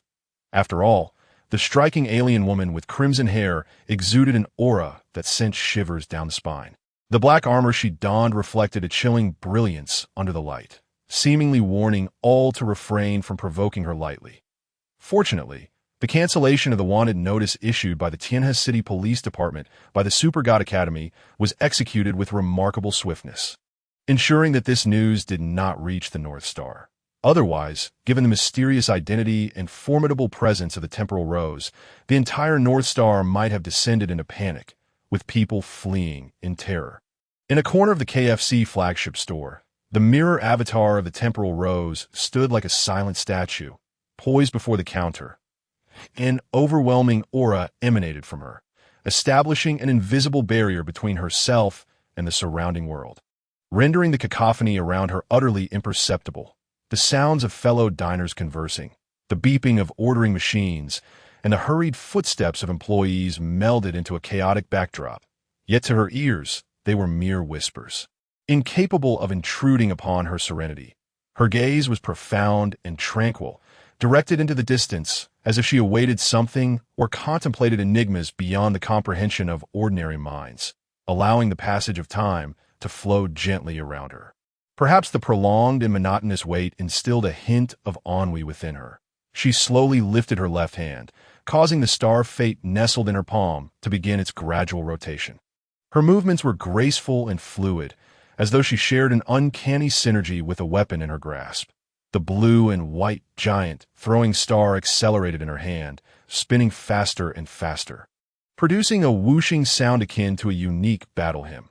The blue and white luminescence flickered and danced around it, resembling a lively sprite, captivating the attention of the nearby diners. Their gazes were filled with curiosity and profound reverence. A few could not resist the urge to approach for a closer look, yet upon sensing the overwhelming aura emanating from her, instinctively retreated to a safer distance. The other patrons seemed to exist in an alternate temporal dimension, where each passing second stretched excruciatingly slow, as if an unseen hand deliberately elongated time. The diners who had previously queued to place their orders were now engulfed in a mixture of torment and dread. Their bodies trembled slightly, beads of sweat forming on their foreheads, their eyes betraying their unease and anxiety as they furtively glanced at the Rose avatar, perceiving her as a potential ticking time bomb. They silently calculated the distance between themselves and her, estimating the optimal escape route, feeling with every additional second spent in her presence that their lives were increasingly at risk. At last, someone could no longer endure the suffix immediately thereafter. An invisible force of spatial energy enveloped the figure of the individual with dark skin. The once towering and robust physique began to disintegrate under the influence of this enigmatic power. The chemical bonds between atoms and molecules were severed instantaneously, causing the body to decompose into countless minuscule particles, akin to grains of sand scattered by a tempest. The entire process was silent yet imbued with an unsettling aura of dread. Whoosh! Subsequently, the mirror image of Rose casually flicked her wrist, casting these particles into various wormhole spaces, akin to portals leading to alternate realms, transporting them instantaneously to distant, unknown locales. Indeed, after being slain, they were exiled to other galaxies. Even the divine Kaiao would marvel at such expertise, and the grim Reaper Carl would bow in respect. The entire sequence unfolded seamlessly, executed with fluid grace, showcasing her formidable prowess and adept control, truly befitting a mirror image of the time-space god king. Although her master had previously instructed her not to slay the KFC staff, there was no mention of refraining from dealing with individuals exhibiting inappropriate behavior. In the eyes of Rose's avatar, allowing this group of uncouth individuals to remain in the central planes would only lead to further chaos. It was far better for her, as a manifestation of the time-space god king, to take action. This would prevent them from wreaking. A middle-aged man was particularly elated, for his wife had indeed been unfaithful with a man of African descent, which fueled his deep-seated disdain for this group of ebony-skinned individuals. Consequently, he felt that their demise at the hands of the female extraterrestrial was well-deserved as anticipated. The few remaining male compatriots, upon hearing the KFC employee's reminder, instantly grasped the situation. Today, indeed, seemed to be a fortuitous day for them. They had often witnessed these individuals behaving tyrannically on this land, and to their astonishment, they were now able to witness their just punishment firsthand. Moreover, the generous sum of $10,000 bestowed by the Rose's avatar was sufficient to allow many to enjoy a complimentary feast. For these humble mortals, the avatar of the space-time god was akin to a lofty, unattainable deity. Even a mere slip of her fingers could allow them to savor a rare and indulgent culinary experience. Before long, in the surveillance room at the back of the store, a male employee well-versed in computer technology sat before the screen, intently watching the earlier footage, his brow furrowed in confusion and astonishment. However, the image displayed before him was shocking. The footage of the space-time Rose's avatar was nothing but a blurred mosaic that, on the screen, he could only see the African man inexplicably lifted into the air by an invisible force, his body writhing and struggling, before suddenly vanishing without a trace, as if consumed by some mysterious and powerful force, disappearing into the abyss of darkness. Yet, out of caution, the male employee hesitated not for a moment, swiftly operating the computer to delete this enigmatic and secretive footage entirely. It seemed that the extraterrestrial possessed some extraordinary, inscrutable characteristics. Although their movements were visible to the naked eye, the surveillance equipment appeared to be interfered with by some enigmatic force, unable to capture their true forms, only managing to record a vague and indistinct mosaic image. This could perhaps be attributed to the fact that the space-time Rose's avatar donned dark alloy armor, surrounded by an invisible shield of temporal distortion, especially since she was the fifth-generation space-time divine body. Such advanced high-tech equipment and formidable protective powers formed a natural barrier, rendering ordinary satellites and surveillance devices incapable of penetrating it. Only able to capture a hazy silhouette, that it was likely that only a top-tier celestial computer, such as the Grand Clock, which gathered the pinnacle of cosmic technology and possessed immense computational capabilities, could breach this mysterious obstruction, clearly capturing her figure and movements, revealing the secrets hidden behind her. Chapter 59. The distinctive avatar of the Rose exiled by the space-time entity, poetic lines of unfulfilled longing. In that ethereal, mist-laden flower fruit mountain, the water curtain cave resembled a concealed entrance to a mysterious alternate world. The vegetation on flower fruit mountain flourished, with exotic flowers and grasses growing freely, the lush green spreading across every inch of land, as if nature itself had meticulously crafted a breathtaking masterpiece. However, due to the previous incident where the space-time Rose's phenomenon avatar had used spatial power to slay numerous monkeys, a plethora of scavengers had arrived, undoubtedly attracted by the pervasive scent of blood. Even the dense flocks of crows began to swoop down in search of food. However, the bodies of the monkeys had been pulverized by spatial power, leaving them only able to lick the blood from the undergrowth and tree trunks to satisfy their cravings. Outside the water curtain cave, a magnificent waterfall cascaded down from the towering cliffs like a hanging galaxy, producing a deafening roar. The rushing waters intertwined at the cave's entrance, forming a natural curtain of water, akin to a flowing crystalline drapery, sparkling and translucent.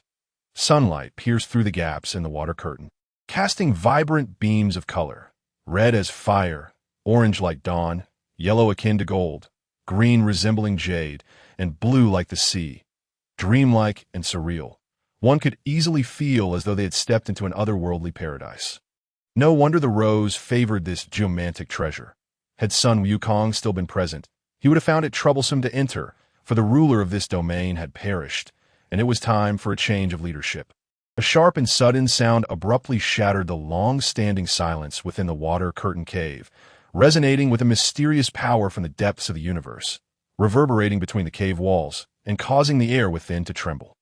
Mere moments later, what seemed to be an unbreakable and indestructible order of space-time was forcibly rent asunder in the central region of the water curtain cave by a potent and mysterious force.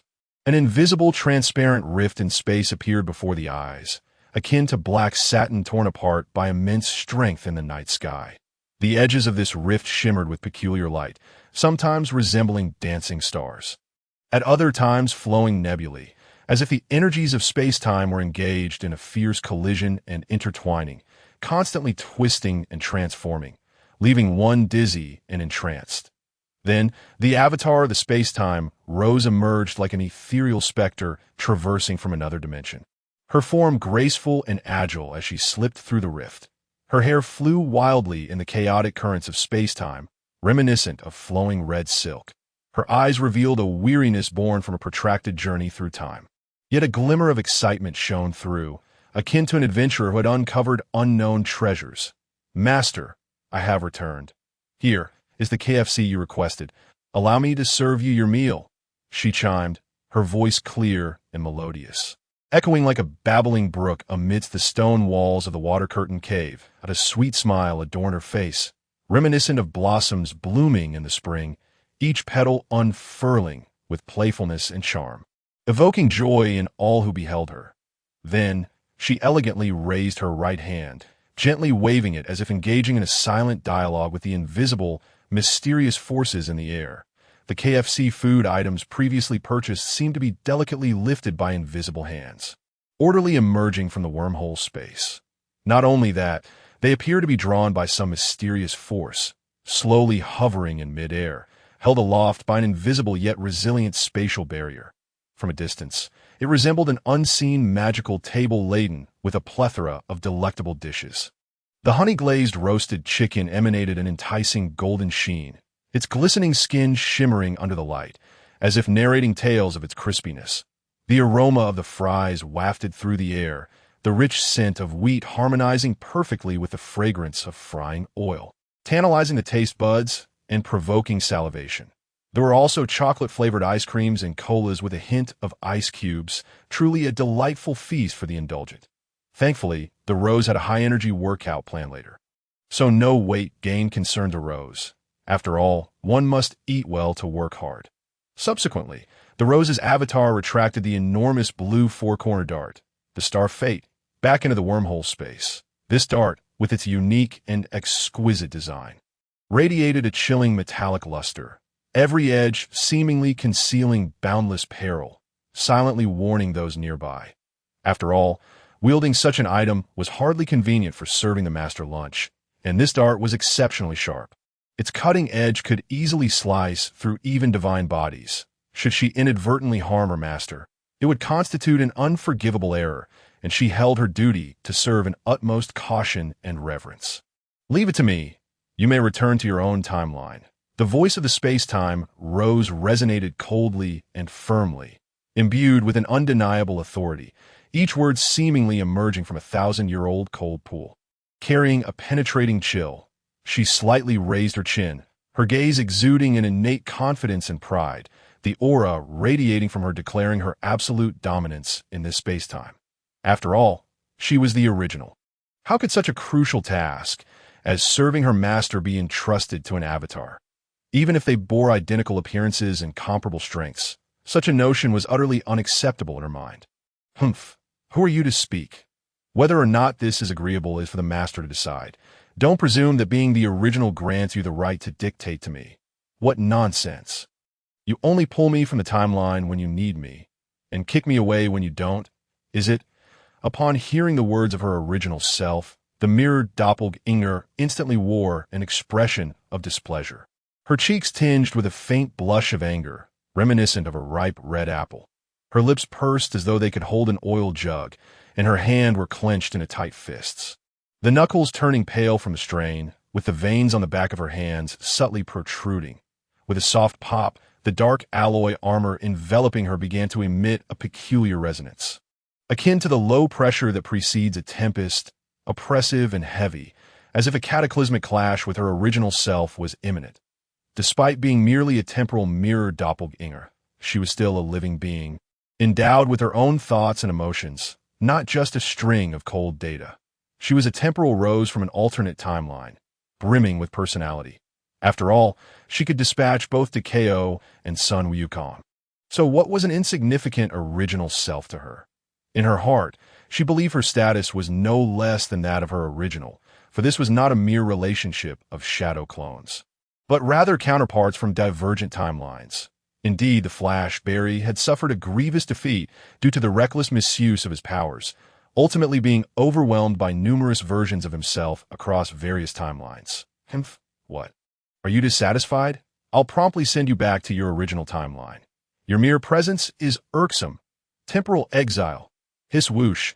No sooner had the words left her lips than the temporal rose subtly focused her thoughts.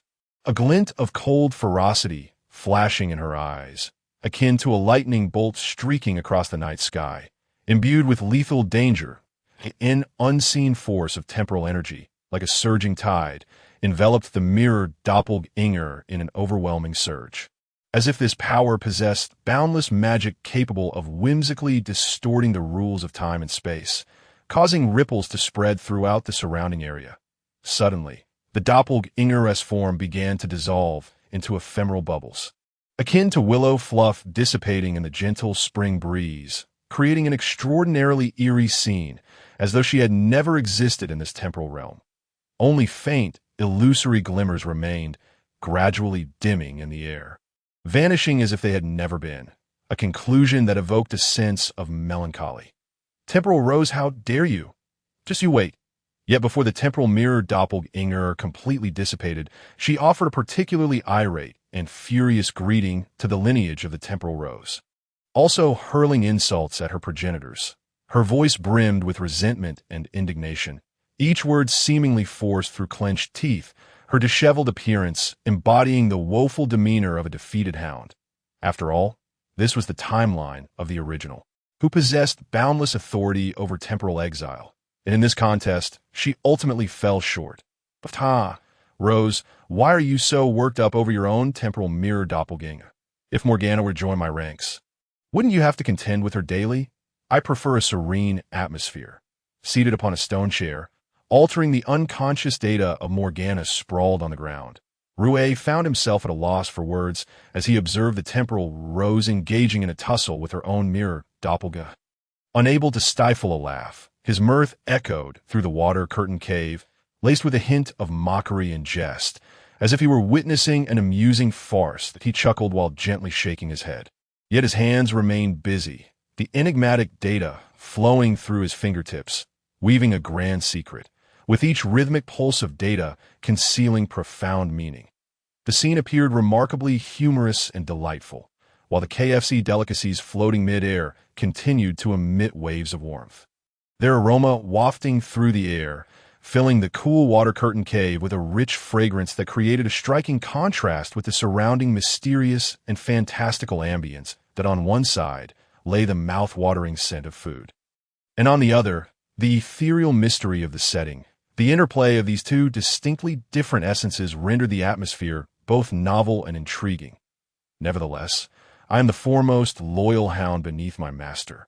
The premier Bachelou, the greatest warrior of the Central Plains, upon hearing her master's playful jibe, the obedient and gentle temporal Rose immediately retracted her earlier haughty and defiant demeanor. Her eyes sparkled with a desire to please, and her face blossomed with a radiant smile, as bright as the warm spring sun, as if she had never been at odds with her mirror doppelganger. Her swift change in attitude elicited an involuntary chuckle. Truly, she epitomized the ultimate contrast. Humph, what a proud and aloof temporal deity. Merely a loyal hound raised by Rue, the wisdom of Confucius, who once claimed that only women and petty individuals are difficult to raise, proves true. He is indeed worthy of the title of the great sage. Here, as to Johnny Silverhand, toasting to the true legends of Night City.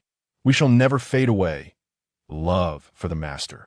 Temporal Rose author. Shadows of the water curtain cave reflect long emotions, momentarily accompanying the master, intent unfulfilled.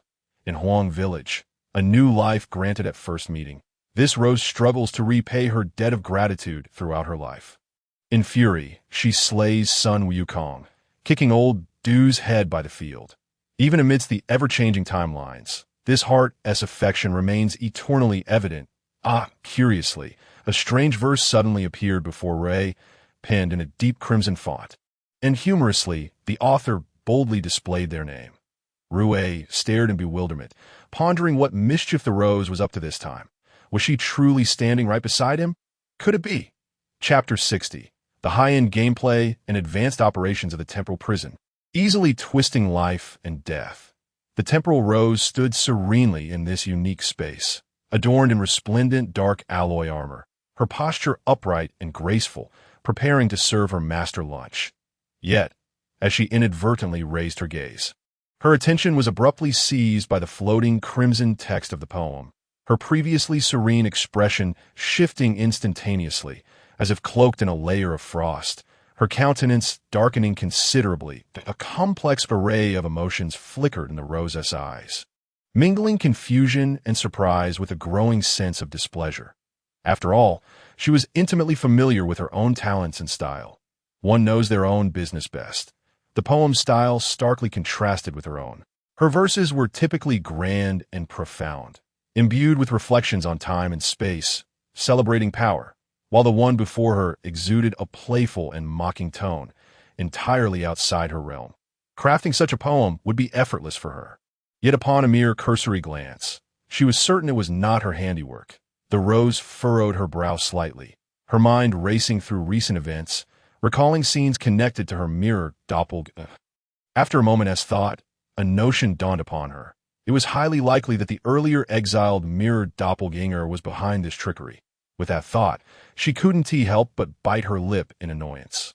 That doppelganger, rebellious and mischievous, even after being sent back to her original timeline, hadn't forgotten to create such a prankish poem to cause chaos, which was truly vexing. Taking a deep breath, she sought to calm the turmoil within, swiftly raising her right hand, her movements gentle yet resolute, waving lightly. In an instant, the floating crimson text of the poem seemed to be caught in an invisible tempest, the characters trembling violently as if resisting their destined dissolution, before swiftly disintegrating into countless tiny specks of light, flickering momentarily in the air before vanishing without a trace. Thus, out of sight, out of mind. In the rose's heart, her talents extended far beyond this. As long as her master Wu's voice shattered the brief silence as he sat upon a stone chair, exuding a unique aura that bespoke the inherent majesty and confidence of one in power. Possessing high emotional intelligence, Rue perceptively noted the disquiet etched upon Qiangwei's countenance. Through her subtle shifts in expression and body language, he discerned the fluctuations of her emotions. After all, as a ruler, Rue was endowed with the wisdom to understand others and the ability to read their thoughts, effortlessly penetrating the concealed musings of his subordinates. This poem was undoubtedly not penned by Qiangwei herself, but rather the handiwork of a prior mirror avatar. However, Rue chose not to dwell on it. The mirror had already been returned to its original timeline by Qiangwei, rendering further inquiry futile. Besides, he was presently engrossed in the arduous task of altering Morgana's core data, so busy that he scarcely had time to break for lunch. With a swift flourish, his hands danced in the air, conjuring mysterious streams of data that twinkled at his fingertips. His gaze was focused and profound, as if the entirety of existence had receded, leaving only the task at hand. Each of Rue's movements was precise and fluid, as if the data were sprites he had tamed, arranging themselves in orderly formations under his command, continuously rewriting Morgana's fate. "Not to worry, my lord," Qiangwei interjected, her tone laced with caution. "However, I must humbly express my concern. Your physical form appears to be that of mere flesh. Should we engage in a discourse on the mysteries of life, the divine radiation emanating from my being could potentially lead to the collapse of your genes." Upon hearing her lord's intention to have her serve alongside Morgana, the obedient and docile Qiangwei acquiesced without hesitation. Though her heart was heavy with worry, she lowered her head slightly, a look of concern gracing her features as she cautiously spoke. Previously, she had discreetly scanned her master with the celestial computer known as the Grand Clock. Although she had been promptly detected and halted, she had gleaned some vital data.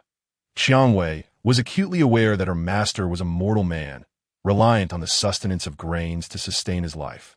A stark contrast to the divine, who could automatically absorb the dark energy of their surroundings without the need for mundane acts of eating, drinking, or relieving themselves. This realization sent ripples of anxiety through Qiangwei's heart. She feared that in her efforts to cohabitate with her master, she might inadvertently cause him harm. Such worries filled her with a profound unease. "Ah, you are indeed correct. I am but a mortal flesh and blood being," Rue replied with a serene demeanor. Exhibiting no signs of alarm, a gentle smile graced his lips, infused with a touch of nonchalance and acceptance as he calmly acknowledged his current state, raising his gaze to the horizon. He seemed to envision the scene a century hence, casually mentioning that he would eventually fade into dust, at which point Qiangwei, the timeless ruler of the spatial realms, would regain her freedom. His voice was steady and gentle, as if articulating the most commonplace of matters, his tranquility surprising Qiangwei. After all, Rue possessed a hypnotic modification system, which afforded him a sense of invulnerability. Despite the individuality retained by these slaves, their loyalty was deeply ingrained, akin to a colossal tree with roots embedded firmly in the soil. Virtually unshakable. Regardless of how absurd his demands might be, the compliant and gentle hounds would not resist that on the surface. It appeared to be a dynamic of a weak master and strong slaves. Yet, in reality, there was much more to it.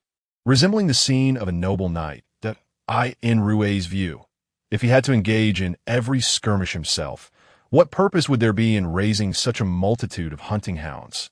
He preferred to remain seated, akin to an observer in an ancient Roman Colosseum, relishing the spectacle of slaves contending against one another, a sensation that brought him considerable pleasure. This was the true essence of royal combat. The king observed from his throne while the generals led their soldiers into battle. The institution of slavery was nothing short of splendid. Perhaps this encapsulated the distinction between a king and his steed, the king riding forth to command in battle. Yet upon hearing these words, the temporal Qiangwei was struck with fear, instantly kneeling upon the ground. Her knees pressed against the earth, her body bowed low, her forehead nearly touching the floor, as she hastily retracted her grasp on the Star of Fate, returning it to the wormhole space. Her body trembled subtly, and her hands instinctively clutched the ground as if to tether her master to this realm. Her posture was reminiscent of both an apology and a sorrowful reluctance at the thought of her master departing. Qiangwei's heart was a tempest of emotions, reluctance towards her master, resentment towards fate, and above all, a resolute determination to protect him. She could scarcely fathom a world devoid of his presence. To her, his existence transcended mere commands and obedience. It was a spiritual anchor. My lord, are you testing my loyalty? Qiangwei is unwaveringly devoted to you. Even if you are truly but a mortal, I possess the temporal power to grant you eternal life. Clever Qiangwei was not easily convinced that her master was an ordinary mortal, for the temporal powers he had bestowed upon her were palpable. Moreover, she had bested Sun Wukong and even vanquished Morgana, solidifying her belief in her own capabilities over, despite her master's seemingly mortal form. She held the power to bestow upon him the gift of eternal youth, fostering a symbiotic relationship that would safeguard him while expressing her loyalty. And I also possess the temporal prison, should misfortune befall you. My lord, you could be resurrected within it. Calculating the data of a mortal is a trivial endeavor for me. With that, Qiangwei lifted her head, her eyes shimmering with unwavering resolve as she gazed upon her master. As if pledging an eternal promise, she silently vowed that, regardless of the cost, she would ensure her master remained by her side forever. It must be said that Qiangwei was truly gifted, displaying remarkable ingenuity that momentarily left Ray at a loss for words, causing him to falter in his task of altering Morgana's core data. Indeed, Qiangwei, it appears you have mastered the use of temporal power. I find great solace in that, Rue exclaimed. Now, please, feed me lunch. I am on the verge of starvation. He hastily instructed Qiangwei to rise and serve him, as he needed to resume his work on Morgana's core data. Morgana lay sprawled on the floor, seemingly in a deep slumber, her neck adorned with a glimmering amethyst necklace. Of course, my lord. Please enjoy, Qiangwei replied obediently, promptly attending to his needs. In that moment, she bore no semblance of the temporal deity she was. Instead, she resembled a gentle and dutiful maid, as the master and his servant shared lunch. Exchanging light-hearted banter, Qiangwei discreetly recorded Morgana's core data, for knowledge of one's adversary is paramount in ensuring victory. After all, this foe would soon become her most formidable opponent, necessitating thorough suppression. Meanwhile, as Qiangwei fed her master, she simultaneously charged her temporal prison. Within the dark dimension, golden stellar energy emerged from myriad wormholes, presumably extracted from distant galaxies, all infused into the blue-white temporal prison. After all, she would soon require it. For following their discussion of life plans, Rui would abruptly perish, his genetic chain collapsing. Cunning Qiangwei intended to envelop her master's corpse within the temporal prison, reversing the flow of time within that space. Thus, her master, who was already deceased, could be swiftly resurrected. Given that Rui was but a mortal, possessing minimal data compared to super soldiers and divine beings, reviving him would be a straightforward task for Qiangwei. Distorting time for him would be even easier. This was indeed a sophisticated maneuver, aptly illustrating the adage, to die beneath the rose is to be both clever and charming. The chasm between mortals and divine rulers is insurmountable. Yet even so, cleverness can yield advantages. After all, Rui's Kaiao Legion could never breach the front gate of the temporal deity, safeguarded by an impenetrable barrier. However, one could always exploit connections to enter through the back door.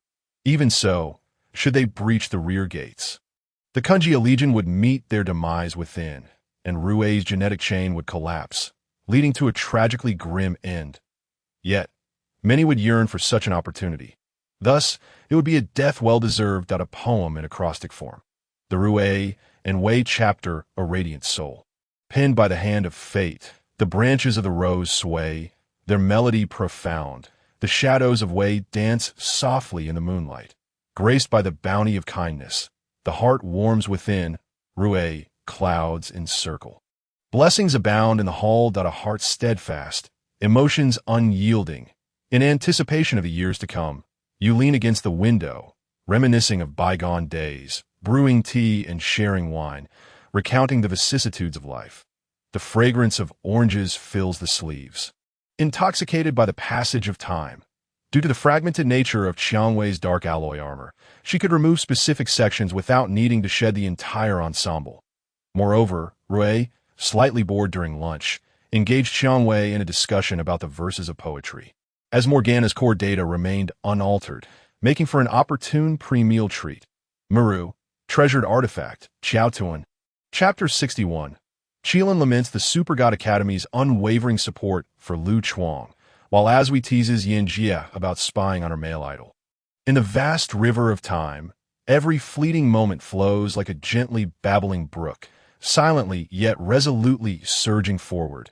The clamor of the day gradually recedes with the waning sunlight, akin to the retreating waves of the sea, slowly fading at the world's edge. Unbeknownst to anyone, the nightfall descends like a heavy, dark velvet curtain, softly yet decisively enveloping the entire world. Gazing up at the boundless night sky, a full moon hangs high above, resembling a meticulously carved colossal pearl, radiating a cool and enchanting glow.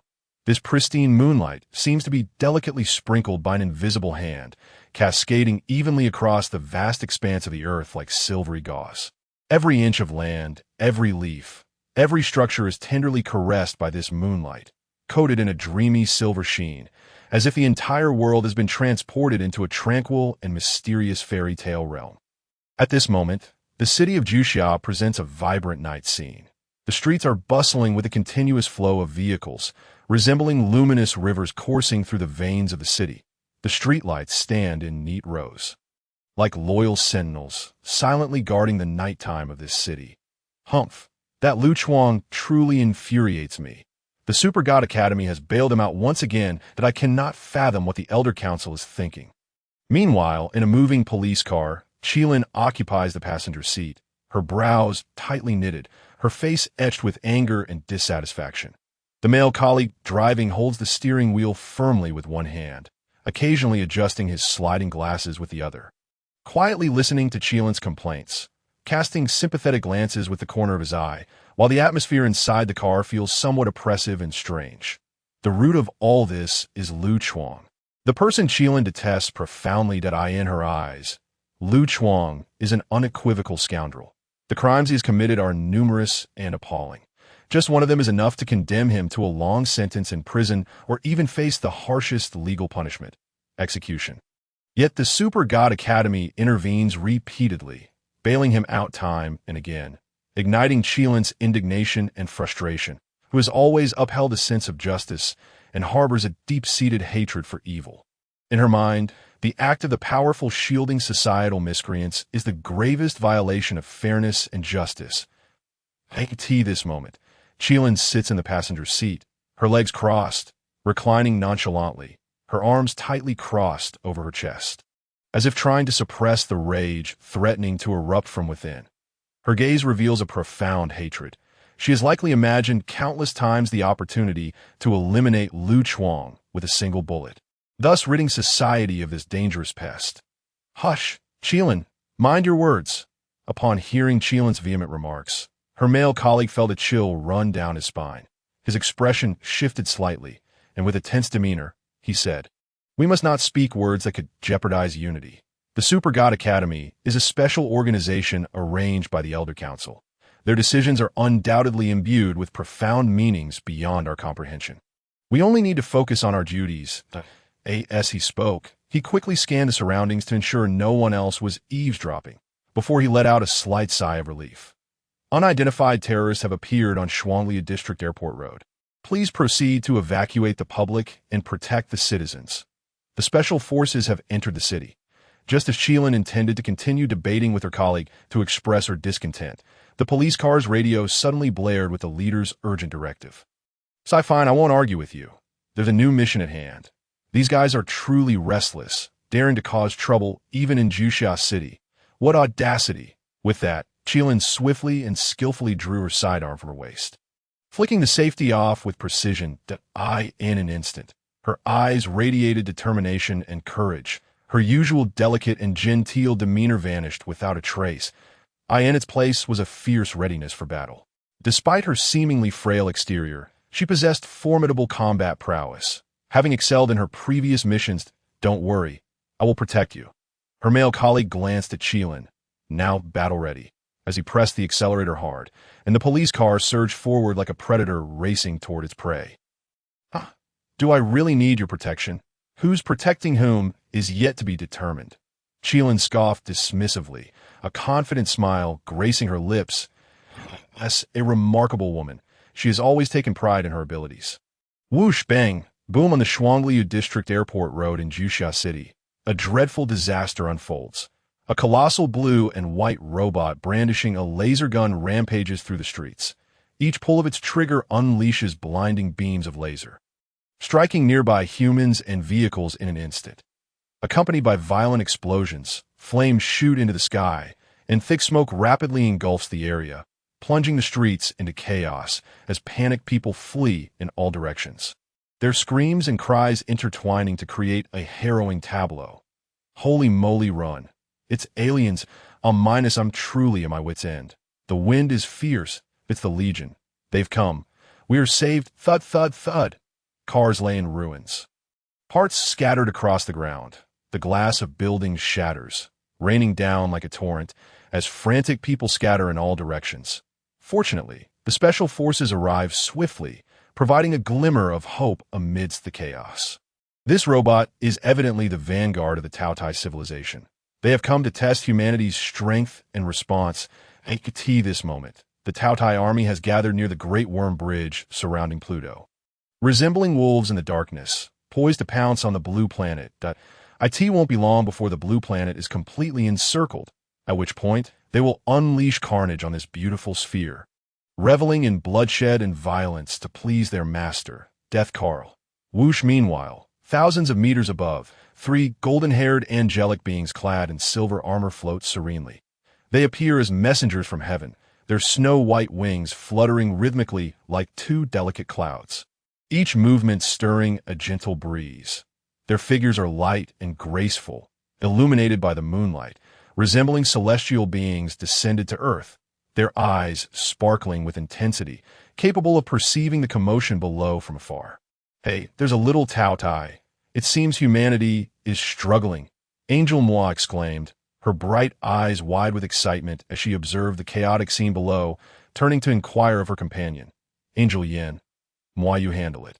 There's no need for Yin Jie to intervene in such trivial matters. Don't interrupt her spying on her male idol, the power of the galaxy."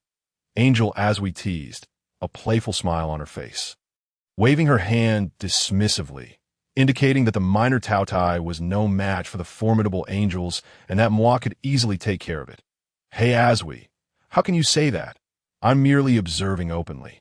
It's not spying. Besides, I might just assign you to Titan to mine for or. Upon hearing Aswi's playful jibe, Yan's fair face flushed slightly, resembling a rosy dawn on the horizon. In truth, the power of the galaxy was currently engrossed in watching the latest action-packed blockbuster from the neighboring island kingdom. The thrilling plot captivating Yan, making her fantasize about engaging in hands-on practice of the movie scenes with her male idol. What a delightful thought. Come on, Yinjia, I just transferred to this side of the blue planet. And you want to send me away so soon? Not a chance. When you have your heartfelt conversations with your male idol, I'll be right there providing support. Aswi's eyes widened in disbelief at the thought of being sent to Titan for mining, her expression reflecting her incredulity. It seemed she was destined for a life of toil. Such a preposterous situation. How outrageous. Mada with Yin Jie exposed, she can be replaced, though they're called the Three Sisters of the Peach Garden. In truth, they are mere strangers, complete bystanders. Chapter 62. If you refuse, there are plenty of others willing. In this world, the thirst for power is insatiable. Beneath the vast and boundless night sky, where the only sound is the gentle whisper of the breeze, angels Yin and Qiangwei float like two resplendent stars, radiating a soft and holy aura that perfectly melds with the infinite cosmos, as if they were always a part of this universe. Upon hearing her dear sister Che speak in a bold manner, as if impervious to any consequence, even the usually composed and resilient angel Yin couldn't help but furrow her brow slightly. A fleeting look of helplessness and astonishment crossing her eyes. The bond they share is akin to a fine vintage, growing richer with time. However, the notion of sharing a beloved divine figure is beyond her wildest imagination. Surely it has not reached such an absurd level. Well, as long as the divine figure consents, I have no objections. That a subtle smile played on Angel Yen's lips, a blend of amusement and teasing, her voice like the soft coo of a nightingale, echoing serenely through the night. Yet, with her exceptional intellect and meticulous thoughts, a multitude of ideas raced through her mind. Yin understood that the power of the galaxy is no ordinary presence. He embodies the future and hope of angelic civilization, the core that all angelic sisters vigilantly protect and cherish. He is not merely the divine figure she has long adored, but the very faith of the entire angelic race. Recalling Queen Kaisha's initial directive, it was merely to permit her to engage with him, to explore their compatibility and potential. Hehe, then it's settled. The divine figure will surely have no objections. I shall take the lead, and it will be a piece of cake. Upon hearing Yanjia acquiesce to her audacious request to share their divine figure, Angel Qiangwei was instantly overwhelmed with excitement, her laughter resounding joyfully across the night sky. Brimming with confidence, as if the entire world lay within her grasp, that moment. The silvery moonlight cascaded down like gossamer, delicately filtering through layers of fluffy clouds, illuminating their gleaming silver armor. The exquisite patterns on the armor intertwined with the moonlight, casting a dreamy glow that added a touch of romance and mystery to the already fantastical scene. Ahem, allow me to deal with that little glutton first. Flying nearby, Angel Moi quietly absorbed the atmosphere, feeling increasingly awkward, as if ensnared in an invisible fog. Naturally shy and introverted, akin to a flower blooming in spring, she struggled against the bold and unique topic at hand, her cheeks flushed like the twilight sky. Whoosh in a flash, Angel Moi darted downward like a streak of white lightning from thousands of meters above. Her pristine, ethereal wings fluttered with remarkable speed, each beat stirring up gusts of wind. As though a terrifying beast were in hot pursuit. Deep down, she recognized that continuing the conversation with Yin Jie and the others might awaken her still maturing heart, leading her into a labyrinth of emotions. Thus, it was prudent to execute her righteous judgment first. Boom! In the bustling yet chaotic Qiangwei District Airport Road, a heart-stopping battle had erupted. The special forces, donned in uniform, exuded unwavering determination as they swiftly entered the fray, engaging in a desperate struggle against a towering, gluttonous warrior clad in blue and white mech armor. Yet the grim reality presented a brutally one-sided massacre. Humanity's firearms proved utterly futile against this formidable extraterrestrial foe. Ordinary bullets ricocheted off the warrior's armor like dragonflies striking a stone pillar, failing to leave even the faintest scratch. Only heavy artillery could inflict some negligible effect, but with civilians still in peril. The streets were filled with panicked crowds. The soldiers were constrained, their every move measured, fearing the collateral damage to innocent bystanders. What kind of monster is this? Bullets can't pierce it. As a police officer, Qi Lin had hurried to the battlefield alongside her male colleague, her athletic form and flowing hair dancing in the wind as she swiftly took cover behind a police car, gripping her pistol with steely resolve. Her gaze as steadfast as the glimmering stars in the night sky, aimed at the distant gluttonous soldier. Yet, reality dealt her a heavy blow. Her bullets merely ricocheted off the warrior's resilient blue and white armor with a sharp sound, causing no significant harm. Frustration and helplessness filled Qi Lin's heart. She was renowned for her sharpshooting skills, effortlessly dispatching ordinary criminals. Yet confronted with the vast technological chasm between civilizations, she realized the futility of her prowess against such overwhelming might. Akin to a mantis attempting to stop a chariot, utterly outmatched, gunfire echoed, crackling in the air.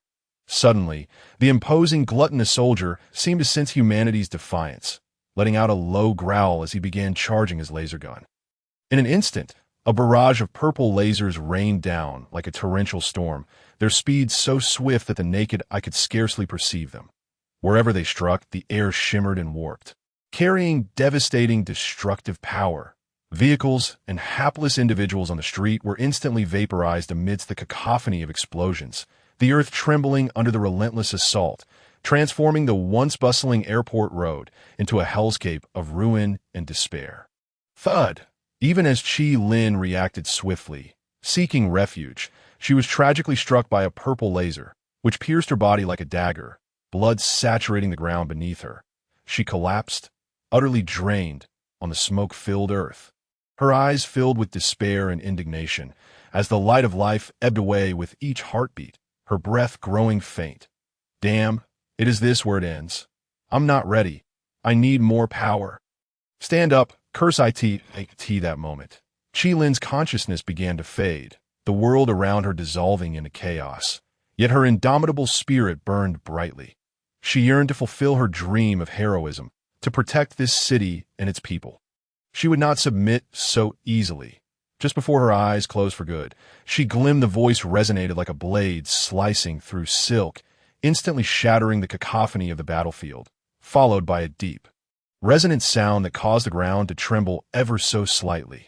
The agile angel, Mo-E, with her wings as pure as snow, now radiated a soft yet sacred luminescence. Each feather upon her wings appeared to be a meticulously crafted work of art, quivering slightly with her movements as she descended from the boundless horizon with an almost ethereal speed, landing gracefully on Airport Road in the Qiangwei district of Juxia City.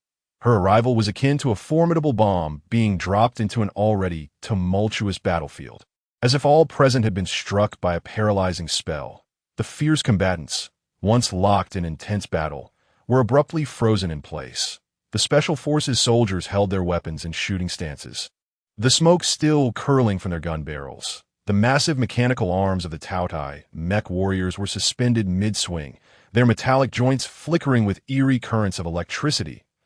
In an instant, the battlefield fell into a profound silence, broken only by the heavy breaths of the soldiers and the rustling of the breeze over the ruins, alongside the distant crackling of burning vehicles. What on earth is this? A blonde woman in silver armor with white wings, exclaimed a young Special Forces soldier, his eyes wide as saucers, mouth agape as if it could fit an egg, his face a canvas of shock and bewilderment. His voice carried a strong sense of incredulity. As if everything before him were an absurd dream, he rubbed his eyes vigorously, attempting to confirm that he was not mistaken. "His, be careful. She seems like an alien too," another soldier remarked, his brow furrowed, his demeanor tense to the utmost, instinctively tightening his grip around his assault rifle, his knuckles turning white from the pressure.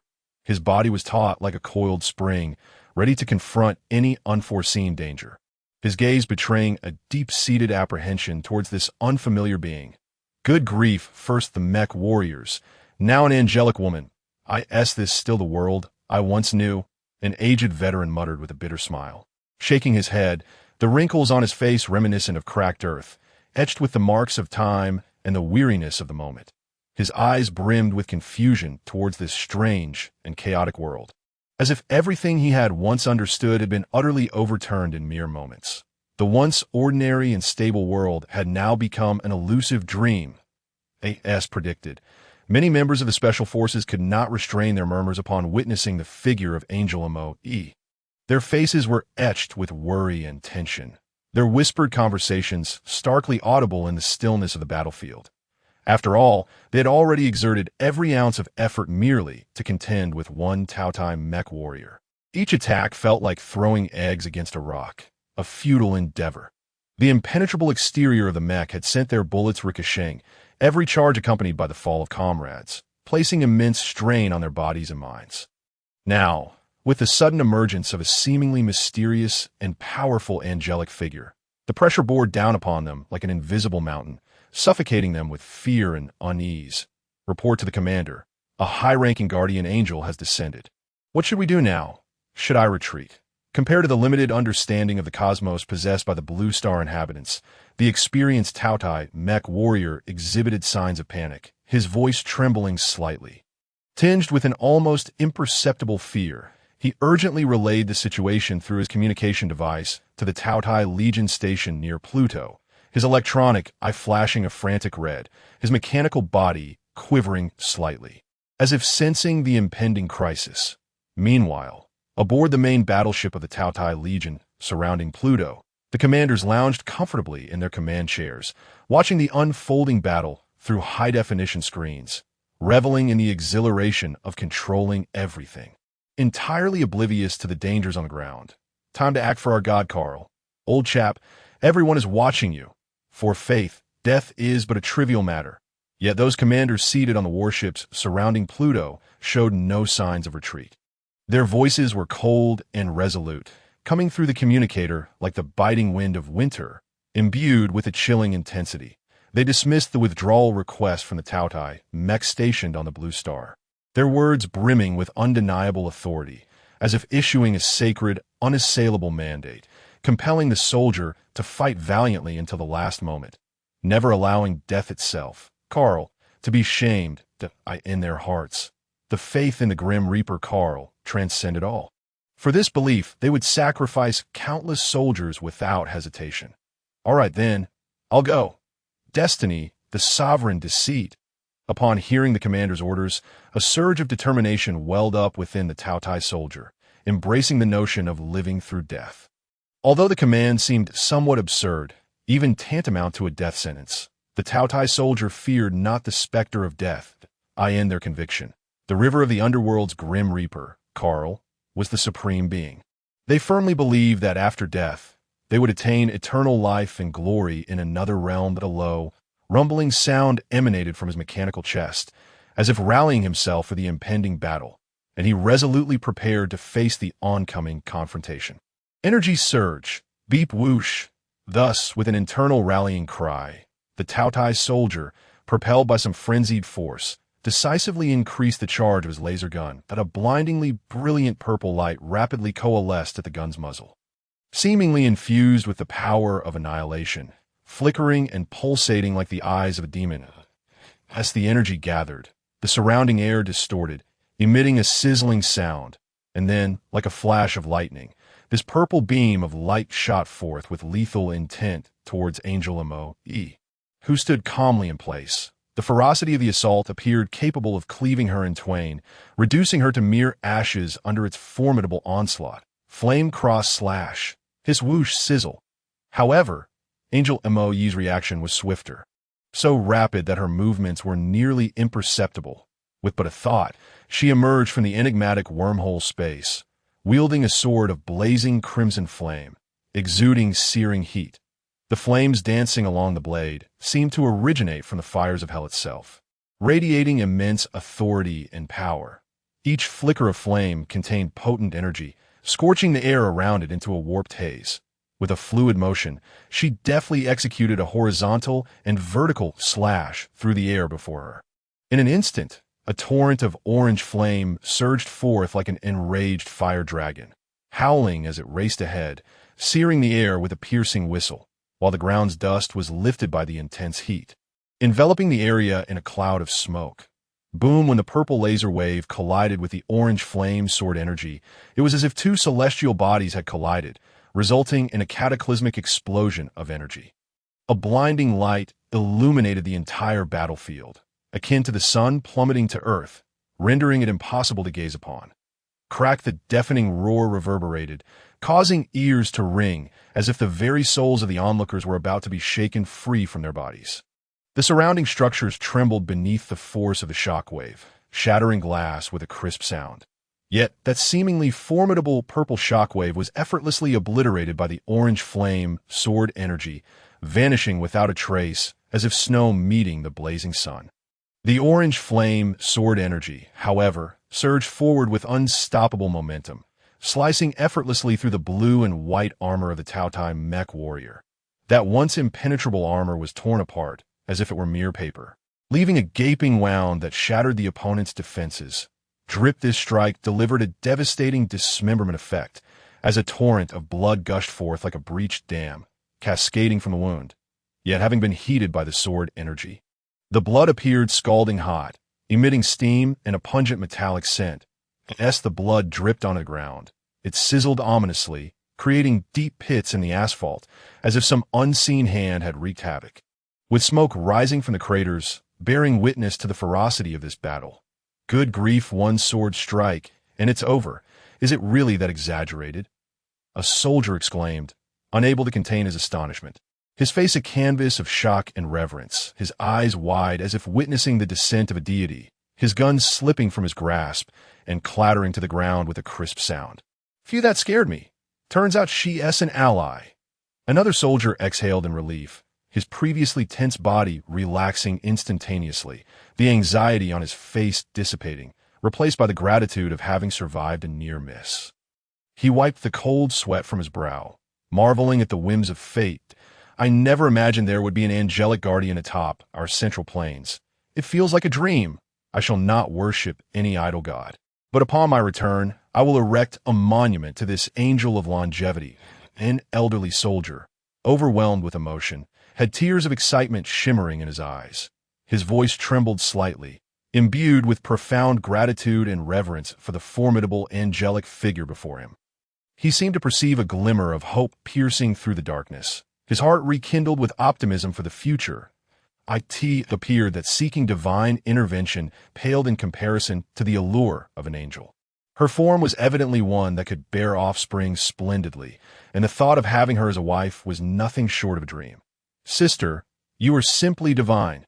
After witnessing the angel moi effortlessly dispatch the troublesome gluttonous mech soldier with a surge of orange sword energy. The surviving members of the Blue Star Special Forces finally exhaled in relief, exchanging words among themselves. Their faces radiated the joy of surviving calamity, filled with gratitude and awe for the powerful angel. Some embraced one another in excitement, while others silently tended to their weapons, their eyes reflecting a steadfast determination for the battles that lay ahead. With a spirited leap, the angel moi took to the skies, her wings unfurling as she ascended towards the heavens, illuminated by the moonlight. Her figure appeared exceptionally sacred, her feathers glinting with a silvery sheen, reminiscent of a celestial messenger. The sensation of manifesting divinity before mortals was exhilarating. She not only executed the righteous judgment, but also relished the adulation of countless admirers. Once the angel departed, the remaining soldiers began to solemnly tend to the battlefield. With grave expressions, they carefully gathered the remains of their comrades, draping them in national flags, their eyes filled with sorrow and reluctance. They also endeavored to comfort the traumatized civilians, offering food and water, whispering gentle reassurances to restore tranquility to this war-torn land. Chapter 64. Truly, Death Beneath the Rose. The genetically collapsed ray was resurrected within the confines of the time-space cage. Meanwhile, in the distant and mysterious Flower Fruit Mountain, the water curtain cave resembled an extraordinary realm hidden from the mundane world. Outside, the waterfall cascaded like a suspended galaxy, its powerful torrents plunging from towering cliffs, creating a thunderous roar. The water crashed against the rocks below, sending up layers of white spray that filled the air with a misty haze. Dreamlike and ethereal. Within the cave, the dim light illuminated the damp stone walls, where glimmers of light reflected from droplets falling from above, contrasting sharply with the external tumult, adding an air of tranquility and mystery. At that moment, Rui lay helplessly on the ground, his body twisted as if violently tugged by an unseen force. His skin manifested a bizarre blue-white, fractured appearance, akin to exquisite porcelain shattered violently, with cracks adorning his body. Each fissure a haunting reminder of the fragility and transience of life. His breath was weak and rapid, his chest barely rising, each inhalation a desperate struggle, as if you're on the brink of ceasing to exist. After all, the time-space Rose now bore a divine essence. Her presence radiated a wave of energy beyond mortal comprehension. This unseen wave surged through the air, while Rui, merely a corporeal being, had previously engaged in unrestrained dialogues with the time-space Rose. Delving into the cosmos's mysteries, they immersed themselves in the exploration of the unknown, oblivious to the vast differences in their natures. Rui's eyes sparkled with a thirst for knowledge, his words flowing endlessly, as if he sought to unveil all his curiosities to the Rose. The Rose, smiling and attentive, occasionally offered her responses, her enchanting smile captivating to Rui. Now, as Rui found himself in such dire straits, it seemed an unexpected twist of fate, yet it was in truth inevitable.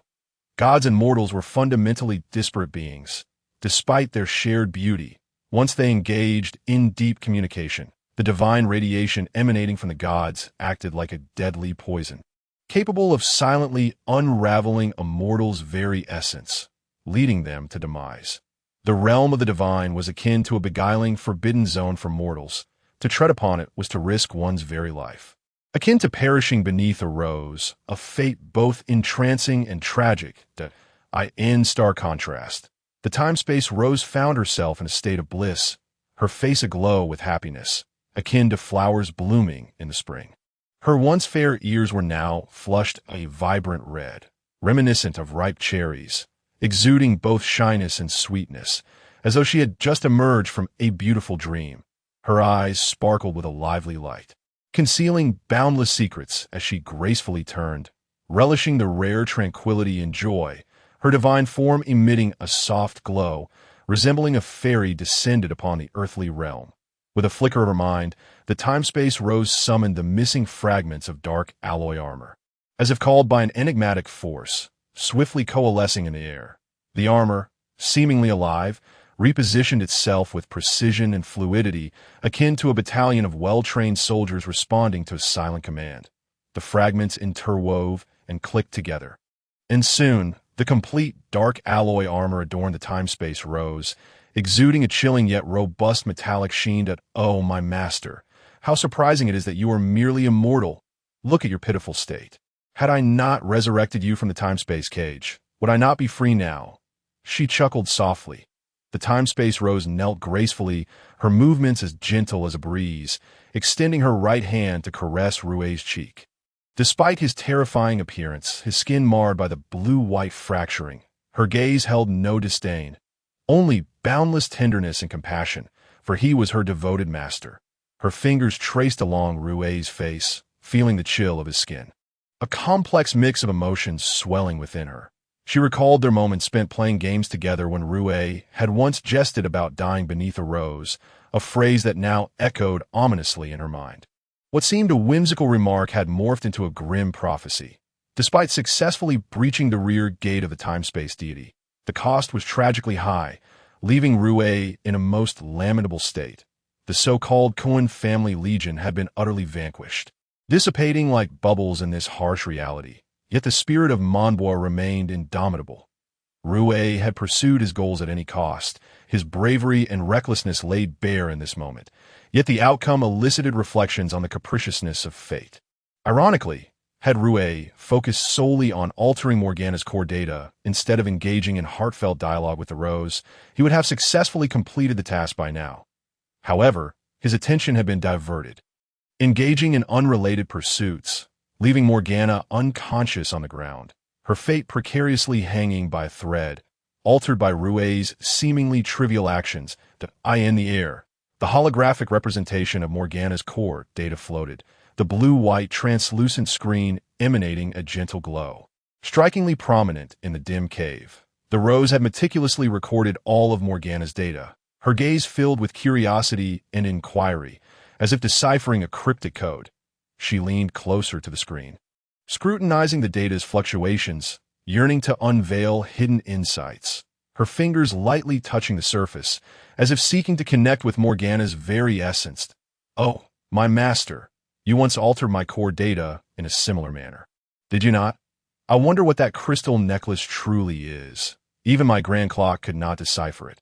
Rising gracefully, the Rose stood tall and elegant, like a rose blooming amidst darkness. She approached the floating blue-white translucent screen, meticulously examining each piece of data, her eyes filled with perplexity and contemplation. Though lacking the authority to modify anything, she could only gaze in wistful frustration. The Rose endeavored through various means to breach the barriers of access. Yet all was in vain. The screen stood as an impenetrable fortress against her exploration time-space cage. Immediately, the time-space Rose raised her right hand and waved it gently, her movements both graceful and powerful, as if she were casting a mysterious spell. Suddenly, a colossal blue and white cage emerged from a rift in space, shimmering with an unusual luminescence, as though it had traversed from another dimension. The cage rapidly expanded, enveloping the prostrate Rue within its confines, its runes flickering as if narrating ancient incantations, each symbol imbued with formidable power.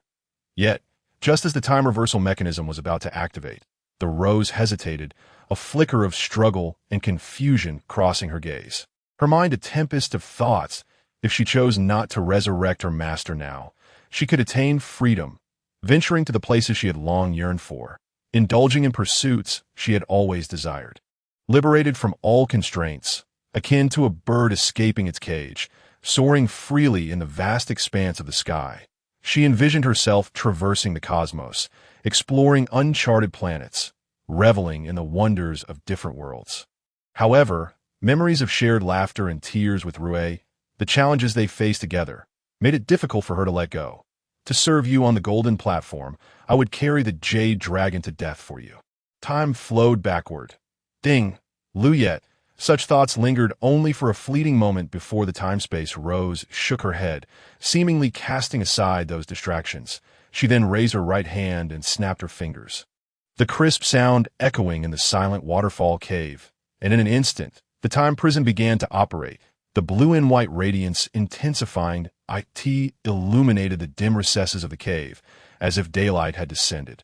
Each corner enveloped in this brilliance, within which the essence of time began to warp, ripples forming around Rue's body as if time itself were reversing. Before long, Rue, lying on the ground, swiftly returned to his normal state, his previously contorted body gradually unfurling, the fragmented blue and white skin restoring its former smoothness and rosy hue. The divine radiation damage he had suffered from his heartfelt conversation with the time-space god king dissipated rapidly. The symptoms of the collapsing gene chain vanishing without a trace, as if nothing had transpired, akin to awakening from a nightmare. Everything returning to the starting point. Rue slowly opened his eyes, still bearing a hint of bewilderment, surveying his surroundings as if savoring the life and death experience he had just endured. Have I really been resurrected so swiftly? How astonishing! Rue jested, a slight smile gracing his lips, revealing a playful grin, for he was engaging in a peculiar test of loyalty. Keen to ascertain whether this hound remained faithful, should the Rose harbor any treachery, her fate would be dire. Everything before her would be stripped away. After all, Rue possessed a hypnotic transformation system, emboldening him with confidence. Unperturbed by the possibility of a disobedient hound, that a glint of cunning flickered in Rue's eyes as he quietly observed the Rose's reaction. It appeared the master and servant duo truly shared a dark sense of amusement, which in itself was an unconventional form of intimacy. Preserving the hound's individuality was the optimal choice. Otherwise, life would be rather dull that I'm master. Must you continue to test me? Is it truly amusing? I've already dispatched old Dew and the great sage. Could you refrain from intimidating me like chow, chow, did a chow pie? You nearly frightened me to a sweat. Fortunately, I follow my heart just moments ago, tick-tock indeed, upon hearing her master's jest. The rose broke into a sweat, beads of perspiration dotting her forehead, cascading down her cheeks and dampening her dark alloy armor. It seemed the psychological pressure was indeed substantial. After all, the time-space rose. Now, a formidable entity could still break into a sweat, a stark contrast to her earlier confrontation with Morgana, during which she hadn't even shed a single drop. However, the surrounding space-time distortion initiated automatic operations. An invisible wave momentarily whisking those beads of sweat away to another realm that in truth, the Rose had briefly contemplated not resurrecting her master to pursue freedom, but in the end, she chose to revive her beloved master. Her loyalty in turmoil known only to herself. The Rose shook her head in resignation, inwardly reflecting on her master's penchant for mischief. Despite her unwavering loyalty, she remained at his beck and call. Content as long as he was pleased, the devotion of a servant runs deep. The Time-Space Rose, authored by the Master.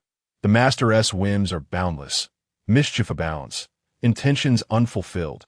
Often makes the Rose anxious, yet deepens her affection and longing.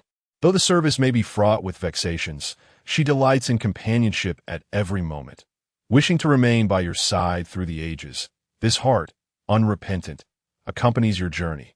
Chapter 65. Enough. Rose. Morgana is still waiting for me. Rue exclaimed, nearly lost in his revelry, tick-tock in the depths of the waterfall cave, shrouded in the embrace of night. An eerie silence prevailed, broken only by the gentle drip of water from the cave's ceiling. The rhythmic sound echoed in the confined, dimly lit space, reminiscent of time as footsteps, leisurely measuring this mysterious realm. After adjusting himself, Rue, lying on the ground, stirred slightly, as if caressed by an unseen breeze, gradually rising to his feet. Tap-tap, his movements were imbued with a languid nonchalance, akin to awakening from an interminable dream, as he raised his hand to lightly brush off the dust that clung to him, particles dancing in the dim light. Subsequently, Rue strode with purposeful ease back to the ancient stone chair, slowly taking a seat, his motions unhurried, exuding an air of tranquility, hardly resembling one who had just succumbed to death and returned to life. Rose, you must not comprehend this, do you?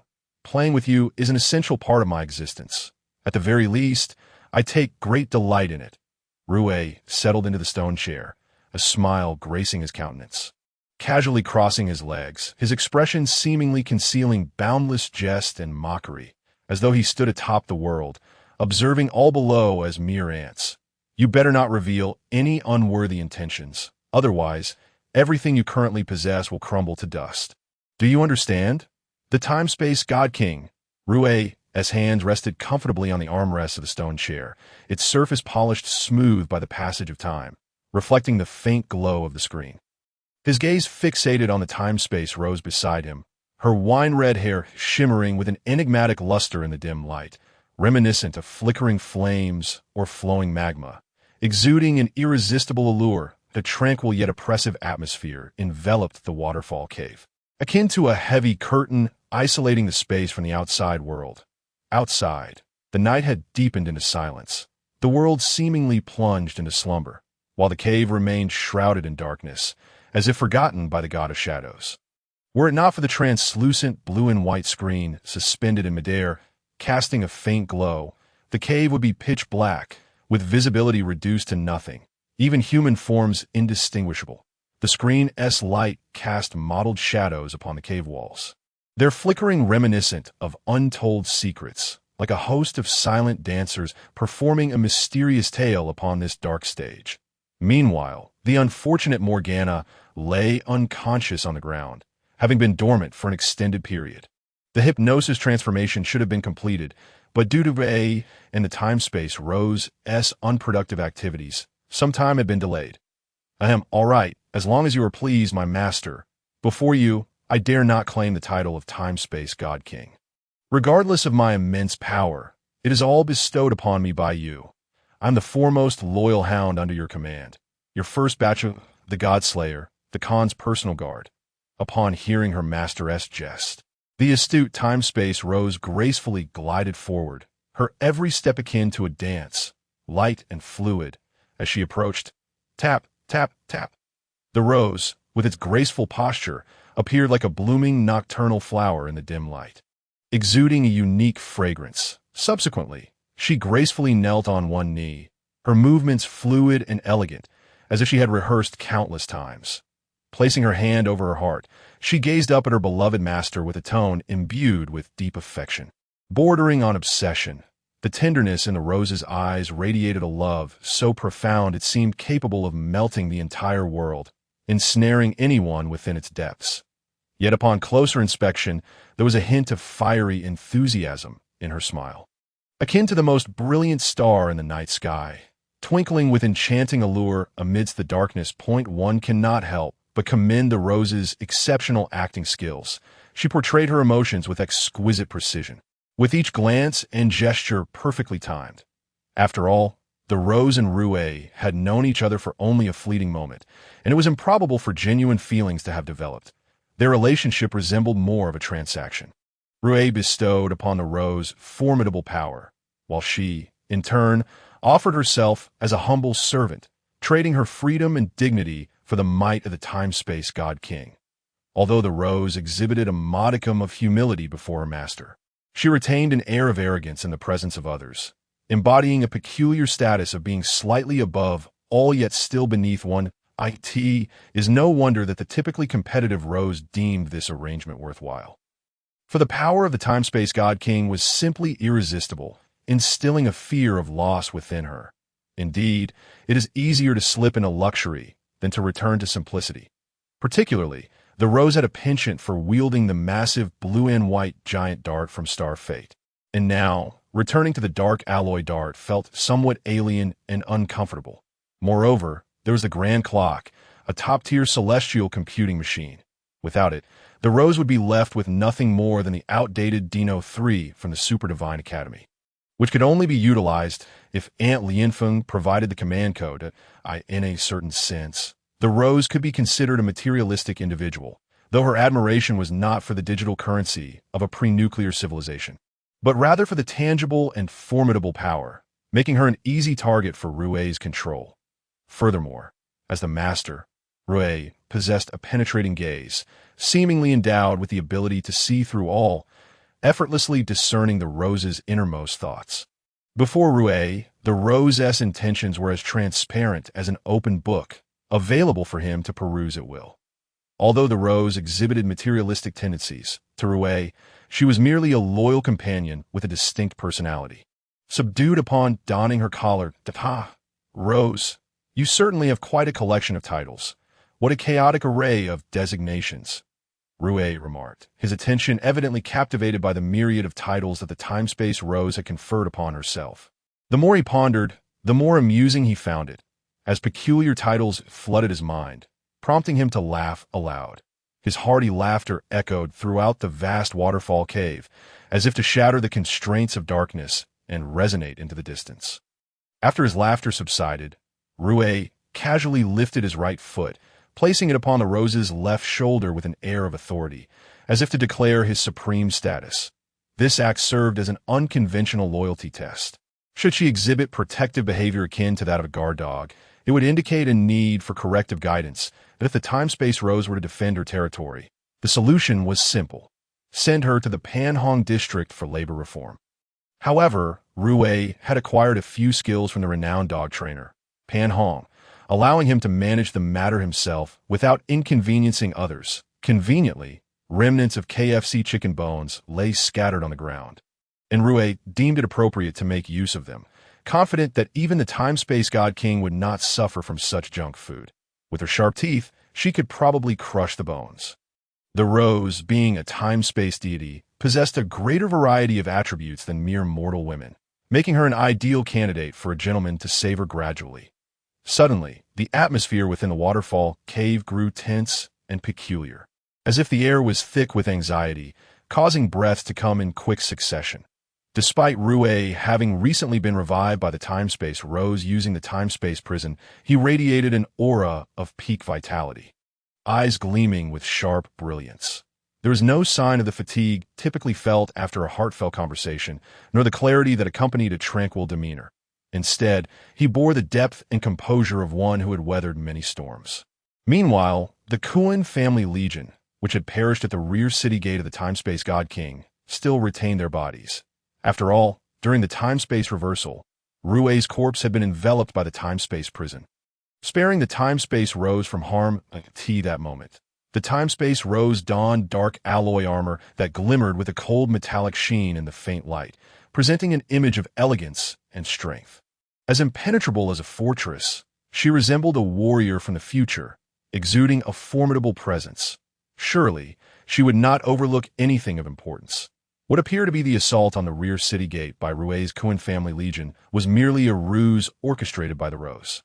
Otherwise, the enemy would have struggled to approach the gates, or upon breaching them, they would have quickly found themselves caught in a pincer move, swiftly uprooted and eradicated. Nonetheless, the time-space god king would not be taken by surprise.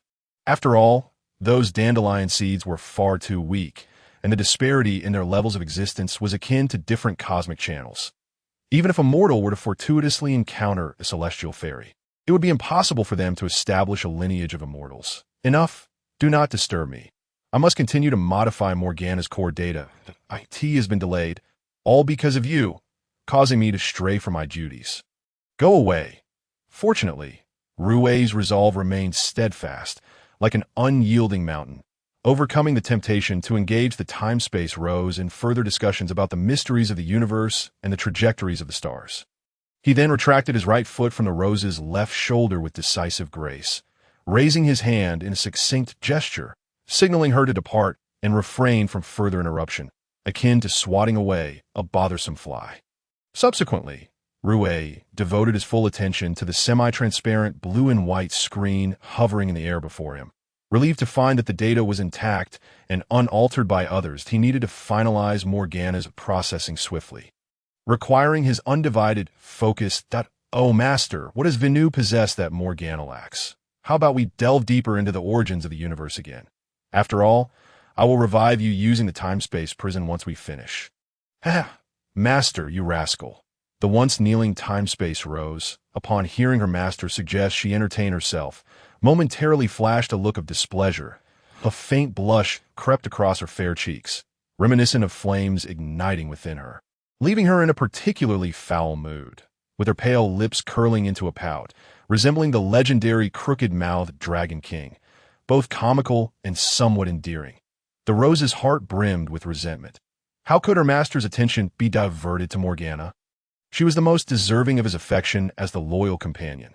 The mere thought of it ignited within her a fierce desire to eliminate Morgana, ensuring that no one could share her master's love. With a sudden burst of audacity, the time-space rose charged at Rue with the swiftness of lightning, her movements so rapid that one could hardly react. As she lunged forward, she adjusted a portion of her dark alloy armor's protective state, the armor emitting a soft mechanical whir, akin to the growl of a ferocious beast. From a distance, she resembled a fierce tigress on the hunt, brimming with primal energy and strength. How dare you? Rose, I'm the master, not your pet. Have I given you the right to act so brazenly? Rue erupted in fury, his eyes wide with rage, burning like molten lava, an inferno of indignation threatening to consume everything around him. At that moment, Rue felt as though he were ensnared by a massive constrictor, its scales glistening with cold light, each one resembling impenetrable armor, coiling tightly around him with a force powerful enough to shatter bones. A wave of suffocating pressure crashed over him, rendering his breaths heavy and labored, each inhalation akin to operating a cumbersome bellows, producing a deep, resonant sound. Thump! His heart raced violently, as if attempting to burst from his chest, the thunderous rhythm echoing in his ears like a cacophony of drums, driving him to distraction. Enveloped in a tempest of fury, Rue's mind was utterly clouded, leaving him no time for contemplation. He abruptly raised his right hand, his arm tracing a fierce arc through the air, generating a gusting wind that sliced through the atmosphere. With the swiftness of a lightning strike, he brought his palm down with tremendous force upon the face of the time-space rose. The slap, imbued with palpable strength, appeared to possess great offensive power, yet in reality, it was akin to a paper tiger, seemingly formidable but ultimately ineffective. Alas, despite the apparent ferocity of the blow, it struck the cheek of the time-space rose only to be dissipated in an instant by an enigmatic force. It turned out that her corporeal form was enveloped by an invisible shield of temporal distortion, a mysterious barrier that lingered just above her skin, nearly imperceptible to the naked eye, yet brimming with formidable energy. The moment Rui's hand made contact with the shield, it felt as though he had plunged into an unfathomable vortex of space, where his considerable force was effortlessly neutralized and artfully redirected to alternate wormhole dimensions. This wormhole space acted as a silent devourer, seamlessly absorbing the impact without leaving a trace, as if the entire incident had never transpired. "He, my dear master, do temper your temper. Do not let it harm your health. Fortunately, I possess a temporal distortion shield that has absorbed the force of your earlier slap into another dimension. Otherwise, your right hand would surely swell from the recoil." The rose maintained her sweet smile, reminiscent of blossoms in spring, radiant and enchanting, as if the earlier slap had left no mark upon her. Her voice flowed gently, akin to a babbling brook, imbued with a playful tone, rather than displaying any hint of anger.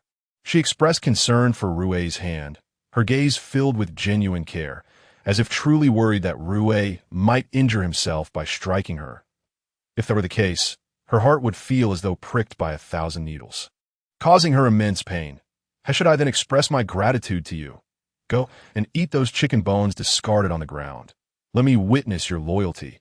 Observing the rose's flirtatious demeanor, Rui's ire subsided slightly. Yet he remained profoundly speechless. With a resigned sigh, he acknowledged that reasoning with this whimsical and cunning rose was akin to playing music to cattle, utterly futile.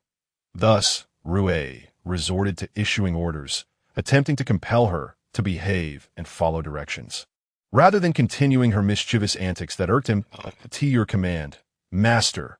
Upon hearing her master's decree, the time-space rose immediately stood at attention, her posture as erect as a poplar tree, each movement crisp and decisive. Reminiscent of a soldier awaiting inspection, her form poised and her gaze unwavering. His crack, shortly thereafter, the dark alloy armor adorning her body emitted a subtle mechanical whir, sounding like a unique metallic symphony. The previously absent components seemed to come alive, coalescing swiftly under energy's influence, wrapping her once more in an impenetrable battle garb. The time-space deity had initially shed her armor, yet alas, it could not be utilized, forcing her to revert to her super beast armor, which left her somewhat displeased. She resolved to teach Morgana a lesson later, hoping her master would not enhance her too greatly, lest she find herself in an awkward position if unable to prevail. Whoosh with graceful strides, the rose calmly approached the ground beside her master, crouching down to retrieve the leftover chicken bones. Her movements exuded no hesitation, as though this task were not one of embarrassment, but rather the fulfillment of a sacred mission.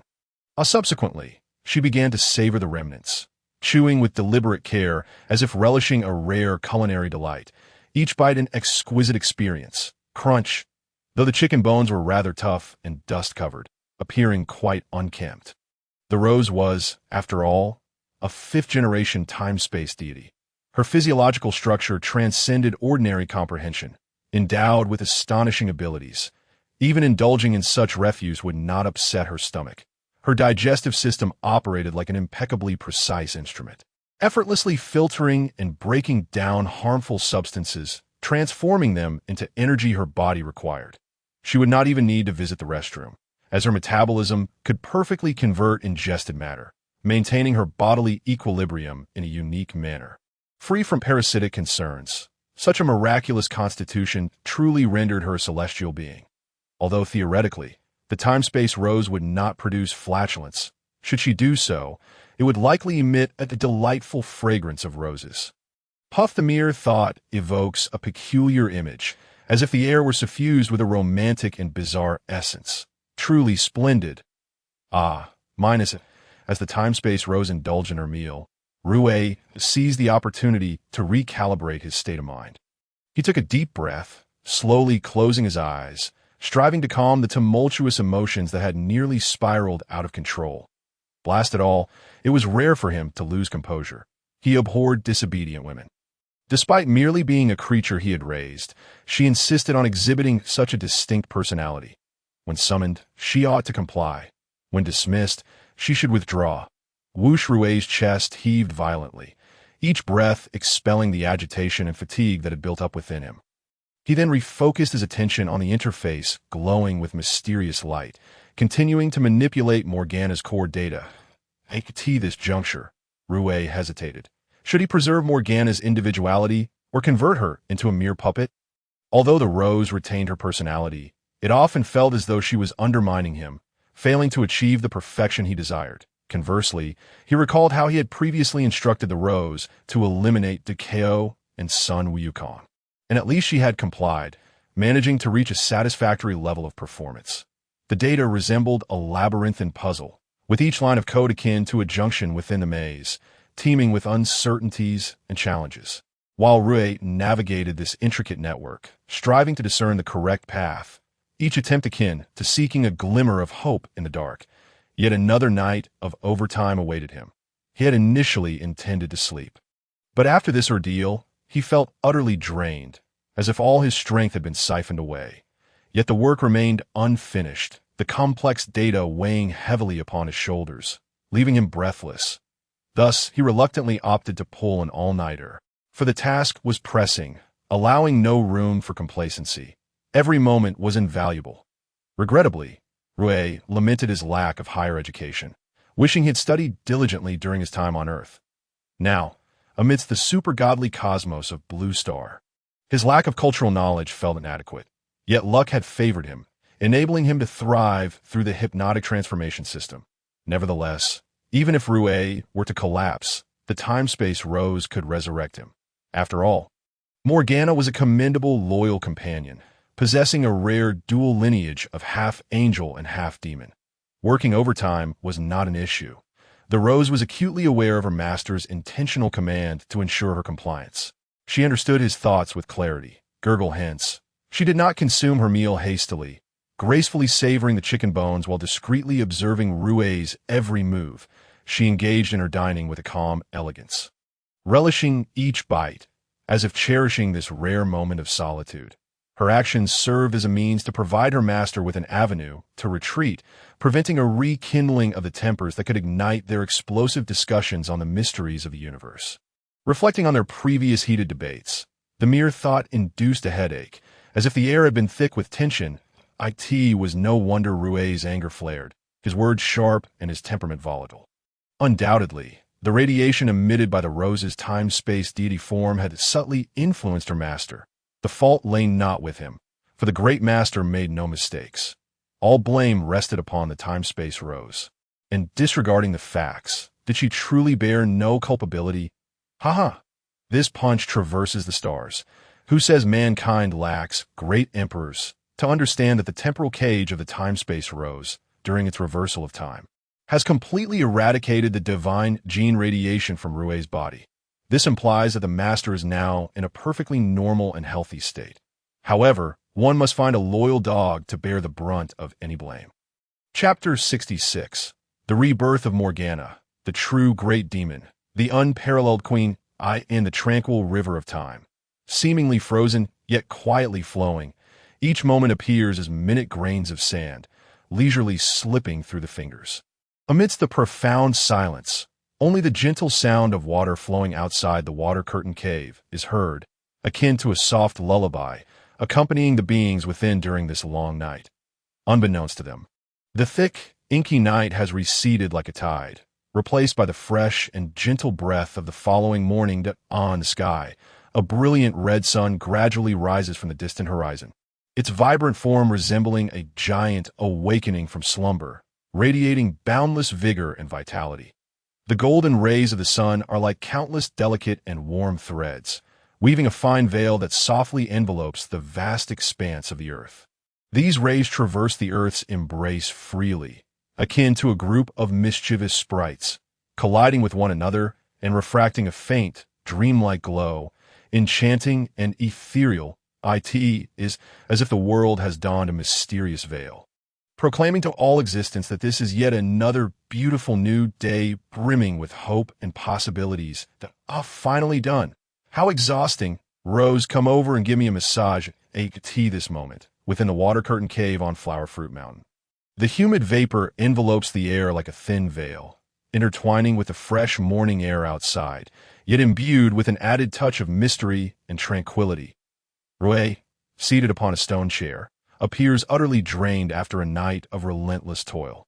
His eyes bloodshot like the cracked riverbed of a drought-stricken stream, exuding an aura of profound fatigue. Yet the excitement and relaxation following the completion of his task cannot be concealed from Rue's face. The satisfaction born from the struggles endured and the success achieved, he stretches widely, yawning leisurely, the sound echoing within the cavern, lingering in the stillness, before issuing a command to the time-space Rose, who stands nearby like a statue. After all, these efforts are worthwhile. They are not for the benefit of capitalists, but rather for oneself, a form of alternative reward for hard work. Even if he hadn't worked through the night, he needed to find time to tame Morgana. Otherwise, dragging it out would not suffice. Of course, master, you've worked hard. Please rest for a while. Upon hearing her master's command, the time-space Rose, eager to alleviate his fatigue, instantly sparkles with a glimmer in her eyes, akin to the brightest stars in the night sky, illuminating her previously tranquil gaze. With a light step, she hurriedly approaches Rue, each movement infused with anticipation and a hint of urgency.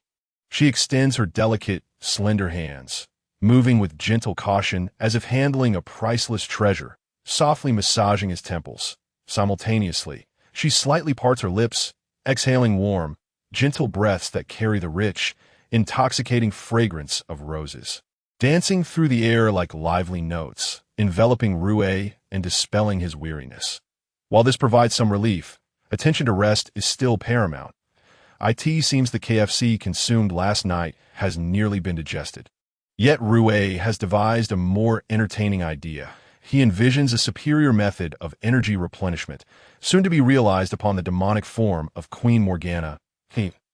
Although the divine body emits radiation, it can be mitigated through a special method, employing the duo bao herbal tea produced by the giant blue wave ball, which serves as a delightful cold beverage. Suddenly, the unconscious form of Morgana on the ground undergoes a subtle transformation. The amethyst necklace around her neck glows with an extraordinary light, as if drawn by a mysterious force from the depths of the cosmos. This radiance transforms into boundless energy, surging forth like an unstoppable torrent.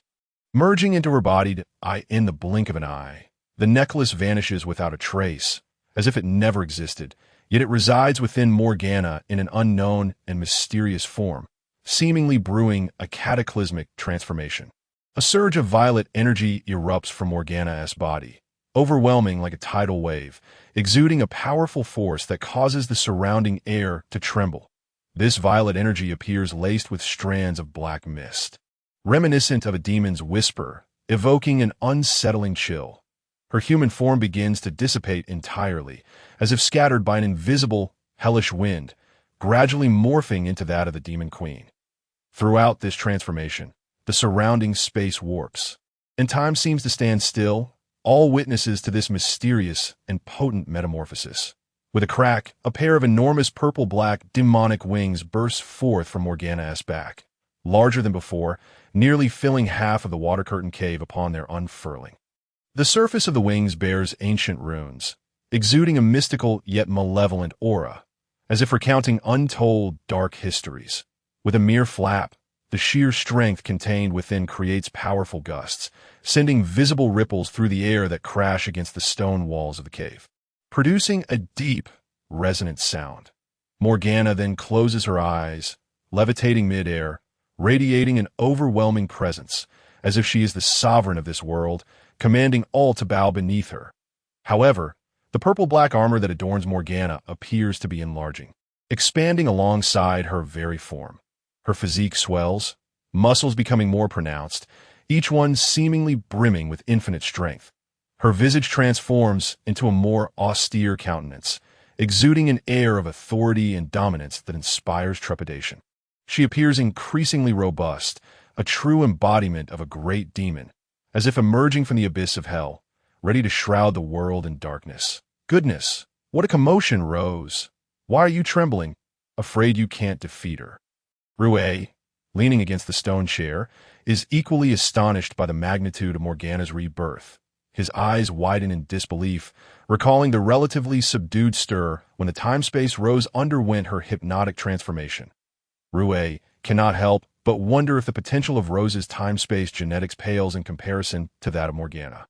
This fleeting thought stirs a hint of confusion within him. However, he quickly notices the subtle tremors in Rose's hands as she massages him, akin to ripples on a lake, a detail that does not escape his keen perception.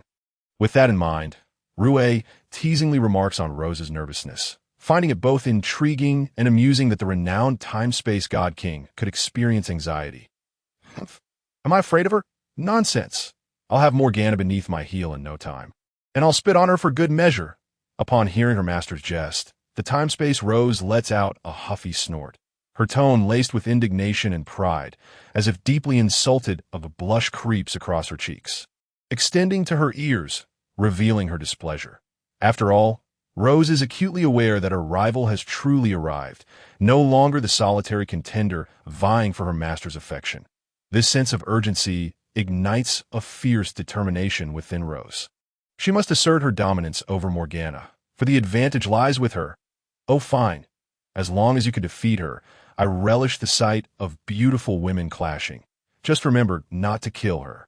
Upon witnessing the confident demeanor of Qiangwei, Rue's face broke into a broad smile as he extended his left arm to encircle her waist. However, the dark alloy armor worn by Qiangwei was cold and rigid to the touch, causing Rue to instinctively retract his hand slightly, though he seemed unperturbed by it. A playful glimmer danced in his smile, as if he could already envision an extraordinary battle about to unfold. In his mind, this conflict represented not merely a contest between two women, but rather a clash of strength and intellect, brimming with boundless possibilities and anticipation. With a gentle wave of his right hand, Rue summoned the hovering blue and white translucent screen, drawing it closer to himself. His gaze fixated upon the screen, revealing a spark of curiosity and eagerness, as if it were about to unveil an entirely new realm. Rue's fingers glided delicately across the surface of the screen, where the data flickered and transformed, as he meticulously examined the core information regarding Morgana's completed modifications, ensuring that no unforeseen events would transpire. Name: Morgana Liangbing, dual-named as the unparalleled queen of the Warcraft. Title: Ice Slave, Classic 1st Edition Master Title. Height: 2.3 meters, a demoness in the form of the 8-foot lady. Suitable for acting as an armored frame during outings. Blue wave ball. G. A bare heart vast enough to embrace the starry sea, capable of continuously producing refreshing Jidwater tea. Weight: 120 kilograms. Do not allow the opponent to seize the initiative, lest they be crushed by Mount Tai's meteorite. Fragrance: black rose, invigorating yet intoxicating, capable of transforming mortal men who scent the demon's fragrance into new generations of little demons. Waist: enchantingly voluptuous as the unparalleled demon queen.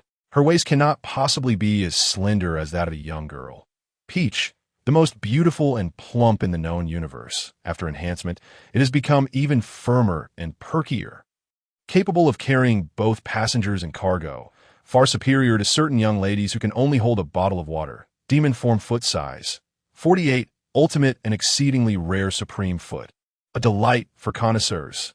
Artifact: Dark Forest Butterfly Crown. After enhancement, the corridors of the Dark Forest are densely woven, culminating in a butterfly garden, providing a worry-free haven for the Kuan family legion. Age: 30.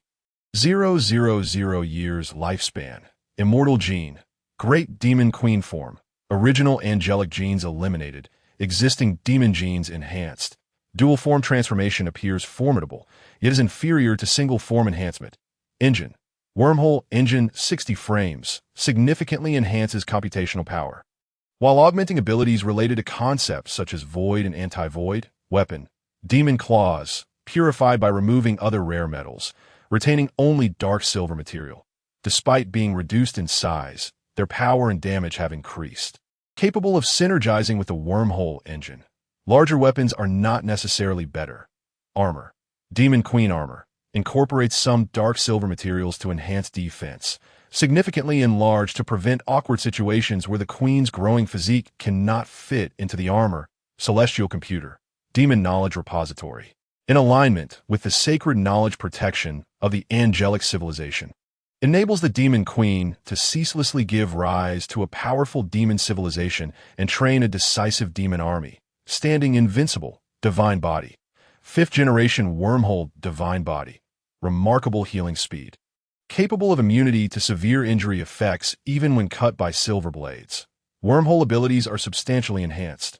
Wings, Demon Queen wings, flight speed greatly increased, allowing the Queen to independently open a giant wormhole, facilitating interstellar transfers of cosmic warships. Strength, Wormhole God King, far surpassing the Sacred Kaiao and the Grim Reaper Carl, on par with the Time-Space God King. Abilities, Wormhole Traversal, Wormhole Disintegration, Wormhole Barrier, Wormhole Transport, Wormhole Devouring, Eye of the Demon, Demon Catalysis, cutting-edge research in time-space theory, penetration of void taboo knowledge, mastery in brewing fine wines, expertise in classical music, proficiency in exotic dance, adeptness in weapon modification, mastery in warship manufacturing, and conceptual strikes. Beloved daughter, time-space Qiangwei, shifts the Queen's desire for a romantic relationship with her counterpart to a mother's joy and pride for her daughter.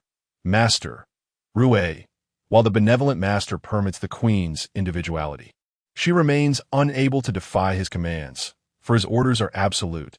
Moral level, none.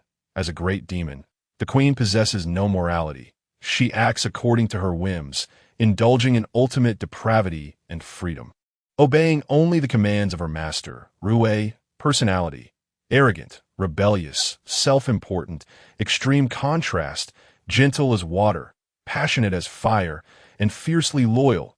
Beneath the haughty and cold exterior of the Queen lies a heart of tenderness and warmth. She will be exceedingly tolerant of her daughter's mischief, yet will carry out her master's orders with utmost seriousness. Offspring, none. It is exceedingly rare for a god king to bear progeny, the probability nearing zero. Mortal men should not expect any surprises with the Queen, as the outcome is likely to be fatal radiation from the divine body. Warship, Demon Number 1, concealed within the solar system, enhanced in exterior defense and internal facilities. However, there are no living demons aboard, as the Queen has yet to reincarnate and catalyze the demons from the gene pool. Chapter 67. Queen Morgana and Time-Space Qiangwei vie for favor, both desiring to be the superior.